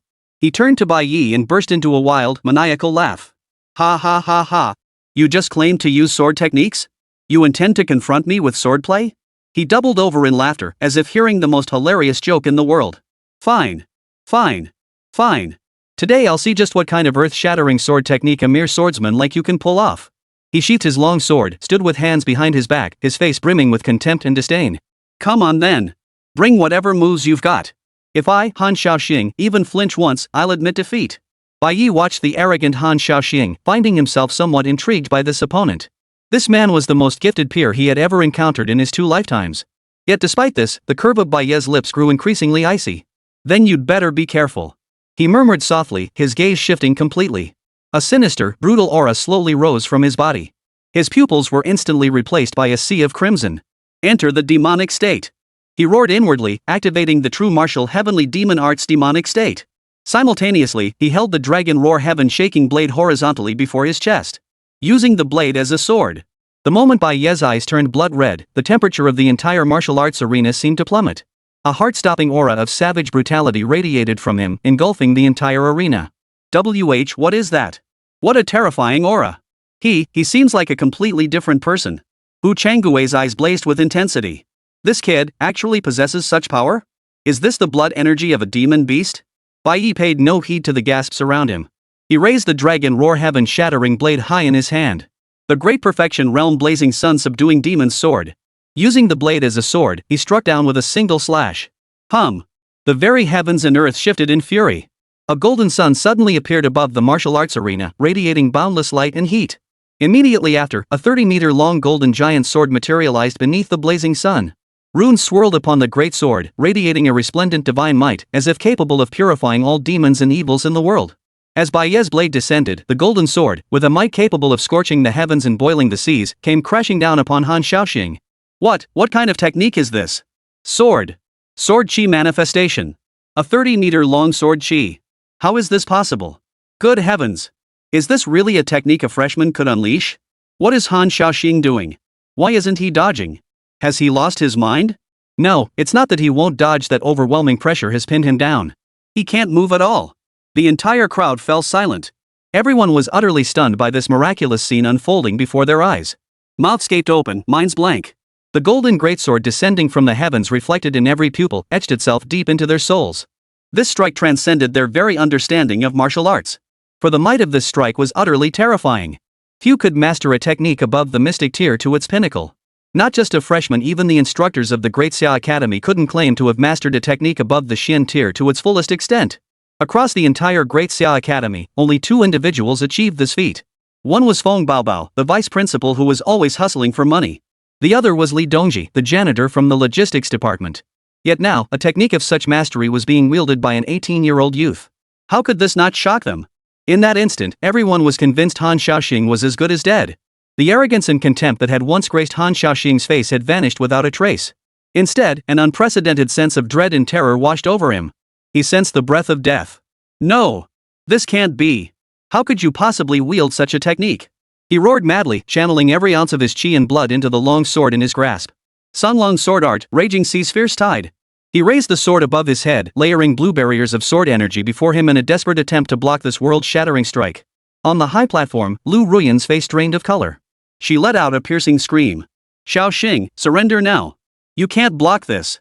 Seeing Han Shaoxing's lack of response, she immediately shouted again, I concede on behalf of Han Shaoxing. Bai Ye, stop now. But it was all too late. Though Bai Ye had mastered the great achievement stage of sword techniques, he remained only a 6th-tier martial artist. Moreover, he hadn't yet burned his lifespan. Once that sword was swung, there was no recalling it. The only one who could save Han Shaoxing now seemed to be the martial emperor chairman. Yet he clearly had no intention of intervening. Just as the golden greatsword was about to descend, a figure materialized like a ghostly apparition on the arena, blocking the path before Han Shaoxing. It was none other than the director of the Great Xia Academy. Halt! The director roared, unleashing the terrifying pressure of an 11th-tier powerhouse. He thrust both palms upward, instantly forming a massive energy shield. Boom! The golden greatsword came crashing down. The entire world seemed to be consumed by that blinding golden light. A deafening roar beyond description momentarily silenced all ears. A terrifying energy storm instantly tore apart the sturdy alloy arena, blasting a crater over 20 meters in diameter. Smoke and dust billowed, debris flew through the air. As the light faded and the dust settled, everyone witnessed a scene they would never forget. Han Shaoxing knelt unscathed at the edge of the deep crater, trembling violently, his face as pale as paper. Before him, the 11th-tier academy director had been violently hurled dozens of meters away. A gaping hole in the shape of a human body gaped in the stadium wall, from which came the principal's agonized moans. The shock among the crowd intensified once more. An 11th-tier powerhouse, injured by a student's attack while saving someone? Am I dreaming? That Bai Ye, what kind of monster is he? The entire arena fell deathly silent. You could hear a pin drop. Everyone seemed frozen in place, as if struck by a petrification spell, utterly motionless. Their faces bore only utter shock and bewilderment. What unfolded before their eyes had utterly shattered their worldview. For that was an 11th-tier Grandmaster-level powerhouse. And yet, he had been pushed back head-on by a newcomer's attack, even sustaining injuries. This was beyond what could be described as mere genius. This was a demonic prodigy. A monster. The director struggled to crawl through the gaping hole. His face was pale, his clothes torn to shreds, though thankfully he bore no injuries. Yet even so, the gaze he cast upon Bai Ye was filled with complex emotions.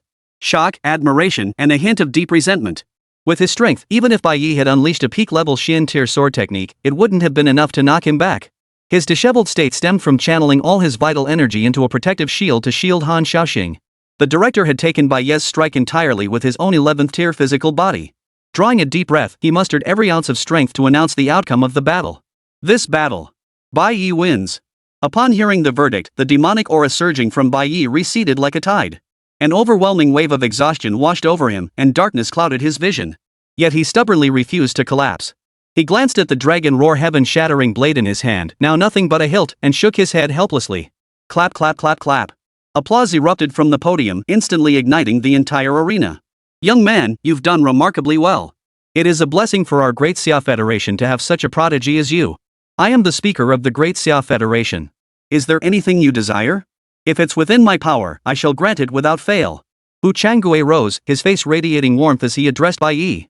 At that moment, Bai Ye clenched his fists tightly, his breathing becoming rapid. Chairman Hu, my name is Bai Ye. I only ask that you uphold justice for me. I was the one who defended the city gates of Base City 9 to the death, while Bai Ye is nothing but a spoiled brat from the Bai family. P.S. Please give 5-star reviews so Xiao Kuwei can see them. Today's my debut, but it seems there are no recommendations yet. This is tough. Chapter 57, The Potion Accusation, Framing and Slander. The words sent shockwaves through the crowd. This time, no one dared to question. Bai Ye had proven everything with that breathtakingly exquisite sword strike. I knew it. Senior Bai Ye could never be a spoiled brat. That swordplay, he's clearly a young hero. Exactly. That Bai Mo, he's clearly no good. So it was a case of swapping the prince. The Bai family has some nerve. They've deceived the entire federation. Speaker, you must stand up for Senior Bai Ye. The clamor grew louder by the moment, with nearly every student rallying to Bai Ye's side. Their fury boiled over, as if they themselves had suffered a grave injustice. All eyes converged on Hu Changgui at the podium. They waited for the Federation's supreme authority to vindicate the hero and bring the villain to justice. Yet Hu Changgui maintained his usual placid smile, revealing no emotion. He didn't look at Bai Ye, instead turning his gaze to Bai Mo, who had long since turned ashen with fear. Bai Mo, regarding your cousin's accusations, do you have anything to say? This question stunned everyone. What was the speaker implying? The facts were plain for all to see. Why question this imposter? Bai Mo froze for a moment, then his eyes flashed with wild joy. He knew he still had a chance. The speaker hadn't immediately condemned him, that meant there was still a chance. He scrambled to his knees, scrambling and crawling, his eyes darting rapidly as countless ideas flooded his mind. Speaker. I'm innocent. I'm the hero. Bai Ye is the madman. He's a devil who'll stop at nothing for power. He took forbidden drugs. Potions strictly prohibited by the Great Xia Federation. Bai Ye pointed at Bai Ye, his voice choked with tears as he shouted. At these words, everyone present exchanged stunned glances. Only Hu Changgui's eyes flashed with a hint of satisfaction. This Bai Ye may seem like a spoiled brat, but thankfully he's quick-witted. Our Great Xia never lacks for geniuses. What we lack is a hero to represent us. What does it matter who the true young hero is? He thought to himself, his gaze growing steadily resolute. Truthfully, there was one unspoken thought buried deep within him. It was Hu Changgui who had elevated the Bai family's youth to godlike status. Every detail had been finalized and orchestrated by him. Now that we've invested heavily in packaging and promoting Bai Ye, even if it's a mistake, we have to stick with it. Bai Ye, continue, Hu Changgui urged. Hearing this, Bai Ye felt even more pleased. You've likely heard that the Federation once developed a forbidden drug using demon beast blood. After taking it, physical strength surges dramatically, but the soul becomes corrupted by demonic energy, turning the user into a bloodthirsty monster. Once out of control, they become monsters driven solely by the urge to kill. Just look at how he was acting earlier. Those blood-red eyes, that savage aura, what else could it be but demonic influence? He must have obtained that demonic potion through unscrupulous means to unleash such extraordinary combat prowess. His voice grew increasingly heated, as if he himself were the victim. And another thing. He's no genius. Our Bai family's true martial bloodline has a peculiar trait. It allows one to conceal its activation, burning away lifespan to gain temporary power. That's exactly what he is. If you don't believe me, ask any member of the Bai family. Everyone can testify. To win, to show off, he secretly burned his lifespan to boost his cultivation to the 7th tier. That's how he barely managed to wound senior brother Han Shaoxing. He's a despicable villain who'll stop at nothing to achieve his goals. Bai Ye's words struck like a thunderclap from a clear sky. The public opinion, which had been overwhelmingly one-sided moments ago, became murky and uncertain once more. Magic potions? Burning his lifespan? These terms unsettled many present. Indeed, Bai Ye's behavior earlier had been downright bizarre. Could it be Bai Ye was telling the truth? On the other side of the ring, Zhang Ling, who had just lost his match, suddenly lit up. If Bai Ye had taken banned substances, his match results would be invalidated.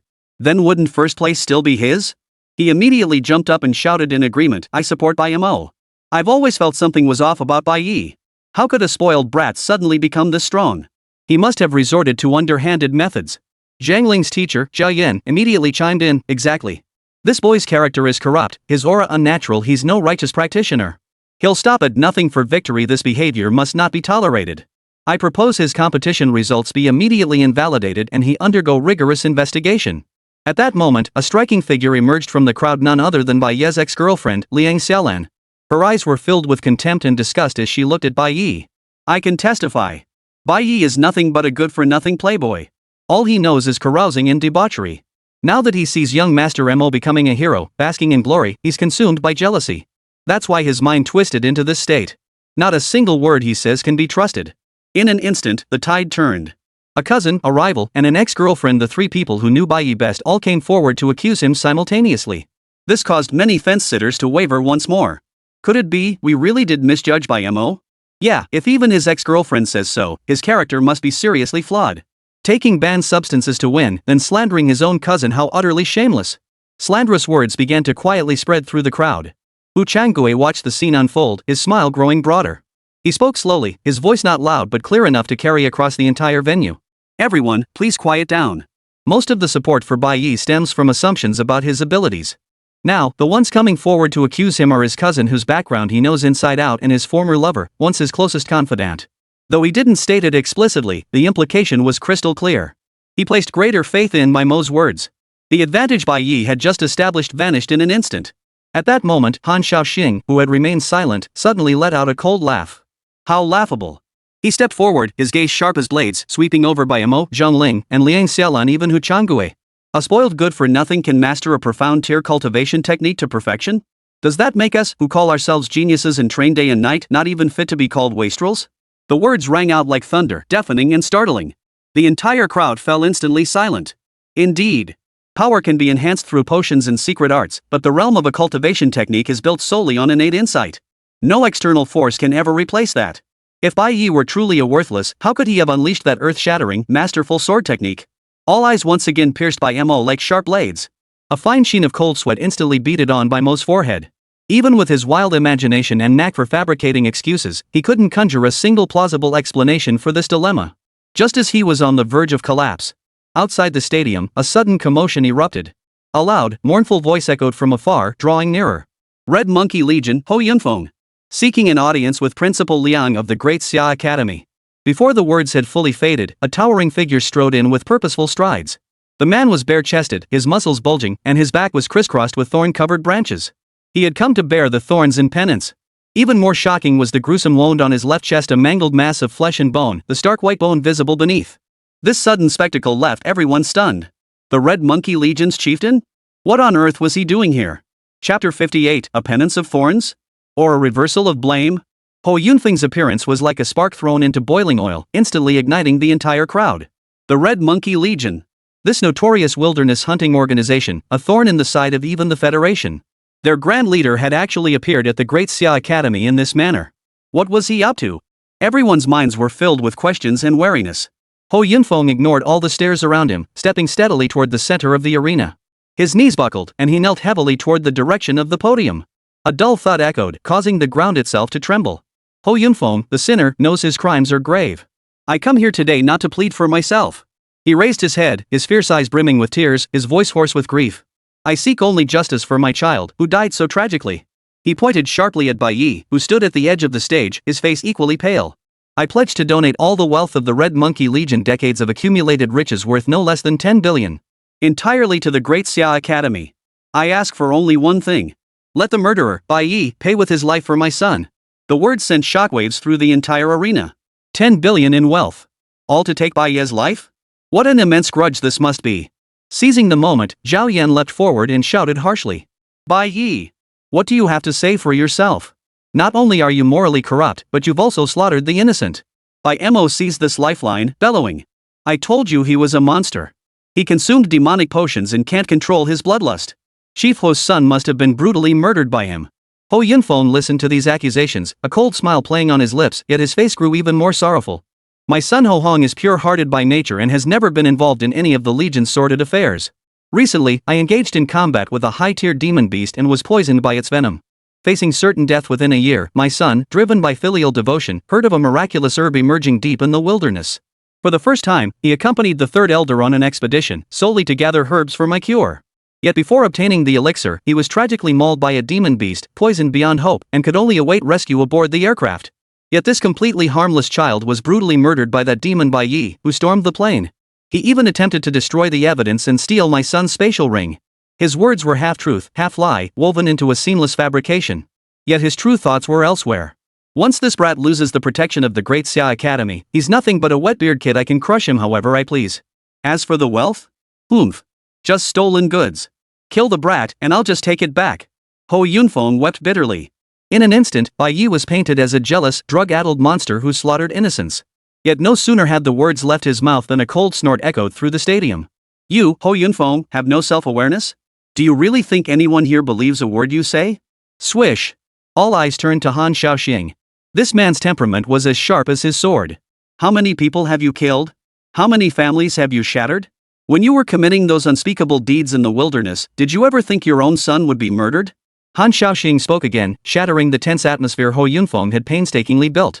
Yes, Red Monkey is infamous. How many innocents has he slaughtered over the years? Your entire family grew rich by plundering and murdering your own people. How could your son be anything but a villain? Your Excellency, this man has been wanted for years. We can't let this chance slip away. Seize him and execute him. A wave of indignant shouts erupted from the crowd. Seeing the situation turning sour, Ho Yunfeng immediately dropped a bombshell. He abruptly tapped his storage ring and growled. I know my word alone won't convince you all. Though I, Ho Yunfeng, may be a villain, I have also rendered meritorious service to the Federation. Boom! A monstrous serpent head over a meter in diameter, grotesque and terrifying, was pulled from his spatial ring and slammed onto the ground.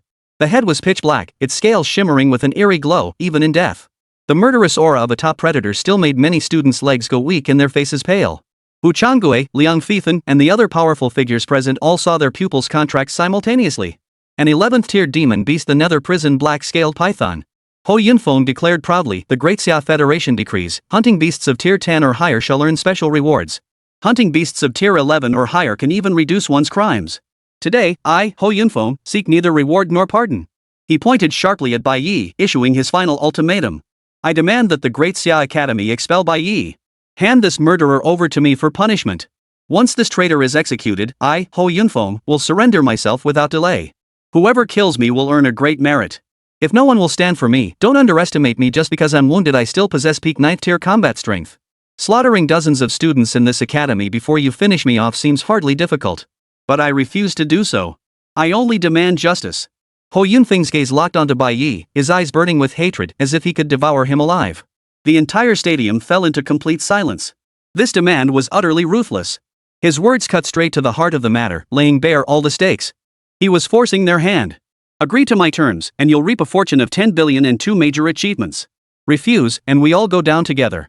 These words instantly plunged the Great Xia Academy into a dilemma. To be precise, it placed this choice squarely in Hu Changgui's lap. All eyes once again converged on the podium.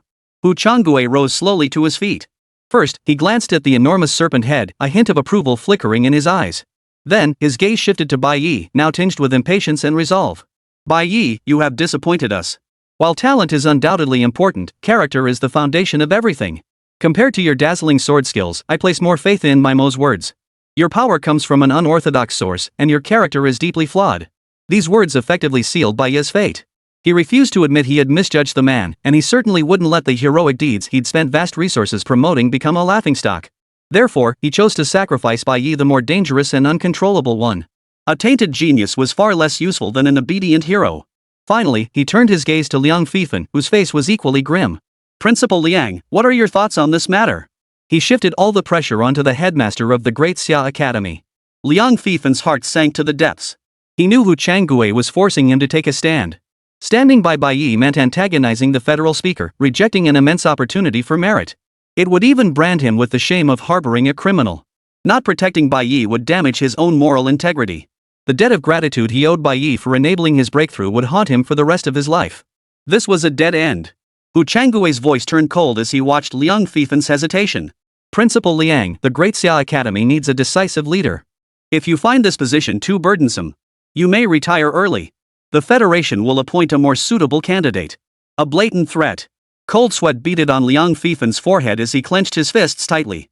Just as everyone believed Bai Ye had no chance of turning things around and was about to be pushed into the abyss. Outside the stadium, the steady, unhurried footsteps echoed once more. Chapter 59, If justice is denied, I shall forge it myself. Swish.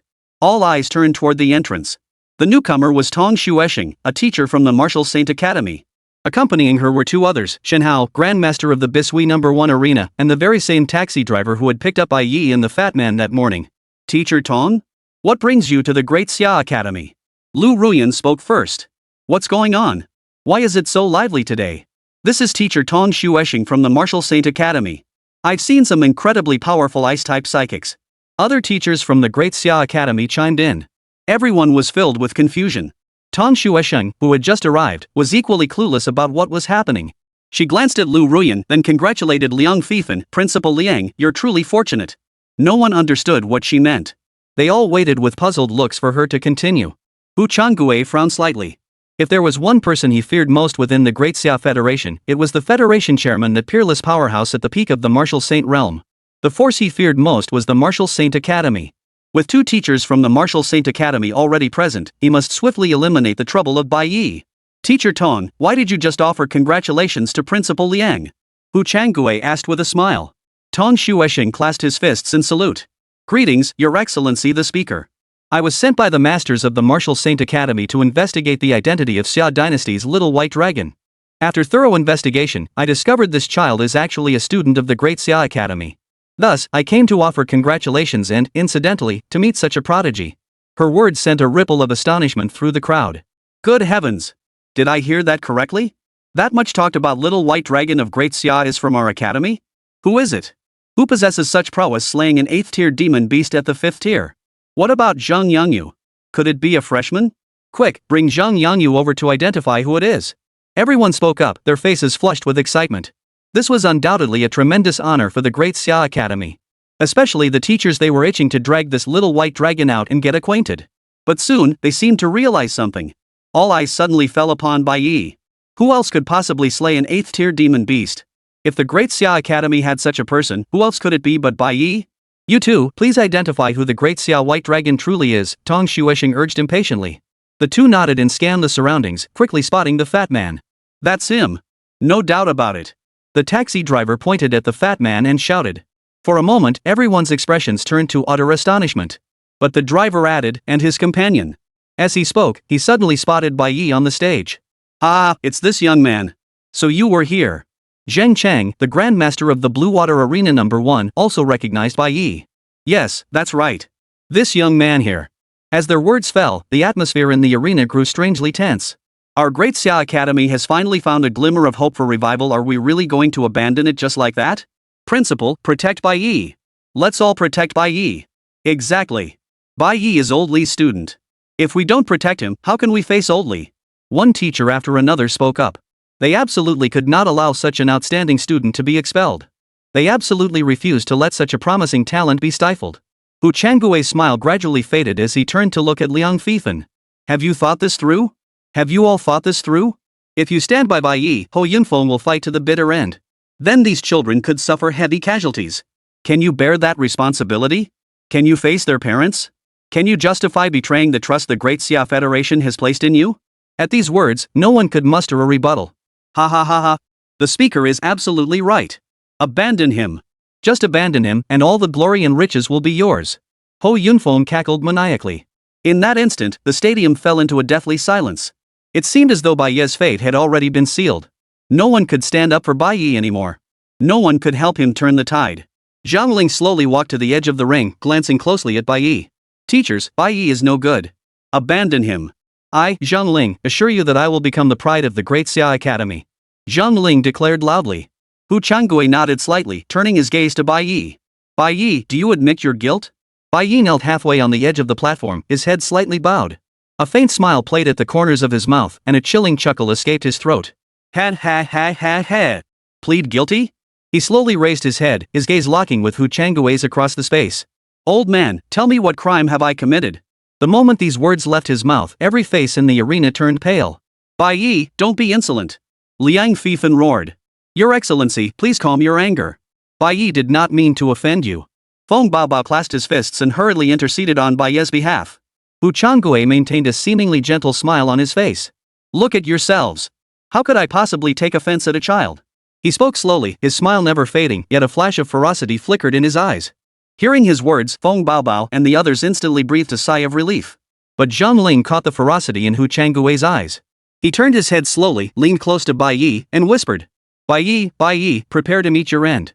Not even the heavens themselves could save you today. I'm the one who will have the last laugh. Soon, everyone will forget you. Only then did Bai Ye turn to face him. When he saw the crimson glint in Bai Ye's eyes, Zhang Ling shuddered violently. But his shock quickly turned to rage. He couldn't believe he'd been intimidated by a mere gaze. Glaring at me? What's that supposed to mean? Want to kill me? Come on then. Make a move. Ha ha ha. No blade? Use mine. Take your pick. I promise not to fight back. Zhang Ling placed his own knife and sword directly on the stage. He lifted his chin, provocatively exposing his own neck. If you don't have the guts, stop pretending. You're not the master of this world. But before he could finish, a golden sword light suddenly flashed before his eyes. SHHHHH. Zhang Ling's words cut off abruptly.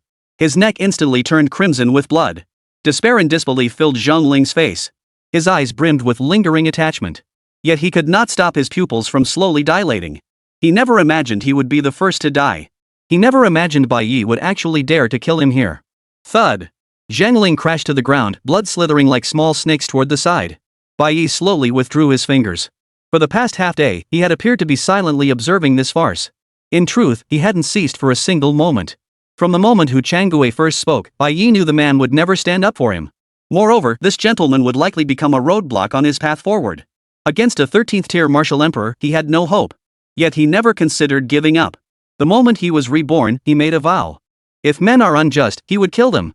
If gods are unjust, he would slay them. If the way of heaven was unjust, then he would forge the rules of this world himself. He had already absorbed the crystal core of that 8th-tier demon beast, the bloodthirsty demon lion. The moment that frenzied energy entered his body, it was absorbed entirely by his own demonic core without causing significant pain.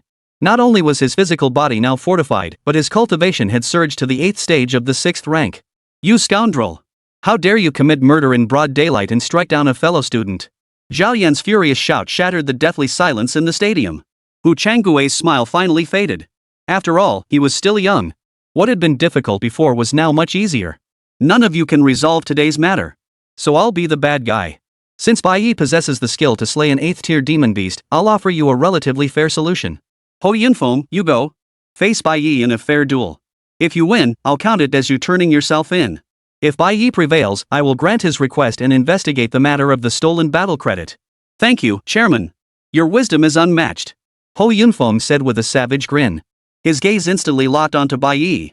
Even if he was poisoned by demonic toxins, even if he was wounded by Feng Baobao, his cultivation had plummeted to the peak of the 8th tier. How could a mere child possibly defeat him? The others, upon hearing the speaker's words, felt a wave of bitterness wash over them. Everyone knew there was no such thing as a fair duel. The speaker was clearly using Ho Yunfeng as a tool to eliminate Bai Ye. Watching Ho Yunfeng step by step toward the arena, many could not bear to watch and close their eyes. But Bai Ye's expression remained unchanged. The fire dragon ginseng appeared in his hand. He tore it into pieces with his teeth and swallowed it whole. The moment the fire dragon ginseng entered his stomach, it felt like swallowing an entire volcano. Gah! A primal, beast-like roar erupted from Bai Ye's throat, impossible to suppress. His skin instantly blistered over his entire body. Beneath the blisters, one could even see muscles splitting and veins swelling. Within his body, the demonic core was frantically devouring the very energy that sought to destroy him. Boom!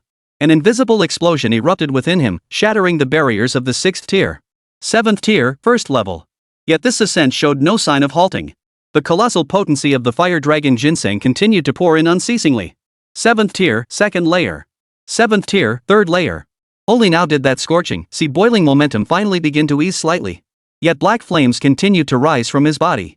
Bai Ye knelt half bent on the ground, his body drenched in blood, his clothes torn to shreds, yet he stood like a demon god emerging from the fiery hells. Everyone sucked in a sharp breath. No one had expected Bai Ye to dare swallow the fire dragon ginseng.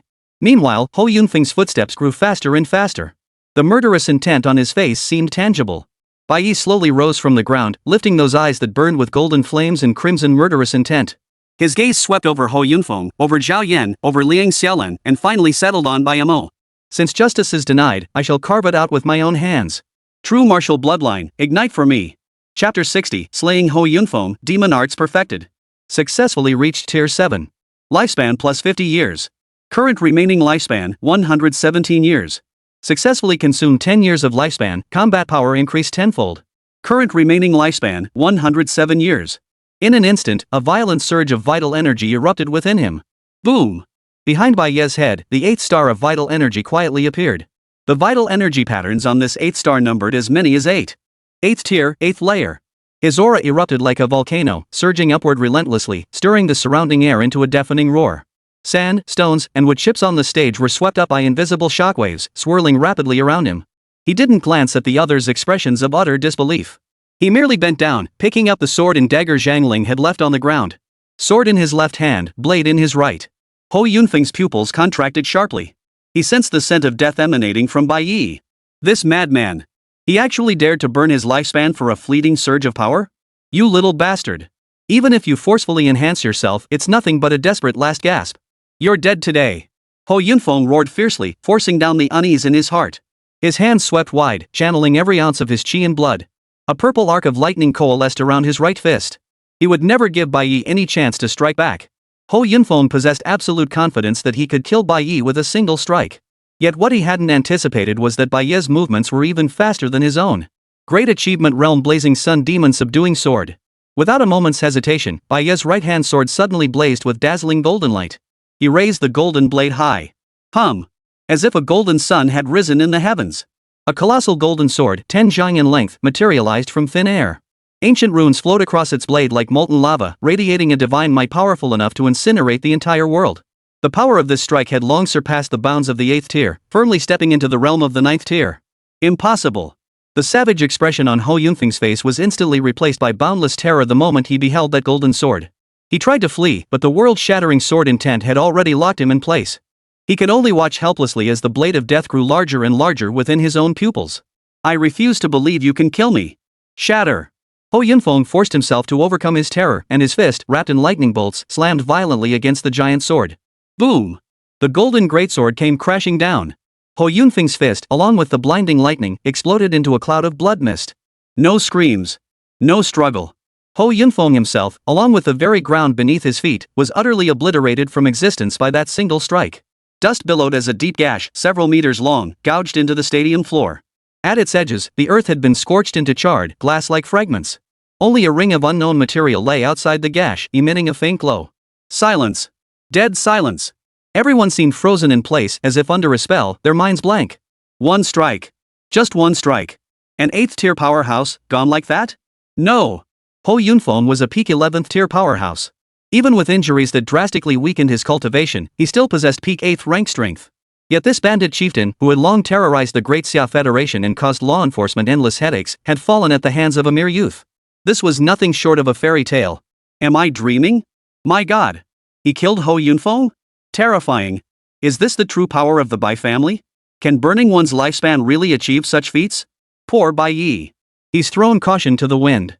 What kind of despair could drive someone to this? How much lifespan did he burn? The freshmen gasped in shock, covering their mouths. Why? Why is he so powerful? He even killed the Red Monkey's leader? How dare he? Bai Mo's face turned pale, his fists clenched tightly. Useless. Hu Changgui's eyes flashed with displeasure as a cold snort escaped his lips. He really wasn't even pretending anymore. Others exchanged strange glances, but none dared utter a word. Put. At that moment, Bai Ye suddenly coughed up a large mouthful of blood, stumbling and collapsing to his knees. His skin cracked inch by inch, blood seeping from the fissures, even exposing stark white bones. The sight was utterly pitiful. The backlash from the Great Achievement Stage cultivation technique threatened to tear his body apart completely. Yet Bai Ye's gaze remained unchanging, eerily calm. He merely glanced at the deep sword scar, his eyes showing not the slightest ripple. Demon state, slayed Ho Yunfeng, an 11th tier, 9th rank martial artist. Remaining lifespan, 462 years. Successfully reclaimed lifespan, 231 years. Current remaining lifespan, 338 years. Suffered backlash from the true martial heavenly demon art weapon has turned to dust. Zhang Ling's sword crumbled into dust at the first strike. Bai Ye rose slowly, ignoring the stunned stares around him. He walked steadily to where Ho Yunfeng had vanished, picking up a storage ring still warm from the sword strike. But as he grasped the ring, Bai Ye's eyes narrowed slightly. The blood on his hand, which should have bound the ring to him, failed to do so. There was only one possibility: Ho Yunfeng wasn't dead? Bai Ye looked into the sword mark, but it was empty. Ho Yunfeng's figure was nowhere to be seen. Moreover, his cultivation technique had already triggered its warning. How could he possibly still be alive? Just then, the blood that had previously resisted absorption was suddenly drawn into the ring. This proved the storage ring had successfully recognized its master. Without further thought, Bai Ye immediately inspected the storage space. As his gaze swept across the space, a flash of delight crossed Bai Ye's eyes. The ring's storage space was a whopping several hundred square meters. Inside the ring, besides a large amount of cash and a metal box measuring 70 or 80 square meters, 2 test tubes glowed with a faint blue light, lying quietly within. S-grade gene potions. Without a moment's hesitation, he pulled the stoppers from both vials and downed their entire contents in full view of everyone. A colossal surge of life energy flooded his body, and his horrific injuries began healing at a visible pace. His physical form rapidly strengthened, skin, muscles, meridians, and bones all grew more resilient. But it seemed his body had developed resistance to the S-grade serum. These 2 precious vials merely elevated his true cultivation from the 3rd tier of the 7th stage to the 7th tier of the 7th stage. What a waste! Bai Ye thought to himself. Without the resistance, they might have been enough to propel him straight to the 8th tier. But this was sufficient. For the instant his physical body underwent another strengthening, the golden pages within his mind finally stirred with great commotion once more. Golden light blazed forth. Row after row of fresh text began to appear frantically. Physical strength has met the requirements for continued cultivation. True martial heavenly demon art automatically advances to perfect realm. True martial heavenly demon art activates divine state ultimate evolution, combat power doubling cap increased to 100x. Each combat power increase triggers a 30-minute weakness period. During the weakness period, true cultivation level drops by 3 tiers. It will automatically recover after the weakness period ends. True martial heavenly demon art's demonic state lifespan extraction return ratio increased to 1:1. The remaining lifespan of all slain beings will be fully restored. The true martial heavenly demon art has reached perfection. From this moment onward, it will no longer consume your lifespan. The true martial heavenly demon art is a heavenly grade 9 cultivation technique, now perfected. Upon reaching the martial emperor realm, you may attempt independent refinement, with the potential to advance it to a sacred grade technique. Gazing at the information in his mind, Bai Ye's expression remained as still as a well, as if everything unfolded exactly as he had anticipated. He had no idea how the 100-fold amplification would elevate his combat prowess currently at the 8th tier of the 7th rank to terrifying new heights. 9th tier? Or 10th rank? Or perhaps 11th tier? At that point, wielding his mastered blazing sun demon subduing sword. He could even challenge a martial king. Chapter 61, A Century of Life Reignited, 49 Swords Slay Zhao Yan. On the martial arts field, the deathly silence was shattered by a series of gasps.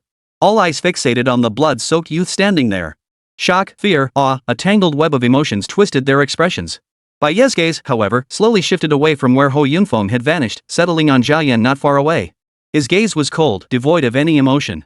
Yet it sent a sudden jolt through Zhao Yan, an 11th tier grandmaster who felt an inexplicable chill rise within him. Killing intent. Zhao Yan instantly understood Bai Ye's intent. This madman wasn't satisfied with killing Ho Yunfeng, he actually intended to come for him next. I'm an 11th tier grandmaster, if I want to kill you, you'd better just take it. How dare you harbor murderous intent toward me?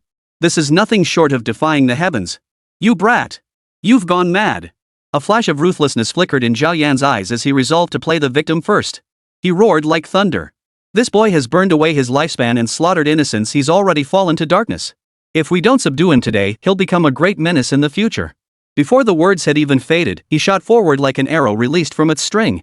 The overwhelming aura of an 11th tier peak grandmaster erupted like a mountain crushing down. He intended to strike him down with a single blow. In his eyes, Ho Yunfeng was nothing but a wounded, his combat strength reduced to 8th tier, a death he deserved. But Zhao Yan?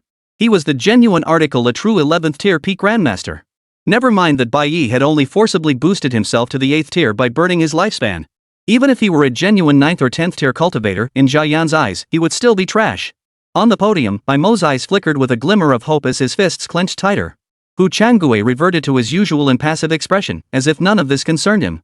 In the corner, the fat man was sweating profusely, his face etched with worry. Feng Baobao and Lu Ruyan exchanged a glance.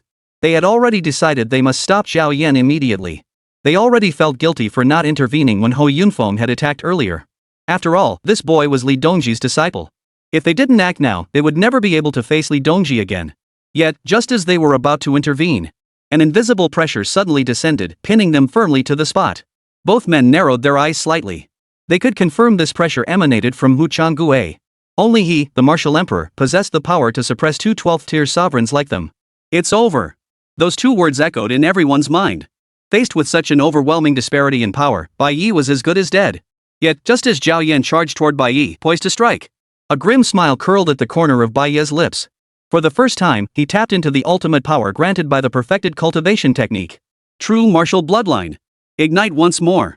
Successfully burned 100 years of lifespan. Combat power increased 100-fold. Remaining lifespan, 238 years. Boom! A terrifying shockwave beyond description erupted from Bai Ye's body. His cultivation surged like a rocket within a fraction of a second. Behind his head, the constellations of vital energy began multiplying rapidly. 9. 10. Finally, the 10 stars coalesced into a crescent moon. And beside that crescent moon, another star appeared. 4 faint blood-red patterns emerged upon that star. 11th tier, 4th rank. A 100-fold increase in combat power had propelled him to the 11th tier, 4th rank. The overwhelming pressure befitting a grandmaster caused the entire training ground to tremble violently.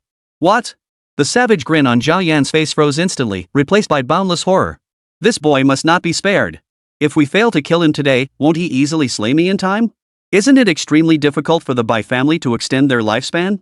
How could his lifespan be so long? Soon, the terror in Zhao Yan's eyes twisted into savage fury. You think a mere 11th tier, 4th stage can threaten me? Die! Zhao Yan roared, a blinding crimson light erupting from his body. A blood-red spear materialized silently in his hand. Teacher Zhao, kill him now. His sword's broken strike while he's defenseless. Liang Xiaolan shouted from afar, pointing at Bai Ye. But almost as soon as her words fell, another voice rang out. Bai Ye, I'll lend you my sword. A flash of blue light shot toward Bai Ye, pinning itself precisely before him. Without turning his head, Bai Ye recognized the voice as Han Shaoxing's. He drew the jade-hued treasure sword in one swift motion, his aura shifting abruptly once more. Blazing Sun Demon Subduing Sword. Bai Ye repeated his previous tactic, yet this time, the illusory form of the golden greatsword surged to 100 meters in size. No longer did runes flow along its blade, instead, it was engulfed in true golden flames. The combat power of this strike absolutely surpassed the limits of the 11th tier. Zhao Yan's expression changed abruptly as a terrifying sense of mortal peril surged within him. Damn it, I can't block the strike. In that instant, his will to fight vanished completely. Flee! That single thought consumed Zhao Yan's mind. Without hesitation, he switched from offense to defense, gripping his spear horizontally with both hands and holding it before him. He pushed his protective aura to its absolute limit. Boom! The giant's sword struck down, shattering Zhao Yan's protective aura.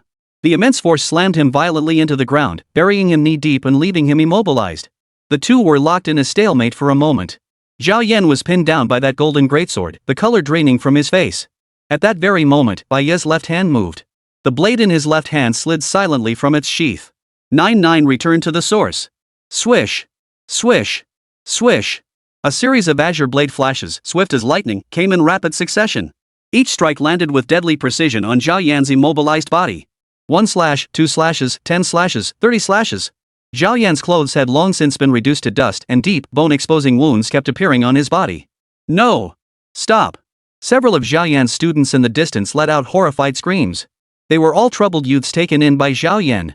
If he died, they would have nowhere to turn. Speaker, save me! Zhao Yan pinned his last hope on Hu Changgue. Yet Hu Changgue showed no intention of intervening. His gaze was utterly cold, as if observing a discarded pawn. Zhao Yan's eyes flickered, then fixed on Liang Fifan. Principal, save me! Alas, Liang Fifan remained equally unmoved. He already felt guilty toward Bai Ye. Remaining neutral was the absolute limit of what he could do. No one could stop this deadly dance of blades. 45 strikes. 47 strikes. 49 strikes. When the 49th strike fell, Zhao Yan lay covered in wounds, barely clinging to life. The entire arena fell silent. Chapter 62, revered like a ghost, feared like a god. Everyone believed Bai Ye was about to achieve the unthinkable, defeating a grandmaster beyond his tier. Yet, at that very moment, a sudden twist occurred. Ha ha ha! You forced my hand. Zhao Yan let out a shrill, maniacal laugh. He glanced once more at the speaker, and eerie demonic runes began to manifest on his face. With my disciple's blood, I sacrifice to the demon god. Demon seed, emerge. Puff. Puff. Puff. The moment his words fell, his disciples simultaneously exploded into clouds of blood mist. The mist coalesced into crimson serpents, frantically burrowing into Zhao Yan's body. Simultaneously, bursts of blood mist erupted from several teachers of the Great Xia Academy. They had received gifts from Zhao Yan, and from those gifts, snakes as thick as chopsticks emerged, burrowing into their flesh before exploding violently. Those blood mists likewise transformed into mist snakes and burrowed into Zhao Yan's body. Boom! Zhao Yan's aura surged once more, forcibly breaking through to the realm of a 12th-tier martial king. 2 new arms sprouted from his sides. Forearms, like iron clamps, seized Bai Ye's hands with deadly grip, rendering him utterly immobilized. This sight instantly caused everyone's expressions to turn pale. Demon arts. He's actually cultivated demonic arts. That damned bastard. The earth-grade Lingji he gave me was laced with demonic seeds. My cultivation plummeted by 2 realms. Damn it! Zhao Yan, I was blind to think you'd reformed. The teachers, clutching their wounds, roared in fury. But Zhao Yan paid them no mind whatsoever. You little bastard. Today you die. No one can save you. Zhao Yan grinned savagely, his face twisted with madness. Bai Ye's 49 slashes fell upon him like a slow, agonizing execution. He had never intended to reveal his demonic arts, hoping someone might come to his rescue. But no one intervened. He hated Bai Ye with a burning fury, hated everyone present. Bai Ye's hands were bound, and the sun-devouring demon-subduing sword continued to corrode his body, tearing open fresh gashes that spilled blood. He was on the brink of death. Yet, amidst Zhao Yan's shrill, maniacal laughter, Bai Ye suddenly opened his mouth, lunging forward to sink his teeth into Zhao Yan's carotid artery. Ah! Zhao Yan's maniacal laughter turned into a blood-curdling scream. Bai Ye yanked with all her might. Rip! A large chunk of flesh and blood, along with blood vessels, was forcibly torn from Zhao Yan's neck. Blood gushed forth like a fountain. The savagery in Zhao Yan's eyes instantly transformed into boundless terror. He could feel the blood and vitality within him rapidly draining away. Zhao Yan screamed with his last ounce of strength. No, no, no! I don't want to die. I don't want to die. I still have so much money left to spend, my son's injuries aren't healed yet. I don't want to die. Someone, please save me. Suddenly, a final flicker of madness ignited in his eyes. Zhao Yan abruptly halted his attack, violently redirecting the blood-stained spear in his grasp toward the stadium ceiling. At the same instant, Bai Ye's blazing sun demon-subduing sword struck down upon his head. SSS-level. Zhao Yan split in 2. Yet his crimson spear exploded violently against the stadium ceiling. The blood energy infused with peak 11th tier power instantly shattered the metal beams supporting the ceiling. The thick ceiling, specially reinforced, was exceptionally sturdy. Yet the terrifying explosion failed to shatter it. Instead, the entire ceiling crashed down from dozens of meters above. This monstrosity likely weighed hundreds of tons. Anyone below tier 10 would be either killed or severely injured upon impact. Even those at the 11th or 12th tier would likely suffer injuries if struck. Even a martial emperor wouldn't dare try to block such a massive object head-on. Some teachers from the great Dasha Academy rushed toward students nearby. Others, however, flashed a hint of delight in their eyes as they raised their chi blood shields to block the impact before Huchangui. Most others unleashed their protective gale shields at full force, determined to bear the brunt of the 100-ton slab. At that critical moment, a golden sword light shot skyward. Whoosh! The massive stone slab was cleaved clean in two by that single strike. One half flew out of the stadium, while the other half continued its descent toward the ground. While everyone else chose defense, only Bai Ye opted for offense. He was nearing his limit, yet he still managed to unleash that strike. It wasn't that he wanted to be a savior, but rather that he didn't want to owe anyone a favor. He deliberately aimed the strike at Han Shaoxing's head. No matter which way the stone slab fell, Han Shaoxing's position would remain unharmed. You lent me a sword, I saved your life. Everything happened in the blink of an eye. Bai Ye's move instantly alerted the others. Feng Baobao and Lian Fifan were the first to react. Both struck simultaneously, attacking the descending stone slab. Boom! Boom! Two thunderous explosions shattered the slabs into massive boulders. Freeze! Tong Xuexing's command rang out. A massive shield of frozen ice instantly materialized mid-air. A staff appeared in Lu Ruyan's hand, seemingly out of nowhere. Move! The boulders flashed with silver light and vanished from the air in an instant. Thud, thud, thud. The remaining pebbles fell like hailstones, striking the frost shield. As the final stone fell, the entire gymnasium fell into a deathly silence. All eyes turned back to Bai Ye's position. He was now covered in blood, yet his face bore a cold, savage grin. Swish! Amidst the stunned gazes of all present, Bai Ye vanished. No! Not vanished. His speed was simply too great. So fast that the naked eye could barely track his movements. In an instant, Bai Ye traversed 100 meters and reached the podium. His trajectory formed a faint arc. And the first stop along that arc was Liang Xiaolan. Bai Ye, you good for nothing. What are you doing? Liang Xiaolan shouted what would be her final words. Whoosh! Her head flew skyward. But Bai Ye didn't pause for a moment. At that moment, his eyes were fixed solely on Bai Mo. You like to take my place, huh? Then you'll face my wrath. Several teachers seemed to grasp Bai Ye's intent and immediately rose to block his path. Bai Ye, stop. You can't kill him. Stop. We can't kill Bai Mo until we get to the bottom of this. Stop him. 3 loud shouts rang out. Several figures blocked Bai Ye's path. Yet Bai Ye darted through them like a bolt of lightning. The azure sword in his hand flashed with golden light once more. Sword of the blazing sun. Those who stand in my way shall die. Bai Ye's thunderous shout declared his resolve to all. Bai Mo stared dumbstruck as Bai Ye closed in rapidly. The bloodstains and flesh fragments on Bai Ye's face. The savagery and fury in his eyes. Splash! A foul-smelling liquid trickled down his pant leg. No, don't kill me. Bai Mo stumbled backward, stumbling. At that moment, Wu Changgui, who had remained silent, slowly turned his gaze toward Bai Ye. Enough! The voice boomed like a great bell, like thunder from the heavens. But how could Bai Ye stop now? The green-hued blade in his hand had already transformed into a massive golden sword, striking toward Bai Mo. I said enough. Wu Changgui roared once more. He extended a single finger and flicked toward the golden greatsword in the air. Hum! Ripples spread through the air. In an instant, the golden sword shattered explosively, and the icy shield burst apart in the same instant. The recoil force blew Bai Ye backward. He slammed into a wall 100 meters away. Blood trickled slowly down the wall. If you can get back up, I promise to thoroughly investigate the impersonation case for you. But during this time, you must not cause any more trouble for Bai Mo. If you cannot stand, you must never again pursue the matter of substitution. Wu Changgui's voice rang out once more. The look in his eyes as he gazed at Bai Ye now held something different. The others also turned their gaze toward the figure drenched in blood. He lay utterly still. No one could rise after a single strike from the martial emperor.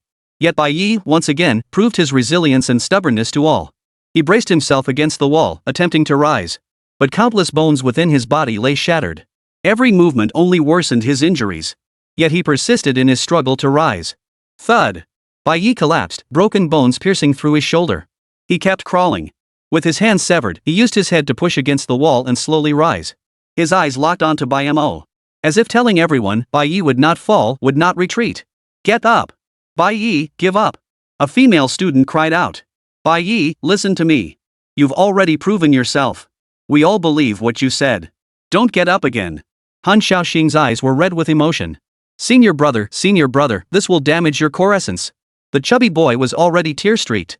But Bai Ye only smiled. He pushed hard against the wall. His entire body swayed as he stood up. Chairman Hu, I did it!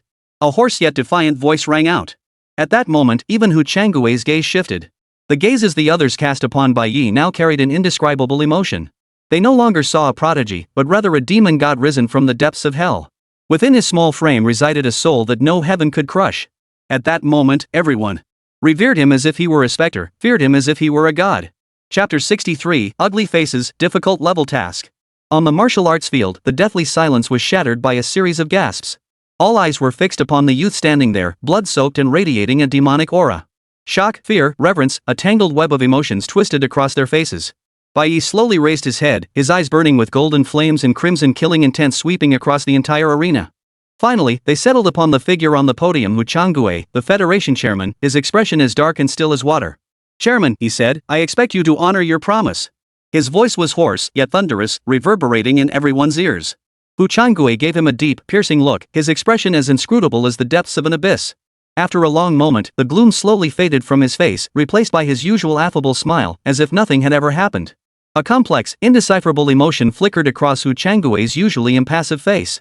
There was admiration, there was caution, but more than anything, there was a deep-seated coldness. He slowly began to clap.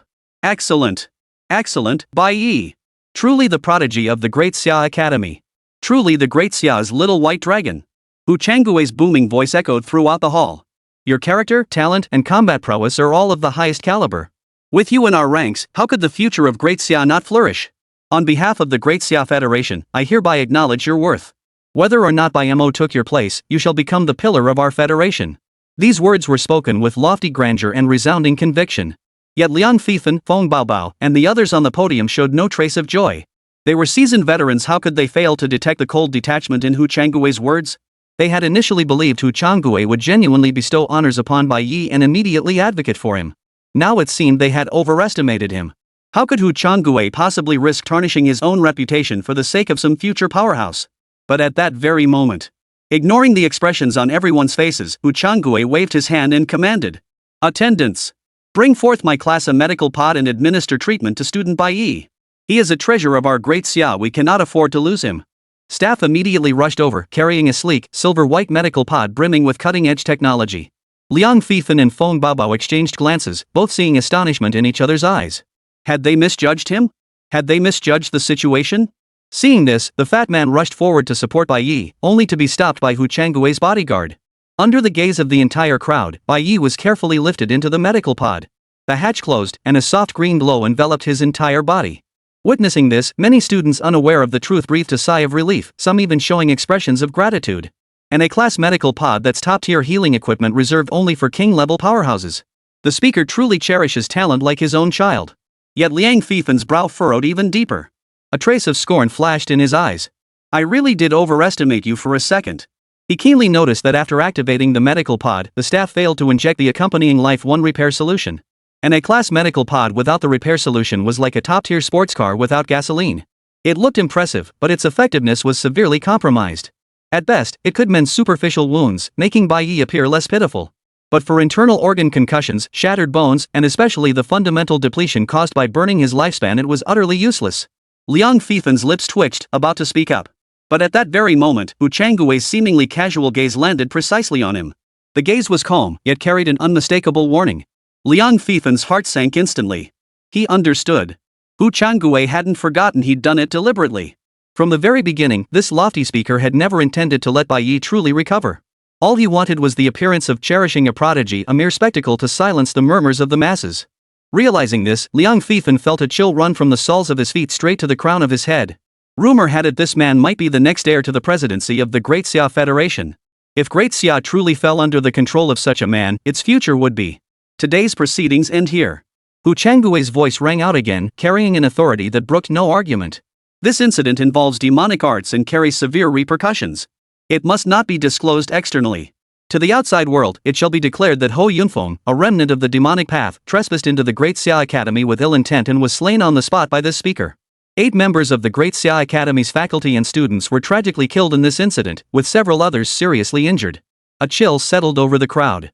The 8 casualties referred to Zhao Yan, Zhang Ling, Liang Xiaolan, and Zhao Yan students. The gravely injured were naturally Bai Ye and the teachers whose demonic seeds had been detonated. This was the true power of authority. A single word could decide life or death, a single utterance could turn black into white. After Bai Ye was settled, Wu Changgui's gaze slowly shifted to Liang Fifan, his smile unchanged. Principal Liang, though Bai Ye possesses extraordinary talent, his character still requires tempering. I have decided to provide him with a better platform. Liang Fifan's heart tightened, a sense of foreboding settling over him. The demon hunting operation in 4 days is no trivial matter. I've decided to specially recruit Bai Ye to join the Dasha Special Task Force, composed of elite 4th-year students from various major academies. He will serve as deputy squad leader, heading into the difficult level zone to carry out the mission. The moment these words were spoken, the entire hall erupted in uproar once more. The Great Xia Special Squad? That's the elite unit reserved for those ranked at least 9th tier. Each captain is a young grandmaster under the age of 30. The entire Great Xia Federation had only 5 special teams. A difficulty level mission? Those are death zones where even grandmasters might perish. Ordinary level missions involve hunting beasts and demonic creatures within the designated hunting zone, ranging from Tier 5 to Tier 7. Difficult level missions target beasts and demonic creatures of Tiers 8-10. Catastrophe level missions involve beasts of ranks 11 to 12. Nightmare tier is Tier 13 and above, a true forbidden zone for humans. Sending a newly initiated, gravely wounded, and fundamentally weakened individual on a difficult level mission? This isn't promotion, it's outright murder by proxy.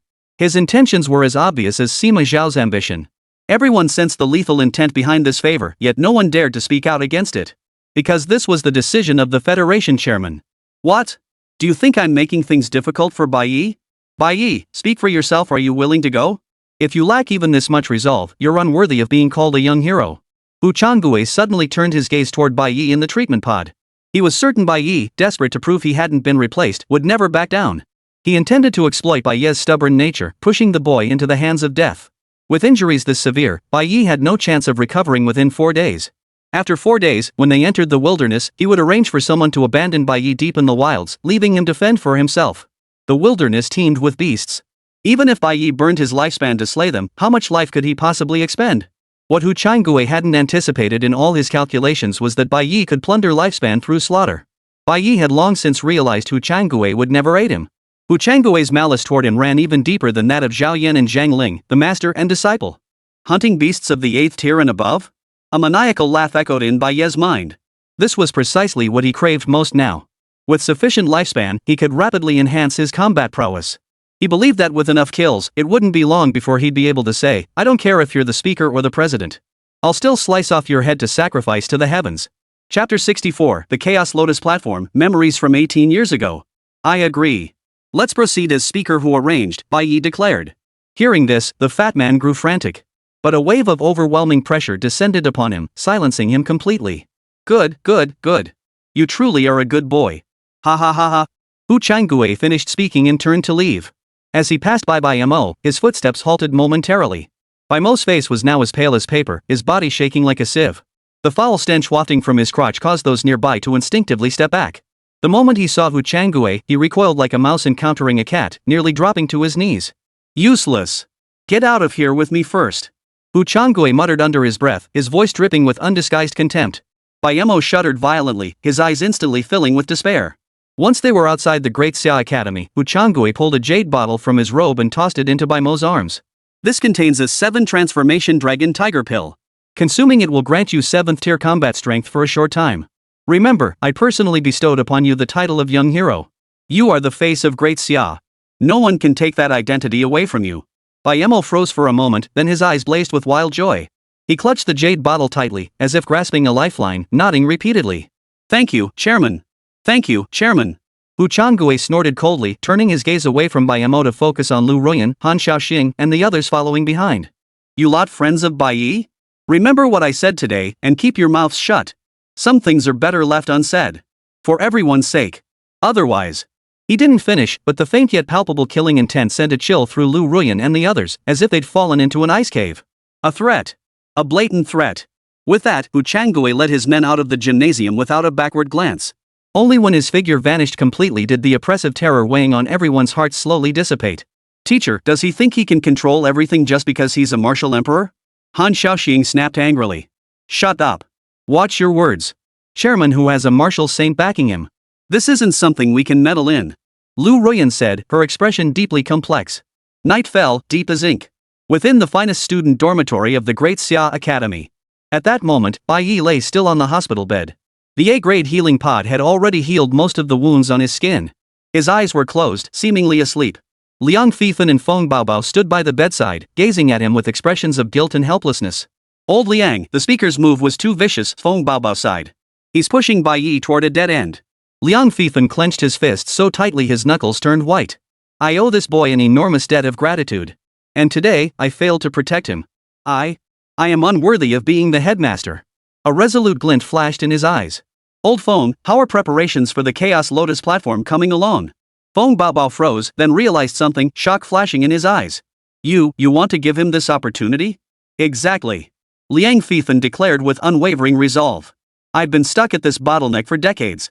Had Bai Ye not awakened me with a single word, I would never have made any progress in this lifetime. This debt of gratitude is greater than heaven itself. I cannot stand by and watch him waste away. He paused briefly before continuing, winter solstice isn't here, but knowing his character, he'd never refuse. What about you? Feng Baobao gazed at the youth on the bed, recalling Li Dongji's resolute figure as he departed. She nodded firmly. I have no objection. This child is Dongji's hope and the last hope of our Icefire sect. Good. Liang Fifan drew an ancient bronze token from his robe and placed it gently beside Bai Ye's pillow. This child's injuries are severe. Stay here until he wakes and tell him this. How much he recovers depends on his own destiny. When you leave, have that little chubby one come tend to him. With that, Liang Fifan left the ward, his heart heavy. Yet the moment he was gone, Bai Ye opened his eyes. I knew you weren't asleep, kid. Feng Baobao shook his head. Master Feng, where is my teacher? Bai Ye suddenly asked. Feng Baobao paused slightly before sighing. You went off the rails after consuming that fire dragon ginseng. He went to find you some beast king's blood. A flicker of worry crossed Bai Ye's eyes, but he refrained from pressing further about Li Dongji. Master Feng, what about the Chaos Lotus platform? Bai Ye inquired. Feng Baobao fell silent for a moment before finally choosing to speak. It's a long story. The Chaos Lotus platform was a treasure obtained 20 years ago by Li Ju, the former headmaster of the Great Xia Academy, from the human Forbidden Zone. The Chaos Lotus platform can autonomously absorb the spiritual energy of heaven and earth, requiring a century to accumulate enough for a single cycle. Once its energy reserves are sufficient, it allows practitioners to ascend and absorb its essence, achieving profound transformation. Regardless of one's cultivation level, ascending it allows for at least a breakthrough of 1 to 3 minor cultivation realms. And in recent days, the Lotus platform's spiritual energy accumulation has just reached perfection. After acquiring the platform, the old headmaster intended to use it to break through to the Sage realm. However, the accident 18 years ago claimed the old principal's life. This opportunity was left for old Li, me, and Liang Fifan. At this point, Feng Baobao suddenly paused, as if lost in recollection of the past. Senior Master, is Li Ju an elder of my teacher's generation? Bai Ye asked abruptly. Clever child, you figured it out already?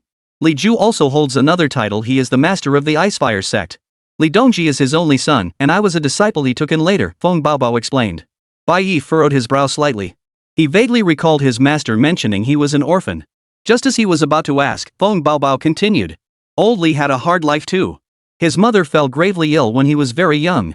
At that time, my master was the sole inheritor of the Icefire sect. Later, my master entered the forbidden zone of life seeking miraculous treasures that could save lives, only to become trapped there for 15 long years. During those 15 years, Li personally buried his mother. To seize his inheritance, the Li family even cast him out. At the age of 10, he began wandering the streets until my master emerged from the forbidden zone of life 20 years ago and became the headmaster of the Great Xia Academy. It was only through mobilizing resources to search across the entire Federation that he was finally located. But by then, Dongji was traveling the world with Lu Ruyan and a man named Yi Xingchen. Because of his mother's death, Dongji was reluctant to acknowledge this man as his father. It wasn't until 18 years ago, when he and Lu Ruyan planned to marry, that he finally agreed to meet his teacher on Mount Wutai. That night had seemed perfect. Father and son were reunited, the couple paid their respects to heaven and earth and their elders, and were just about to enter the bridal chamber. But fate intervened. That night, the teacher died, the lovers were torn apart, and the brothers became estranged. Never mind. If you want the full story, you'd better ask your teacher. Principal Liang was once Li Ju's rival in love. 50 years ago, they faced off in a wager, and Liang Fifan lost. According to their vow, he was bound to serve Li Ju for life. After Li Ju's death, Liang Fifan succeeded him as headmaster. For the Great Xia Academy to flourish, it needed a pillar of strength. Thus, the opportunity to ascend the Chaos Lotus platform now fell to him. Alright, tomorrow morning at sunrise, take your token to the Chaos Lotus platform. This is what you deserve, child. I shall take my leave now. Feng Baobao finished speaking and rose to leave. Silence once again filled the room. Not long after, the fat man came running over. Seeing Bai Ye was unharmed, the joyful smile never left his face. After chatting for a while, the fat guy noticed Bai Ye looked tired and said, "Senior brother, this dorm has 2 levels. I'll sleep upstairs. If you need anything, just call out to me." Bai Ye nodded and attempted to activate the true martial heavenly demon technique. But the moment he activated it, excruciating pain shot through his meridians. His head lolled to the side as he fainted. The fat guy hadn't left yet. Seeing this, he panicked and immediately called Feng Baobao. After checking on him, Feng Baobao said Bai Ye was fine, just exhausted. Only then did the fat man relax. Midnight. A bulky figure crept silently down the stairs like a cat. It was none other than Zhu Shaokong, the fat man. He tiptoed to the bedside, his gaze fixed intently on the token resting beside Bai Ye's pillow. Chapter 65, Wounds Healed, Cultivation Soars. Gazing at the unconscious Bai Ye, a complex mix of emotions flickered in those small eyes. Worry, reluctance, and a hint of inner conflict. After confirming no one was nearby, he extended his stubby finger, placed it in his mouth, and bit down hard. No blood flowed. Seeming somewhat resigned, he closed his eyes and summoned a faint yet incredibly pure force within his body. Finally, a single golden drop of blood slowly seeped from the wound on his fingertip. That blood shone as brightly as the sun, radiating a sacred and colossal aura of life, bathing the entire hospital room in a golden glow. The chubby man's complexion paled visibly before his eyes. He carefully dripped that single golden drop into Bai Ye's slightly parted lips. At that moment, Bai Ye, who should have been unconscious, fluttered his eyelids imperceptibly. He had actually been awake all along. From the moment the fat man descended the stairs, he had been awake. He hadn't made a move. He wanted to see what the fat man was up to. Bai Ye had long known the fat man harbored secrets. But as long as he didn't harm him, Bai Ye would treat him as a brother. The instant that drop of golden blood touched his tongue, an indescribable wave of warmth instantly surged through his entire body. His severed meridians, nourished by this divine power, began to repair and reshape at an astonishing speed. They grew even more resilient and expansive than before. What kind of blood was this? A tidal wave of shock surged through Bai Ye's mind as he cautiously opened one eye. He saw the fat man, after dripping the blood, turn as pale as paper, his body swaying slightly. The fat man gazed at the wound on his fingertip with an expression of profound pain. Moments later, his gaze fell upon the bronze token beside Bai Ye's pillow. A flicker of longing crossed his eyes. After a long hesitation, he finally reached out and picked up the token. Witnessing this, Bai Ye sighed softly within. So, he saved me for this token, for that opportunity. Well, the fat man was still a decent fellow. What did one opportunity matter?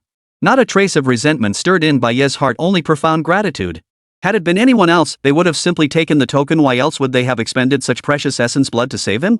Bai Ye let go of all other concerns, relaxed his mind, and truly fell into a deep sleep. As the eastern sky began to lighten, Bai Ye opened his eyes. The first rays of sunlight streamed through the window, bathing his face.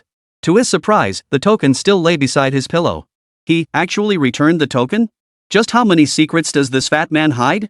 Bai Ye rose from bed, feeling refreshed and invigorated like never before. The injuries within his body had healed completely thanks to that single drop of golden blood from last night.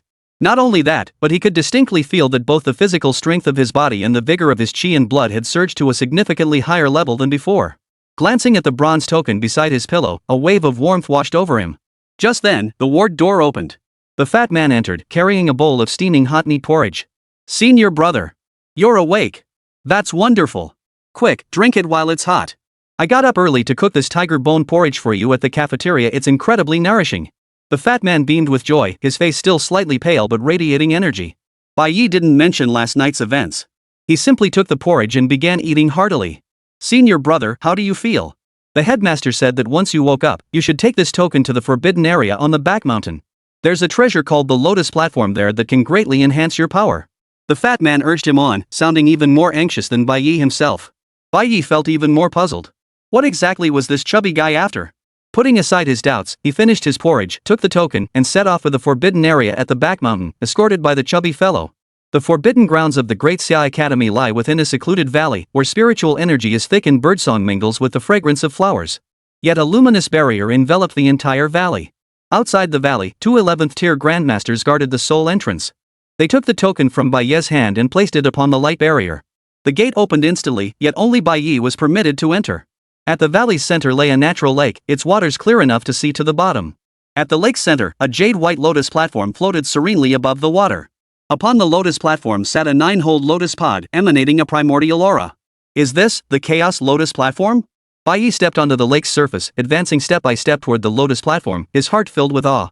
He could sense the terrifyingly pure energy contained within this platform. Yet as he drew near, he noticed something missing from the 9-holed lotus pod.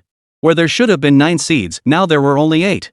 One of the lotus holes was completely empty, its edge bearing fresh traces of having been plucked. A vague suspicion began to form in Bai Ye's mind. So last night, the fat man hadn't abandoned his chance after all. His true target had been this very lotus seed. What was this fellow's background? It seemed he had known about this treasure in the Great Dasha Academy long before. After a moment's thought, Bai Ye hesitated no longer. He leapt forward and sat cross-legged at the center of the lotus platform. The instant he sat down, the entire lotus platform erupted in a dazzling radiance. The colossal spiritual energy accumulated in the lake over a century transformed into visible streams, surging madly into his body. His cultivation began to soar once more. P.S. Late tonight, had some things to handle. Was going to take a break, but couldn't bring myself to. Been writing non-stop since coming back this afternoon. Please give Xiao Kuei some 5-star reviews and free little gifts as praise. Chapter 66, Breaking Through to 8th Tier, Dual Core Power. 7th Tier, 8th Layer. 7th Tier, 9th Layer. As the realm bottleneck emerged, the celestial and terrestrial energies continued their relentless assault. Time passed swiftly. 2.5 days passed in the blink of an eye. Boom! The barrier of the 8th tier shattered at the sound. His aura surged forward unstoppably, like a force sweeping through bamboo, finally halting at the first level of the 8th tier. Yet the transformations upon the Chaos Lotus platform were far from complete. Once a martial artist reached the 8th tier, the difficulty of further advancement increased dramatically. Reaching the next tier was hopeless, yet the transformation of his physical body continued. Threads of white mist, as delicate as lotus roots, continuously drifted from the lotus platform and entered Bai Ye's body. Upon entering his body, these misty threads slowly coalesced beside the demonic core within his dantian. A silver moon hung high in the sky. Beneath the silent night sky of the Great Dasha Academy, the calm was deceptive. A figure entered through the academy gates and strode swiftly toward the villa where the headmaster resided. Back already? How did it go? Liang Fifan hadn't slept, waiting all along for the visitor. The cloak was cast aside, revealing Feng Baobao's face, now radiant with a smile. It worked. The speaker may wield immense power, but his influence isn't absolute everywhere. After all, the one above him may not be very hands-on, but his reputation still carries weight. The United Front Work Department has agreed no protective measures will be provided during this demon hunt assembly. And since Bai Mo is participating under the title of Young Hero, he'll be assigned missions alongside geniuses from other schools fair and square. Let's see what he's made of. His true colors will show in no time. Good. This finally gives me some peace of mind. Since that old bastard who has been slandering the geniuses of our Great Dasha Academy. Don't blame us for playing a few tricks. This time, I'll see if Bai Mo ends up shining or making a fool of himself. As Liang Fifan spoke, the sky above the Mediterranean Sea grew brighter. The beast-taming palace. Unlike demonic beasts, those demonic creatures who pledged allegiance to humans received quite favorable treatment. They need not enter the beast-taming realm. Instead, they were granted their own designated territories. They gain human recognition, and even when venturing out, they are not hunted by humans. Their only obligation is to aid humans in battling demon beasts whenever assistance is required. The beast-taming palace of the Great Dasha Academy housed 3 great beasts of 10th rank or higher. These great beasts have contracts with humans, so even late at night, no one guards them. No one dared to cause trouble here. At this midnight hour, 3 terrifyingly powerful great beasts simultaneously opened their eyes, gazing toward the palace gates. A dark shadow crept silently through the palace gates. It was a brown boar. Upon seeing the boar, the 3 great demons rose to their feet in unison. The boar, however, gently raised its right front hoof and made a downward pressing motion. The 3-headed demon immediately lay back down. The lotus seed is in our possession. Dispatch men to return it at once. The boar spoke in human language. Simultaneously, a lotus seed radiating a milky white aura materialized out of thin air, flying toward one of the white tigers with bulging eyes. The white tiger raised its paw, snatched the seed, and trembled slightly. After all these years of scheming, we've finally got it. The white tiger nodded forcefully, its voice thick with emotion. With the Chaos Lotus seed, our demon clan will surely rise to greatness, a massive winged python declared excitedly. Enough. Control your emotions. Don't expose yourselves. The wild boar spoke and prepared to leave. Master, let us escort you back, a golden-winged eagle suddenly called out. I won't return just yet. When the time is right, I'll come back on my own. With that, the boar vanished silently into the night. Dawn gradually broke in the east. A sliver of morning sun peeked over the horizon, banishing the darkness and shattering the night's whispers. Marshall Saint Academy. Has that kid still not emerged from seclusion? An elderly man approached the villa where Bai Mo resided and inquired. The disciple on night watch bowed respectfully. Second master, not yet. We're supposed to depart tomorrow, yet the United Front Department suddenly issued a secret order. All students participating in the Demon Hunt Assembly must report to the designated location promptly at 8 a.m. tomorrow. Only the participants themselves can open this confidential letter. Only after opening it can they see the personnel assignments and mission details. When Bai Ye wakes up, have him come find me immediately. Before he departs, I want him to test that divine sword. The second master finished speaking and swept his sleeves away as he departed. Meanwhile, in the villa, Bai Ye was still fast asleep. He never imagined that the routine demon hunting operation, already meticulously planned, had quietly undergone a change. At that moment, Bai Ye finally opened his eyes slowly. The celestial and terrestrial spiritual energy gathered by the Chaos Lotus platform over a century was finally absorbed by him completely after 3 days. In that instant, the strength of his physical body once again surpassed its peak state, achieving a breakthrough. Silently circulating the true martial heavenly demon art, a jade-like luster began to glow on the surface of his skin. I wonder if my current physical strength can withstand another breakthrough with the true martial heavenly demon art? Bai Ye pondered inwardly, immediately summoning the golden page in his mind. Yet the golden page remained as still as an ancient well, showing no reaction whatsoever. Seems it won't work. This true martial heavenly demon art truly demands an extraordinary physical foundation. Just as Bai Ye was about to rise and leave, a flash of astonishment suddenly crossed his eyes. He swiftly turned his inner gaze toward his dantian. The white mist threads that had entered his dantian earlier had actually coalesced into a crystal. Yet the moment it crystallized, it dissolved back into mist. It seemed to be striving to condense into a tangible form, yet something was always missing, preventing its success. Suddenly, the true martial bloodline within Bai Ye's body began to stir. Streams of divine essence surged from Bai Ye's blood, rushing toward the cluster of mist threads. The mist cluster finally began to shrink steadily, eventually solidifying into a grayish-white crystal. Yet this crystal remained faint and elusive, as if suspended between the realms of substance and illusion.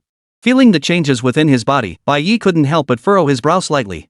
Soon, he discovered the root cause of the crystal's imperfect solidification. It was actually the demon core beside it. Having continuously utilized his demonic state and absorbed high-grade demon cores during this period, the demonic power within Bai Ye had grown increasingly formidable. The original equilibrium seemed to be gradually shifting, and now the gray-white crystal's emergence was felt. The demon core instinctively began to resist. At this critical moment, another golden thread flew out from Bai Ye's blood. Though scarce, this golden thread possessed an exceptionally pure divine energy. Bai Ye instantly recognized this golden thread. It was the energy from that drop of essence blood from the fat man. It was so sacred. For a moment, Bai Ye even felt as though it were a drop of divine blood itself. Though absurd, its aura was too sacred, too pure. The interference on the demon core was instantly neutralized. A grayish-white crystal core, roughly the same size as the demon core, solidified into tangible form. A pure and sacred power began to manifest within the crystal core. A dazzling golden light shone upon it, resembling the golden core described in novels. At this very moment, the golden and white crystals began to slowly rotate within Bai Ye's dantian, intertwining with one another. A faint Tai Chi Yin-Yang fish pattern materialized within Bai Ye's perception. With the emergence of the Yin-Yang fish, the fusion of gold and black gave birth to a gray mist thread. That misty thread coiled within his dantian, neither strengthening his physical body nor increasing his vital energy. Bai Ye didn't know what the mist thread was, but since it had emerged from within his own body, it surely wouldn't harm him. No energy fluctuations remained detectable on the Chaos Lotus platform. Bai Ye rose slowly and walked toward the exit. What he hadn't anticipated was that Liang Fifan himself was waiting at the valley entrance. The moment he saw Bai Ye emerge, the bald old man's face broke into a warm smile. Well, how many levels did you advance? What's your cultivation base now? Bai Ye returned the smile. Though Liang Fifan hadn't intervened yesterday, their friendship remained superficial. His intervention had been a gesture of goodwill, his absence was simply his due. He naturally held no grudge, especially considering the immense favor owed for the Chaos Lotus platform. Principal, I've broken through 3 levels. I'm now at the first level of the 8th rank, Bai Ye stated calmly. Whoa. Though he'd harbored some suspicions, hearing Bai Ye confirm it still made him suck in a sharp breath. Just 3 days ago he was at the 5th tier, and now he's at the 8th? How did you manage that? First this, then that, and suddenly I'm at the 8th tier. If you must ask, it seems, as long as you have hands, you can do it. Listen to that, does that even make sense? Chapter 67, Second Master, the frost-slaying god-slaying blade reaches perfection.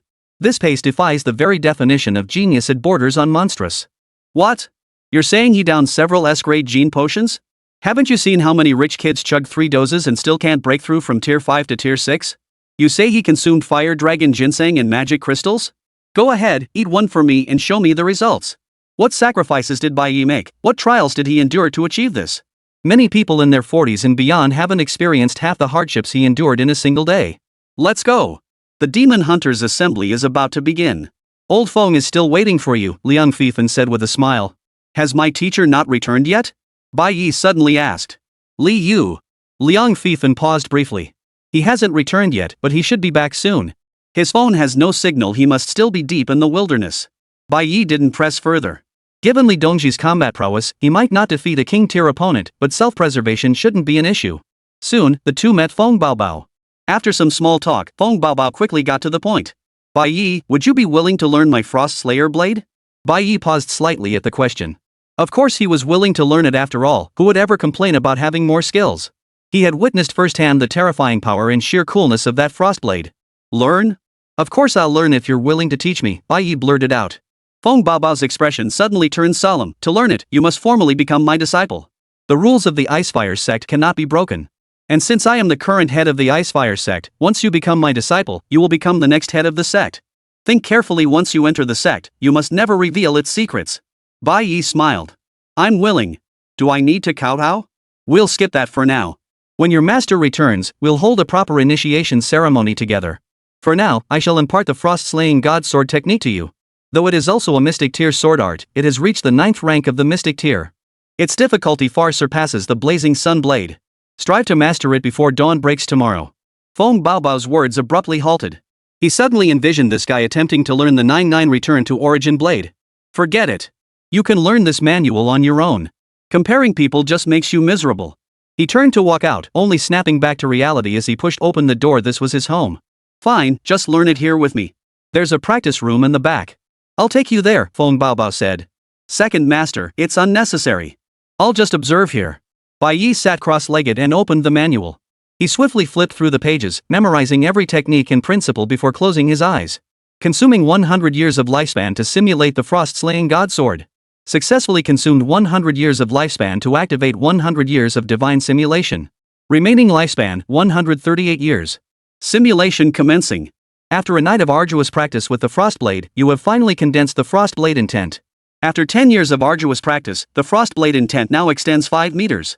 After 30 years of arduous practice, the Frost Slaughter God Blade's intent now spans 100 meters, achieving the minor achievement realm. After 50 years of arduous training in the Frost Slayer Blade, the Frostblade intent now covers a range of 700 meters. After 70 years of arduous practice with the Frost Slayer Blade, your realm surged dramatically. The Frostblade intense coverage broke through to 3,000 meters, successfully reaching the Great Achievement realm. After a century of arduous practice, the Frost-slaying Godblade's intent now spans 5,000 meters. Though progress accelerates, perfection remains a distant goal. Bai Ye slowly opened his eyes, realizing half an hour had passed. Feng Baobao sensed something and immediately looked at him. Have you broken through? Second master, why can your Frostblade intent cover such a vast distance? Bai Ye inquired. Feng Baobao flashed a smug look. Because I was born on the summer solstice, awakening a fire attribute physique. I'm immune to the backlash of Frostblade intent, achieving perfection in just 20 years. The Frostblade requires only 100 meters of frost intent for minor mastery, yet full mastery demands freezing 3,000 meters. But once perfected, it can freeze 100 li. As your cultivation deepens, you can channel greater vitality into it, continually expanding this range. My current limit is freezing 800 li. Bai Ye suddenly remembered something, and his brows furrowed. Second master, why haven't I awakened any special abilities at the 6th stage? Feng Baobao's eyes narrowed with equal puzzlement. Ha? I hadn't even considered that. How come you haven't awakened any special abilities? Could it be, has something changed within your body? Have you sensed anything emerging in your dantian? Some exceptionally gifted individuals don't awaken abilities, instead, they form something akin to a golden core within their bodies. Take Han Xiaoxing, for instance. At the 6th tier, he condensed a water source crystal within his dantian. This grants him extra bonuses when cultivating water attribute techniques. As Feng Baobao spoke, he noticed Bai Ye had closed his eyes once more. Don't get ahead of yourself, child. Even if you're as extraordinary as they say, achieving perfection won't happen overnight. But Bai Ye had already begun his sprint. Consume 50 years of lifespan, let me sprint toward the perfection of the Frost-slaying Godblade. The golden page responded instantly. Successfully consumed 50 years of lifespan to activate 50-year divine nature simulation. Remaining lifespan, 88 years. Simulation commencing. You continue to train the Frost Slaughter Godblade for 20 years, achieving another major breakthrough in the blade intent. The coverage of the Frost Sword intent now spans 30 li. This level has reached the limit your physical body can endure. You suffer frostbite and recuperate for 10 years. After recovery, you continue to diligently practice the Frost-slaying Godblade. You broke through your physical limits. In the 150th year of cultivating this technique, the coverage of the Icy Sword intent reached 100 li. Frost Slayer Sword technique perfected. Mastered the ultimate offensive skill, Frost Demon Slayer. Frost Slayer Sword perfected, mastering the defensive ultimate technique, Ice Barrier. Frost Slayer God Blade perfected. Domain acquired, Frozen Domain. Though you have perfected the Frost Slayer Divine Blade, your current cultivation level prevents you from fully executing it. You can only manifest its advanced stage at present. However, during your 150 years of arduous cultivation, you gained an unexpected breakthrough. You discovered the ice condensation technique, which allows you to compress and release the icy blade intent. For instance, when unleashing the Frost Slayer blade at its peak, you compress its 3,000-meter wide icy blade intent into a span of mere meters. Each tenfold reduction in size multiplies its power by 100%. Compressing 3 kilometers of icy blade intent into 3 meters unleashes combat power equivalent to 100 times your current cultivation. However, with your current cultivation, you can only perform this blade intent compression 3 times per day. Exceeding this limit will cause backlash. Bai Ye slowly opened his eyes. A snowflake rune flickered within his pupils before fading away. But compressed blade intent was truly terrifying? Couldn't he unleash 300-fold combat power daily without consuming his lifespan? Then what if he compressed the blazing sun demon subduing sword? Could it be enhanced in the same way? Bai Ye's heart surged with excitement. Second Master, I've achieved perfection, Bai Ye suddenly declared. Feng Baobao, who had just taken a sip of tea, sputtered it out with a puff. Kid, what did you say? Perfected? I don't buy it. Come on, I'll take you outside the city. Show me what you've got. No way. I can't demonstrate it. But I've mastered it. Come on, slash me with your blade. I don't have a blade. This SS Grade Extreme Ice Battle Blade is my best backup weapon. Use it to slash me. No way. I'm afraid I'll hurt you. Ha ha ha ha. Don't even mention hurting me. If you can make me blink, this blade is yours. Fine. Watch this. Chapter 68. I may lack other qualities, but my combat power is unmatched. Shoo. No sooner had Bai Ye spoken than his extreme ice battle blade slashed toward Feng Baobao. A meter-long icy blade flash erupted instantly. Bai Ye held nothing back with this strike. Not only had he activated his demonic state, but he had also channeled every ounce of his vital energy into the blade. A cold smile flashed across Feng Baobao's face. Impressive, lad. Such a solidified blade of ice, it seems you're not far from mastery, even if you haven't quite reached it yet. With a sharp cry, he attempted to block the blade with his bare hands. Boom. Yet the instant the blade's aura struck his hand, his expression twisted in shock. Alas, before he could react, the blade's aura had already descended. Frost Defense. In desperation, he forcibly unleashed his ultimate defensive technique. An icy shield instantly materialized before him. Boom. The ice shield shattered instantly. Feng Baobao was hurled from the villa like a cannonball. The moment he struck the wall, the entire villa transformed into an ice sculpture. Cough cough cough. You're a freak, kid. How the hell did you pull that off? Feng Baobao, clutching his swollen right hand, crawled back through the gaping hole in the wall. A hint of fear now lurked in his gaze as he looked at Bai Ye. This was the first time he had ever felt fear towards someone's innate talent. He had long recognized that Bai Ye's talent was only above average. Above average talent, in plain terms, still meant he was just an ordinary person. For an ordinary person to cultivate the 9th grade frost-slaying godblade of the mystic realm to such terrifying heights would require at least 100 years of grueling practice. What the hell is this if not a monster? Bai Ye grinned. Second Master, this extreme ice blade is mine now. He glanced at the extreme ice blade in his hand. The demonic state's attack had only dimmed its color slightly. At least a few hundred strikes wouldn't be a problem. Second Master, I'll take your blade and teach you a blade condensing technique. By refining the essence of the blade, your combat power could double. Half an hour later. Feng Baobao felt an overwhelming urge to worship Bai Ye. If he weren't his disciple, he'd at least have to kowtow to this kid. Under Bai Ye's guidance, he quickly mastered the blade condensing technique. Though only a rudimentary grasp, it would at least multiply his combat power tenfold. He now possessed absolute confidence that no one below the Martial Emperor realm could withstand a single strike of his Frost Demon Slayer. Should I reveal the secrets of the Icefire sect to him now? No, wait. Wait until he enters the Grandmaster realm. Feng Baobao's heart trembled violently, yet his gaze involuntarily drifted toward the colossal planet in the Yuan Kong sky. Master, how powerful was that strike I just unleashed? Bai Ye suddenly asked. At least beyond the 5th tier of the 11th rank. Feng Baobao snapped back to attention, his face twitching violently. You brat! You possess such combat prowess at the early stage 8 level, and that's without burning your lifespan. Once you start burning your lifespan, I'm afraid even I won't be able to defeat you. You're a freak, a freak. Get out of here now. I need some peace and quiet. Feng Baobao stared at the gaping hole in the wall, utterly devoid of will to live. The next morning. Dasha Academy, South Gate. A pitch-black Darkblade 7 fighter jet, shaped like a soaring hawk, hovered silently mid-air. This was the exclusive transport of the Great Xia Federation Special Squad, a symbol of both glory and death. Beside the fighter stood 9 figures. They wore uniform black combat suits, each bearing an embroidered emblem of cross-dragon patterned blades across their chests. Their aura was as heavy as mountains, and each possessed cultivation at least at the 9th tier. They are the elite hand-picked from the senior classes of the nation's top universities, the Great Xia Dragon Blade Squad. Captain, it's already this late. Why hasn't that new deputy captain shown up yet? A female squad member with a stunning figure and a sleek, cropped hairstyle asked impatiently. Her name was Qin Wushuang, a 9th tier 3rd rank master whose flying knife skills were nothing short of divine. The youth addressed as captain was Xiao Chen, not yet 30 years old, yet already a 10th tier grandmaster. Leaning against the fighter jet's cabin door, he polished a tang sword in his hand. Without looking up, he replied. Wait. One word. Concise. I see. Wait for what? A burly man, muscular and towering like an iron pillar, grumbled in a deep, booming voice. Some useless nobody parachuted in through the speaker's connections, a freshman who just enrolled. Does he really think he's someone important? Making us 9 wait for him? His name was Lei Meng, a power-type martial artist at the 5th level of the 9th rank. His temper was as explosive as his physique. Exactly. Word is that kid pissed off the speaker during the freshman trials. He also got attacked by Red Monkey and suffered severe internal injuries. He's probably still in the medical pod right now. Getting assigned here? He's practically signing his own death warrant. A seriously injured man assigned to a difficult mission? What else is he but dead weight? The team members murmured among themselves, their words dripping with contempt and disdain for this deputy captain they'd never even met. They were the pride of Great Xia, the elite among the elite, each forged in the crucible of blood and fire. What they despised most were these gilded ones who rose through connections without true ability. Just then, a figure approached from the distance. Clad in a brand new black combat uniform, his posture was upright and his features handsome. It was Bai Ye.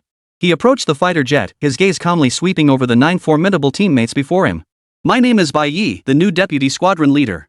His voice was not loud, yet it reached every ear with clarity. In an instant, all murmurs ceased. 9 pairs of eyes scrutinizing, critical, even hostile landed on him simultaneously. Xiao Chen slowly straightened his posture, his gaze sharp as a blade as he fixed it on Bai Ye. His icy voice carried an authority that brooked no argument. Bai Ye, is it? I don't care who you're related to, nor why you're here. My orders must be obeyed unconditionally. On the battlefield, connections mean nothing, only strength matters. He paused, chin lifted slightly, his eyes brimming with the arrogance of a master. If you refuse, either defeat me or get the hell out now. The moment his words fell, the air in the entire arena seemed to freeze. All the team members watched Bai Ye with keen interest, their faces wearing mocking smiles, waiting to see how this connection-based recruit would embarrass himself. In their eyes, Bai Ye would either meekly bow his head in defeat or slink away in disgrace. However, Bai Ye's reaction surpassed everyone's expectations. He smiled. Only recognize strength? Well, I may not have much else, but strength? I've got plenty of that. Oh? Beat you?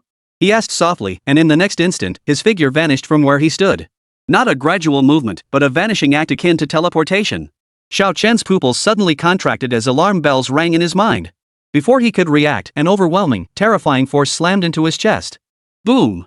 A thunderous, drum-like roar. Xiao Chen, the 10th tier grandmaster and leader of the Dragon Blade Squad, was struck head-on as if colliding with a prehistoric colossus. His entire body flew backward like a cannonball, slamming violently into the hard alloy hull of the Darkblade 7 fighter jet dozens of meters away. Boom!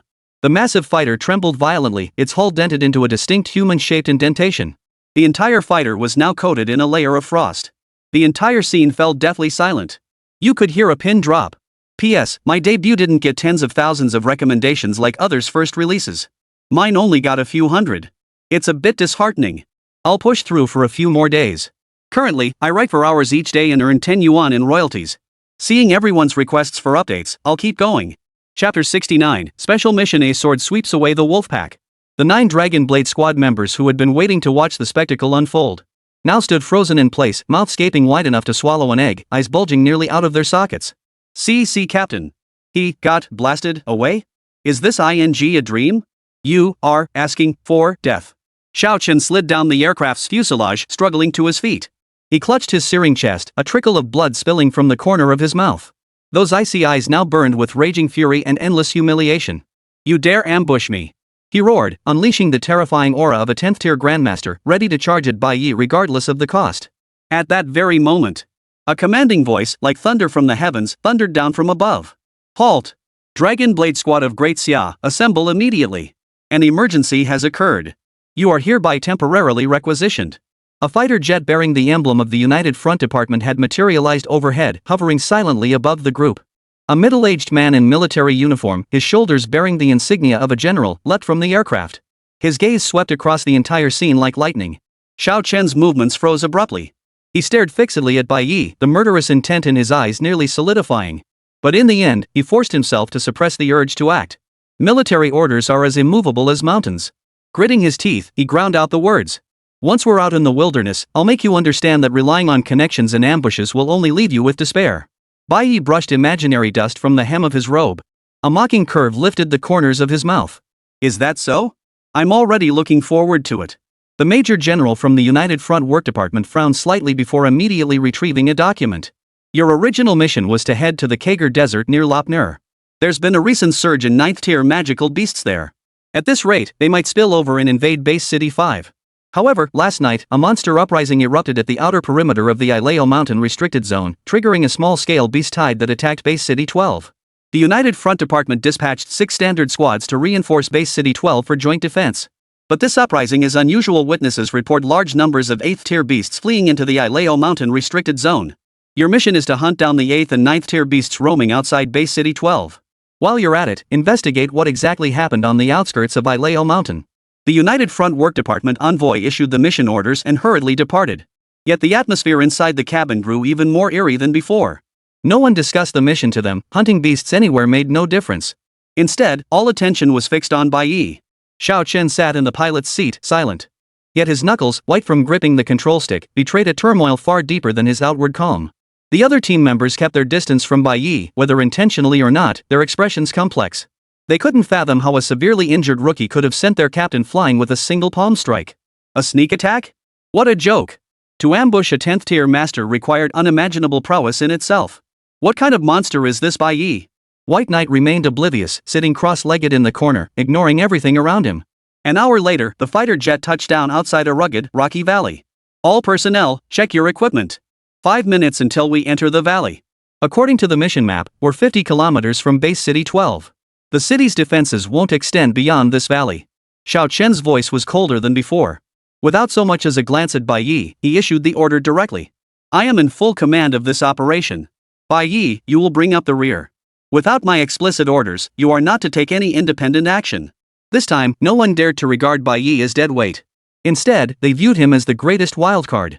Bai Ye shrugged indifferently. The team ventured deep into the valley. Suddenly, wah-ah! A piercing wolf howl erupted from all directions. Shadowy figures, gray and ghostly, burst forth from behind the boulders. A pack of wolves. Not many in number, only 9. But each one radiated formidable power. 8th tier demon beasts, phantom demon wolves. Stand guard! Xiao Chen roared, his tang sword instantly drawn from its scabbard. Yet the beast's target was surprisingly unanimous. They bypassed everyone, charging like mad beasts straight toward Bai Ye at the rear of the group. No! They're going for the weakest first. Xin Wuxuan cried out in alarm.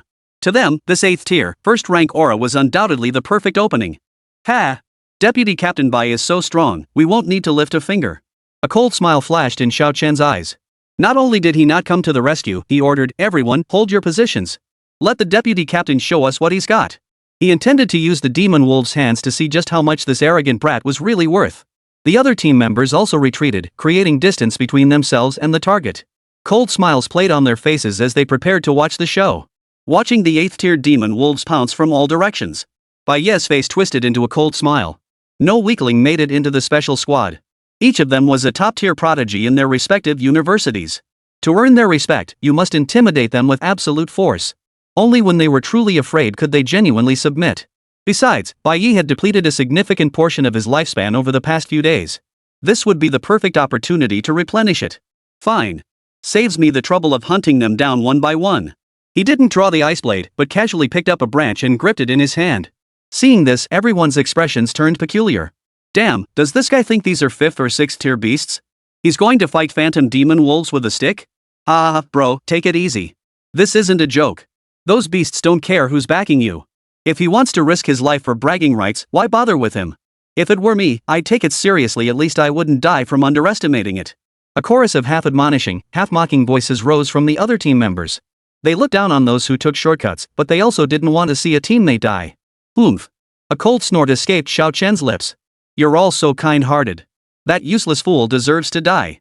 But the moment the words left his mouth, he felt an extreme, bone-chilling aura erupt violently from Bai Ye's body. Everyone's expressions changed instantly.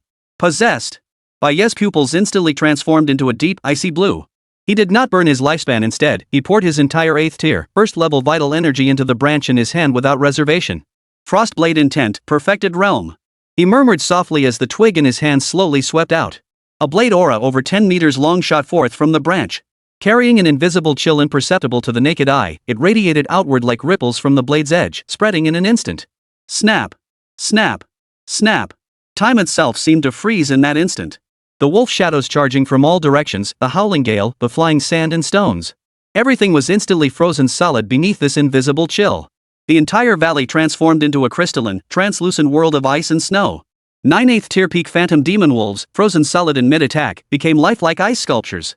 The entire valley seemed to have transformed into a frozen realm. The branch in Bai Ye's hand slowly turned to ash, leaving only a stub in his grasp. He raised his hand and flicked the twig away. It landed with a soft thud. Crack. Yet that faint sound seemed to become the butterfly whose flapping wings triggered a tsunami. Boom! The entire wolf pack instantly shattered into a sky filled with ice shards, refracting brilliant light in the sunlight. Chapter 70, Harvest of Lifespan, Wernama reaches Tier 10. Killed an 8th tier demon beast phantom demon wolf in demon state. Remaining lifespan of target, 167 years. Successfully reclaimed lifespan, 167 years. Current remaining lifespan, 255 years. Killed an 8th tier phantom demon wolf in demon state. Target's remaining lifespan, 159 years. Successfully returned lifespan, 159 years. Current remaining lifespan, 414 years. Killed in demon state. In demon state, slain an 8th tier phantom demon wolf. Target's remaining lifespan, 102 years. Successfully reclaimed lifespan, 102 years. Current remaining lifespan, 1,365 years. Bai Ye stared at the information on the golden page in his mind, his smile momentarily harder to suppress than an AK-47. This haul was absolutely killer. Though the lifespan of these 8th tier demon wolves seemed rather short, it still counted as a hefty haul. Within the valley, a deathly silence hung heavy. Every member of the Dragon Blade squad, including Captain Xiao Chun, had frozen in place like the icy-bound demon wolves. Staring at the scattered ice shards on the ground, then at the youth holding the ice blade with an air of nonchalance, their minds went blank. What just happened? One strike. A single strike had instantly slain 9 8th tier demon wolves? Is this even possible for a human? Gulp. Lei Meng swallowed hard, his gaze toward Bai Ye had transformed from initial contempt to utter horror and awe. Qin Wushuang's sensual lips parted wide enough to fit an egg. She had already tried her hardest to overestimate Bai Ye's strength, yet when that single slash of his cut through the air, it still far exceeded her wildest expectations. Just as everyone was casting intense stares at Bai Ye, a discordant voice suddenly cut through the air. Oomph. So what if his cultivation is a bit stronger? What's so great about that? You could still take them down with your trump cards. If I went up against them, I'd finish them in one move too. All eyes turned to Xiao Chen, the speaker. Yet a faint bitterness flickered across their faces. They could indeed accomplish it, but taking on 9 opponents alone couldn't possibly be that easy. Even if one emerged victorious after fighting a pack of wolves alone, injuries were inevitable and with bad luck, death was a possibility. Oomph. Let's move on. Our target is the 9th tier demon beast, not these 8th tier beasts. Xiao Chen spoke again, turning and striding deeper into the valley. The atmosphere in the valley was so thick you could cut it with a knife. Though the Dragon Blade squad members followed behind Xiao Chen, each pair of eyes would occasionally, whether intentionally or not, glance toward the very rear of the formation. That black-clad youth, holding a broken branch, his expression impassive. Xiao Chen noticed the change in his team members, his expression darkening like the sky before a storm. Though he put on a tough front, his heart told a different story. Bai Ye's strike had frozen not only the wolf pack, but also his pride. He was a 10th tier grandmaster, a title that, at under 30 years old, gave him every right to look down on his peers. But now, a kid not even 20 had stolen every last shred of his glory. His demonstrated combat prowess was already approaching the 10th tier. His mind screamed incessantly. That strike just now, it was at least a profound tier technique mastered to perfection. Did he start practicing swordsmanship in his mother's womb? What terrifying insight! But what good is strong insight? That flashy strike might have seemed devastating, but its lethality was likely due to the demon beast being too weak. It's common knowledge that demon beasts are weaker than demonic beasts. Especially an 8th tier demon beast. When he faces a 9th tier demon beast, his true colors will surely show. I'm the captain. I'm the 10th rank grandmaster. Xiao Chen needed an opportunity. An opportunity to prove himself once more and reclaim his authority. The group continued onward for about a kilometer. The valley terrain gradually opened up. Suddenly, Lei Meng, who was leading the way, abruptly halted and raised his fist. Something's wrong. Everyone instantly went on high alert. 100 meters ahead, 5 gray figures lay motionless on the open ground. They were still phantom demon wolves. But they were entirely different from before. These 5 beasts were a full size larger than the previous 9. Their fur glowed a deep, iron-gray hue, shimmering with a metallic sheen. 9 faint silver stripes ran across their foreheads. Most unsettling of all was the faint yet palpable aura of power emanating from them. 9th tier. Xiao Chen's eyes lit up instantly. He nearly blurted it out, his voice tinged with uncontrollable excitement. A 9th tier phantom demon wolf. The strongest phantom demon wolf besides the 10th tier wolf king. Hearing this, the other team members' expressions also turned grave. 5 9th tier demon beasts. This was already a force powerful enough to plunge them into a bitter struggle. Qin Wushuang instinctively glanced at Bai Ye. But he noticed Bai Ye's brow had furrowed slightly. In Bai Ye's perception, the aura emanating from these demon wolves felt off. Though their outward appearance matched the 9th tier beasts in the Federation's records, their aura absolutely surpassed that of 9th tier creatures. Xiao Chen caught this subtle movement, and the flames of jealousy and rage within him ignited instantly. He whipped his head around, his gaze sharp as a blade, piercing Bai Ye. What? Scared? His voice dripped with unmasked provocation. See that, Deputy Captain Bai Ye? This is a true formidable foe. A 9th tier demon wolf. This isn't some cheap trick you can pull off with your bizarre martial arts. Xiao Chen stepped forward, his master-level aura erupting violently. The Tang sword in his hand emitted a series of faint whistles. Now, I'll show you how a true 10th tier master fights. He ordered the other team members. Everyone, stand by in position. Do not interfere. These 5 beasts? I'll handle them all myself. Lei Meng and the others exchanged glances. Captain, this is far too risky. Yeah, Captain, 5 9th tier beasts, we can't afford to be careless. Though they too wanted to see Xiao Chen redeem himself, this was no time for impulsive actions. Xiao Chen snorted coldly. Shut up. You dare question my orders? He turned his gaze back to Bai Ye, a cruel smile curling his lips. Open your eyes wide and watch carefully, you worthless piece of trash. Before the words had even finished echoing, he launched himself forward like a cannonball. Captain, you're awesome. Several team members immediately shouted in support. Qin Wushuang and Lei Meng exchanged glances, seeing only worry in each other's eyes. They both sensed that things weren't as straightforward as they seemed. Bai Ye stood rooted to the spot, utterly still. A flicker of pity? Roar! The 5 demon wolves were startled awake, springing instantly from the ground. They did not attack immediately, instead forming a fan-shaped circle to surround Xiao Chen. Their eerie green pupils locked onto the unwelcome intruder. Come on then! Xiao Chen roared, launching the first strike. Furious dragon army shattering slash. His Tang sword instantly enveloped in a layer of crimson chi blood aura. A colossal blade aura over 10 meters long, carrying the momentum to tear through anything, slashed down toward the demon wolf at the very center. He poured every ounce of his strength into this strike. He intended to instantly slay one with the most awe-inspiring display. Restore his captain's divine might. Yet, facing this earth-shattering strike, the demon wolf not only failed to dodge, but a flicker of human-like disdain? It opened its gaping maw and lunged forward with a fierce roar. Clang! Xiao Chen's blade aura, powerful enough to cleave mountains and shatter rocks, was brutally shattered by its claws. What? Xiao Chen's eyes instantly widened in shock. An indescribable, terrifying force recoiled from the blade. His arm went numb, and his entire body recoiled uncontrollably several steps backward. Something's wrong. This power is wrong. This was not the kind of power a 9th tier demon beast should possess. Even a peak 9th tier beast couldn't shatter his blade aura with a single swipe. At close range, Xiao Chen's gaze once again fixed on the demon wolf's forehead. Federation records, 9th tier phantom demon wolves bear silver markings on their foreheads. Each pattern reveals a new world. Yet now, this silver pattern has transformed into a golden one. 9 golden patterns? Xiao Chen's pupils suddenly contracted. Holy! 10th tier, 9 patterns, the pinnacle of the 10th tier. Chapter 71. In this moment, Bai Ye became the only one. Special thanks to Barbie Xian for the explosive update celebration. In the instant his horror peaked, the demon wolf's speed erupted. Fast. Blindingly fast. Xiao Chen could only catch a blur. Slap. A sharp claw had already savagely torn through the protective aura shielding his chest. 3 deep gashes, exposing bone, were left on his chest.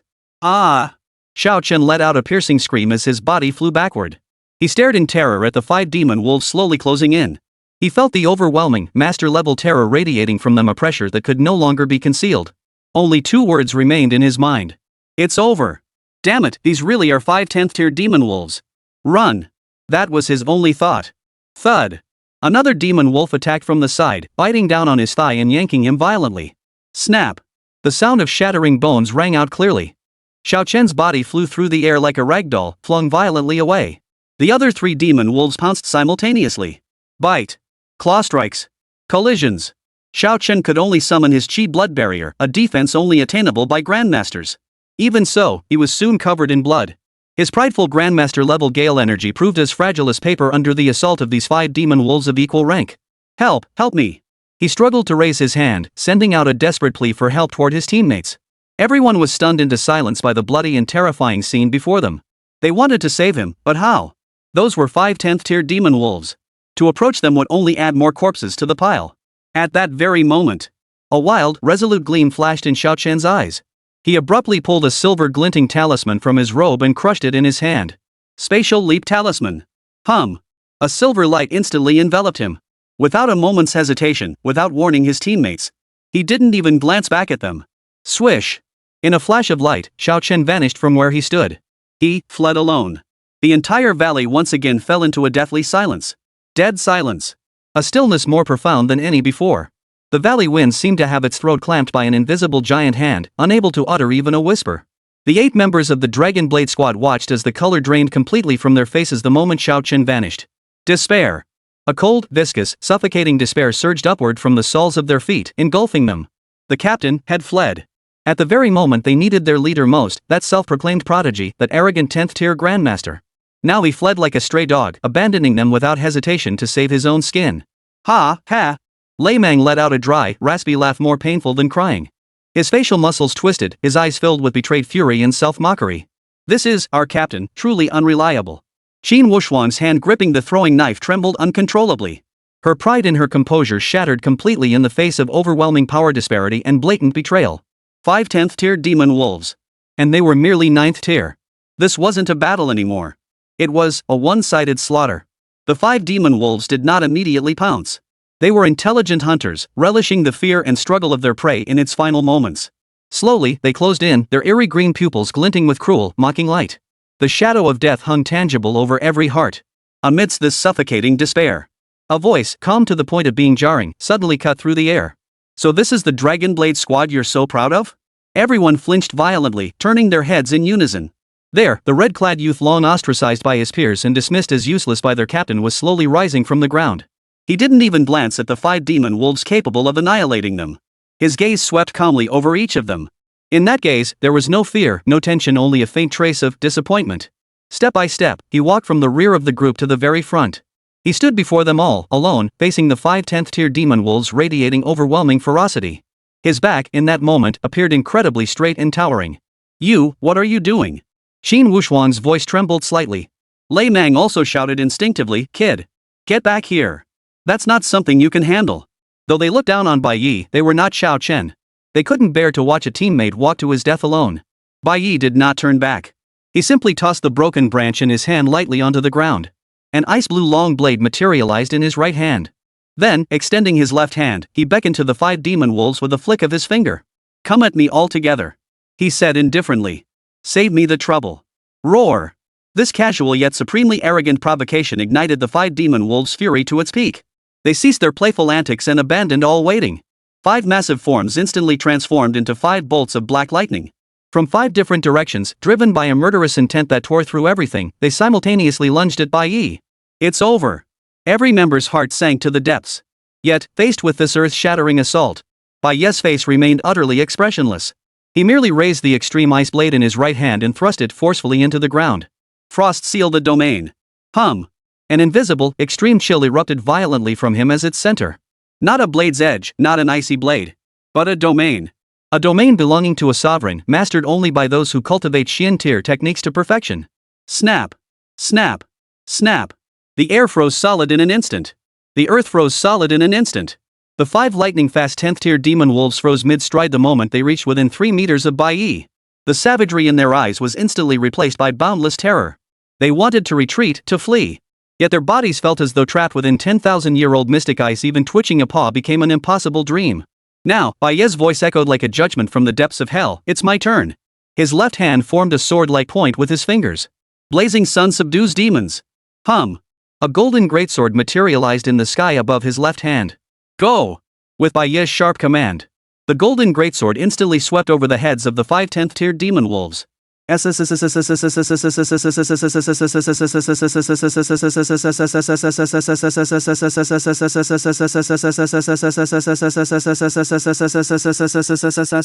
They made no sound.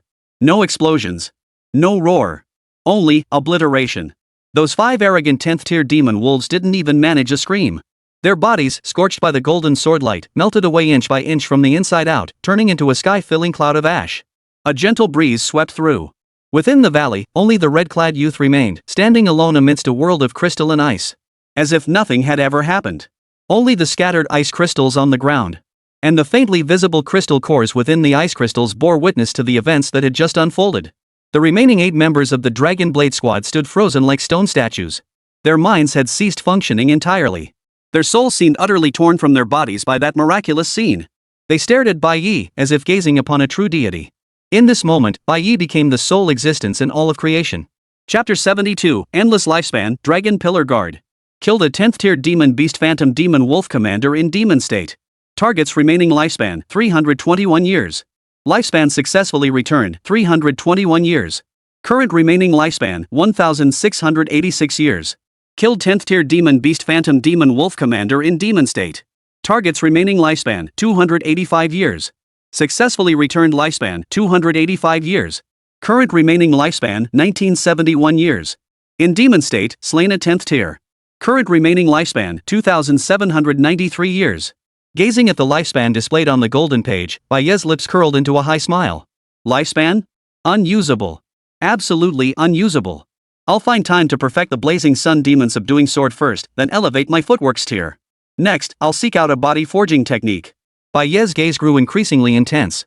Meanwhile, in the valley, the remaining 8 members of the Dragon Blade Squad stared at him, their eyes filled with nothing but profound shock. Domain. That was the power of a domain. And that golden sword beam that instantly slayed a 10th tier demon wolf. This youth. What kind of monster is he? Just how powerful is he?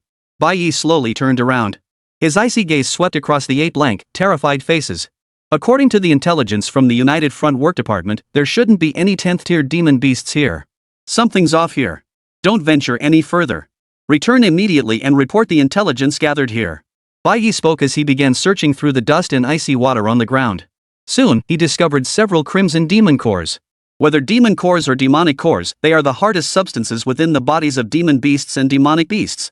Not even Bai Ye, let alone a saint, could shatter a demon core or magic core. These things seem to only be absorbed and slowly broken down. After securing the crystal cores from the 5 10th tier wolf beasts, he moved toward the fallen bodies of the 9 8th tier demon wolves. Captain Bai, aren't you coming with us? Qin Wushuang suddenly asked. Captain, please come with us. There are 10th tier demon beasts right here. Moving further ahead will surely bring even stronger ones, Lei Meng added. Bai Ye didn't pause, continuing his search for demon cores.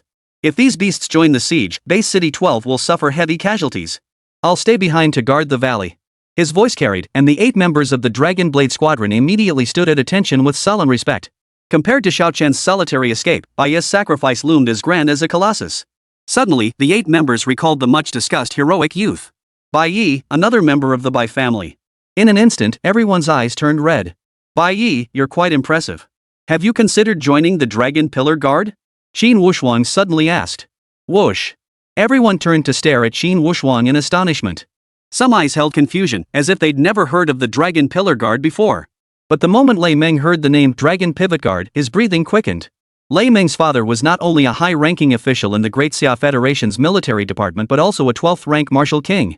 He knew far more than the average person. The Dragon Pivot Guard was a unit that answered only to the Federation president. They possessed unimaginable privileges, and they were the ones who truly had access to the world's most hidden powers. Each member was a super elite, handpicked from countless candidates. Unless one reached that level, ordinary people wouldn't even have the chance to learn of the Dragon Pivot Guard's existence. Now, this usually low-key teammate had actually mentioned the Dragon Core Guard, and in that tone. For a moment, Lei Meng was filled with countless speculations about Qin Wushuang's identity. Qin. Could it be? His pupils suddenly contracted, but he said nothing more. Bai Ye had never heard that name before. After a moment's pause, he casually replied, not interested. You guys hurry up and go. I'm here.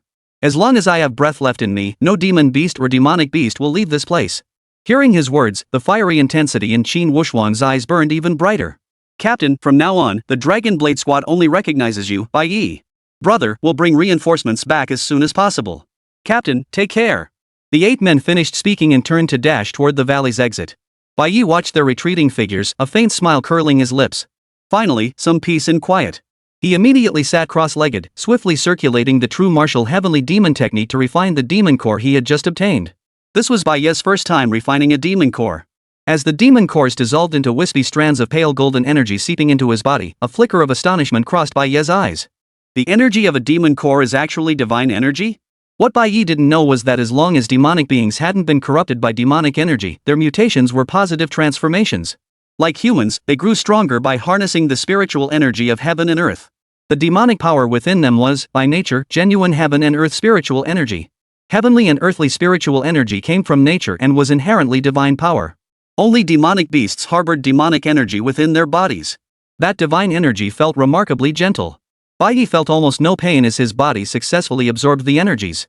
The energies flowed along his meridians, slowly seeping into the white crystal core within his dantian. The aura of that white crystal core instantly grew stronger. Simultaneously, Bai Ye distinctly felt his vital energy and blood seem to condense slightly. Though he was still far from the second stage of the 8th rank, it at least made one thing clear: absorbing demon cores was extremely safe and could enhance one's vital energy cultivation. Bai Ye simultaneously picked up 2 8th-tier demon cores. Holding one in each hand, he began refining them further.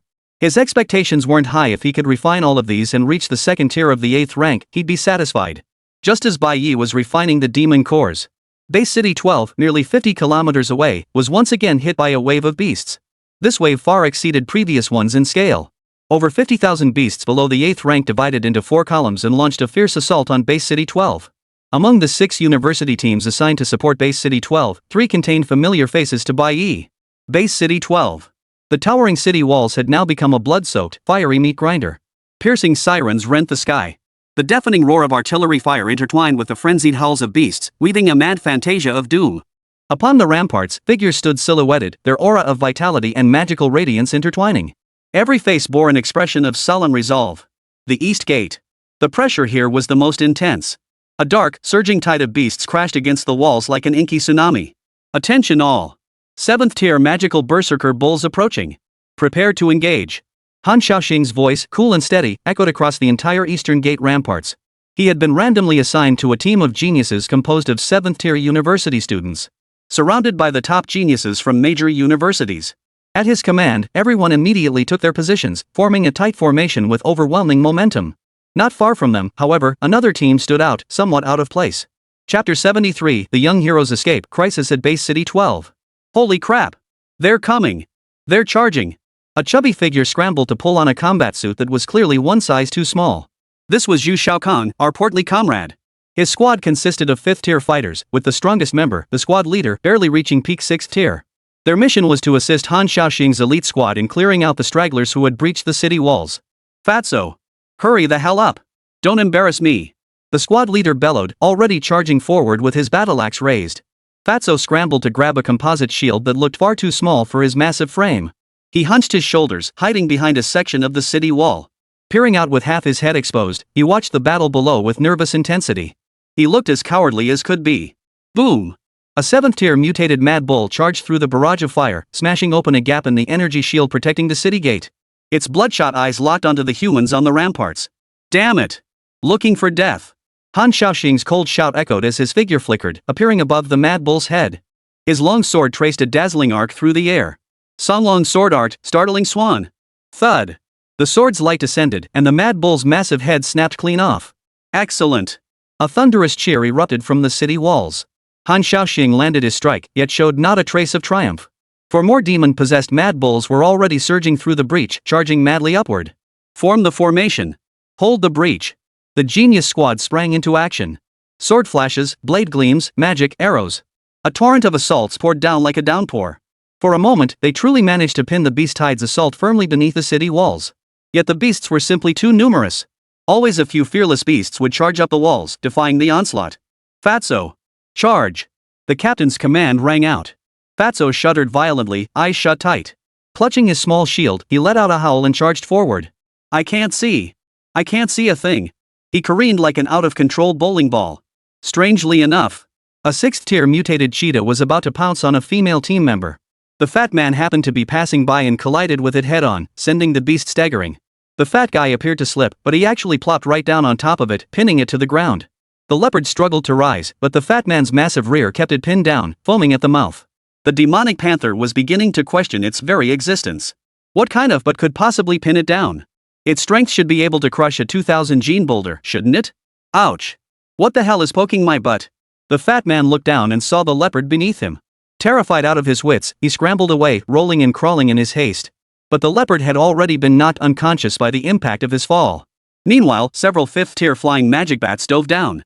They were about to snatch away an injured team member. Just then, the fat man's foot slipped, and the shield in his hand flew out. The shield spun wildly through the air like a frisbee. Thud. Thud. Thud. Miraculously, it struck the bats. Bouncing between them several times, the shield knocked all the bats out of the sky. Holy. Fatso, you're amazing. Is this even possible? Is this what they call divine foresight? The team members were all stunned. Only Han Xiaoxian gave the still howling Fatso a thoughtful glance. He could sense a peculiar aura emanating from the man. Though seemingly disheveled, each time he narrowly escaped danger, it was perfectly timed. The battle at the East Gate raged fiercely, yet thanks to the seamless coordination between the two teams, it ended without major incident. At the South Gate, however, the scene was entirely different. Ah! Don't come any closer! Don't come any closer! A piercing scream echoed across the entire southern city wall. Bai Ye, this so-called young hero, was scared out of his wits by a 6th-tier demon wolf that had just charged up. The long sword in his hand trembled like a sieve. Useless! Aren't you a 7th tier? What are you afraid of? Zhang Yongyu finished off a 7th-tier demon ape with a dagger, then turned to see this scene, nearly choking on his own blood from rage. Their squad was also a team of prodigies. Zhang Yongyu had the misfortune of being assigned to the same team as Bai Ye, the newly promoted 7th-tier young hero. Every member was a 7th-tier martial artist, forming the main force tasked with directly confronting 7th-tier demon beasts. But the moment the battle began, Bai Ye started dropping the ball. The captain had tasked him with holding off a 7th-tier demon rhinoceros. Yet, upon catching sight of the beast over 5 meters long, he immediately charged toward the 5th-tier beasts instead. Had he managed to inflict heavy casualties on the 5th-tier beasts, the other team members might not have been so furious. But the moment this 7th-tier warrior faced a 5th-tier red-haired baboon, he was so terrified he fled back. Now, being targeted by a 6th-tier demon wolf had him literally scared out of his wits.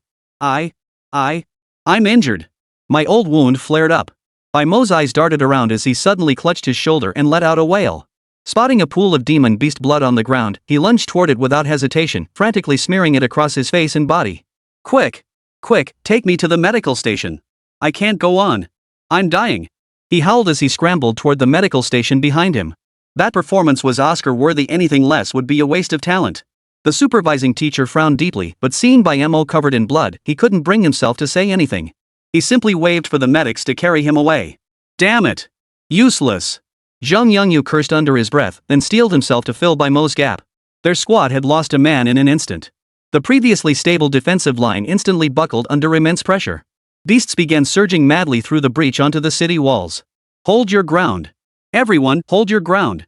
Zhang Yongyu's eyes blazed crimson, his expression frenzied. He recalled Bai Ye's commanding presence in the arena. He recalled the unstoppable momentum Bai Ye displayed in the newcomer tournament footage. Zhang Yongyu, you must hold on. If you fall, you'll never catch up to that guy. An indomitable fighting spirit burned within his chest.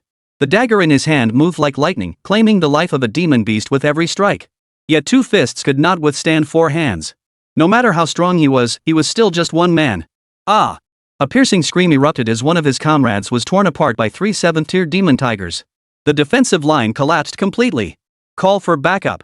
Send out the distress signal now. Zhang Yongyu roared, his dagger glowing crimson in his hand. He immediately sent a distress message to the commander-in-chief. But the reply they received was that they needed to hold out for another 5 minutes before reinforcements could be diverted from other city gates. Zhang Yongyu located Bai Ye on his communication watch. He thought to himself that if Bai Ye could return to plug the gap now, 5 minutes wouldn't be too difficult. Everyone would have a chance to survive. Bai Ye, return to the city gate immediately. Reinforcements will arrive in just 5 minutes. The message flew away on wings, never to return. Bai Ye. Rush to the east gate for backup. Hurry. Bai Ye. He sent 12 consecutive emergency support signals to Bai Ye's personal terminal. Yet, these signals vanished without a trace. Chapter 74, Brutal Consequences, Accountability Demanded. At that moment, Bai Ye lay comfortably on a hospital bed in the rear medical station. The bloodstains on his body had long been wiped clean, showing not a trace of injury. "Hey, sweetheart, what's your name? Give me your contact info, okay? After the war ends, I'll take you to the most luxurious restaurant in Base City 1. I'm a top student at the Marshall Saint Academy. You wouldn't not know me, would you? Seen my promo video? I'm really good at taking care of people. Is the ER empty? Come in with me. Help me unplug this. Just 2 minutes. I won't let you down." He sat with his legs crossed, grinning and flirting with a delicate-featured young nurse. Beep beep beep. A shrill alarm blared from his communication watch. Bai Ye furrowed his brow slightly and raised his hand to switch the watch to silent mode. His gaze returned to the blushing young nurse. He reached out and took her hand. Her face flushed instantly. Just like the blood-stained ground at the south gate. At that moment, the south gate had become a living hell. Zhang Yongyu was covered in blood, his body bearing dozens of wounds, each deep enough to expose bone. His teammates fell one after another beside him. Despair engulfed him once more. He refused to accept defeat. He had fought so hard, was he still going to lose? Behind him lay nearly 10 million compatriots of Base City 12. If this gate fell, the beasts would sweep through unchecked. He would be the one to blame. Even if no one blamed him, he would have no face to meet the ancestors who had passed on. Zhang Yangyu's vision blurred. 2 dark lizards, each over 8 meters in length, appeared in his field of vision. Already teetering on the brink, Zhang Yangyu lost every shred of hope. 8th-tier dark lizards, and damn it, 2 of them at once. Heaven itself is against me. A bitter smile touched his lips as blood instantly welled up at the corners of his mouth. Zhang Yangyu stepped forward, blocking the path of the 8th-tier demon lizards. Come on. Come on. If you want to pass, you'll have to step over my dead body. He let out a final roar, but his legs buckled beneath him. Standing was now a luxury. Thud. Zhang Yangyu dropped to one knee. Yet he still glared stubbornly at the colossal lizard. His snarl seemed to provoke both colossal lizards. The 2 beasts, one in front and one behind, suddenly charged at him. Zhang Yangyu strained to lift his sword, only to realize he had no strength left to raise it. Just as he prepared to embrace death, a blade flash suddenly descended from the sky. Whoosh!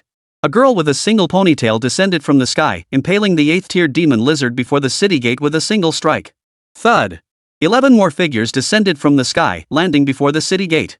The imposing figure charged directly at the second 8th-tier dark demon lizard. Boom! A thunderous explosion echoed. Zhang Yangyu watched as the 8-meter-long, 3-meter-tall demon lizard was sent flying. The deafening crack echoed as demonic blood spurted wildly from the lizard's jaws. Left Zhang Yangyu frozen in place. His blood boiled instantly. Watching these 2 formidable figures, his breathing grew ragged. I thought Bai Ye was the strongest among the younger generation. It turns out there's someone so much stronger than him. His heart was racing when the woman with the single ponytail charged toward him. I'm Qin Wuxuan from the Dragon Blade Squad. How did you end up in such a state? Qin Wuxuan worried about Bai Ye, but upon seeing the wide-open south gate, she couldn't help but ask. No sooner had she spoken than agile figures began descending from the sky. Like divine soldiers descending from the heavens, they instantly charged into the beast horde. Wherever they passed, it was like wolves among sheep.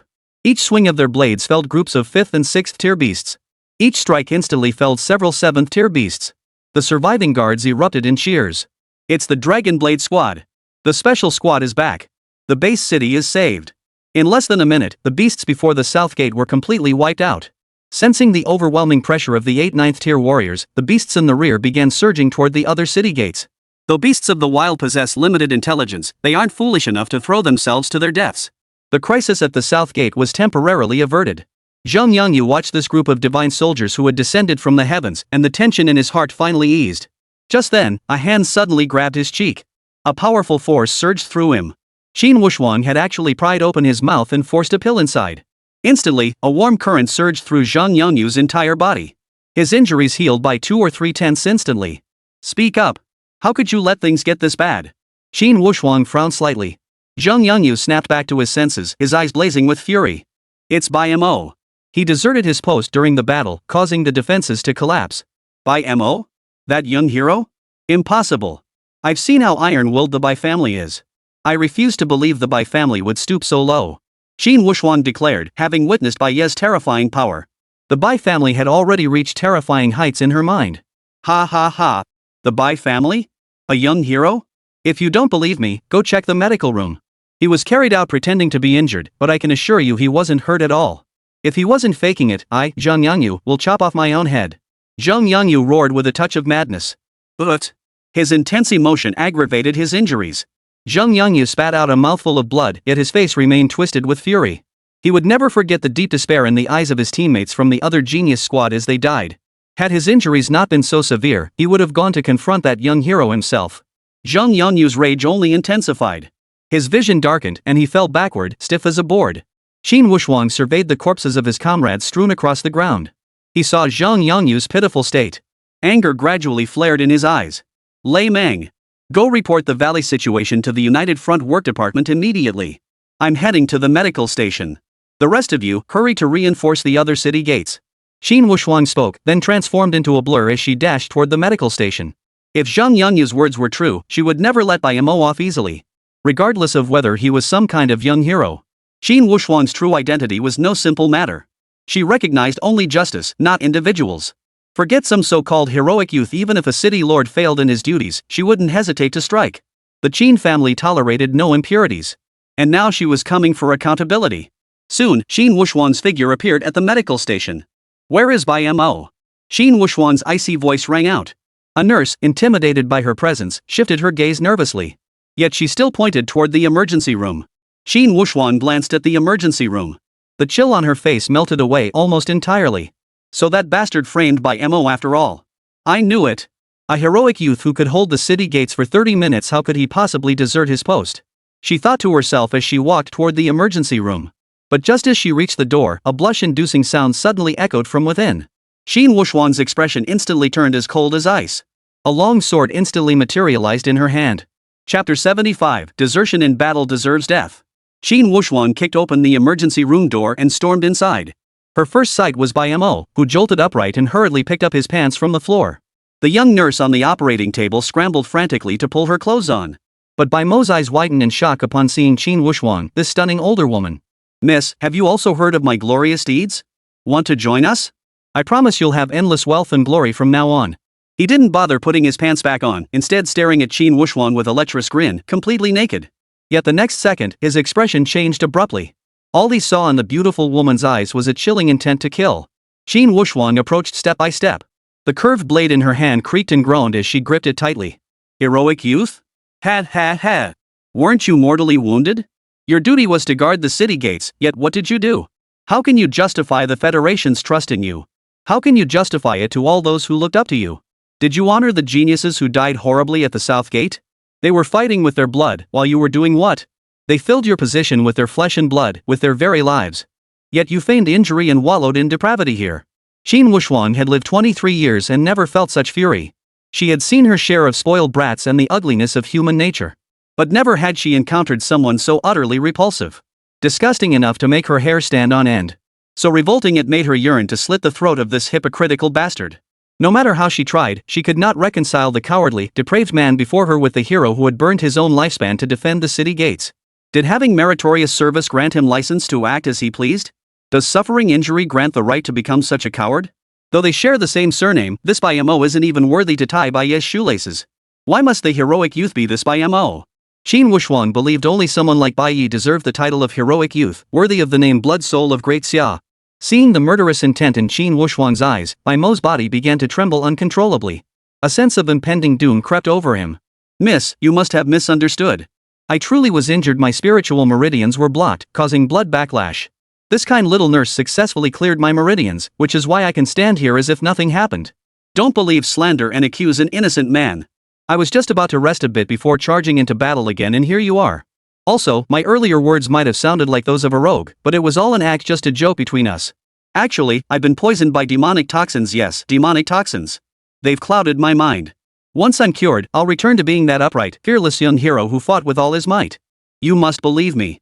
Bai Ye once again used his talent for improvisational lies to whitewash himself. Yet his riddled with holes lies sounded like nails on a chalkboard to Qin Wuxuang's ears. So you claim not only to be blameless but also deserving of credit? Are you suggesting I should help you clear your meridians again? Qin Wuxuang forced down her rage and retorted. Her chest heaved with fury. Those magnificent hills seemed poised to burst from beneath her clothing. This sight left Bai Ye staring wide-eyed. Miss, if you're willing, Bai Ye, will spare no effort to ensure you fall in love within 2 minutes. Bai Ye's eyes fixed on the ever-approaching peaks as he voiced his innermost thoughts. But before he could finish his sentence, a flash of steel already gleamed before his eyes. Swish! Bai Ye felt a sudden chill in his groin as a piece of his anatomy flew off. "Ah, my dick!" A scream like a pig being slaughtered instantly echoed throughout the entire medical station.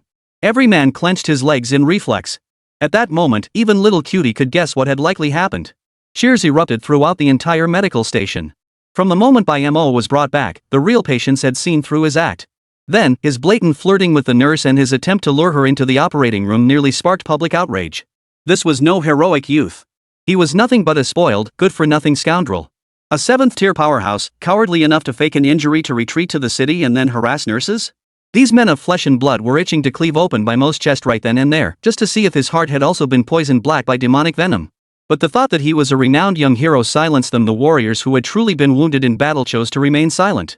The young hero was at the height of his fame. His heroic deeds were proclaimed throughout the entire Great Xia Federation.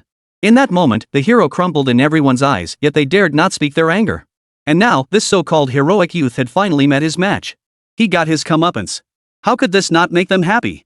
Clap clap clap. Good. Well done. That so-called young hero. He's nothing but a cowardly rat who fears death. People like him should be dragged out and shot. His very existence is a waste of air. What the hell? I seriously doubt this scum even earned his rank, probably stole someone else's battle honors. Castrating him is too good. Slaughter him. Desertion in battle is a capital offense. Kill him. Applause and cheers erupted throughout the medical station. Inside the emergency room, Bai Ye clutched his groin, already writhing in agony. When had he ever suffered such an injury? He'd rush to the hospital at the slightest cut, even if it was just a finger. Though his body bore countless scars, he'd opted for general anesthesia to endure the surgeries that left them. Now, the excruciating pain made his tears and snot run freely. He wailed and thrashed about on the floor. Seeing Bai Ye react this way, even Qin Wuxuang, who had braced herself, couldn't help but clench her fists once more. In that moment, her eyes held nothing but scorn, unwilling to spare Bai Ye even a second glance. It seemed as though even one more glance would soil her eyes. Bai Ye, according to Article 1 of the Great Xia Federation's wartime regulations, any martial artist, whether active duty or on assignment, who deserts the battlefield during the war against the demons shall be punished by death. I am Qin Wuxuang of the Dragon Blade Special Squadron, and also an officer of the Great Xia War Affairs Supervisory Bureau. I hereby declare that your desertion from the battlefield resulted in the deaths of multiple comrades and nearly caused a major catastrophe. Under wartime regulations, you are sentenced to death. Execution is immediate, and I shall carry it out. Qin Wuxuang's voice sounded as if it came from hell itself. Hearing her words, Bai Ye froze in utter shock. He jerked his head up, ignoring the searing pain radiating from his body, his face contorted with terror as he stared at Qin Wuxuang. You want to kill me? No, no, no. You can't kill me. I'm a youth hero. I've shed blood for the people. I've earned merits for the Federation. You can't kill me. I need to speak with Speaker Hu Changgue. He won't let me die. I'm a global hero and role model. You can't kill me. Chapter 76, you can't kill him? Why not kill him? Can't kill you? Ha ha ha. Let's see who can save you today. The murderous intent in Qin Wu's eyes was palpable. The blade in her hand trembled slightly, emitting a chilling glint that sent shivers down the spine. No. You can't kill me. You can't kill me. Bai Ye screamed in agony as he pressed an emergency rescue button on his wristwatch. His wristwatch was specially designed. This emergency button could only be activated when his life was in imminent danger. Hu Changgue hadn't anticipated the United Front Work Department suddenly altering the mission assignment protocol. They had specifically assigned a skilled operative to Bai Ye to ensure his safety. As long as Bai Ye faced no mortal danger, that person would not appear. But pressing the emergency button brought Bai Ye no sense of security whatsoever. Because Qin Wuxuang was closing in on him step by step. Staring at the relentlessly advancing cold blade, feeling the unmasked, icy killing intent, he completely broke down. He was afraid. He was truly terrified. The fear of death gripped his heart like an invisible giant's hand. I am a hero. I have served the Federation. Killing me means declaring war on the entire Federation. Speaker Hu. Save me. Speaker Hu. He screamed hoarsely, desperately clinging to his tattered reputation and high-ranking titles in a futile attempt to save his wretched life. A cold, mocking smile curled at the corner of Qin Wuxuang's lips. Hero? The Federation? You? You're worthy of that? She raised her battle blade high. The blade glinted like snow, illuminating Bai Ye's face, contorted beyond recognition by sheer terror. Yet, just as the blade was about to strike, a hoarse, aged voice abruptly echoed from the emergency room doorway. Xiao Shuang, spare him. Accompanying the words, a figure materialized behind Qin Wuxuang like a ghostly apparition, utterly silent. The figure wore gray battle armor, its face gaunt and withered like a piece of dead wood. Yet the faint, almost imperceptible aura of authority emanating from him seemed to lower the temperature in the entire emergency room by several degrees. Qin Wuxuang's pupils contracted slightly, and her grip on the knife tightened abruptly. She turned slowly, her gaze fixed on the suddenly appearing elder. Wild elder, what brings you here? Yi Ko, one of the 24 counselors of the Great Xia Federation. 12-tier martial king. The old man bowed slightly, performing an ancient martial artist's salute. I am here under the chairman's orders to secretly protect young master Bai Ye. His voice was unremarkable, yet carried an authority that brooked no argument. Upon seeing the man, Bai Ye clung to him as if he were his last lifeline.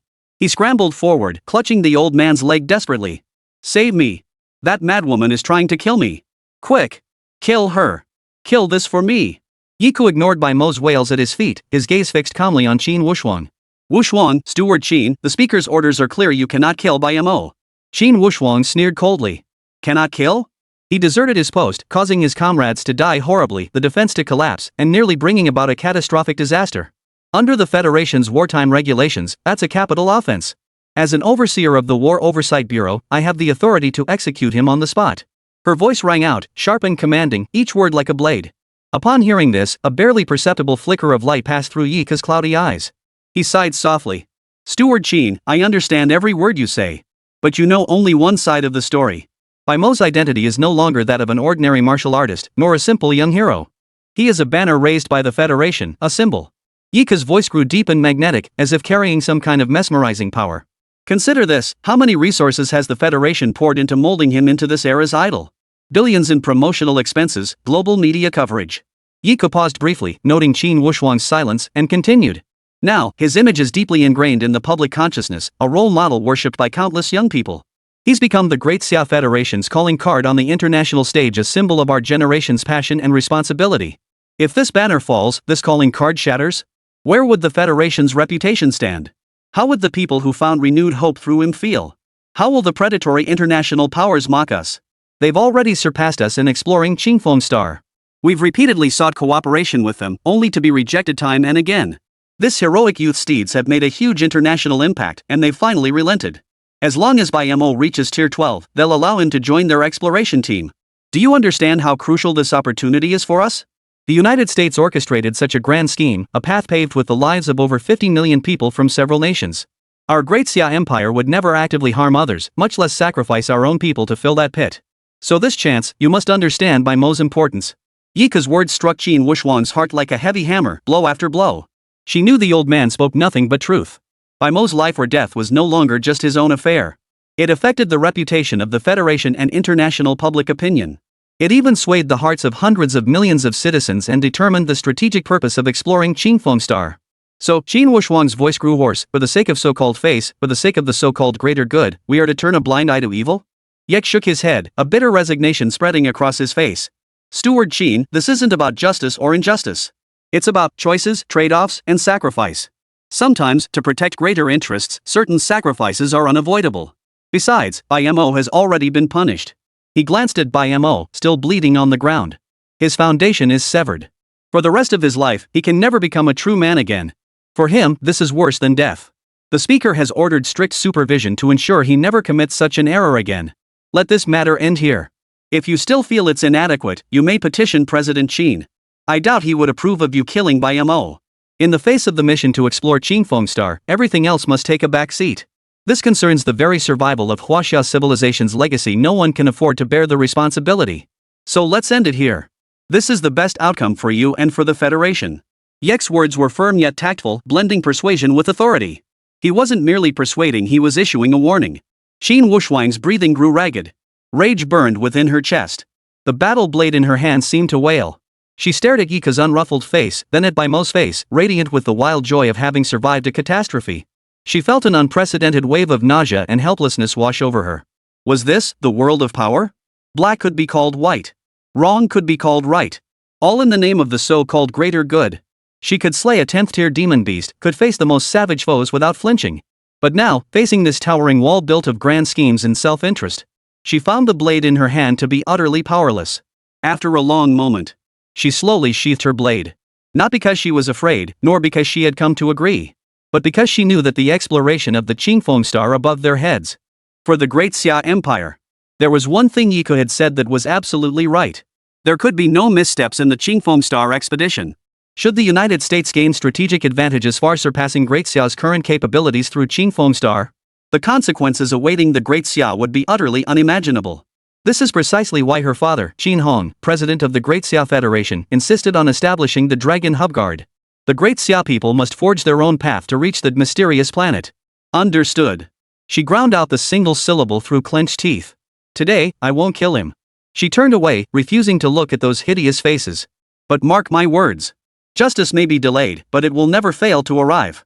One day, someone will come to settle all this. With that, her figure flickered and vanished from the emergency room doorway. Only her icy words lingered, echoing in the air long after she was gone. Chapter 77, Open Schemes, Poisonous Plots. As Qin Wushuang's figure vanished at the end of the medical station corridor, Zhang Yangyu was also brought to the medical station. He slowly opened his eyes, his gaze landing precisely on the scene within the emergency room. Thanks to the medicinal pills, Zhang Yangyu's injuries had stabilized.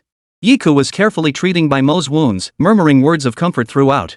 Bai Mo, meanwhile, basked in the care of this martial king-level expert. Meanwhile, he swept his gaze across the injured outside those who dared not speak their anger with a look that was both resentful and triumphant. That gaze seemed to say, "See that, you worthless fools? Even if I deserted the battlefield, even if I was castrated, I remain the one you must look up to. This is power. You ants will never comprehend it in a lifetime." Zhang Yangyu's heart instantly grew half-frozen. He had overheard every word of Qin Wushuang and Yi Ke's earlier conversation.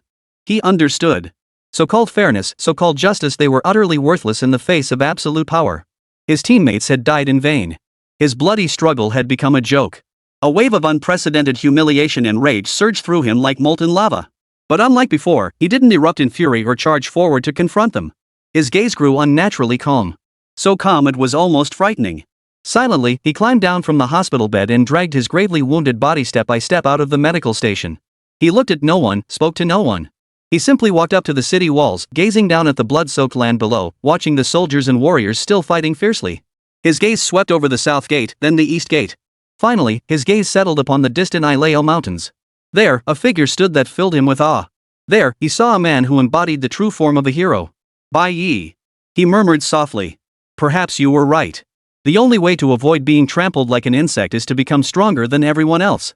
Strong enough to set the rules. In that moment, Zhang Yangyu's mindset underwent a profound transformation. He no longer clung to notions of fairness and justice. He believed only in the dagger in his own hand. He would grow stronger. Stronger at any cost. He would personally seek justice for his fallen comrades. He would personally trample that despicable scoundrel underfoot. The teacher said the shortcut to becoming stronger is through combat. Battles on the brink of life and death yield the fastest growth. If that's the case, Zhang Yangyu left the medical station and departed Base City 12. His figure vanished into the wilderness. Meanwhile, inside the emergency room, Bai Mo's injuries were quickly stabilized under the personal care of Yiku, a martial king-level expert. Though he had lost his most vital component, his life was no longer in jeopardy. Changed into clean clothes, the fear and agony on his face had long been replaced by venom and madness. Master Yi! That bastard! And that Bai Ye! I'll make them pay! I'll tear them limb from limb! He snarled through gritted teeth. Yiku observed his state, a fleeting, barely perceptible look of disgust flickering in his cloudy eyes. Yet he maintained his patience, his voice deep and measured as he said, "Young Master Mo, calm yourself. Qin Wushuang's status is no simple matter, we cannot touch him for now. As for Bai Ye, the chairman has already arranged a destination for him." Destination? Bai Mo froze. A cold smile spread across Yiku's face. He has been forcibly assigned to the Great Xia Dragonblade Special Squadron, tasked with a mission in a high-risk region. They've already entered the outskirts of Ilao Mountain. We notified Dragonblade Squadron Captain Xiao Chen yesterday. He will find an opportunity to leave Bai Ye alone in the Ilao Mountains to fend for himself. The Dragonblade Squad just returned with news of abnormal activity in the valley. Bai Ye remained in the valley alone, demanding we send elite forces to rescue him. My people have suppressed this matter. He'll never see reinforcements. Ha ha ha ha. Let's see how arrogant he can be now. Bai Mo was startled at first, then erupted into maniacal laughter. Ha ha ha ha. Excellent. Brilliant. The speaker is truly wise. A gravely wounded man sent on a critical mission? He's as good as dead. Absolutely dead. He laughed until tears streamed down his face, already envisioning Bai Ye being torn to shreds by the beasts. Young Master Mo, there's another piece of news. According to our investigation, this beast uprising was triggered when a beast king was ambushed and wounded by a human. That king-level beast summoned another king-level beast to hunt down the human. That human is no pushover either. Our wilderness surveillance captured a silhouette. A one-armed man. He managed to escape into the Ileo Mountains while being hunted by 2 king-level beasts, said Yiku. As the saying goes, the speaker speaks without intent, but the listener hears with purpose. Bai Ye was smiling, but upon hearing this, his eyes suddenly darted. No. It's not enough. What if he pulled off another miracle like before? That Bai Ye, he's far too strange, far too unnerving. Absolutely no chance to turn the tables. A venomous glint flashed in Bai Mo's eyes. Leaning close to Yi Ke's ear, he whispered in a voice only the two could hear, his tone sinister. Mr. Ko, this alone isn't enough to guarantee success. I have a foolproof plan. He laid out his treacherous scheme to Yi Ku in meticulous detail. After hearing it, Yi Ke's usually impassive, ancient well-like face showed shock for the very first time. He stared at the 18-year-old youth before him in utter disbelief. This scheme was utterly ruthless. So venomous that even he, a monster who had lived for over 100 years, felt a chill run through his heart. Young Master Mo, are you certain you wish to proceed? Yek's voice was almost hoarse. But Bai Mo's face twisted into a savage, distorted grin. Of course. I will make him die slowly in the most agonizing despair. I'll make him understand what happens when you cross Bai Mo. That one-armed man is almost certainly Bai Ye's teacher, Li Dongji. Pass on this message. Li Dongji fled deep into the Ileo Mountains, gravely wounded. At the same time, order him to hold the valley at all costs. Any unauthorized departure will be treated as desertion and punished by military law. P.S. Xiao Kuei is begging for reviews again. It seems like 45 word count reviews will unlock the rating feature. We're almost there, so please help out. Those who've read my previous works know my style, a bit of suppression early on, with the first major plot arc being the protagonist's rise and revenge. Once the great vengeance is achieved, the later plot becomes rock solid, guaranteed to be super satisfying. Chapter 78, The Teacher Entered Ileo Mountain? Young Master Mo, this is truly a cunning scheme. Rest assured, the speaker will lend full support. I shall personally oversee the operation. Should he abandon his post or disobey military orders, I'll immediately issue a warrant for his arrest. Then I'll personally step in and execute him on the spot. A savage gleam flashed in Yek's eyes as he spoke coldly. Hearing this, Bai Ye was overcome with wild delight. This man was a martial king realm powerhouse. No matter how powerful Bai Ye was, he couldn't possibly escape from someone at the martial king realm. Then everything is in your hands. If you handle this well, you'll be well rewarded in the future, Bai Ye said with a smile. He seemed to have forgotten that although this man had come to protect him, he was a king-level powerhouse. At these words, Yi Ke's gaze instantly turned icy. What a pathetic piece of trash. He sighed inwardly before suddenly speaking up.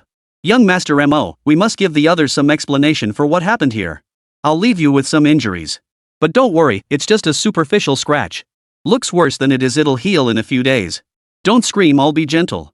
Bai Ye suddenly felt a bad premonition. He instinctively stepped back. But how could he possibly evade the movements of a martial king-level powerhouse? Yi Ke produced a bandage from nowhere, moving with lightning speed. In mere moments, he had bound Bai Mo's mouth and limbs. The next second, a dagger appeared in his hand. Swish, swish, swish. The blade sliced downward from Bai Mo's chest, plunging straight into his calf. The mastery of a martial king's realm was nothing short of artistry. A gash over a meter long appeared on Bai Mo's body. Though deep, the cut did not sever any muscle. Yet one could faintly glimpse his internal organs, separated from a full abdominal rupture by only the thinnest layer. The agony of this wound surpassed even that inflicted by Qin Wushuang. Bai Ye instantly became a blood-soaked figure. The excruciating agony made his eyes bloodshot and his entire body convulse. Young Master Mo, you must endure. To avoid criticism, you must feign severe injury. Yek ordered, then turned to the nurse, who was already frozen in terror. Sew him up. The nurse stammered, should I administer anesthesia? Are you mocking me? Our young Master Mo, a proud 7th-tier martial artist, isn't afraid of a little pain. Suture him up. Quickly. Yi Ke sneered coldly. Bai Mo. East City Tower. Qin Wushuan pulled out her phone, hesitated for a moment, then dialed a number. Soon, a warm, middle-aged male voice answered. Xiao Xuan, is something wrong? It's been ages since you last called Dad. Qin Wushuan tightened her grip on the phone before slowly relaxing her fingers. Dad, there are 2 things I need to tell you. I strongly suspect that Bai Ye has taken Bai Ye's place, and that Bai Ye is the real young hero. After a moment, Qin Wushuan recounted the entire story involving Bai Ye and Bai Ye. Silence fell on the other end. Are you listening? What do you think about this? Qin Wushuan frowned. Xiao Xuan, the Federation today is not what it once was. Everything should be settled through martial prowess. I am the strongest in Great Xia, my cultivation at the 14th tier, 8th level ranks first in the world. Yet there are no fewer than 6 martial saints at the 14th tier, 7th rank. Hu Changue has certainly committed many misdeeds over the years, but I cannot take action against him.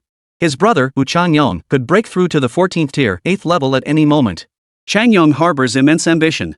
It is only through our mutual checks and balances that Great Xia has remained stable. That's why Hu Changue has clung to his position as speaker for so long, growing ever more brazen. The other martial saints all maintain neutrality, unwilling to get involved in politics.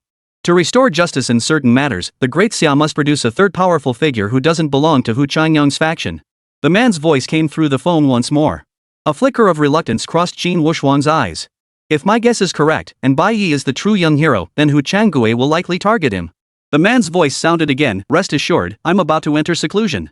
Before I do, I'll have someone send a batch of resources to this Bai Ye.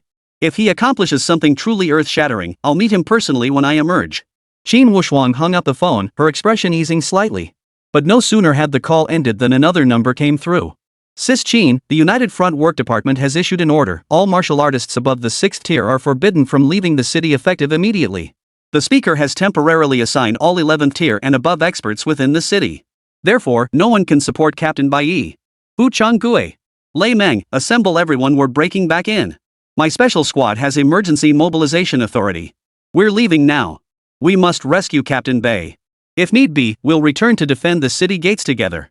Qin Wushuang's face darkened as he roared into the phone. The other end immediately acknowledged the order. Everyone was to assemble at the east gate in 1 minute. The call ended abruptly. A cold gleam flashed in the eyes of a chubby young man standing beneath the eastern city gate. Senior brother is in danger? His brow furrowed as he suddenly shouted to the captain, Captain, transfer someone from the reserve squad to fill the gap. I'm heading out to rescue him. With that, he sprinted toward the city gates. 10 minutes later. Bai Ye slowly opened his eyes. The demon core in his hand had been completely absorbed.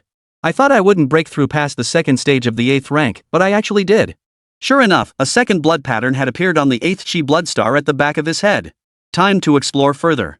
Why are there so many high-tier demon beasts in this valley? Bai Ye rose and began walking deeper into the valley. But just then, his wristwatch suddenly vibrated.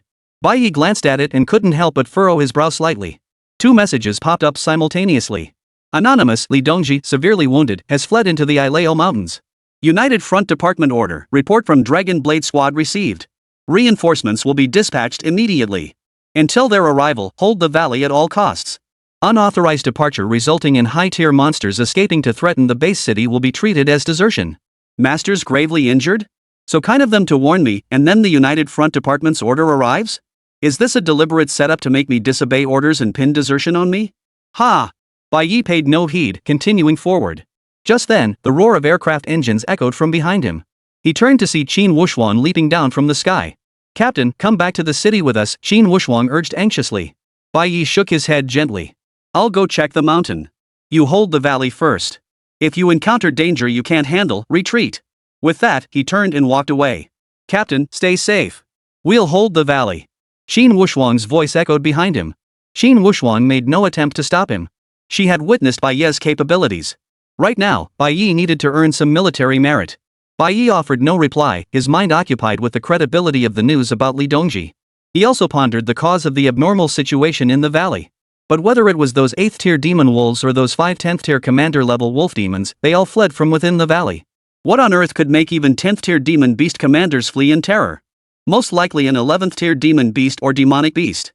My teacher has been kind to me. Even if it's a king tier demon beast, I must go. A fierce battle intent ignited in Bai Ye's eyes. Without a moment's hesitation, he gripped the Qingfeng sword borrowed from Han Shaoxing and strode deeper into the valley. The deeper he ventured, the more potent the celestial and terrestrial chi became in the air. So dense, in fact, that it coalesced into a faint white mist, swirling through the forest.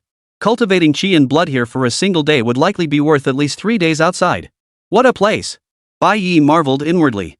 Suddenly, he halted in his tracks. From the dense forest ahead came the faint sound of voices.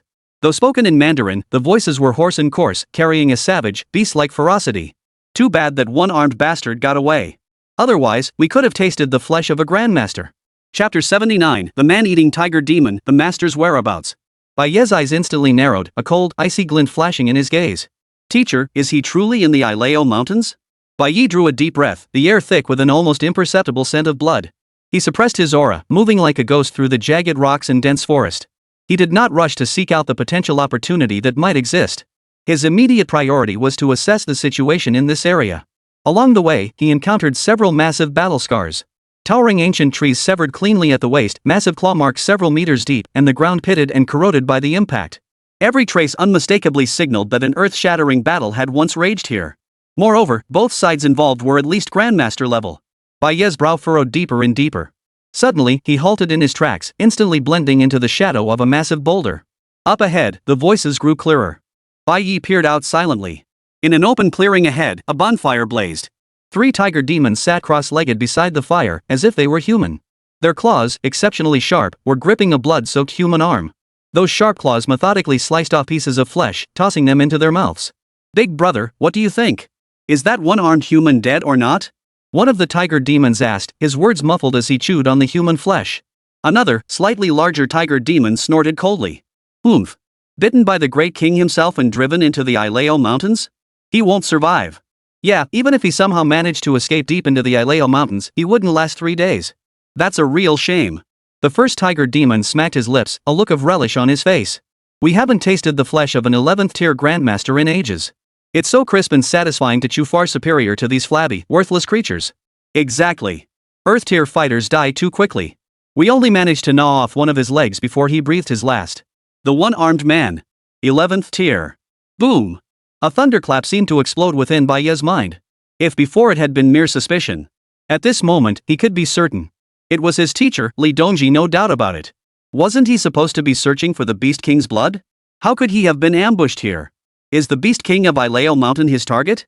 An uncontrollable surge of rage and murderous intent erupted from Bai Ye's heart.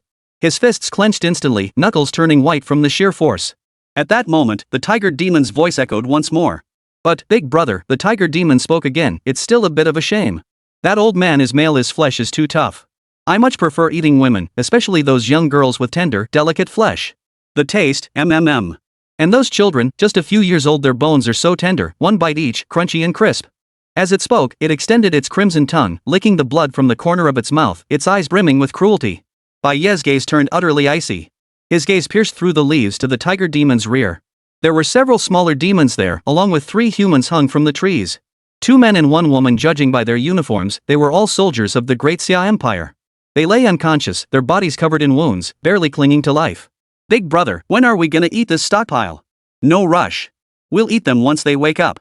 I love watching the despair in their eyes as they die, hearing their piercing screams. That's pure enjoyment. Ha ha ha. Especially that 10th tier grandmaster. He pissed himself just seeing us. Humans are so weak." The 3 tiger demons let out a bone-chilling, savage cackle. Bai Ye moved. He no longer hid, stepping out of the shadows one step at a time. "Where did that one-armed human go?" His voice was quiet, yet it struck like a cold hammer, hammering hard into the 3-headed tiger demon's heart. The 3-headed tiger demon's laughter abruptly ceased. They slowly turned their heads, their eerie green pupils instantly locking onto Bai Ye. First, they froze.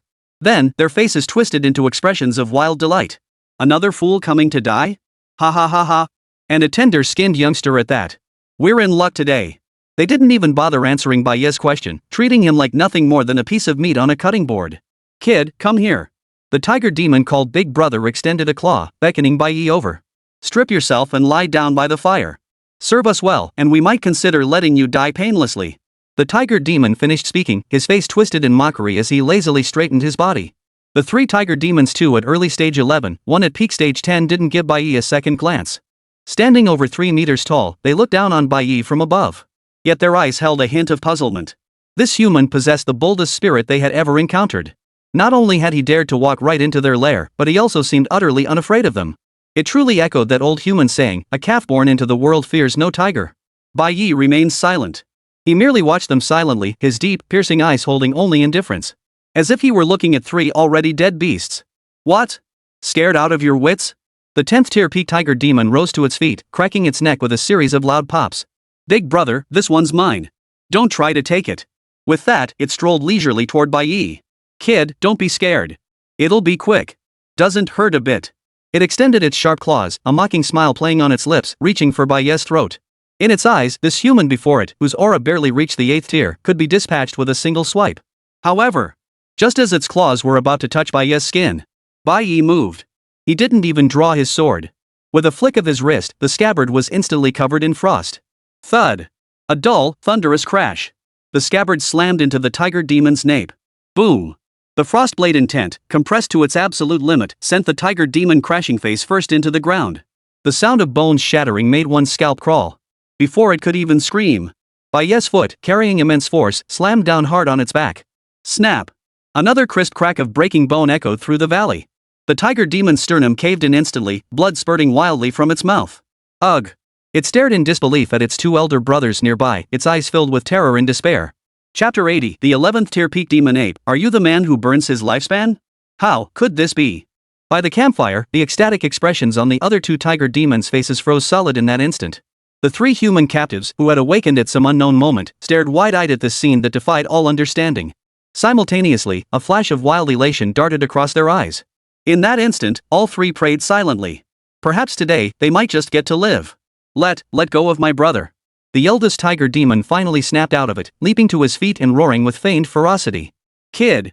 Do you know who we are? We've slain more grandmasters than you've ever seen. Even an 11th tier grandmaster fell to our great king's claws. I advise you to release my brother immediately, or else. Bai Ye slowly lowered his head, gazing at the dying tiger demon at his feet. A chilling smile curved his lips. What's in it for me to let it go?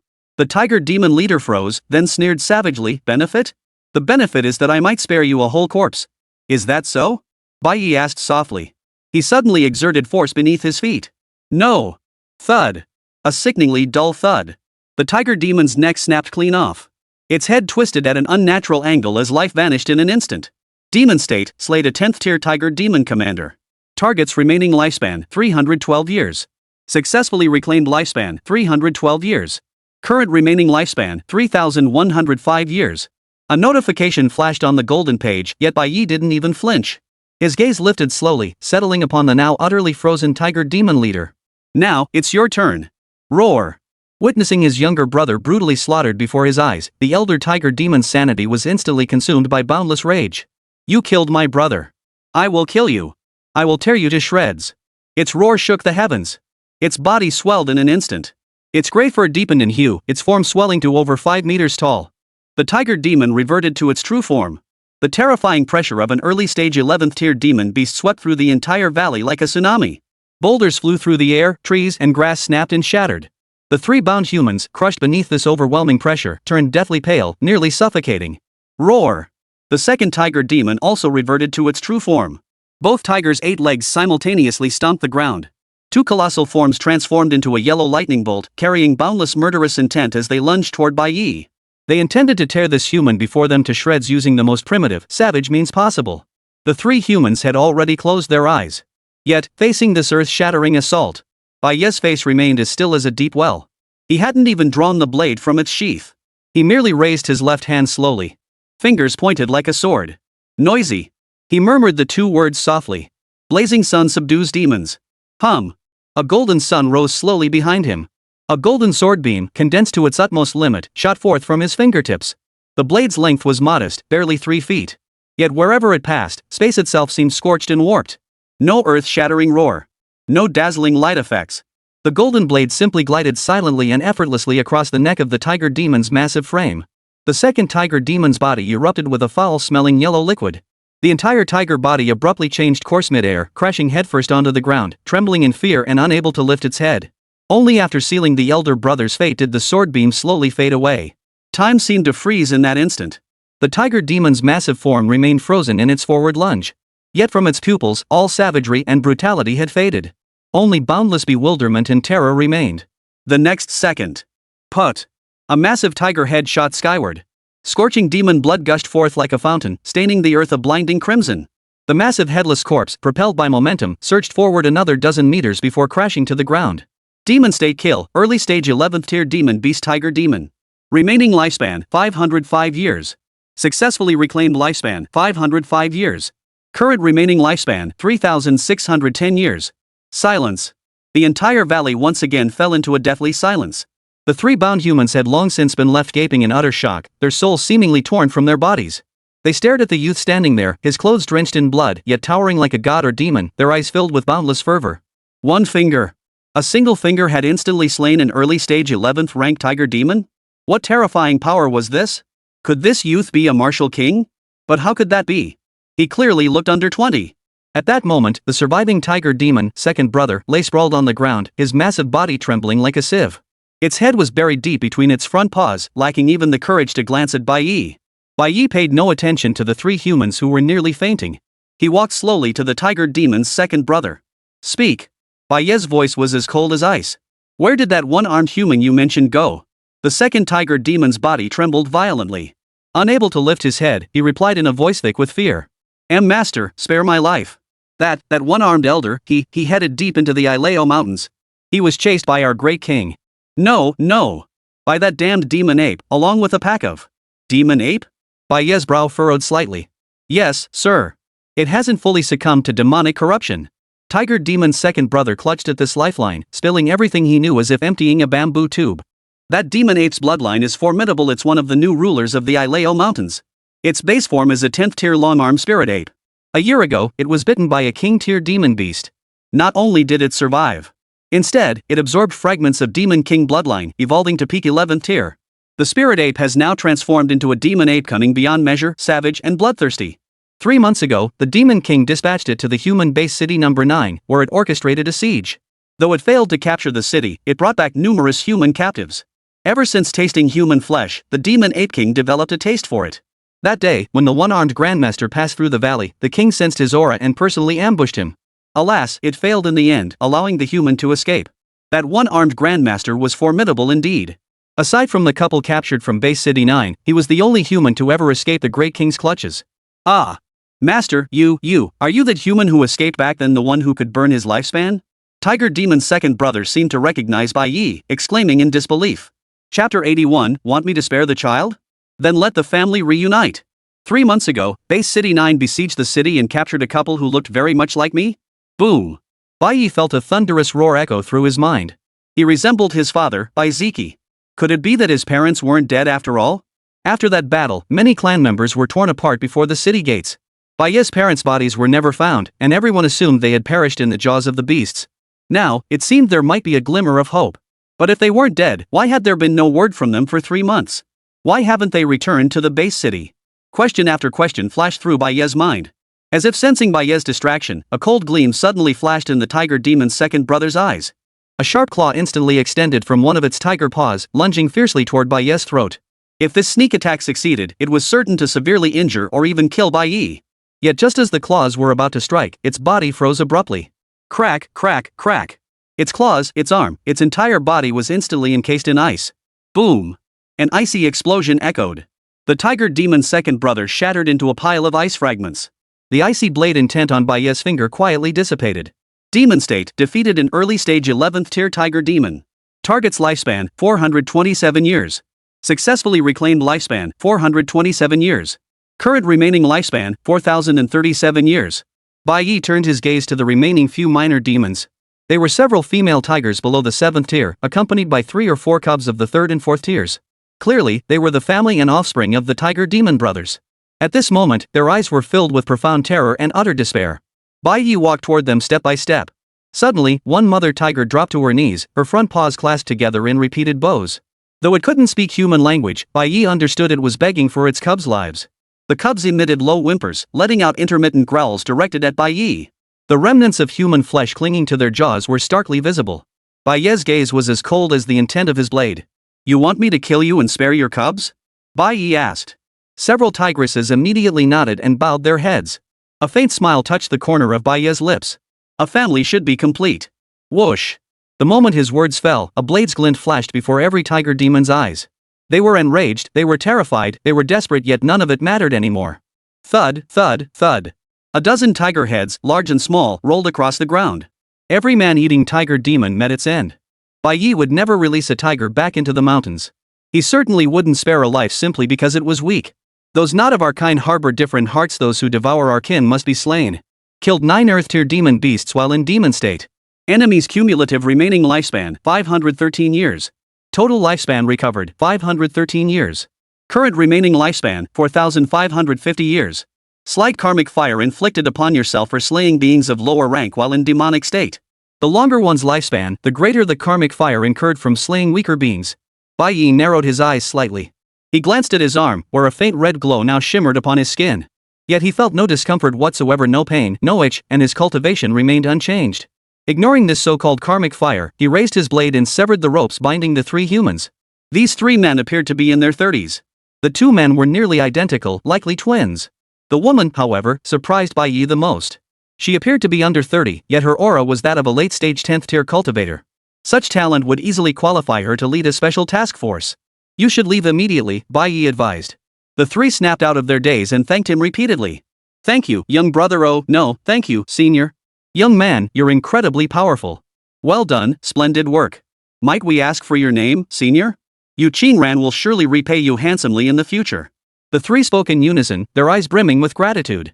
My name is Bai Ye. No need for repayment, but I have a question. Do you know where that demon ape is?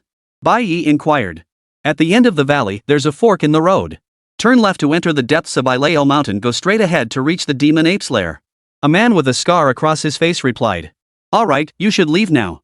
Our people are waiting outside, Bai Ye instructed the trio. The three nodded immediately but did not flee right away. Instead, they gathered the human bones scattered on the ground. One man even hoisted the half-eaten corpse onto his back. Watching their actions, Bai Ye's heart softened. As if sensing Bai Ye's gaze, the woman suddenly spoke up. They were my comrades. We must take them home. Bai Ye remained silent, a flicker of respect flickering in his eyes. There are despicable cowards everywhere, and there are also true heroes everywhere. Soon, the three of them gathered every last piece of their fallen comrades' belongings with all their strength. The woman named Yu Qingran suddenly glanced toward the depths of the valley.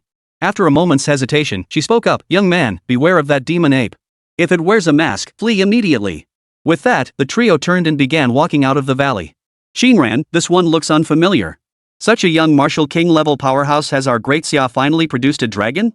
A man carrying half a comrade's corpse on his back caught up and asked. A scar ran across his face. His name was Qian Ning, the older twin brother. A flicker of intensity passed through the woman's eyes. Whoever he is, I must find a way to thank him properly when I return. If someone like him can join the army, it would be a blessing for our great Xia. Qingran, could that item have fallen into Bai Ye's hands? His younger brother, named Shuren, hesitated before asking. Yu Qingran paused briefly before speaking again. Xianing, Shuren, once we return, no one is to mention that item. He saved our lives. If he obtained it, it is his good fortune. But... Shuren frowned slightly. But that item might have come from Qingfeng Star. It could be crucial to our great Xia. Yu Qinghuan's expression turned slightly cold. That mask is deeply unnatural. Ordinary people simply cannot wield it. Now that it's in the demon ape's possession, it'll be incredibly difficult to retrieve. Bai Ye is powerful, but he can only protect himself against the demon ape. To actually seize that mask, truthfully, it's better left in the demon ape's hands than brought back by us. If we brought it back, it would most likely fall into Hu Changgui's Eagle Party's grasp.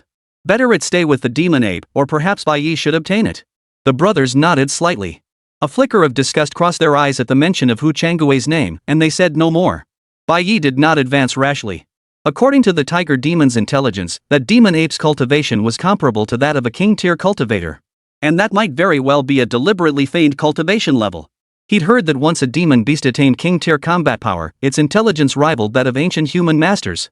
They would never reveal their true capabilities lightly, and even if exposed, they would always have a backup plan. Though Bai Ye could now match a king-tier opponent at full strength. Moreover, this demon ape had also been poisoned by demonic toxins, just like him, and had transformed those toxins into demon king bloodline. This was intriguing. The demon ape possessed no true martial heavenly demon art. But Bai Ye was particularly intrigued by that demon core possessing both demonic and divine power. Bai Ye found a relatively concealed spot and sat cross-legged. Consuming 100 years of lifespan to cultivate the Blazing Sun Demon Subduing Sword. Chapter 82, Blazing Sun Demon Subduing Sword perfected, breakthrough to 8th tier, 3rd layer. Successfully consumed 100 years of lifespan to activate 100 years of divine simulation. Remaining lifespan, 4,450 years. Simulation commencing. Your Blazing Sun Demon Subduing Sword has reached great mastery. Continue arduous training to achieve perfection. After 30 years of arduous training in the Blazing Sun Subduing Demon Sword, you can now unleash 20 Blazing Sun Sword Rays. After 50 years of arduous practice, you can now unleash 80 Blazing Sun Sword Rays. After 80 years of arduous practice, you discover that beyond 90 sword beams, the difficulty doubles. In 30 years, you only increase to 95 beams. After 100 years of arduous practice, the Blazing Sun Sword Rays have reached 99.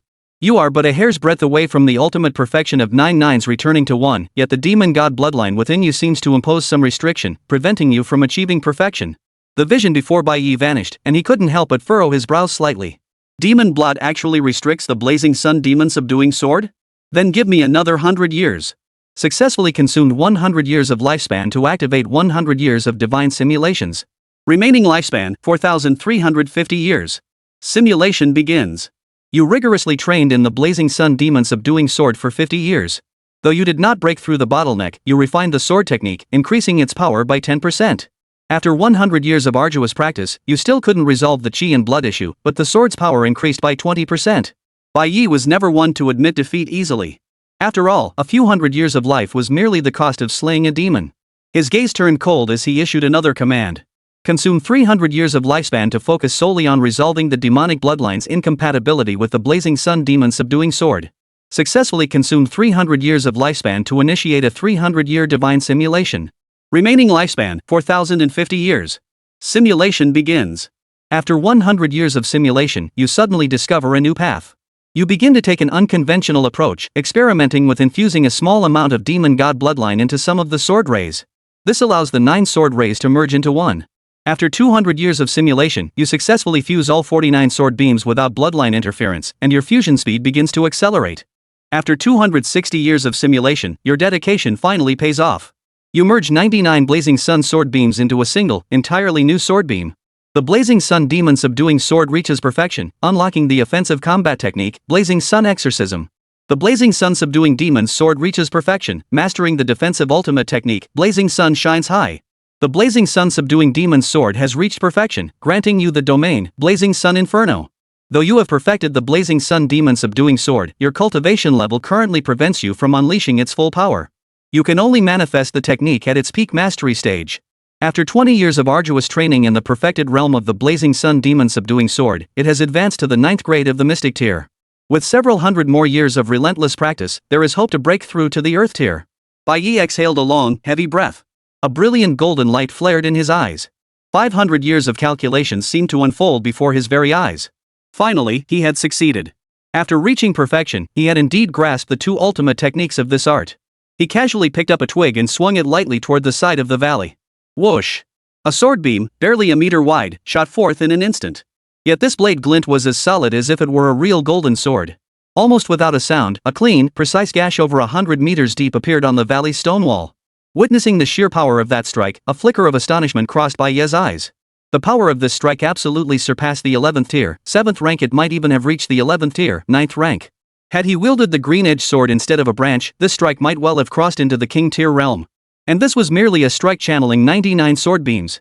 Moreover, he hadn't even entered his demonic state. This was merely a casual strike in his normal state. The branch in his hand remained completely intact. Had he unleashed the blazing sun exorcism, its power would have surged significantly higher. Even mid-tier king-tier cultivators might not withstand such a strike. This was merely the power of the great achievement realm, constrained by his insufficient physical cultivation. If his physical body reached the Grandmaster realm, how formidable would the full-powered blazing sun demon subduing sword be? Break through to earth tier? Bai Ye felt a flicker of temptation, yet he did not continue cultivating the blazing sun demon subduing sword. With both the Frost Soul Slayer blade and the blazing sun demon subduing sword at his disposal, his current arsenal should suffice for now. He then devoted another 300 years to rigorous training in the Swift Wind Dragon Stride. 300 years later, the Whirlwind Dragon Stride successfully broke through to the 9th rank of the Mystic Tier. Bai Ye had 3,750 years of lifespan remaining. His lifespan was depleting rapidly, yet it remained substantial. After entering the wilderness, Bai Ye would never again worry about his lifespan. What surprised Bai Ye, however, was that despite both being at the 9th rank of the Xian tier and having reached the perfect realm, the Whirlwind Dragon Step showed no signs of any special techniques emerging. This comparison suddenly made Bai Ye realize that the blazing sun demon subduing sword and the frost-slaying god slaughtering blade were far more powerful and mysterious than other Xian tier techniques. It's a pity there are no good physical cultivation techniques. Otherwise, I could push my physical body to break through. Though centuries had passed in the wilderness, only a dozen minutes had elapsed here. Sharpening the axe doesn't delay the woodcutting. Perhaps I could advance the true martial heavenly demon art? Deploy for 500 years to enhance the true martial heavenly demon art. Bai Ye spoke again, a hint of anticipation in his eyes. 500 years should yield results, right? Successfully consumed 500 years of lifespan. Initiating 500-year divine simulation. Remaining lifespan, 3,250 years. Simulation begins. After 100 years of contemplating the true martial heavenly demon art in pursuit of breakthrough, you realize you cannot grasp its fundamental essence nor discern its true tier. After 300 years of contemplation, you grasped some insights, yet the core remained elusive. After 500 years of contemplation, you can now confirm the true martial heavenly demon art is at least a top-tier heavenly grade technique, and may even surpass the heavenly grade. You have gained a trace of unknown energy within the heavenly demon art, enhancing your vital energy and bringing you one step closer to the 8th tier, 3rd grade. Bai Ye snapped back to reality, a flicker of joy crossing his eyes. He had tried before it was impossible to enhance one's vital energy cultivation through mere deduction. Yet now, while studying the true martial heavenly demon art, his vital energy had unexpectedly gained a slight boost. Though modest, roughly equivalent to half the advancement from the 2nd to 3rd tier of the 8th rank, this half-step represented no small gain for an 8th rank powerhouse. Another 500 years. Successfully consumed 500 years of lifespan to activate 500 years of divine simulation. Remaining lifespan, 2,750 years. Simulation commencing. You have spent 500 years painstakingly studying the true martial heavenly demon art, yet the deeper you delve, the more insignificant you feel. 500 years seem but a drop in the ocean when measured against this martial art. You still cannot evolve it, yet you have gained insight into that mysterious energy emanating from the manual. Bai Ye opened his eyes and burst into uncontrollable laughter. Ha ha ha ha. I've done it. He clearly sensed his vital energy cultivation had reached the 3rd tier of the 8th rank. And all he had sacrificed was 1,000 years of his lifespan. Time to move on. Bai Ye rose to his feet and began heading toward the valley's end. The twig in his hand traced a sword flourish through the air, a faint smile lingering on his face. Yet before he had gone far, a masked figure suddenly appeared ahead. Simultaneously, a cold, echoing voice came from behind him. You are Bai Ye? Chapter 83, Kill Me? What do you think you are? Bai Ye whirled around to find 2 figures behind him. All 3 were masked, yet clad in fine battle armor. Their gazes were exceptionally icy, instantly revealing their hostile intent. Bai Ye even sensed their malice surpassed that of the tiger demon. How ironic. Even demons hadn't been this eager to see him dead. Yet these strangers, fellow humans he'd never met, carried such overwhelming murderous intent. Bai Ye could sense it. Among these 3, one was a martial king, and 2 were grandmasters. This was truly a grand gesture. They were certainly known nobodies within the Federation. And for such heavyweights to mobilize 3 of them just to deal with him. The sheer power behind them was terrifying. Bai Ye, you disobeyed the United Front Department's orders and left the valley without permission. You have committed a capital offense. The man blocking his path roared angrily when he saw Bai Ye's calm expression. Bai Ye's brows furrowed slightly, yet his expression remained unruffled. Which eye of yours saw me leave the valley? You. The man paused, realizing Bai Ye hadn't actually stepped outside the valley. Yet he was clearly about to leave the valley and enter the Ileo Mountains. Just as he was at a loss for words, Bai Ye's voice rang out again. Hu Changue sent you to kill me, didn't he? At these words, a flicker of panic instantly crossed the eyes of the masked men. They glanced back toward the valley entrance and promptly removed their face coverings. Blocking their path was none other than the 12th rank martial king, Counselor Ye Ku. The others who followed him were, like him, Hu Changue's trusted confidants. Ha! Since you've guessed it, do you know the consequences? Ye Ku chuckled. Consequences? Bai Ye grinned. The consequence is that someone is going to die. Ha ha ha ha. This kid actually knows his place. Kid, you're sharp, but why can't you see the bigger picture? A young talent this bright, I'm tempted to take you as my disciple. Ha! Take you as a disciple?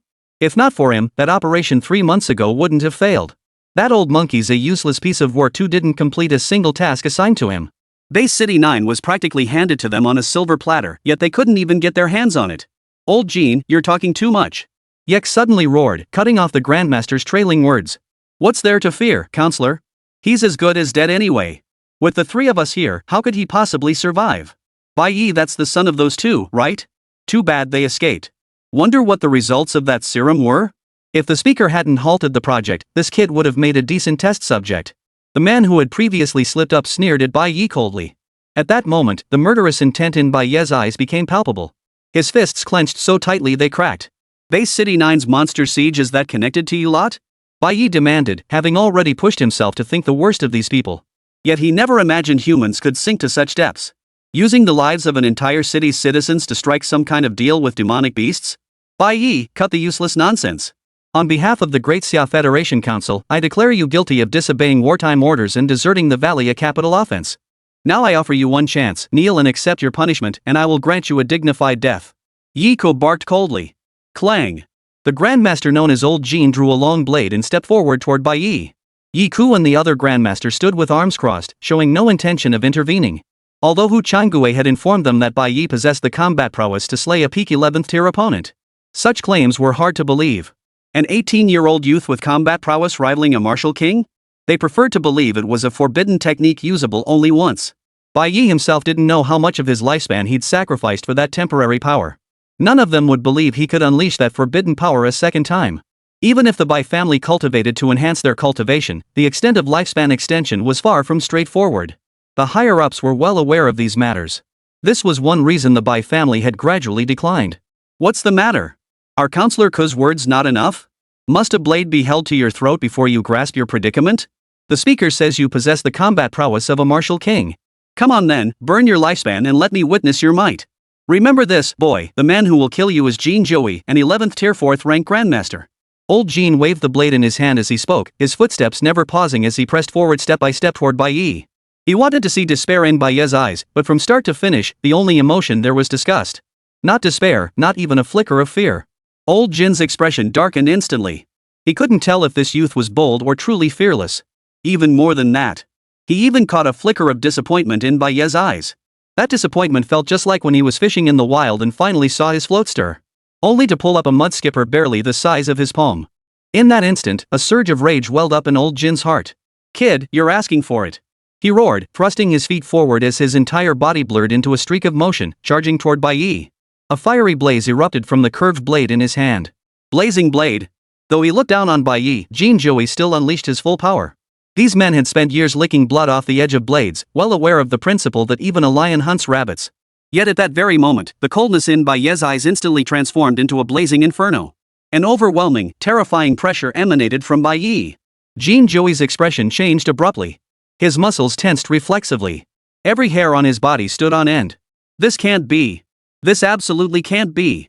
Jean Joey's footsteps halted noticeably, suddenly regretting being the first to step forward. Though he refused to believe it, the facts were undeniable. Every instinctive reaction of his body at this moment pointed to one thing. The youth before him possessed strength capable of threatening him. Yet now, he was already committed, there was no turning back. Even if I have to grit my teeth, I must swing this blade.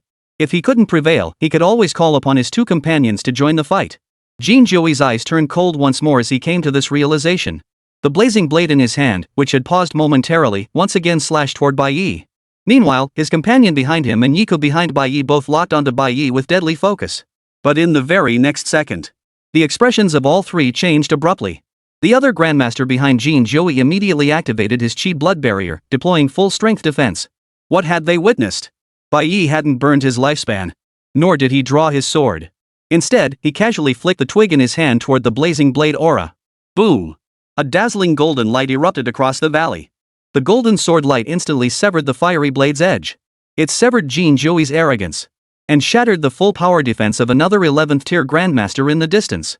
The golden light plunged into the valley, leaving behind another massive sword scar. The branch in Bai Ye's hand turned to ash. His gaze turned cold as he lifted his eyes to meet Yiku's. You want to kill me? What makes you think you're worthy? Chapter 84, The Desperate Yiku demands evidence of Hu Changgui's crimes. A deathly silence hung over the valley. The composure and confidence that had graced Yiku's face vanished without a trace. In their place now lay boundless terror and a trace of bewilderment he couldn't fathom. He was dead. Jean Joey, a renowned Grandmaster of the 11th tier, 4th rank, dead? Killed by an 18-year-old youth with a mere branch in a casual slash? What the hell kind of international joke is this? He hadn't even fully grasped how the opponent had struck. That golden flash extremely swift, extremely domineering. It seemed not of this world's swordsmanship, but a divine judgment from the realm of gods. Wait a minute. This sword technique seemed strangely familiar. The Blazing Sun Sword Li Dongji? Is this Li Dongji's Blazing Sun subduing demon sword? How could this be? How old is he to wield such a masterful sword technique? Yiku's Adam's apple bobbed as he struggled to utter a few words, only to find his voice dry and raspy. His body trembled involuntarily. What a staggering sight! Kneel. Bai Ye's voice was cold, devoid of any emotion. His gaze remained fixed on Yiku. Yiku's face instantly turned ashen. He, a distinguished federal counselor and a 12th tier martial king, was being ordered to kneel before a mere brat? Bai Ye! Don't push your luck! He roared, his voice a hollow threat. I am a federal counselor. To lay a finger on me is to declare war on the entire Great Xia Federation. Bai Ye smiled. His laughter dripped with scorn. The Federation? Step by step, he advanced toward Yiku. In my eyes, you lot don't represent the Federation. You're nothing but a bunch of maggots hiding in the sewers, gnawing on the flesh of your own kind. Yiku erupted in fury. How dare you? I am a counselor, you should be the one kneeling. The moment his words fell, Bai Ye's figure vanished from where he stood. No! Alarm bells rang in Yika's mind as the might of a 5th-tier martial king of the 12th rank erupted violently. A shield of vital energy, thick as a mountain, instantly enveloped his entire body. However, boom! A deep, thunderous crash. Yika felt an irresistible, terrifying force surge through his chest. His protective shield, strong enough to withstand missile bombardment, shattered like paper at the impact. His entire body flew backward like a baseball, hurled dozens of meters away, slamming violently into the mountain wall. Put! A mouthful of blood gushed forth. He stared in disbelief at the bone-deep gash across his chest, his eyes filled with horror. How could this be? He hadn't even seen Bai Ye strike. Is my strength insufficient? Could there have been a flaw in my chi blood barrier just now? How could he have breached my chi blood barrier so effortlessly? Yet began to doubt whether Bai Ye was truly that powerful, or if he himself had shown a weakness. But just then, Bai Ye's icy voice, ghostly and eerie, echoed in his ear. Now, do you still want me to kneel? Yika snapped his head up to find Bai Ye standing before him, having appeared without warning. He now towered over him, looking down. His gaze was calm, yet filled with a killing intent cold enough to freeze the soul. Yi Ku was afraid. He was truly terrified. In over 100 years of life, he had never felt the breath of death so close, so intensely, as he did today. You, what kind of monster are you? He asked, his voice trembling. Monster? Bai Ye shook his head. I am merely one who has come to seek justice. He slowly raised his hand. No! Don't kill me! Yika seemed to have completely broken down, screaming wildly. What do you want to know? I'll tell you everything. Just spare my life. Yet the moment the words fell, his gaze turned icy cold once more. No, he must have used some forbidden technique. That wasn't his true power. No matter how strong he is, he could never be my match. That strike earlier seemed swift, but it only wounded me. He still lacks the skill to truly kill me. If I launch a surprise attack, with my cultivation, I can finish him in one strike. Yek thought to himself, then suddenly lunged forward. He channeled all his vital energy into his palm, then abruptly raised his hand and struck Bai Ye with a palm strike. Earth rank 8th grade. Great compassion palm. Boom! A massive golden palm print materialized in midair, crashing toward Bai Ye. The moment this colossal palm materialized, the surrounding rocks were shattered into dust. This is Yika's ultimate technique. A high-grade earth-tier combat technique at the pinnacle of mastery. He had absolute confidence in killing Bai Ye. Yet at that very moment, a light shout erupted from Bai Ye's mouth. Blazing sun, heavenly radiance. Hum. A golden pillar of light descended from the heavens, instantly enveloping Bai Ye. Simultaneously, the great compassionate hand struck the pillar of light. Boom. A shockwave rippled through the valley, instantly shattering all vegetation into fragments. Yet the golden pillar was merely covered in cracks, it did not shatter. How is this possible? You actually blocked it? Sunlight heavenly illumination. You used the sunlight heavenly illumination, a technique only achievable with the sunlight subduing demon sword at its pinnacle?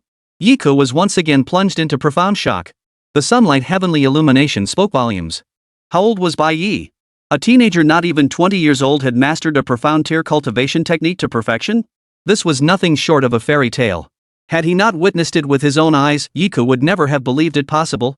Under Yika's stunned gaze, Bai Ye slowly drew the green-edged sword.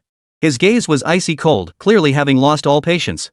Pointing the blade forward, a golden light suddenly flared around his body. Blazing sun, exorcise evil. Bai Ye did not burn his lifespan. This strike was his most powerful attack without consuming his years. Boom! The colossal golden blade descended alongside Bai Ye's Qingfeng sword. Yak was utterly panicked. He pressed his palms together, and a golden light flared across his body. In that instant, his upper garment exploded into shreds, revealing a body of copper-red muscle. Above his head, the shadowy form of an arhite silently materialized. With hands pressed together, it caught Bai Ye's golden sword beam in one fell swoop. Bai Ye hadn't anticipated that Yi Ku, Wu Changgui's henchman, would possess Buddhist martial arts. The Vajra Arhat body was his most formidable defensive technique. Unfortunately, he had only cultivated this divine power to the minor accomplishment stage. Though he managed to intercept the blazing sun exorcism for a fleeting instant, that moment proved fleeting indeed. Crack! The golden Arhat's illusory form shattered violently. The longsword continued its descent, slicing cleanly into Yek's shoulder. Bones shattered, blood gushed wildly. Yika's face turned deathly pale as he let out a final, desperate cry before dying. Don't kill me! I beg you, don't kill me! I'm still useful. I really have information. Bai Ye's hand froze mid-air. What I want isn't information. He stared at Yi Ku, enunciating each word deliberately. What I want is the evidence that will nail Hu Changgui to the pillar of shame once and for all. Can you give it to me? Chapter 85, Li Dongji's ordeal 18 years ago. Evidence? Ignoring the excruciating pain in his shoulder, Ye let out a bitter smile that looked worse than crying. Bai Ye, you're too naive. The speaker's actions are meticulously planned. How could he possibly leave any evidence behind? Even if you kill me, you still. Bai Ye's gaze turned icy. It seems you still haven't grasped your predicament. The green-hued blade in his hand exerted a slight force, causing the golden sword aura to sink a few inches deeper. Now, the blade's edge was less than a centimeter from Yek's heart. No! I'll talk. I'll talk. Yiku was utterly terrified, screaming frantically. The speaker planted a demon seed within me. If I betray him, the demon seed will turn on me. I'll be trapped in agony, unable to live or die. Speak, and you may yet have a sliver of hope. Bai Ye's voice remained utterly unruffled. Refuse to speak and die now. Yek's body convulsed violently. In the end, the will to survive overcame his fear of the demon seed. He closed his eyes, as if accepting his fate. In a hoarse, desperate voice, he began to recount the earth-shattering secret that had been buried for 18 years. 18 years ago, the monitoring station of the Great Xia Federation suddenly detected a terrifying energy entity descending from beyond the heavens. As Yiku spoke, harrowing scenes unfolded in Bai Ye's mind. A celestial sword sliced through the heavens, streaking across the sky like a meteor from the depths of space toward Blue Star. The divine blade plunged into the territory of the Great Xia Federation. In an instant, all the supreme beings sensed its aura. Every warrior coveted such a divine weapon. Wu Changgue naturally shared this desire, but according to the martial world's code, such a celestial treasure belonged to whoever claimed it first. Yet the sword seemed to be searching for something. It soared over the skies of Great Xia for a full hour before finally, seemingly drained of energy, it crashed down upon Mount Wutai. Wu Changgue happened to be near Mount Wutai at the time and immediately ordered the mountain sealed off. Upon reaching the summit, they prepared to seize the divine sword. Yet Wu Changgue sensed another martial emperor-level presence. That person was Li Ju, the headmaster of the Great Xia Academy, a premier martial arts institution. Wu Changgue refrained from rash action, opting instead for a covert ambush. At that moment, atop the mountain, a wedding ceremony was underway. The groom, a peerless prodigy of the Icefire sect and the only son of the Grand Summer Academy's dean, possessed unparalleled charm. At just 24 years old, he had already reached the peak of the 11th tier as a grandmaster. His name was Li Dongji. His junior disciple was Feng Baobao. His closest friend, sworn brother through blood oath, was Yi Xingqian. After the wedding ceremony, the newlyweds presented tea to Li Ju before preparing to enter the bridal chamber. But just as they were about to leave, a divine sword fell from the heavens, landing precisely before Li Dongji. Li Dongji attempted to draw the sword, only to sense a terrifying demonic energy. He sensed the sword's terrifying power, a force that was both righteous and wicked. It seemed that forcibly drawing the sword might affect his sanity. After weighing his options, he decided to entrust it to his father, Li Ju. Newlyweds in the honeymoon phase, the bride Lu Ruyan was reluctant to see him leave. She suggested he entrust the sword to his most trusted brother, Yi Xingqian. Yet none could have foreseen what would happen next. Yi Xingqian, the seemingly loyal and dependable brother, succumbed to curiosity midway and attempted to forcefully draw the sword. He failed. Yet the demonic energy within the sword seized the opportunity, seeping into his mind and corrupting his soul. All of this was witnessed by Wu Changgue, who had been observing from the shadows. A vicious plan began to take shape in his mind. With a single demonic needle, he easily ambushed Yi Xingqian. This single strike ignited the demonic energy within Yi Xingqian. A 12th-rank martial king was thus reduced to a demonic being consumed solely by the urge to kill. What should have been a joyous wedding instantly turned into a living hell. Yi Xingqian unleashed a bloodbath, mercilessly slaughtering relatives, guests, and even the innocent pilgrims on Mount Wutai. Blood flowed like rivers across the entire Wutai mountain. Li Dongji's father, the venerable old abbot, was also ambushed and gravely wounded by his adopted son, the man he had raised as his own without any warning. Feng Baobao and Li Ju's attendant Lian Fifan attacked simultaneously, yet they were unable to suppress the demon-possessed Yi Xingqian. Instead, they were wounded by Yi Xingqian, their demonic energy entering their bodies and affecting their cultivation. Li Dongji, preparing for the wedding chamber in the rear mountains, finally heard the cries and wails outside. 3 times he tried to go out and investigate, only to be stopped each time by his beloved wife. "I've already taken off my pants, are you leaving now?" kept Li Dongji firmly in place. But just as he was about to make his move, an attack shattered the house next door. At that moment, both of them realized something was seriously wrong. Only then did they pull up their pants and bolt from their bridal chamber. When Li Dongji saw the horrific scene before him, his eyes bulged with rage and he descended into a frenzied state. In his frenzied rage, he clashed with the possessed Yi Xingqian in an earth-shattering battle. Meanwhile, the frantic Lu Ruyan used spatial magic to leave Wutai Mountain and seek aid from the Martial Saint Academy. In the end, Li Dongji, at the peak of the 11th tier, managed to suppress Yi Xingqian, who had ascended to the peak of the 12th tier after his demonic transformation. Alas, Yi Xingqian could never be freed from his demonic state. By then, Yi Xingqian had completely transformed into a demonic fiend consumed solely by slaughter. Li Dongji pleaded with his father to save Yi Xingqian, but Li Ju was barely clinging to life. After examining Yi Xingqian's condition, he concluded there was no hope for recovery. The demon-possessed Yi Xingqian absolutely must not leave Wutai Mountain, lest the world be plunged into utter devastation. He ordered Li Dongji to purge the family and execute Yi Xingqian to eliminate the threat. But Li Dongji, bound by brotherly loyalty, could not bring himself to strike. He tried to rouse his brother from his madness. In that moment of hesitation, the fully demonized Yi Xingqian struck with a sneak attack, severing Li Dongji's right arm. The demonic energy seeped through the wound, invading his body. Nightstar broke free from his restraints and regained the upper hand. Li Ju immediately expelled Li Dongji from the Icefire sect, and in his fury, he lost his breath. Just as Hu Changgue thought he could reap the benefits and step in to finish the job. The Martial Saint of the Martial Saint Academy descended from the heavens, accompanied by Lu Ruyan. The Martial Saint's intervention effortlessly subdued Yi Xingqian and sealed the Divine Demon Sword. After assessing the injuries of those present, the Martial Saint concluded that Li Ju was beyond saving, his life force had been severed. Li Dongji's severed arm had been infected by demonic poison, though not severely enough to be life-threatening. However, without purging the demonic poison, the severed arm could never regenerate. Yet attempting to remove the poison would cause him to lose all his cultivation. Yi Xingqian's situation was more complicated.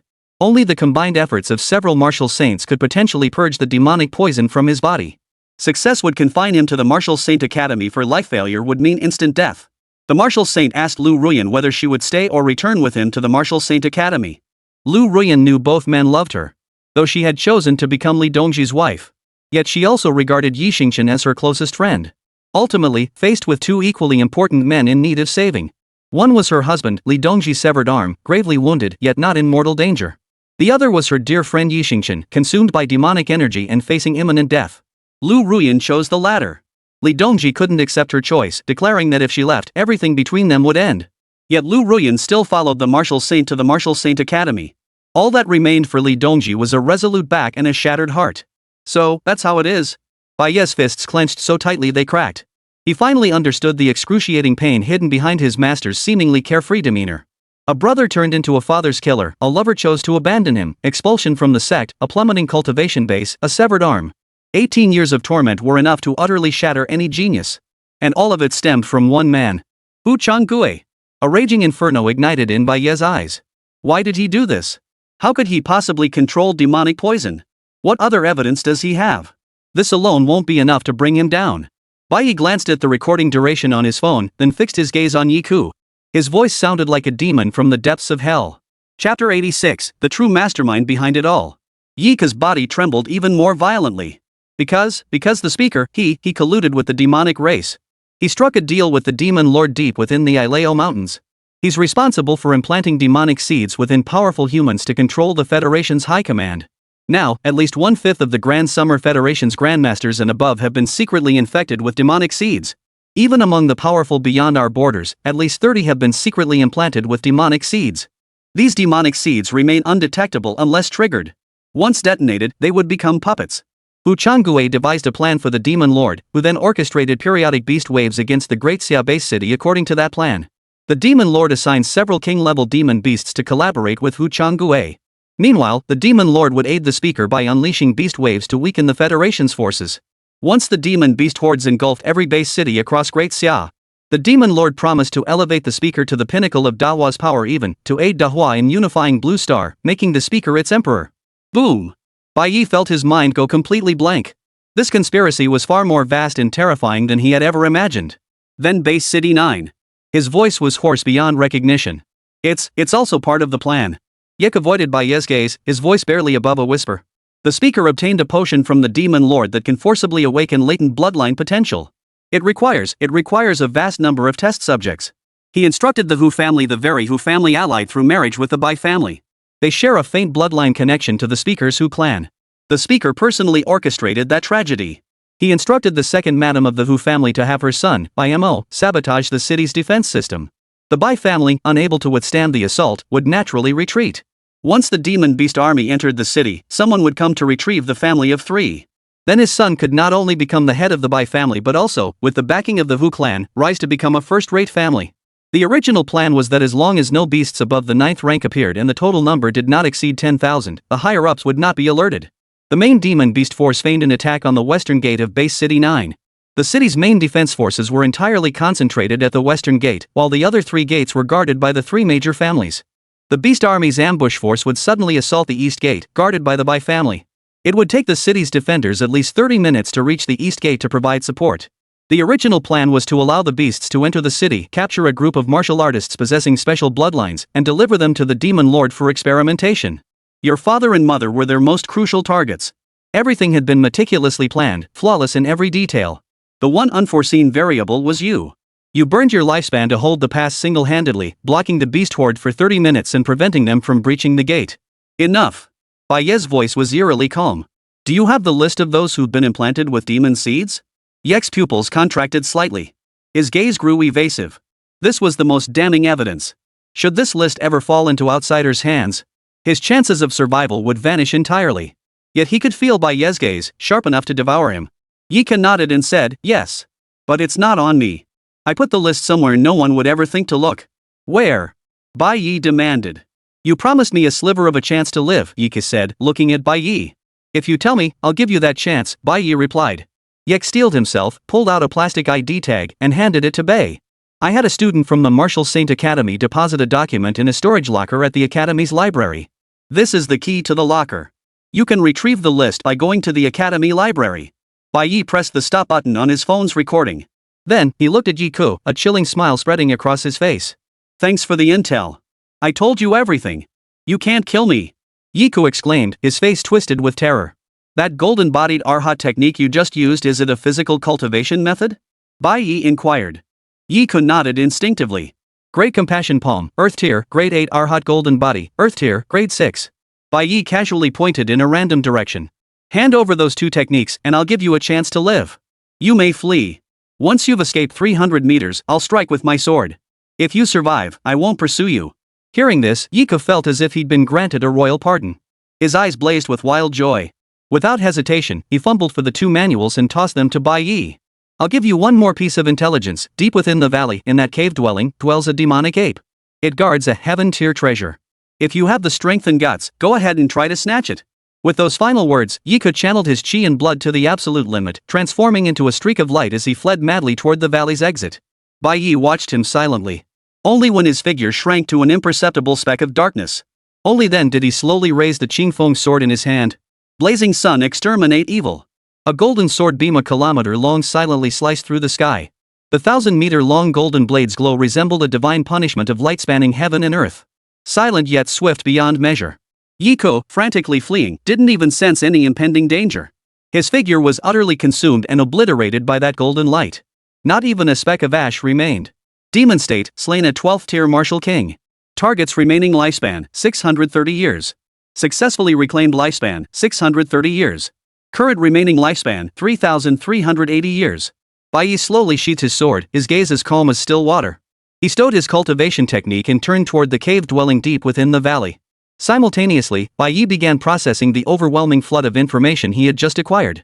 Hu Changgui's conspiracy, the demon clan's dealings, his parents' disappearance, his master's wrongful accusation. Each matter, one after another, weighed upon his heart like mountains. He knew the path ahead would be incredibly arduous and perilous. What he would face was no longer mere demonic beasts or monstrous creatures. Instead, he would confront a vast, shadowy force entrenched within the highest echelons of the Federation, its influence deep and intricate. And beyond the mist, lurking an even more terrifying figure, the Demon Lord. At this moment, for the first time, someone else's name rose above Bai Mo and the hatred burning within him. Toppling Hu Changgui would be an unimaginably difficult task. Yet some tasks must be undertaken, and certain grudges demanded vengeance. Power. Bai Ye clenched his fists. The biggest problem now is not knowing how many people have been infected with the demon seed. We must obtain that list. I wonder what stance the high-ranking officials of the Great Xia Federation will take. If the president is like Hu Changgui. Never mind, we'll cross that bridge when we come to it. But right now, I need even greater strength. He hesitated no longer, his gaze shifting toward the faintly visible cave dwelling deep within the valley. Chapter 87, First Battle with the Demon Ape, Inyang Lotus. Bai Ye planted his feet and propelled himself deep into the valley in an instant. Strangely, not a single demon beast stood guard outside the cave. This was utterly unnatural. The demon ape reigned here like an emperor. What emperor lacks attendants and servants? Without hesitation, Bai Ye charged forward, his skill and courage propelling him onward. Just as he approached within 100 meters of the cave, a terrifying aura suddenly surged forth from within. That pressure surged like tangible tidal waves, wave after wave, battering Bai Ye's mind. Simultaneously, the closer he drew to the cave, the more distinctly he could smell a faint, sweet fragrance mingled with a pungent stench wafting toward him. Looks like there really is something valuable in here. You can smell the fragrance from this far away. This only reinforced Ye's final intelligence. Within the cave dwelling lay both great terror and great opportunity. Finally, he emerged from the last patch of dense forest shrouded in thick fog, and the scene before him opened up abruptly. A massive cave dwelling, enveloped in a natural light barrier, stood silently atop a sheer cliff face. Bai Ye felt not a shred of fear as he strode boldly inside. The cave began narrowly, but after walking dozens of steps, it suddenly opened up. Stalactites hung everywhere, and unidentified luminescent stones scattered throughout, bathing the entire cave in a kaleidoscope of colors. Were it not for the scattered remains of beasts and humans littering the floor, and the foul stench of dried blood, this place would have been a beautiful, magical fairy tale world. Seeing the corpses, Bai Ye understood why no beasts guarded the entrance. He also understood why those beasts would desperately flee toward the valley's exit whenever they passed through. Escape offered them a chance at survival. Staying in the valley meant certain death. The demon apes here seemed to devour everything they could see. After walking for a short while, a vast open space spanning thousands of square meters appeared ahead. Bai Ye finally spotted several large beasts. These creatures were distinctly different from the beasts they had encountered earlier. Their eyes glowed crimson, and their bodies bore numerous bald patches, as if afflicted by a skin disease. Yet where the fur had fallen away, fine black scales had grown in their place. Wispy strands of black demonic energy swirled in and out of those scales, creating an eerily unsettling sight. They huddled around a massive boulder stretching 10 meters long. Upon the boulder sat a colossal ape, towering over 10 meters tall and covered in dark golden fur, seated cross-legged. In its hand, it clutched a rotting human leg, shoving it into its mouth. In just a few bites, it chewed it to pieces and swallowed it whole. Its breath was deep and steady, blending seamlessly with the valley itself. But Bai Ye could distinctly sense the explosive power contained within its body. It was certainly not the peak of the 11th tier as rumored outside. The refinement of this aura far surpassed that of the Yekwa Bey had slain before. This thing, it must possess combat strength at least comparable to a late-stage 12th tier martial king. A chill ran through Bai Ye's heart as he gripped his extreme ice blade tightly, ready for battle at any moment. Just then, the colossal ape slowly lifted its gaze and glanced at Bai Ye. Its pupils were two burning golden flames. Its gaze was profoundly deep, utterly unlike that of a mere demon beast. "Human, you actually dared to enter my lair." The demon ape raised its eyelids with lazy indifference, gazing down at Bai Ye from above. He reached out and picked up a demon beast leg from beside the large rock, shoving it into his mouth. Crunch crunch. The sound of chewing echoed continuously. After swiftly devouring the leg, the demon ape used its bone to pick at its deep yellow fangs before speaking again. "You managed to kill that wildco, which shows you have some skill. But here, you'd better know your place.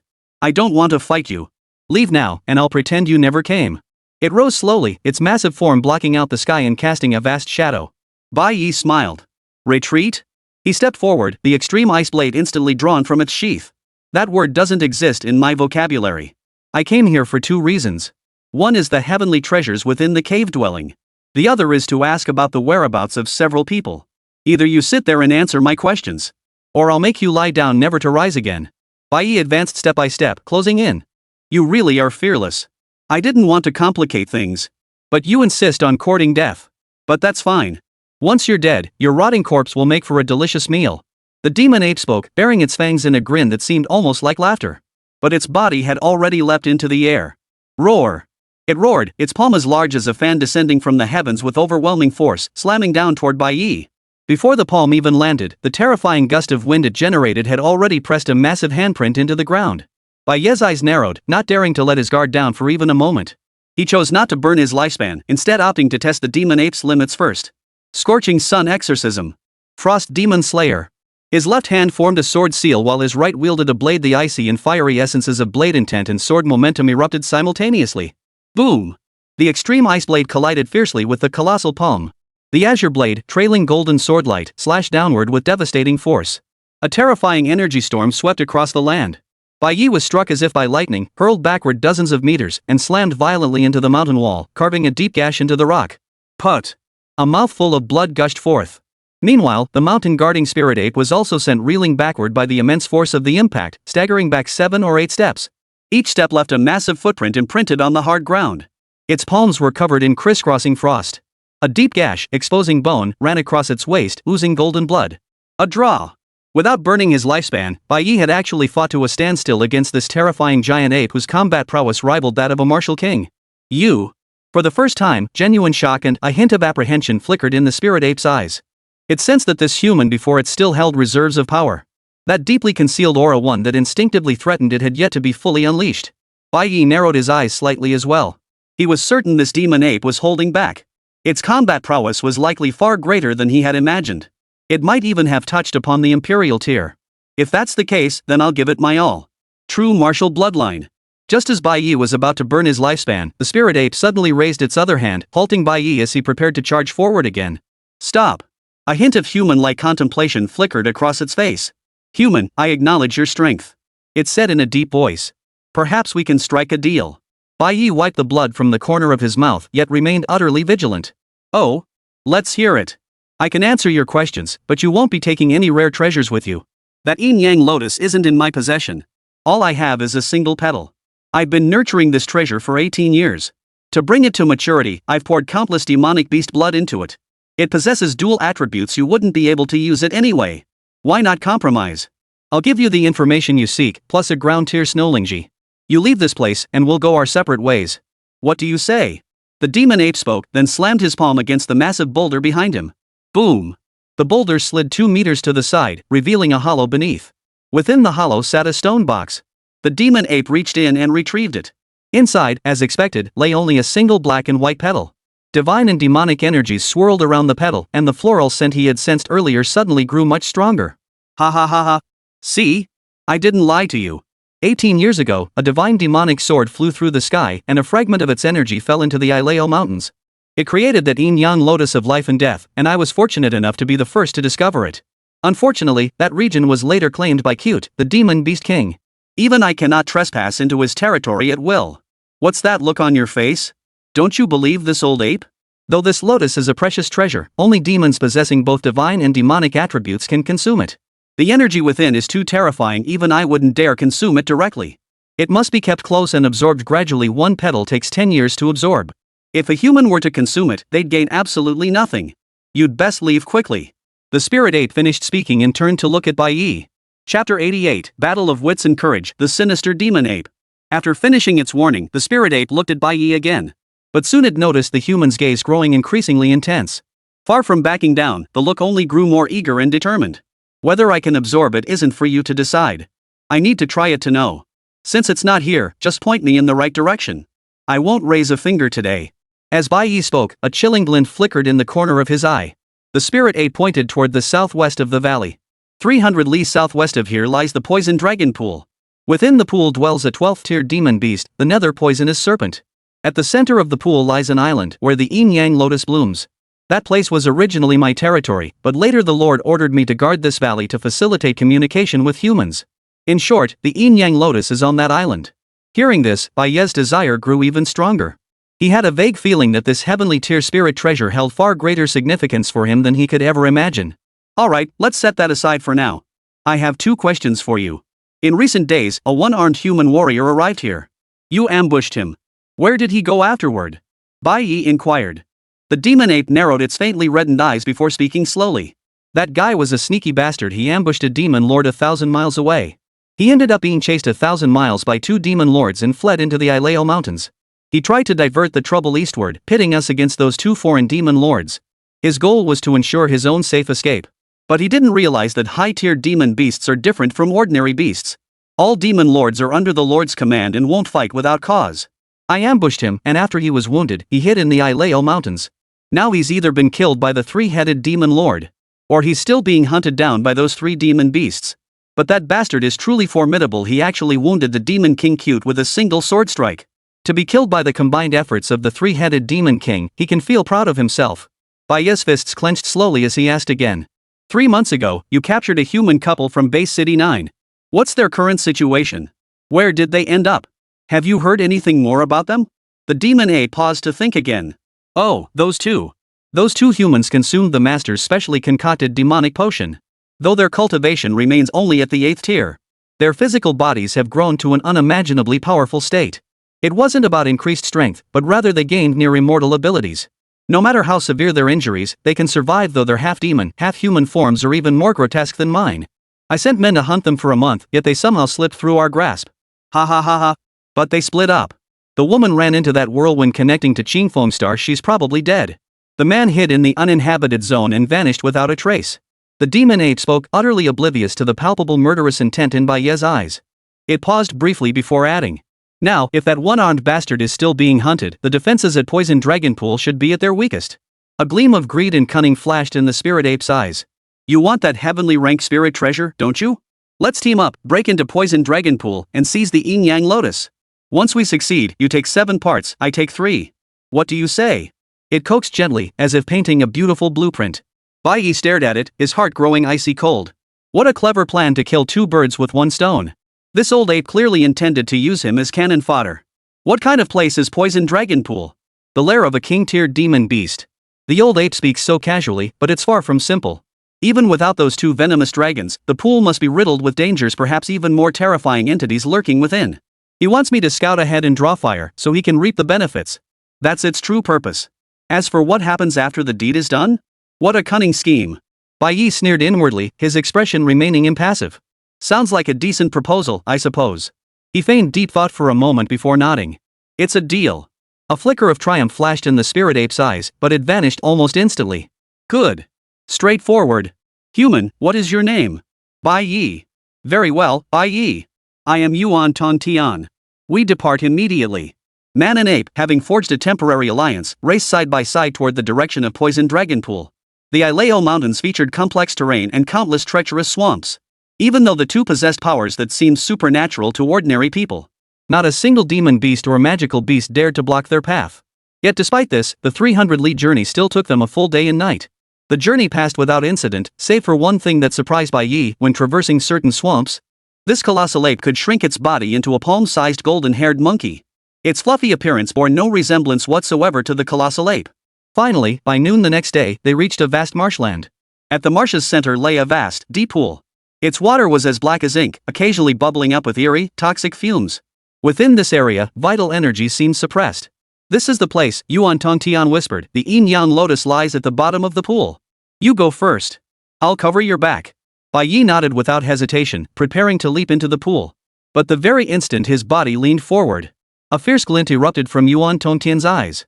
Its massive paw, silent yet carrying terrifying force that tore through space, slammed viciously toward Bai Ye's back. It aimed to strike him dead in that split second when Bai Ye was submerged and his focus scattered. But just as its palm was about to touch Bai Ye's figure vanished from the spot like a ghostly apparition. After image? Yuan Tongtian's heart sank with dread. No! He'd fallen for the trap. Without a second thought, it tried to pull back.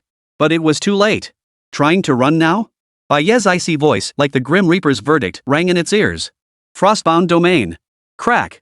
Extreme frigid cold instantly encased the colossal form of Yuan Tongtian, along with the surrounding swamp, in solid ice. Then, roar.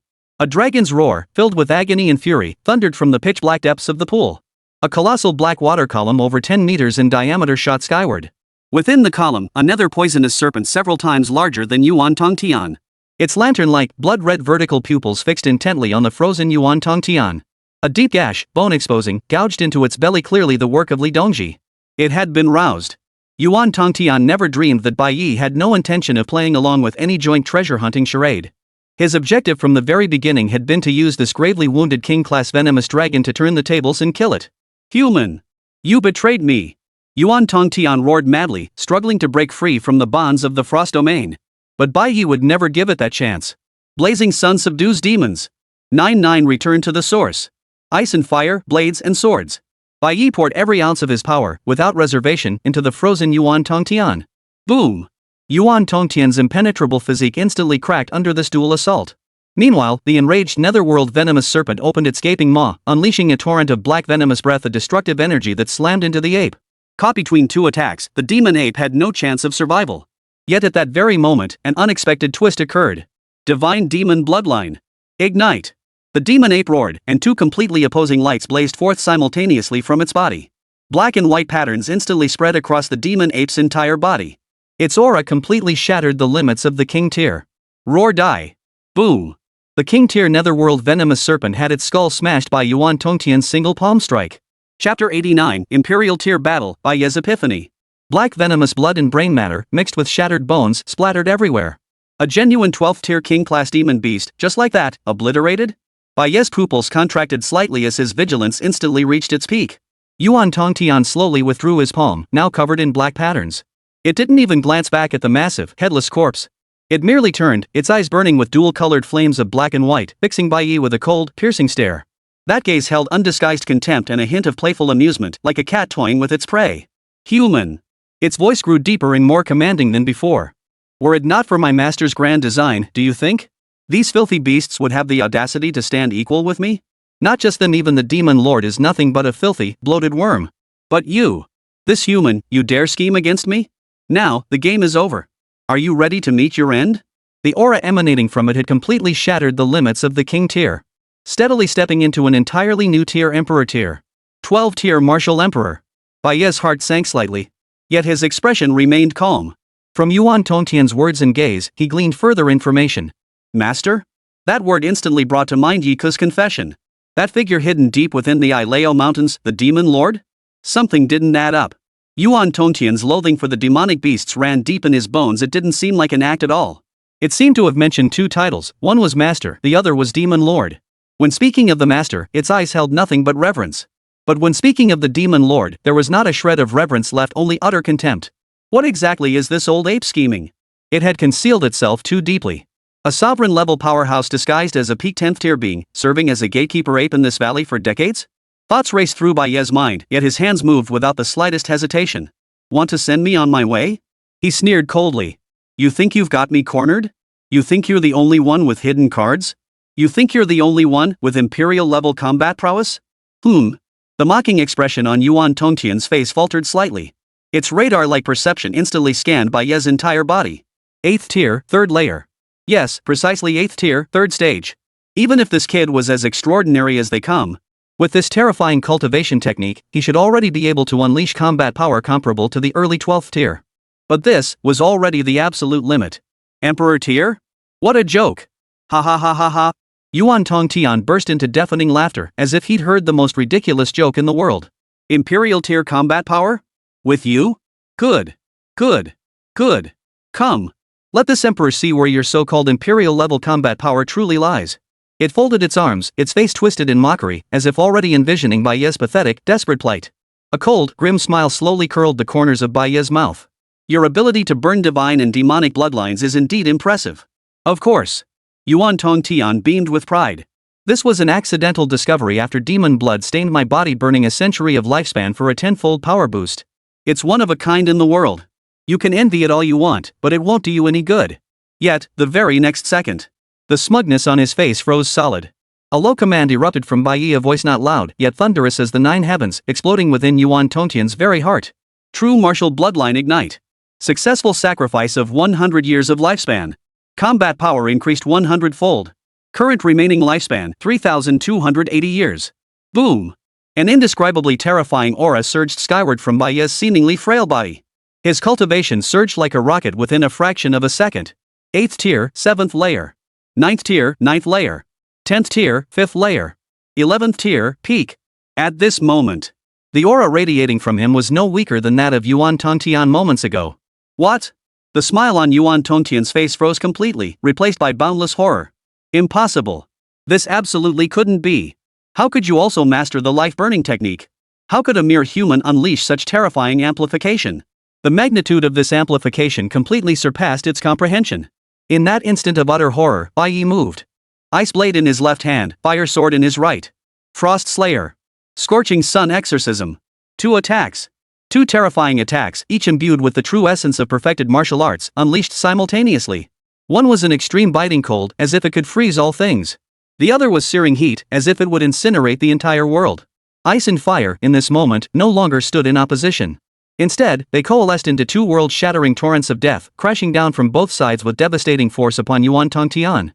The power of these 2 strikes, compressed to its absolute limit, had firmly entered the Imperial Great Realm. No! Yuan Tongtian's expression shifted slightly. This strike made him sense a hint of threat. Without hesitation, it channeled its demonic power to its absolute limit. A massive Tai Chi diagram shield coalesced before it, formed from the dual energies of divine and demonic power, black and white. Boom! The torrent of ice and fire collided violently with the Tai Chi diagram shield. The entire poison dragon pool, along with the surrounding marshes, evaporated instantly under the terrifying energy shockwave. The earth cracked open, the sky lost its color. The colossal form of Yuan Tongtian was violently hurled hundreds of meters away. It slammed violently into a mountain peak, its fate unknown. Bai Ye's gaze suddenly grew profound, as if containing the stars of the cosmos. He gazed at the ice blade in his left hand and the fire sword in his right. The power of that strike far exceeded his expectations. Ice and fire can actually fuse? And their power undergoes a qualitative change? A flash of insight flickered through Bai Ye's mind. Bai Ye immediately tried again, but the previous effect failed to materialize. Even so, he sensed a subtle difference. A vague sense of impending enlightenment stirred within him. He knew how rare such an opportunity was. Instead of pursuing the demon ape, he began experimenting once more. Red and blue, ice and fire. Two utterly opposing, extreme forces began a mysterious and dangerous fusion between Bai Ye's hands. Yet he soon realized that while his direction was correct, mastering it in the short term was utterly impossible. At this rate of fusion, even centuries might not be enough to fully grasp the sensation of ice and fire merging. Bai Ye's face paled slightly. He did not give up, attempting it once more. Yet soon he felt the vital energy within his body being drained at a terrifying rate.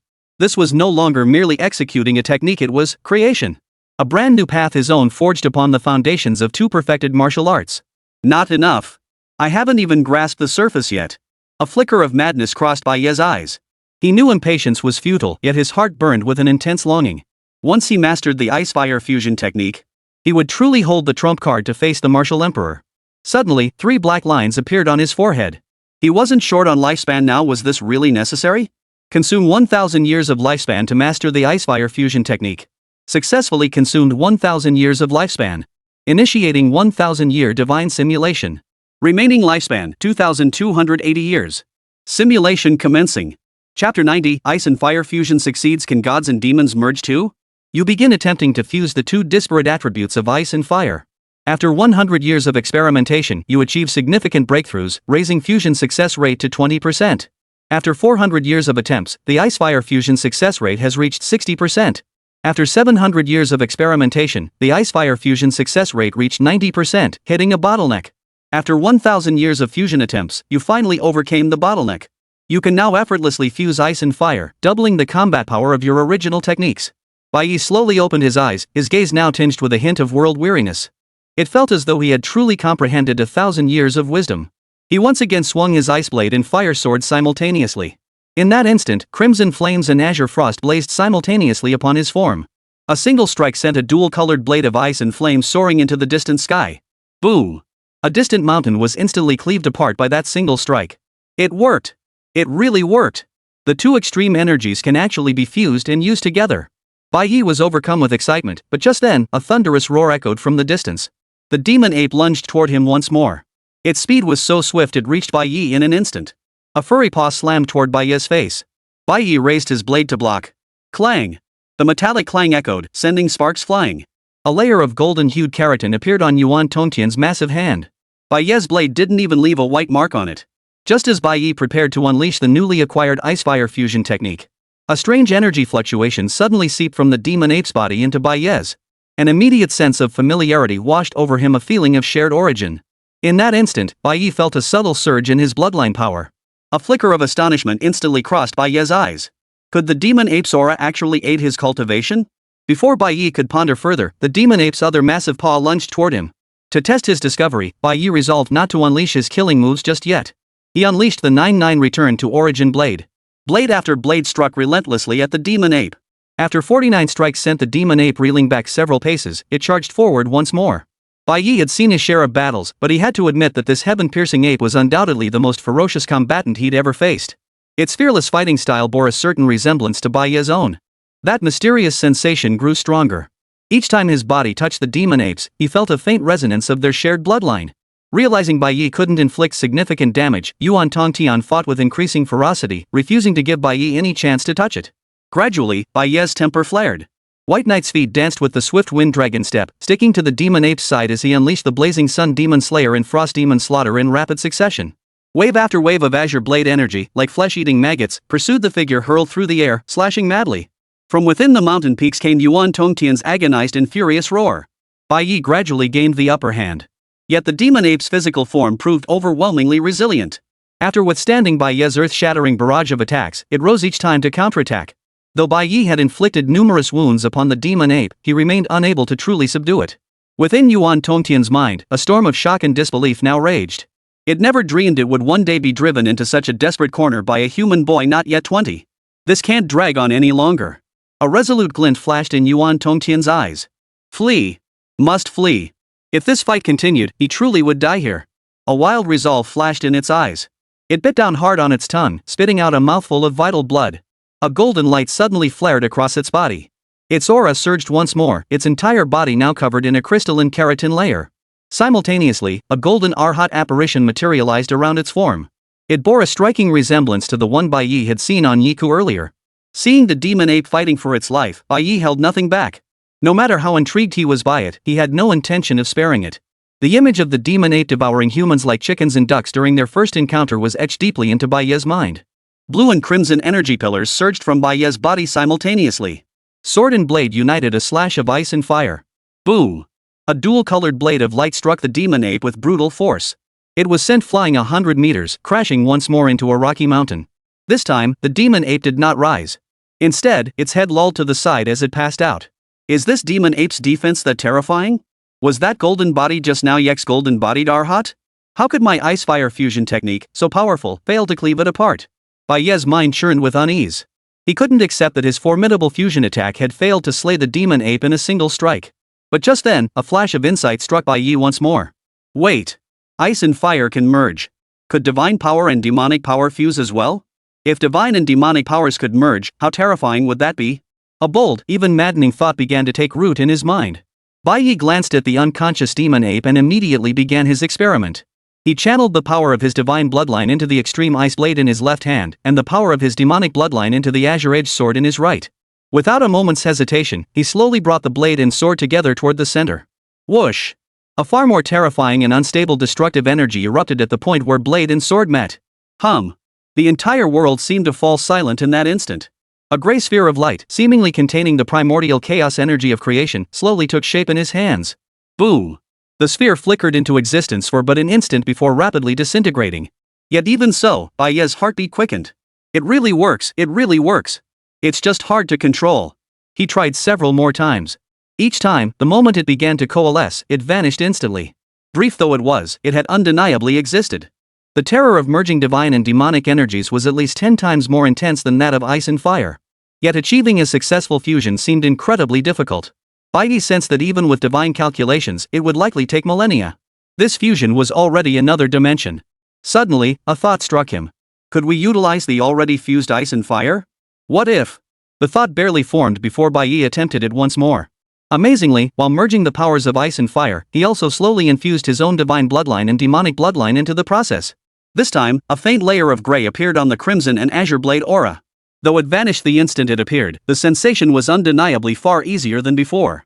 It seemed possible that, building upon the foundation of ice-fire fusion, he could achieve mastery within a few hundred years. Consuming 500 years of lifespan to deduce the path of divine demonic fusion of ice and fire. Successfully consumed 500 years of lifespan. Initiating 500-year divine derivation. Remaining lifespan, 1,780 years. Deduction commencing. You attempt to covertly incorporate divine and demonic attributes into the ice-fire fusion. After 200 years of experimentation, you achieve preliminary success. Your divine demonic fusion can now be sustained for 2 seconds. After 400 years of experimentation, you achieve significant improvement, extending the fusion duration to 5 seconds. After 500 years of experimentation, your divine demonic fusion duration surpasses 10 seconds, seemingly achieving a preliminary breakthrough. Further advancement may require millennia. Simulation concluded. Chapter 91, Ice Demon Divine Fire / Stirring the Azure Windstar. Simulation memory returns. Bai Ye's expression remained calm. He sheathed his blades. He attempted it with bare hands. Ice and fire, divine and demonic. For utterly opposing yet equally formidable ultimate forces. Now began a mysterious and perilous fusion between his hands. The vital energy within his body surged like a floodgate bursting open, frantically drawn out and channeled into the constantly compressing, warping orb of light. The surrounding space, under the unstable energy fluctuations, began to show faint black cracks invisible to the naked eye. Bai Ye's face grew deathly pale, his forehead beaded with cold sweat. He could feel he was playing with fire. Should he fail, this very force he had conjured would tear him to shreds. Not enough. A flicker of madness crossed Bai Ye's eyes. Instead of stopping, he accelerated the fusion process. He poured every ounce of understanding gained from centuries of calculations into it without reservation. Finally, a gray orb of light, seemingly containing the primordial chaos energy from the dawn of creation, slowly took shape in his hands. The sphere was not large, no bigger than a human head. This time, the sphere did not vanish immediately. As time ticked by, Bai Ye's lips curled into a faint smile. It really worked.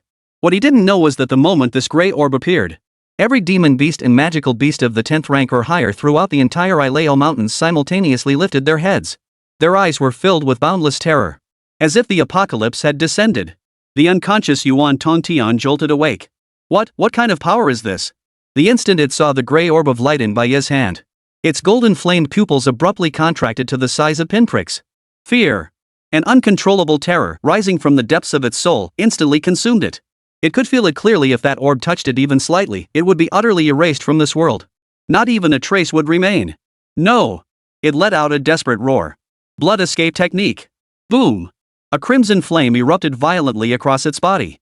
Its speed instantly surged several-fold, transforming into a crimson streak of light as it forced its way out of the collapsing mountain peak. At this moment, Bai Ye had reached his limit. Without hesitation, he mustered his last ounce of strength and pressed down hard on the gray orb in his hand, which contained the power of destruction. The gray orb transformed into a crescent blade of blue, red, and gray light, shooting forward. This strike shall be called the Ice Demon Divine Fire Slash. There was no earth-shattering roar, no world-ending light effects. The gray orb simply sliced through the sky in utter silence. Everything it touched was instantly obliterated. Its speed surpassed even the speed of sound. Almost the instant it appeared, it had already caught up to the blood-red streak of light fleeing for its life. The terror on Yuan Tongtian's face froze solid. The defiance in his eyes froze. It could already feel the breath of death enveloping its entire body. But, at this critical moment, a sudden, unexpected change occurred. High above the heavens, the colossal azure windstar, suspended for millennia. The towering gray tornado that connected the two planets, piercing through heaven and earth. Suddenly, at this very moment, it trembled violently. Then, a gray tentacle suddenly shot out from within the vortex. It tore through space, instantly reaching the skies above Ileo Mountain. But its target was neither Mount Ileo nor Yuan Tongtian. But it was the crescent blade light pursuing Yuan Tongtian. A terrifying pressure far surpassing Emperor Tier, even transcending Saint Tier, descended from the heavens.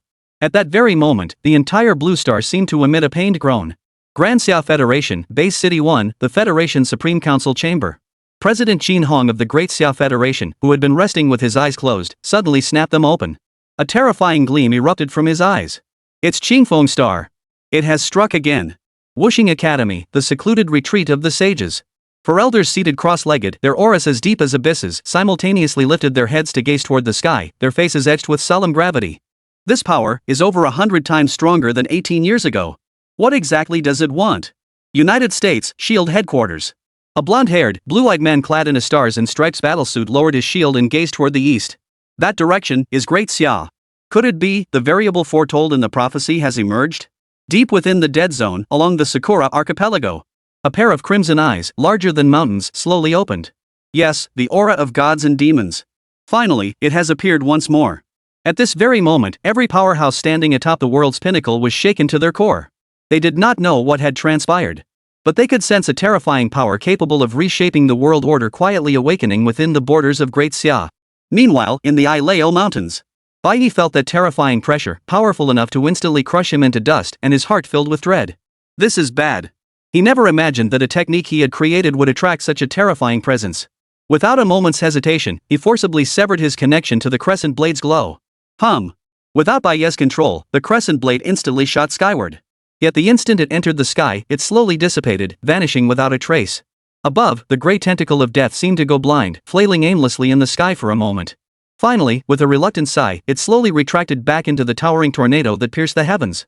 The crisis was temporarily averted. Yuan Tongtian had narrowly escaped death. Before it could even feel relief, its primal survival instinct kicked in without hesitation. It could only once more push the blood escape technique to its absolute limit, transforming into a streak of light as it fled madly into the distance. It was afraid. It was truly terrified. This human brat was nothing short of an irrational monster. Bai Ye watched its fleeing silhouette. He wanted to pursue, but his strength was exhausted. That single strike had nearly drained him of all his strength. He tried to use Frost Domain, only to find he couldn't even freeze the air. He could only watch helplessly as the demon ape escaped. Yet, just as the demon ape was about to vanish deep into the dense forest, a plump figure suddenly materialized directly in front of it. The newcomer was none other than Zhu Shaokong. Bai Ye's eyesight was exceptionally keen, and he spotted the chubby figure instantly. Oh no! His heart sank, but the distance was too great for rescue to be possible. Yet the plump man's face no longer bore the previous sleaziness and timidity. His eyes were as still as ancient wells, deep as the starry sky. Watching the blood-red streak of light fleeing for its life, swift as lightning, he merely extended a plump, white hand. Then, he pressed into the void. Stop. The arrogant, peerless demon king Yuan Tongtian, whom even Bai Ye found difficult to slay, suddenly seemed like a fly swatted from the air. Crashing down from midair with a thunderous boom, he slammed heavily at the fat man's feet. His body convulsed, utterly stripped of any power to resist. In that moment, the entire Isleo Mountains seemed to fall into deathly silence. Chapter 92. The demon ape acknowledges its master, overwhelming killing intent. Bai Ye stared at the fat man in the distance, his expression as calm as ever, his mind completely frozen. What just happened? That was an Imperial tier demon king. That was the demon ape who had been fighting for its life, one he himself couldn't even catch up to. And just like that, he, with a single slap, brought it down?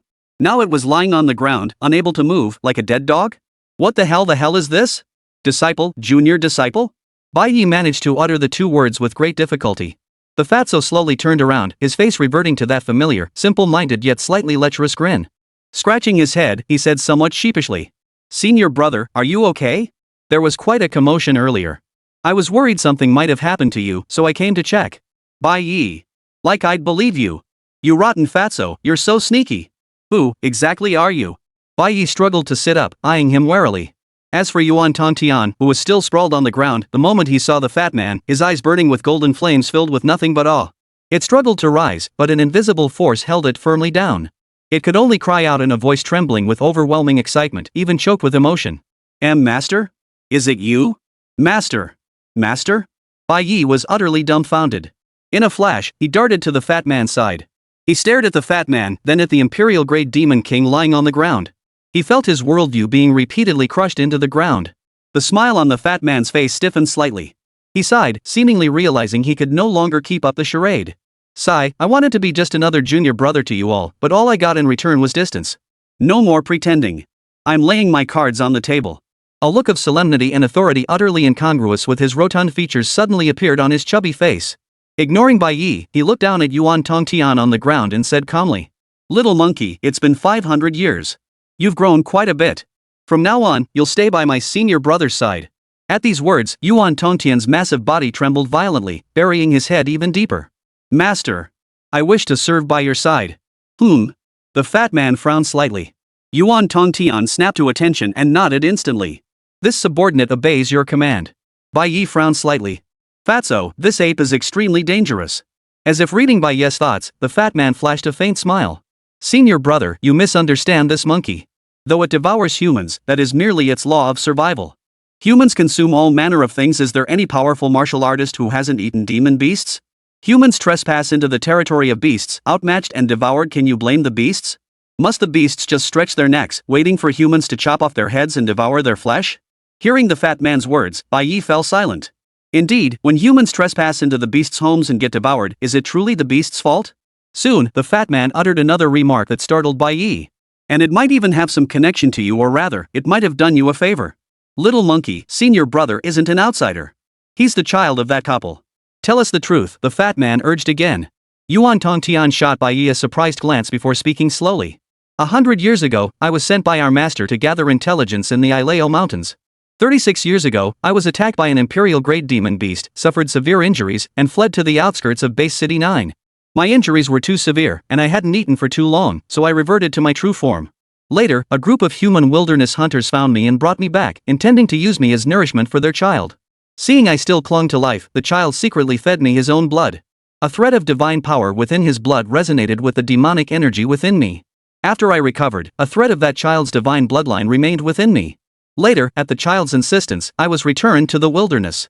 I made my way back to the Isleo Mountains. I discovered I could burn my own lifespan to gain combat power boosts. Though burning 10 years only doubled my strength, that single boost allowed me to swiftly establish myself in this region. Later, I fought the demon beast that had once wounded me, and once again, I was defeated. I was poisoned by demonic toxins, and this time, the toxins underwent some unknown fusion with the divine bloodline within me. This left me possessing both demonic emperor blood and divine blood within my body. Leveraging that thread of demon emperor bloodline, I successfully infiltrated the demon beast faction. 18 years ago, when the divine sword descended from the heavens, it actually cast two streams of energy. One struck the Inyang Lotus, while the other struck me. In that instant, my cultivation surged to the Beast Emperor tier. 3 months ago, during the siege battle, Ace of Spades chose Base City 9. I had no choice but to send the beasts to attack Base City 9, though I was deeply worried about the child who had once saved me. So that day, I suppressed my power and disguised myself as an 8th tier demon beast, blending into the ranks. As the beast army launched its final assault on the city gates, I sensed his presence. He was severely wounded, yet desperately shielding a woman. Amidst the chaos, I knocked them both unconscious and brought them back to the Ileo Mountains. Originally, I intended to leave them outside Base City 12, but their injuries were too severe. Fortunately, the Demon Lord had arranged a batch of demonic potions for several demon emperors. This elixir had actually been tested on some humans before. While it caused humans to become demonic, it also granted them extraordinary regenerative abilities. The Demon Lord's order was to collect the hearts of all test subjects. With no other choice, I reported to the Demon Emperor that I had captured 2 humans possessing special bloodlines. This secured me 2 vials of the potion, which I administered to them. In the end, I secretly released them, and I was punished for it. I was exiled to that valley to guard the front lines. As for the whereabouts of that husband and wife, Zeki's wife declared she would seek an opportunity to regain human form so she could see her son again. I dispatched numerous demon beasts to search, but they were nowhere to be found. That day, they had a heated argument. Bai Ye declared he would venture deep into the forbidden wilderness to seek celestial treasures. His wife declared she would seek the celestial path to Qingfeng Star.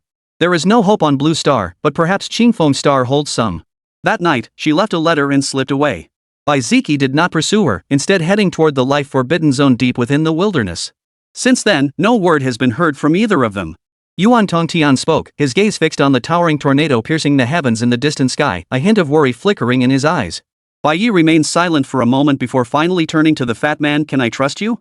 The fat man smiled, simply looking at Bai Ye. Moments later, Bai Ye smiled too. Before his eyes, the image of the fat man using his own vital blood to heal Bai Ye's wounds surfaced unbidden. "Senior brother, actually, I." Bai Ye raised his hand to cover the man's mouth. "This is your secret. No matter who you are, you're my brother, Bai Ye's brother. Alright, monkey, you'll be following me from now on. Where exactly are that Inyang Lotus and my master, that one-armed human powerhouse?" Yuan Tongtian froze for a moment, his face suddenly twitching violently. Though somewhat face-blind, his intelligence matched that of humans. Through the previous conversation, he had begun to grasp certain truths. His master and this human were fellow disciples, seemingly both students of that one-armed figure. He stole a glance at the fat man, then swiftly flicked a talisman from his body. It landed precisely between Bai Ye's eyebrows.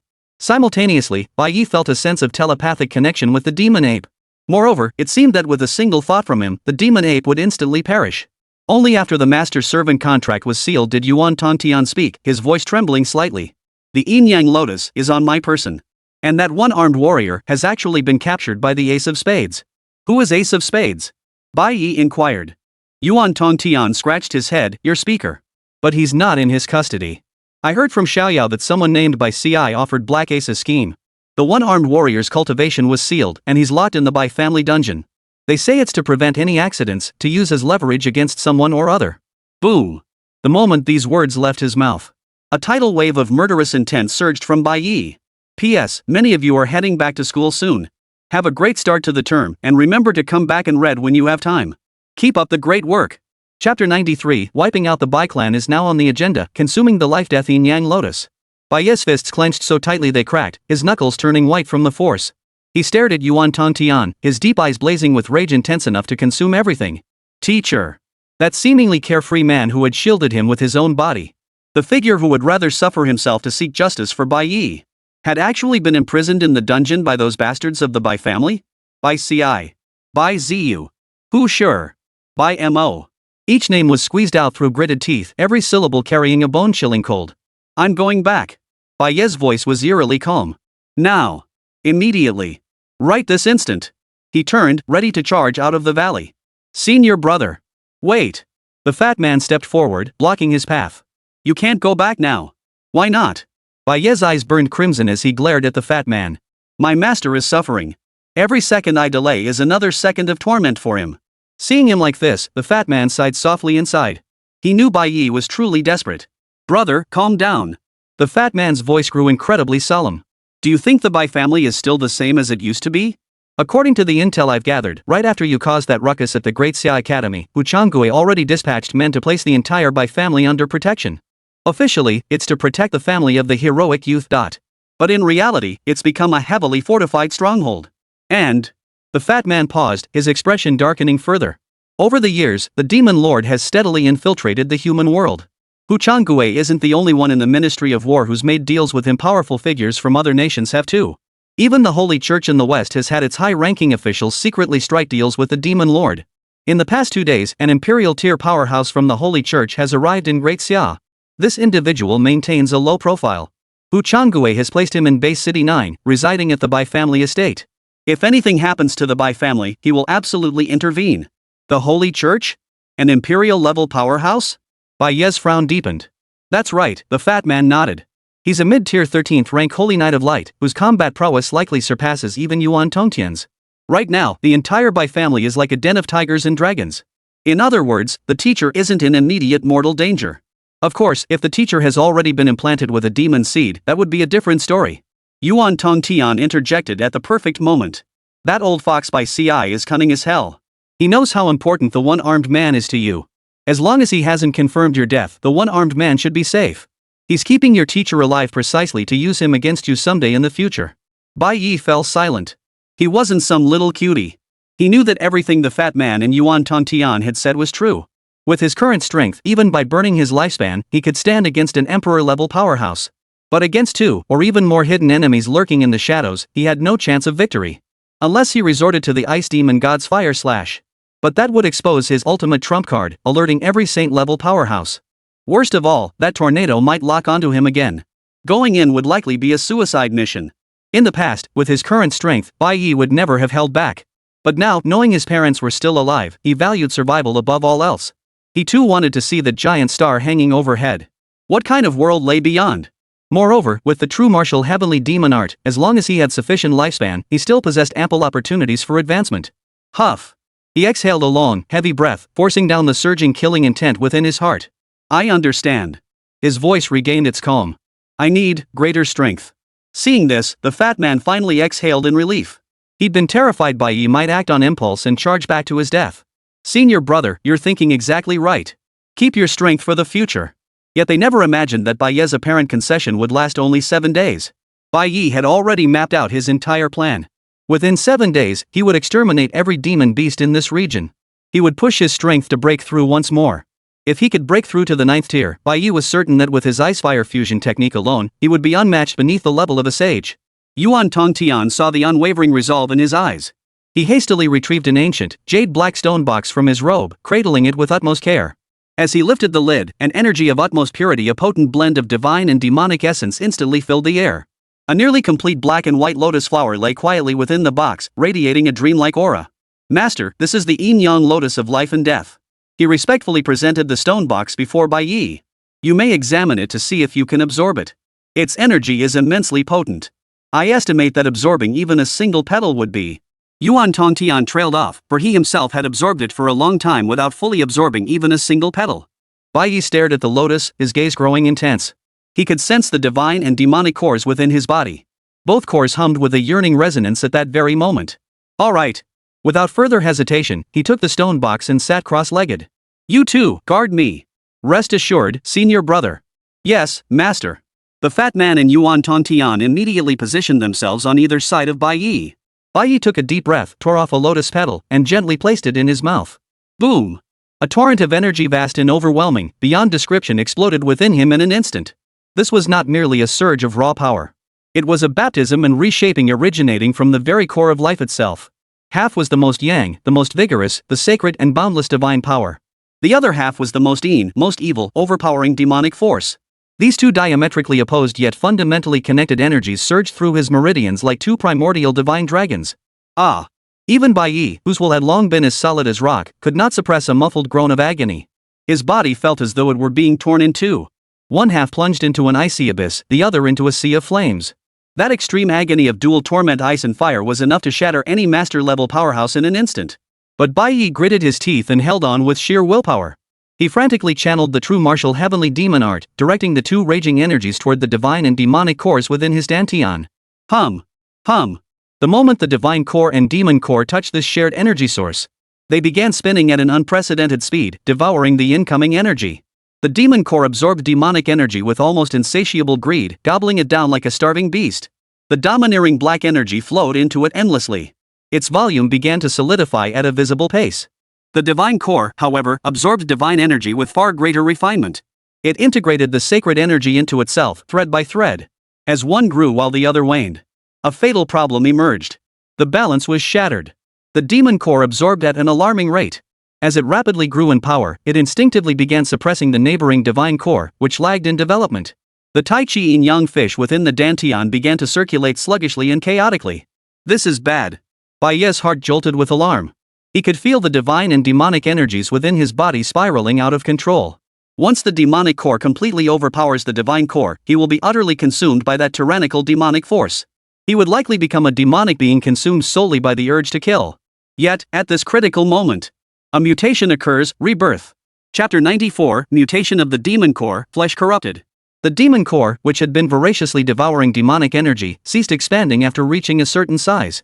It began transforming the newly infused, pure demonic energy into an even purer form of life energy. Then, it channeled this vital force back out, infusing it into Bai Ye's limbs, bones, and 8 extraordinary meridians. Boom! Boom! Boom! Bai Ye felt his body like a balloon being relentlessly inflated. His muscles tore and reshaped, growing ever more resilient. His bones grew denser through repeated tempering. His meridians, repeatedly widened, grew ever broader. His physical form was growing stronger at an astonishing rate. A virtuous cycle seemed to form within Bai Ye's body. The terrifying energy of the Inyang Lotus was rapidly absorbed by the demon core, then transformed and channeled into Bai Ye's physical body. All pain vanished in that instant. In its place remained only boundless bliss. Bai Ye even felt an urge to moan. A layer of fine, flesh-colored scales began to emerge on Bai Ye's skin. That sensation was unmistakably a sign of demonic corruption. I haven't sensed the slightest increase in vital energy, yet my physical body has grown so much stronger? If I were to practice that Arhat golden body cultivation technique now, would it yield twice the results with half the effort? Though I wonder if channeling demonic energy into my body while practicing Buddhist physical cultivation techniques might seem a bit absurd. Bai Ye pondered these thoughts before abruptly opening his eyes. He retrieved the secret manual and began cultivating the Arhat golden body according to its instructions. Propelled by this immense vitality, everything proceeded remarkably smoothly. Before long, a golden demonic shadow materialized around Bai Ye's body. Yes, a golden-bodied demon. It was a humanoid creature covered in black scales, yet radiating a sacred golden light. Seeing this, Yuan Tongtian's expression instantly turned peculiar. Earlier, Bai Ye had witnessed it wielding techniques reminiscent of the golden-bodied Arhat, and indeed, it had cultivated the golden-bodied Arhat technique. And like Bai Ye, it had forged this power by harnessing the demonic bloodline within its body. Only, it had taken 3 years of cultivation to barely reach mastery. But Bai Ye, entry level, minor mastery, mastery. In less than 10 minutes, the golden demonic aura surrounding Bai Ye had already solidified to an astonishing degree. This was clearly the stage of great achievement. Yuan Tongtian's face twitched violently. He'd seen strange things before, but never anything this monstrous. Just as the old ape stood in stunned disbelief, an even more astonishing spectacle unfolded before his eyes. Bai Ye actually reached out and stuffed the entire lotus plant into his mouth. Terrifying energy erupted within Bai Ye's body, yet he remained as calm as if nothing had happened. No matter how much divine power surged, the divine core absorbed it all. No matter how much demonic power surged in, the demonic core filtered it directly, transforming it into life energy that fortified Bai Ye's physical body. Bai Ye could feel every cell in his body rejoicing. As time passed, another hour slipped by in the blink of an eye. Bai Ye's golden-bodied Arhat had transformed into a 100-meter-tall demon radiating golden light. The Earth-tier body forging technique, golden-bodied Arhat, had transformed into the golden-bodied demon giant, officially reaching the realm of perfection. Yet the transformations within Bai Ye's body were far from complete. When the last trace of Inyang Lotus energy was completely absorbed, Bai Ye slowly opened his eyes. His eyes held no trace of joy at his breakthrough in cultivation, but instead carried a hint of peculiarity. He turned his gaze inward to his dantian. The demon core had actually shrunk by a full size. Not only had the petal failed to make it grow larger, but by over-transmitting energy to Bai Ye, it had depleted its own reserves, appearing somewhat malnourished. The divine core, though absorbing energy slowly, was steadily increasing in size. Its volume grew larger and larger, becoming increasingly solid. The size disparity between the two cores had become starkly evident. As for his cultivation level, it hadn't advanced even an inch. Still, 8th tier, 3rd stage. Bai Ye felt both amused and exasperated. After all that effort, it seems his cultivation hadn't increased at all. It had all been channeled into strengthening his physical body? He stood up, realizing that in his divine state, aside from a strange power within him, he sensed no other changes. In his demonic state, however, his skin would manifest a demonic transformation, and his physical strength would surge significantly. He casually swung his fist. Whoosh! A muffled sonic boom echoed through the air. He could clearly feel that the power behind his punch now was absolutely no less than that of an 8th tier, 7th level pure strength martial artist. Even an 8th tier 9th level martial artist might struggle to block Bai Ye's punch. After the 8th tier, the gap between each tier grew significantly wider. In just 1 hour, Bai Ye's strength had surged through several minor realms. This was an extraordinary advancement. Though his cultivation level remained unchanged, his fundamental combat strength had genuinely multiplied several times over. Overall, it's not too bad. Bai Ye consoled himself. However, the unbalanced divine demonic dual cores within his dantian felt like a ticking time bomb, leaving him unable to afford even the slightest carelessness. I must find a large amount of demonic energy to replenish the demonic core as soon as possible. A resolute gleam flashed in his eyes. If only he could hunt down enough king tier and emperor tier demon beasts, using their demon cores to push the demon core's power to its absolute limit. He should be able to replenish the demon core's nourishment. The moment the divine and demonic bloodlines balanced once more, Bai Ye sensed that his vital energy would undoubtedly undergo a significant enhancement. Yuan Tong Tian. Bai Ye barked out. Master. What are your orders? Yuan Tong Tian, who had been guarding nearby, immediately scurried over eagerly.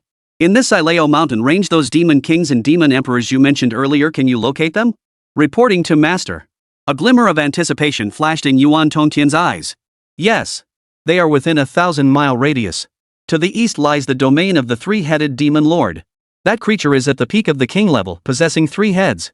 Unless all 3 heads are destroyed simultaneously, the other 2 will regenerate swiftly. The 3-headed demon lord has 2 domains, one in the Ileo mountains and another in the Hengguan mountains.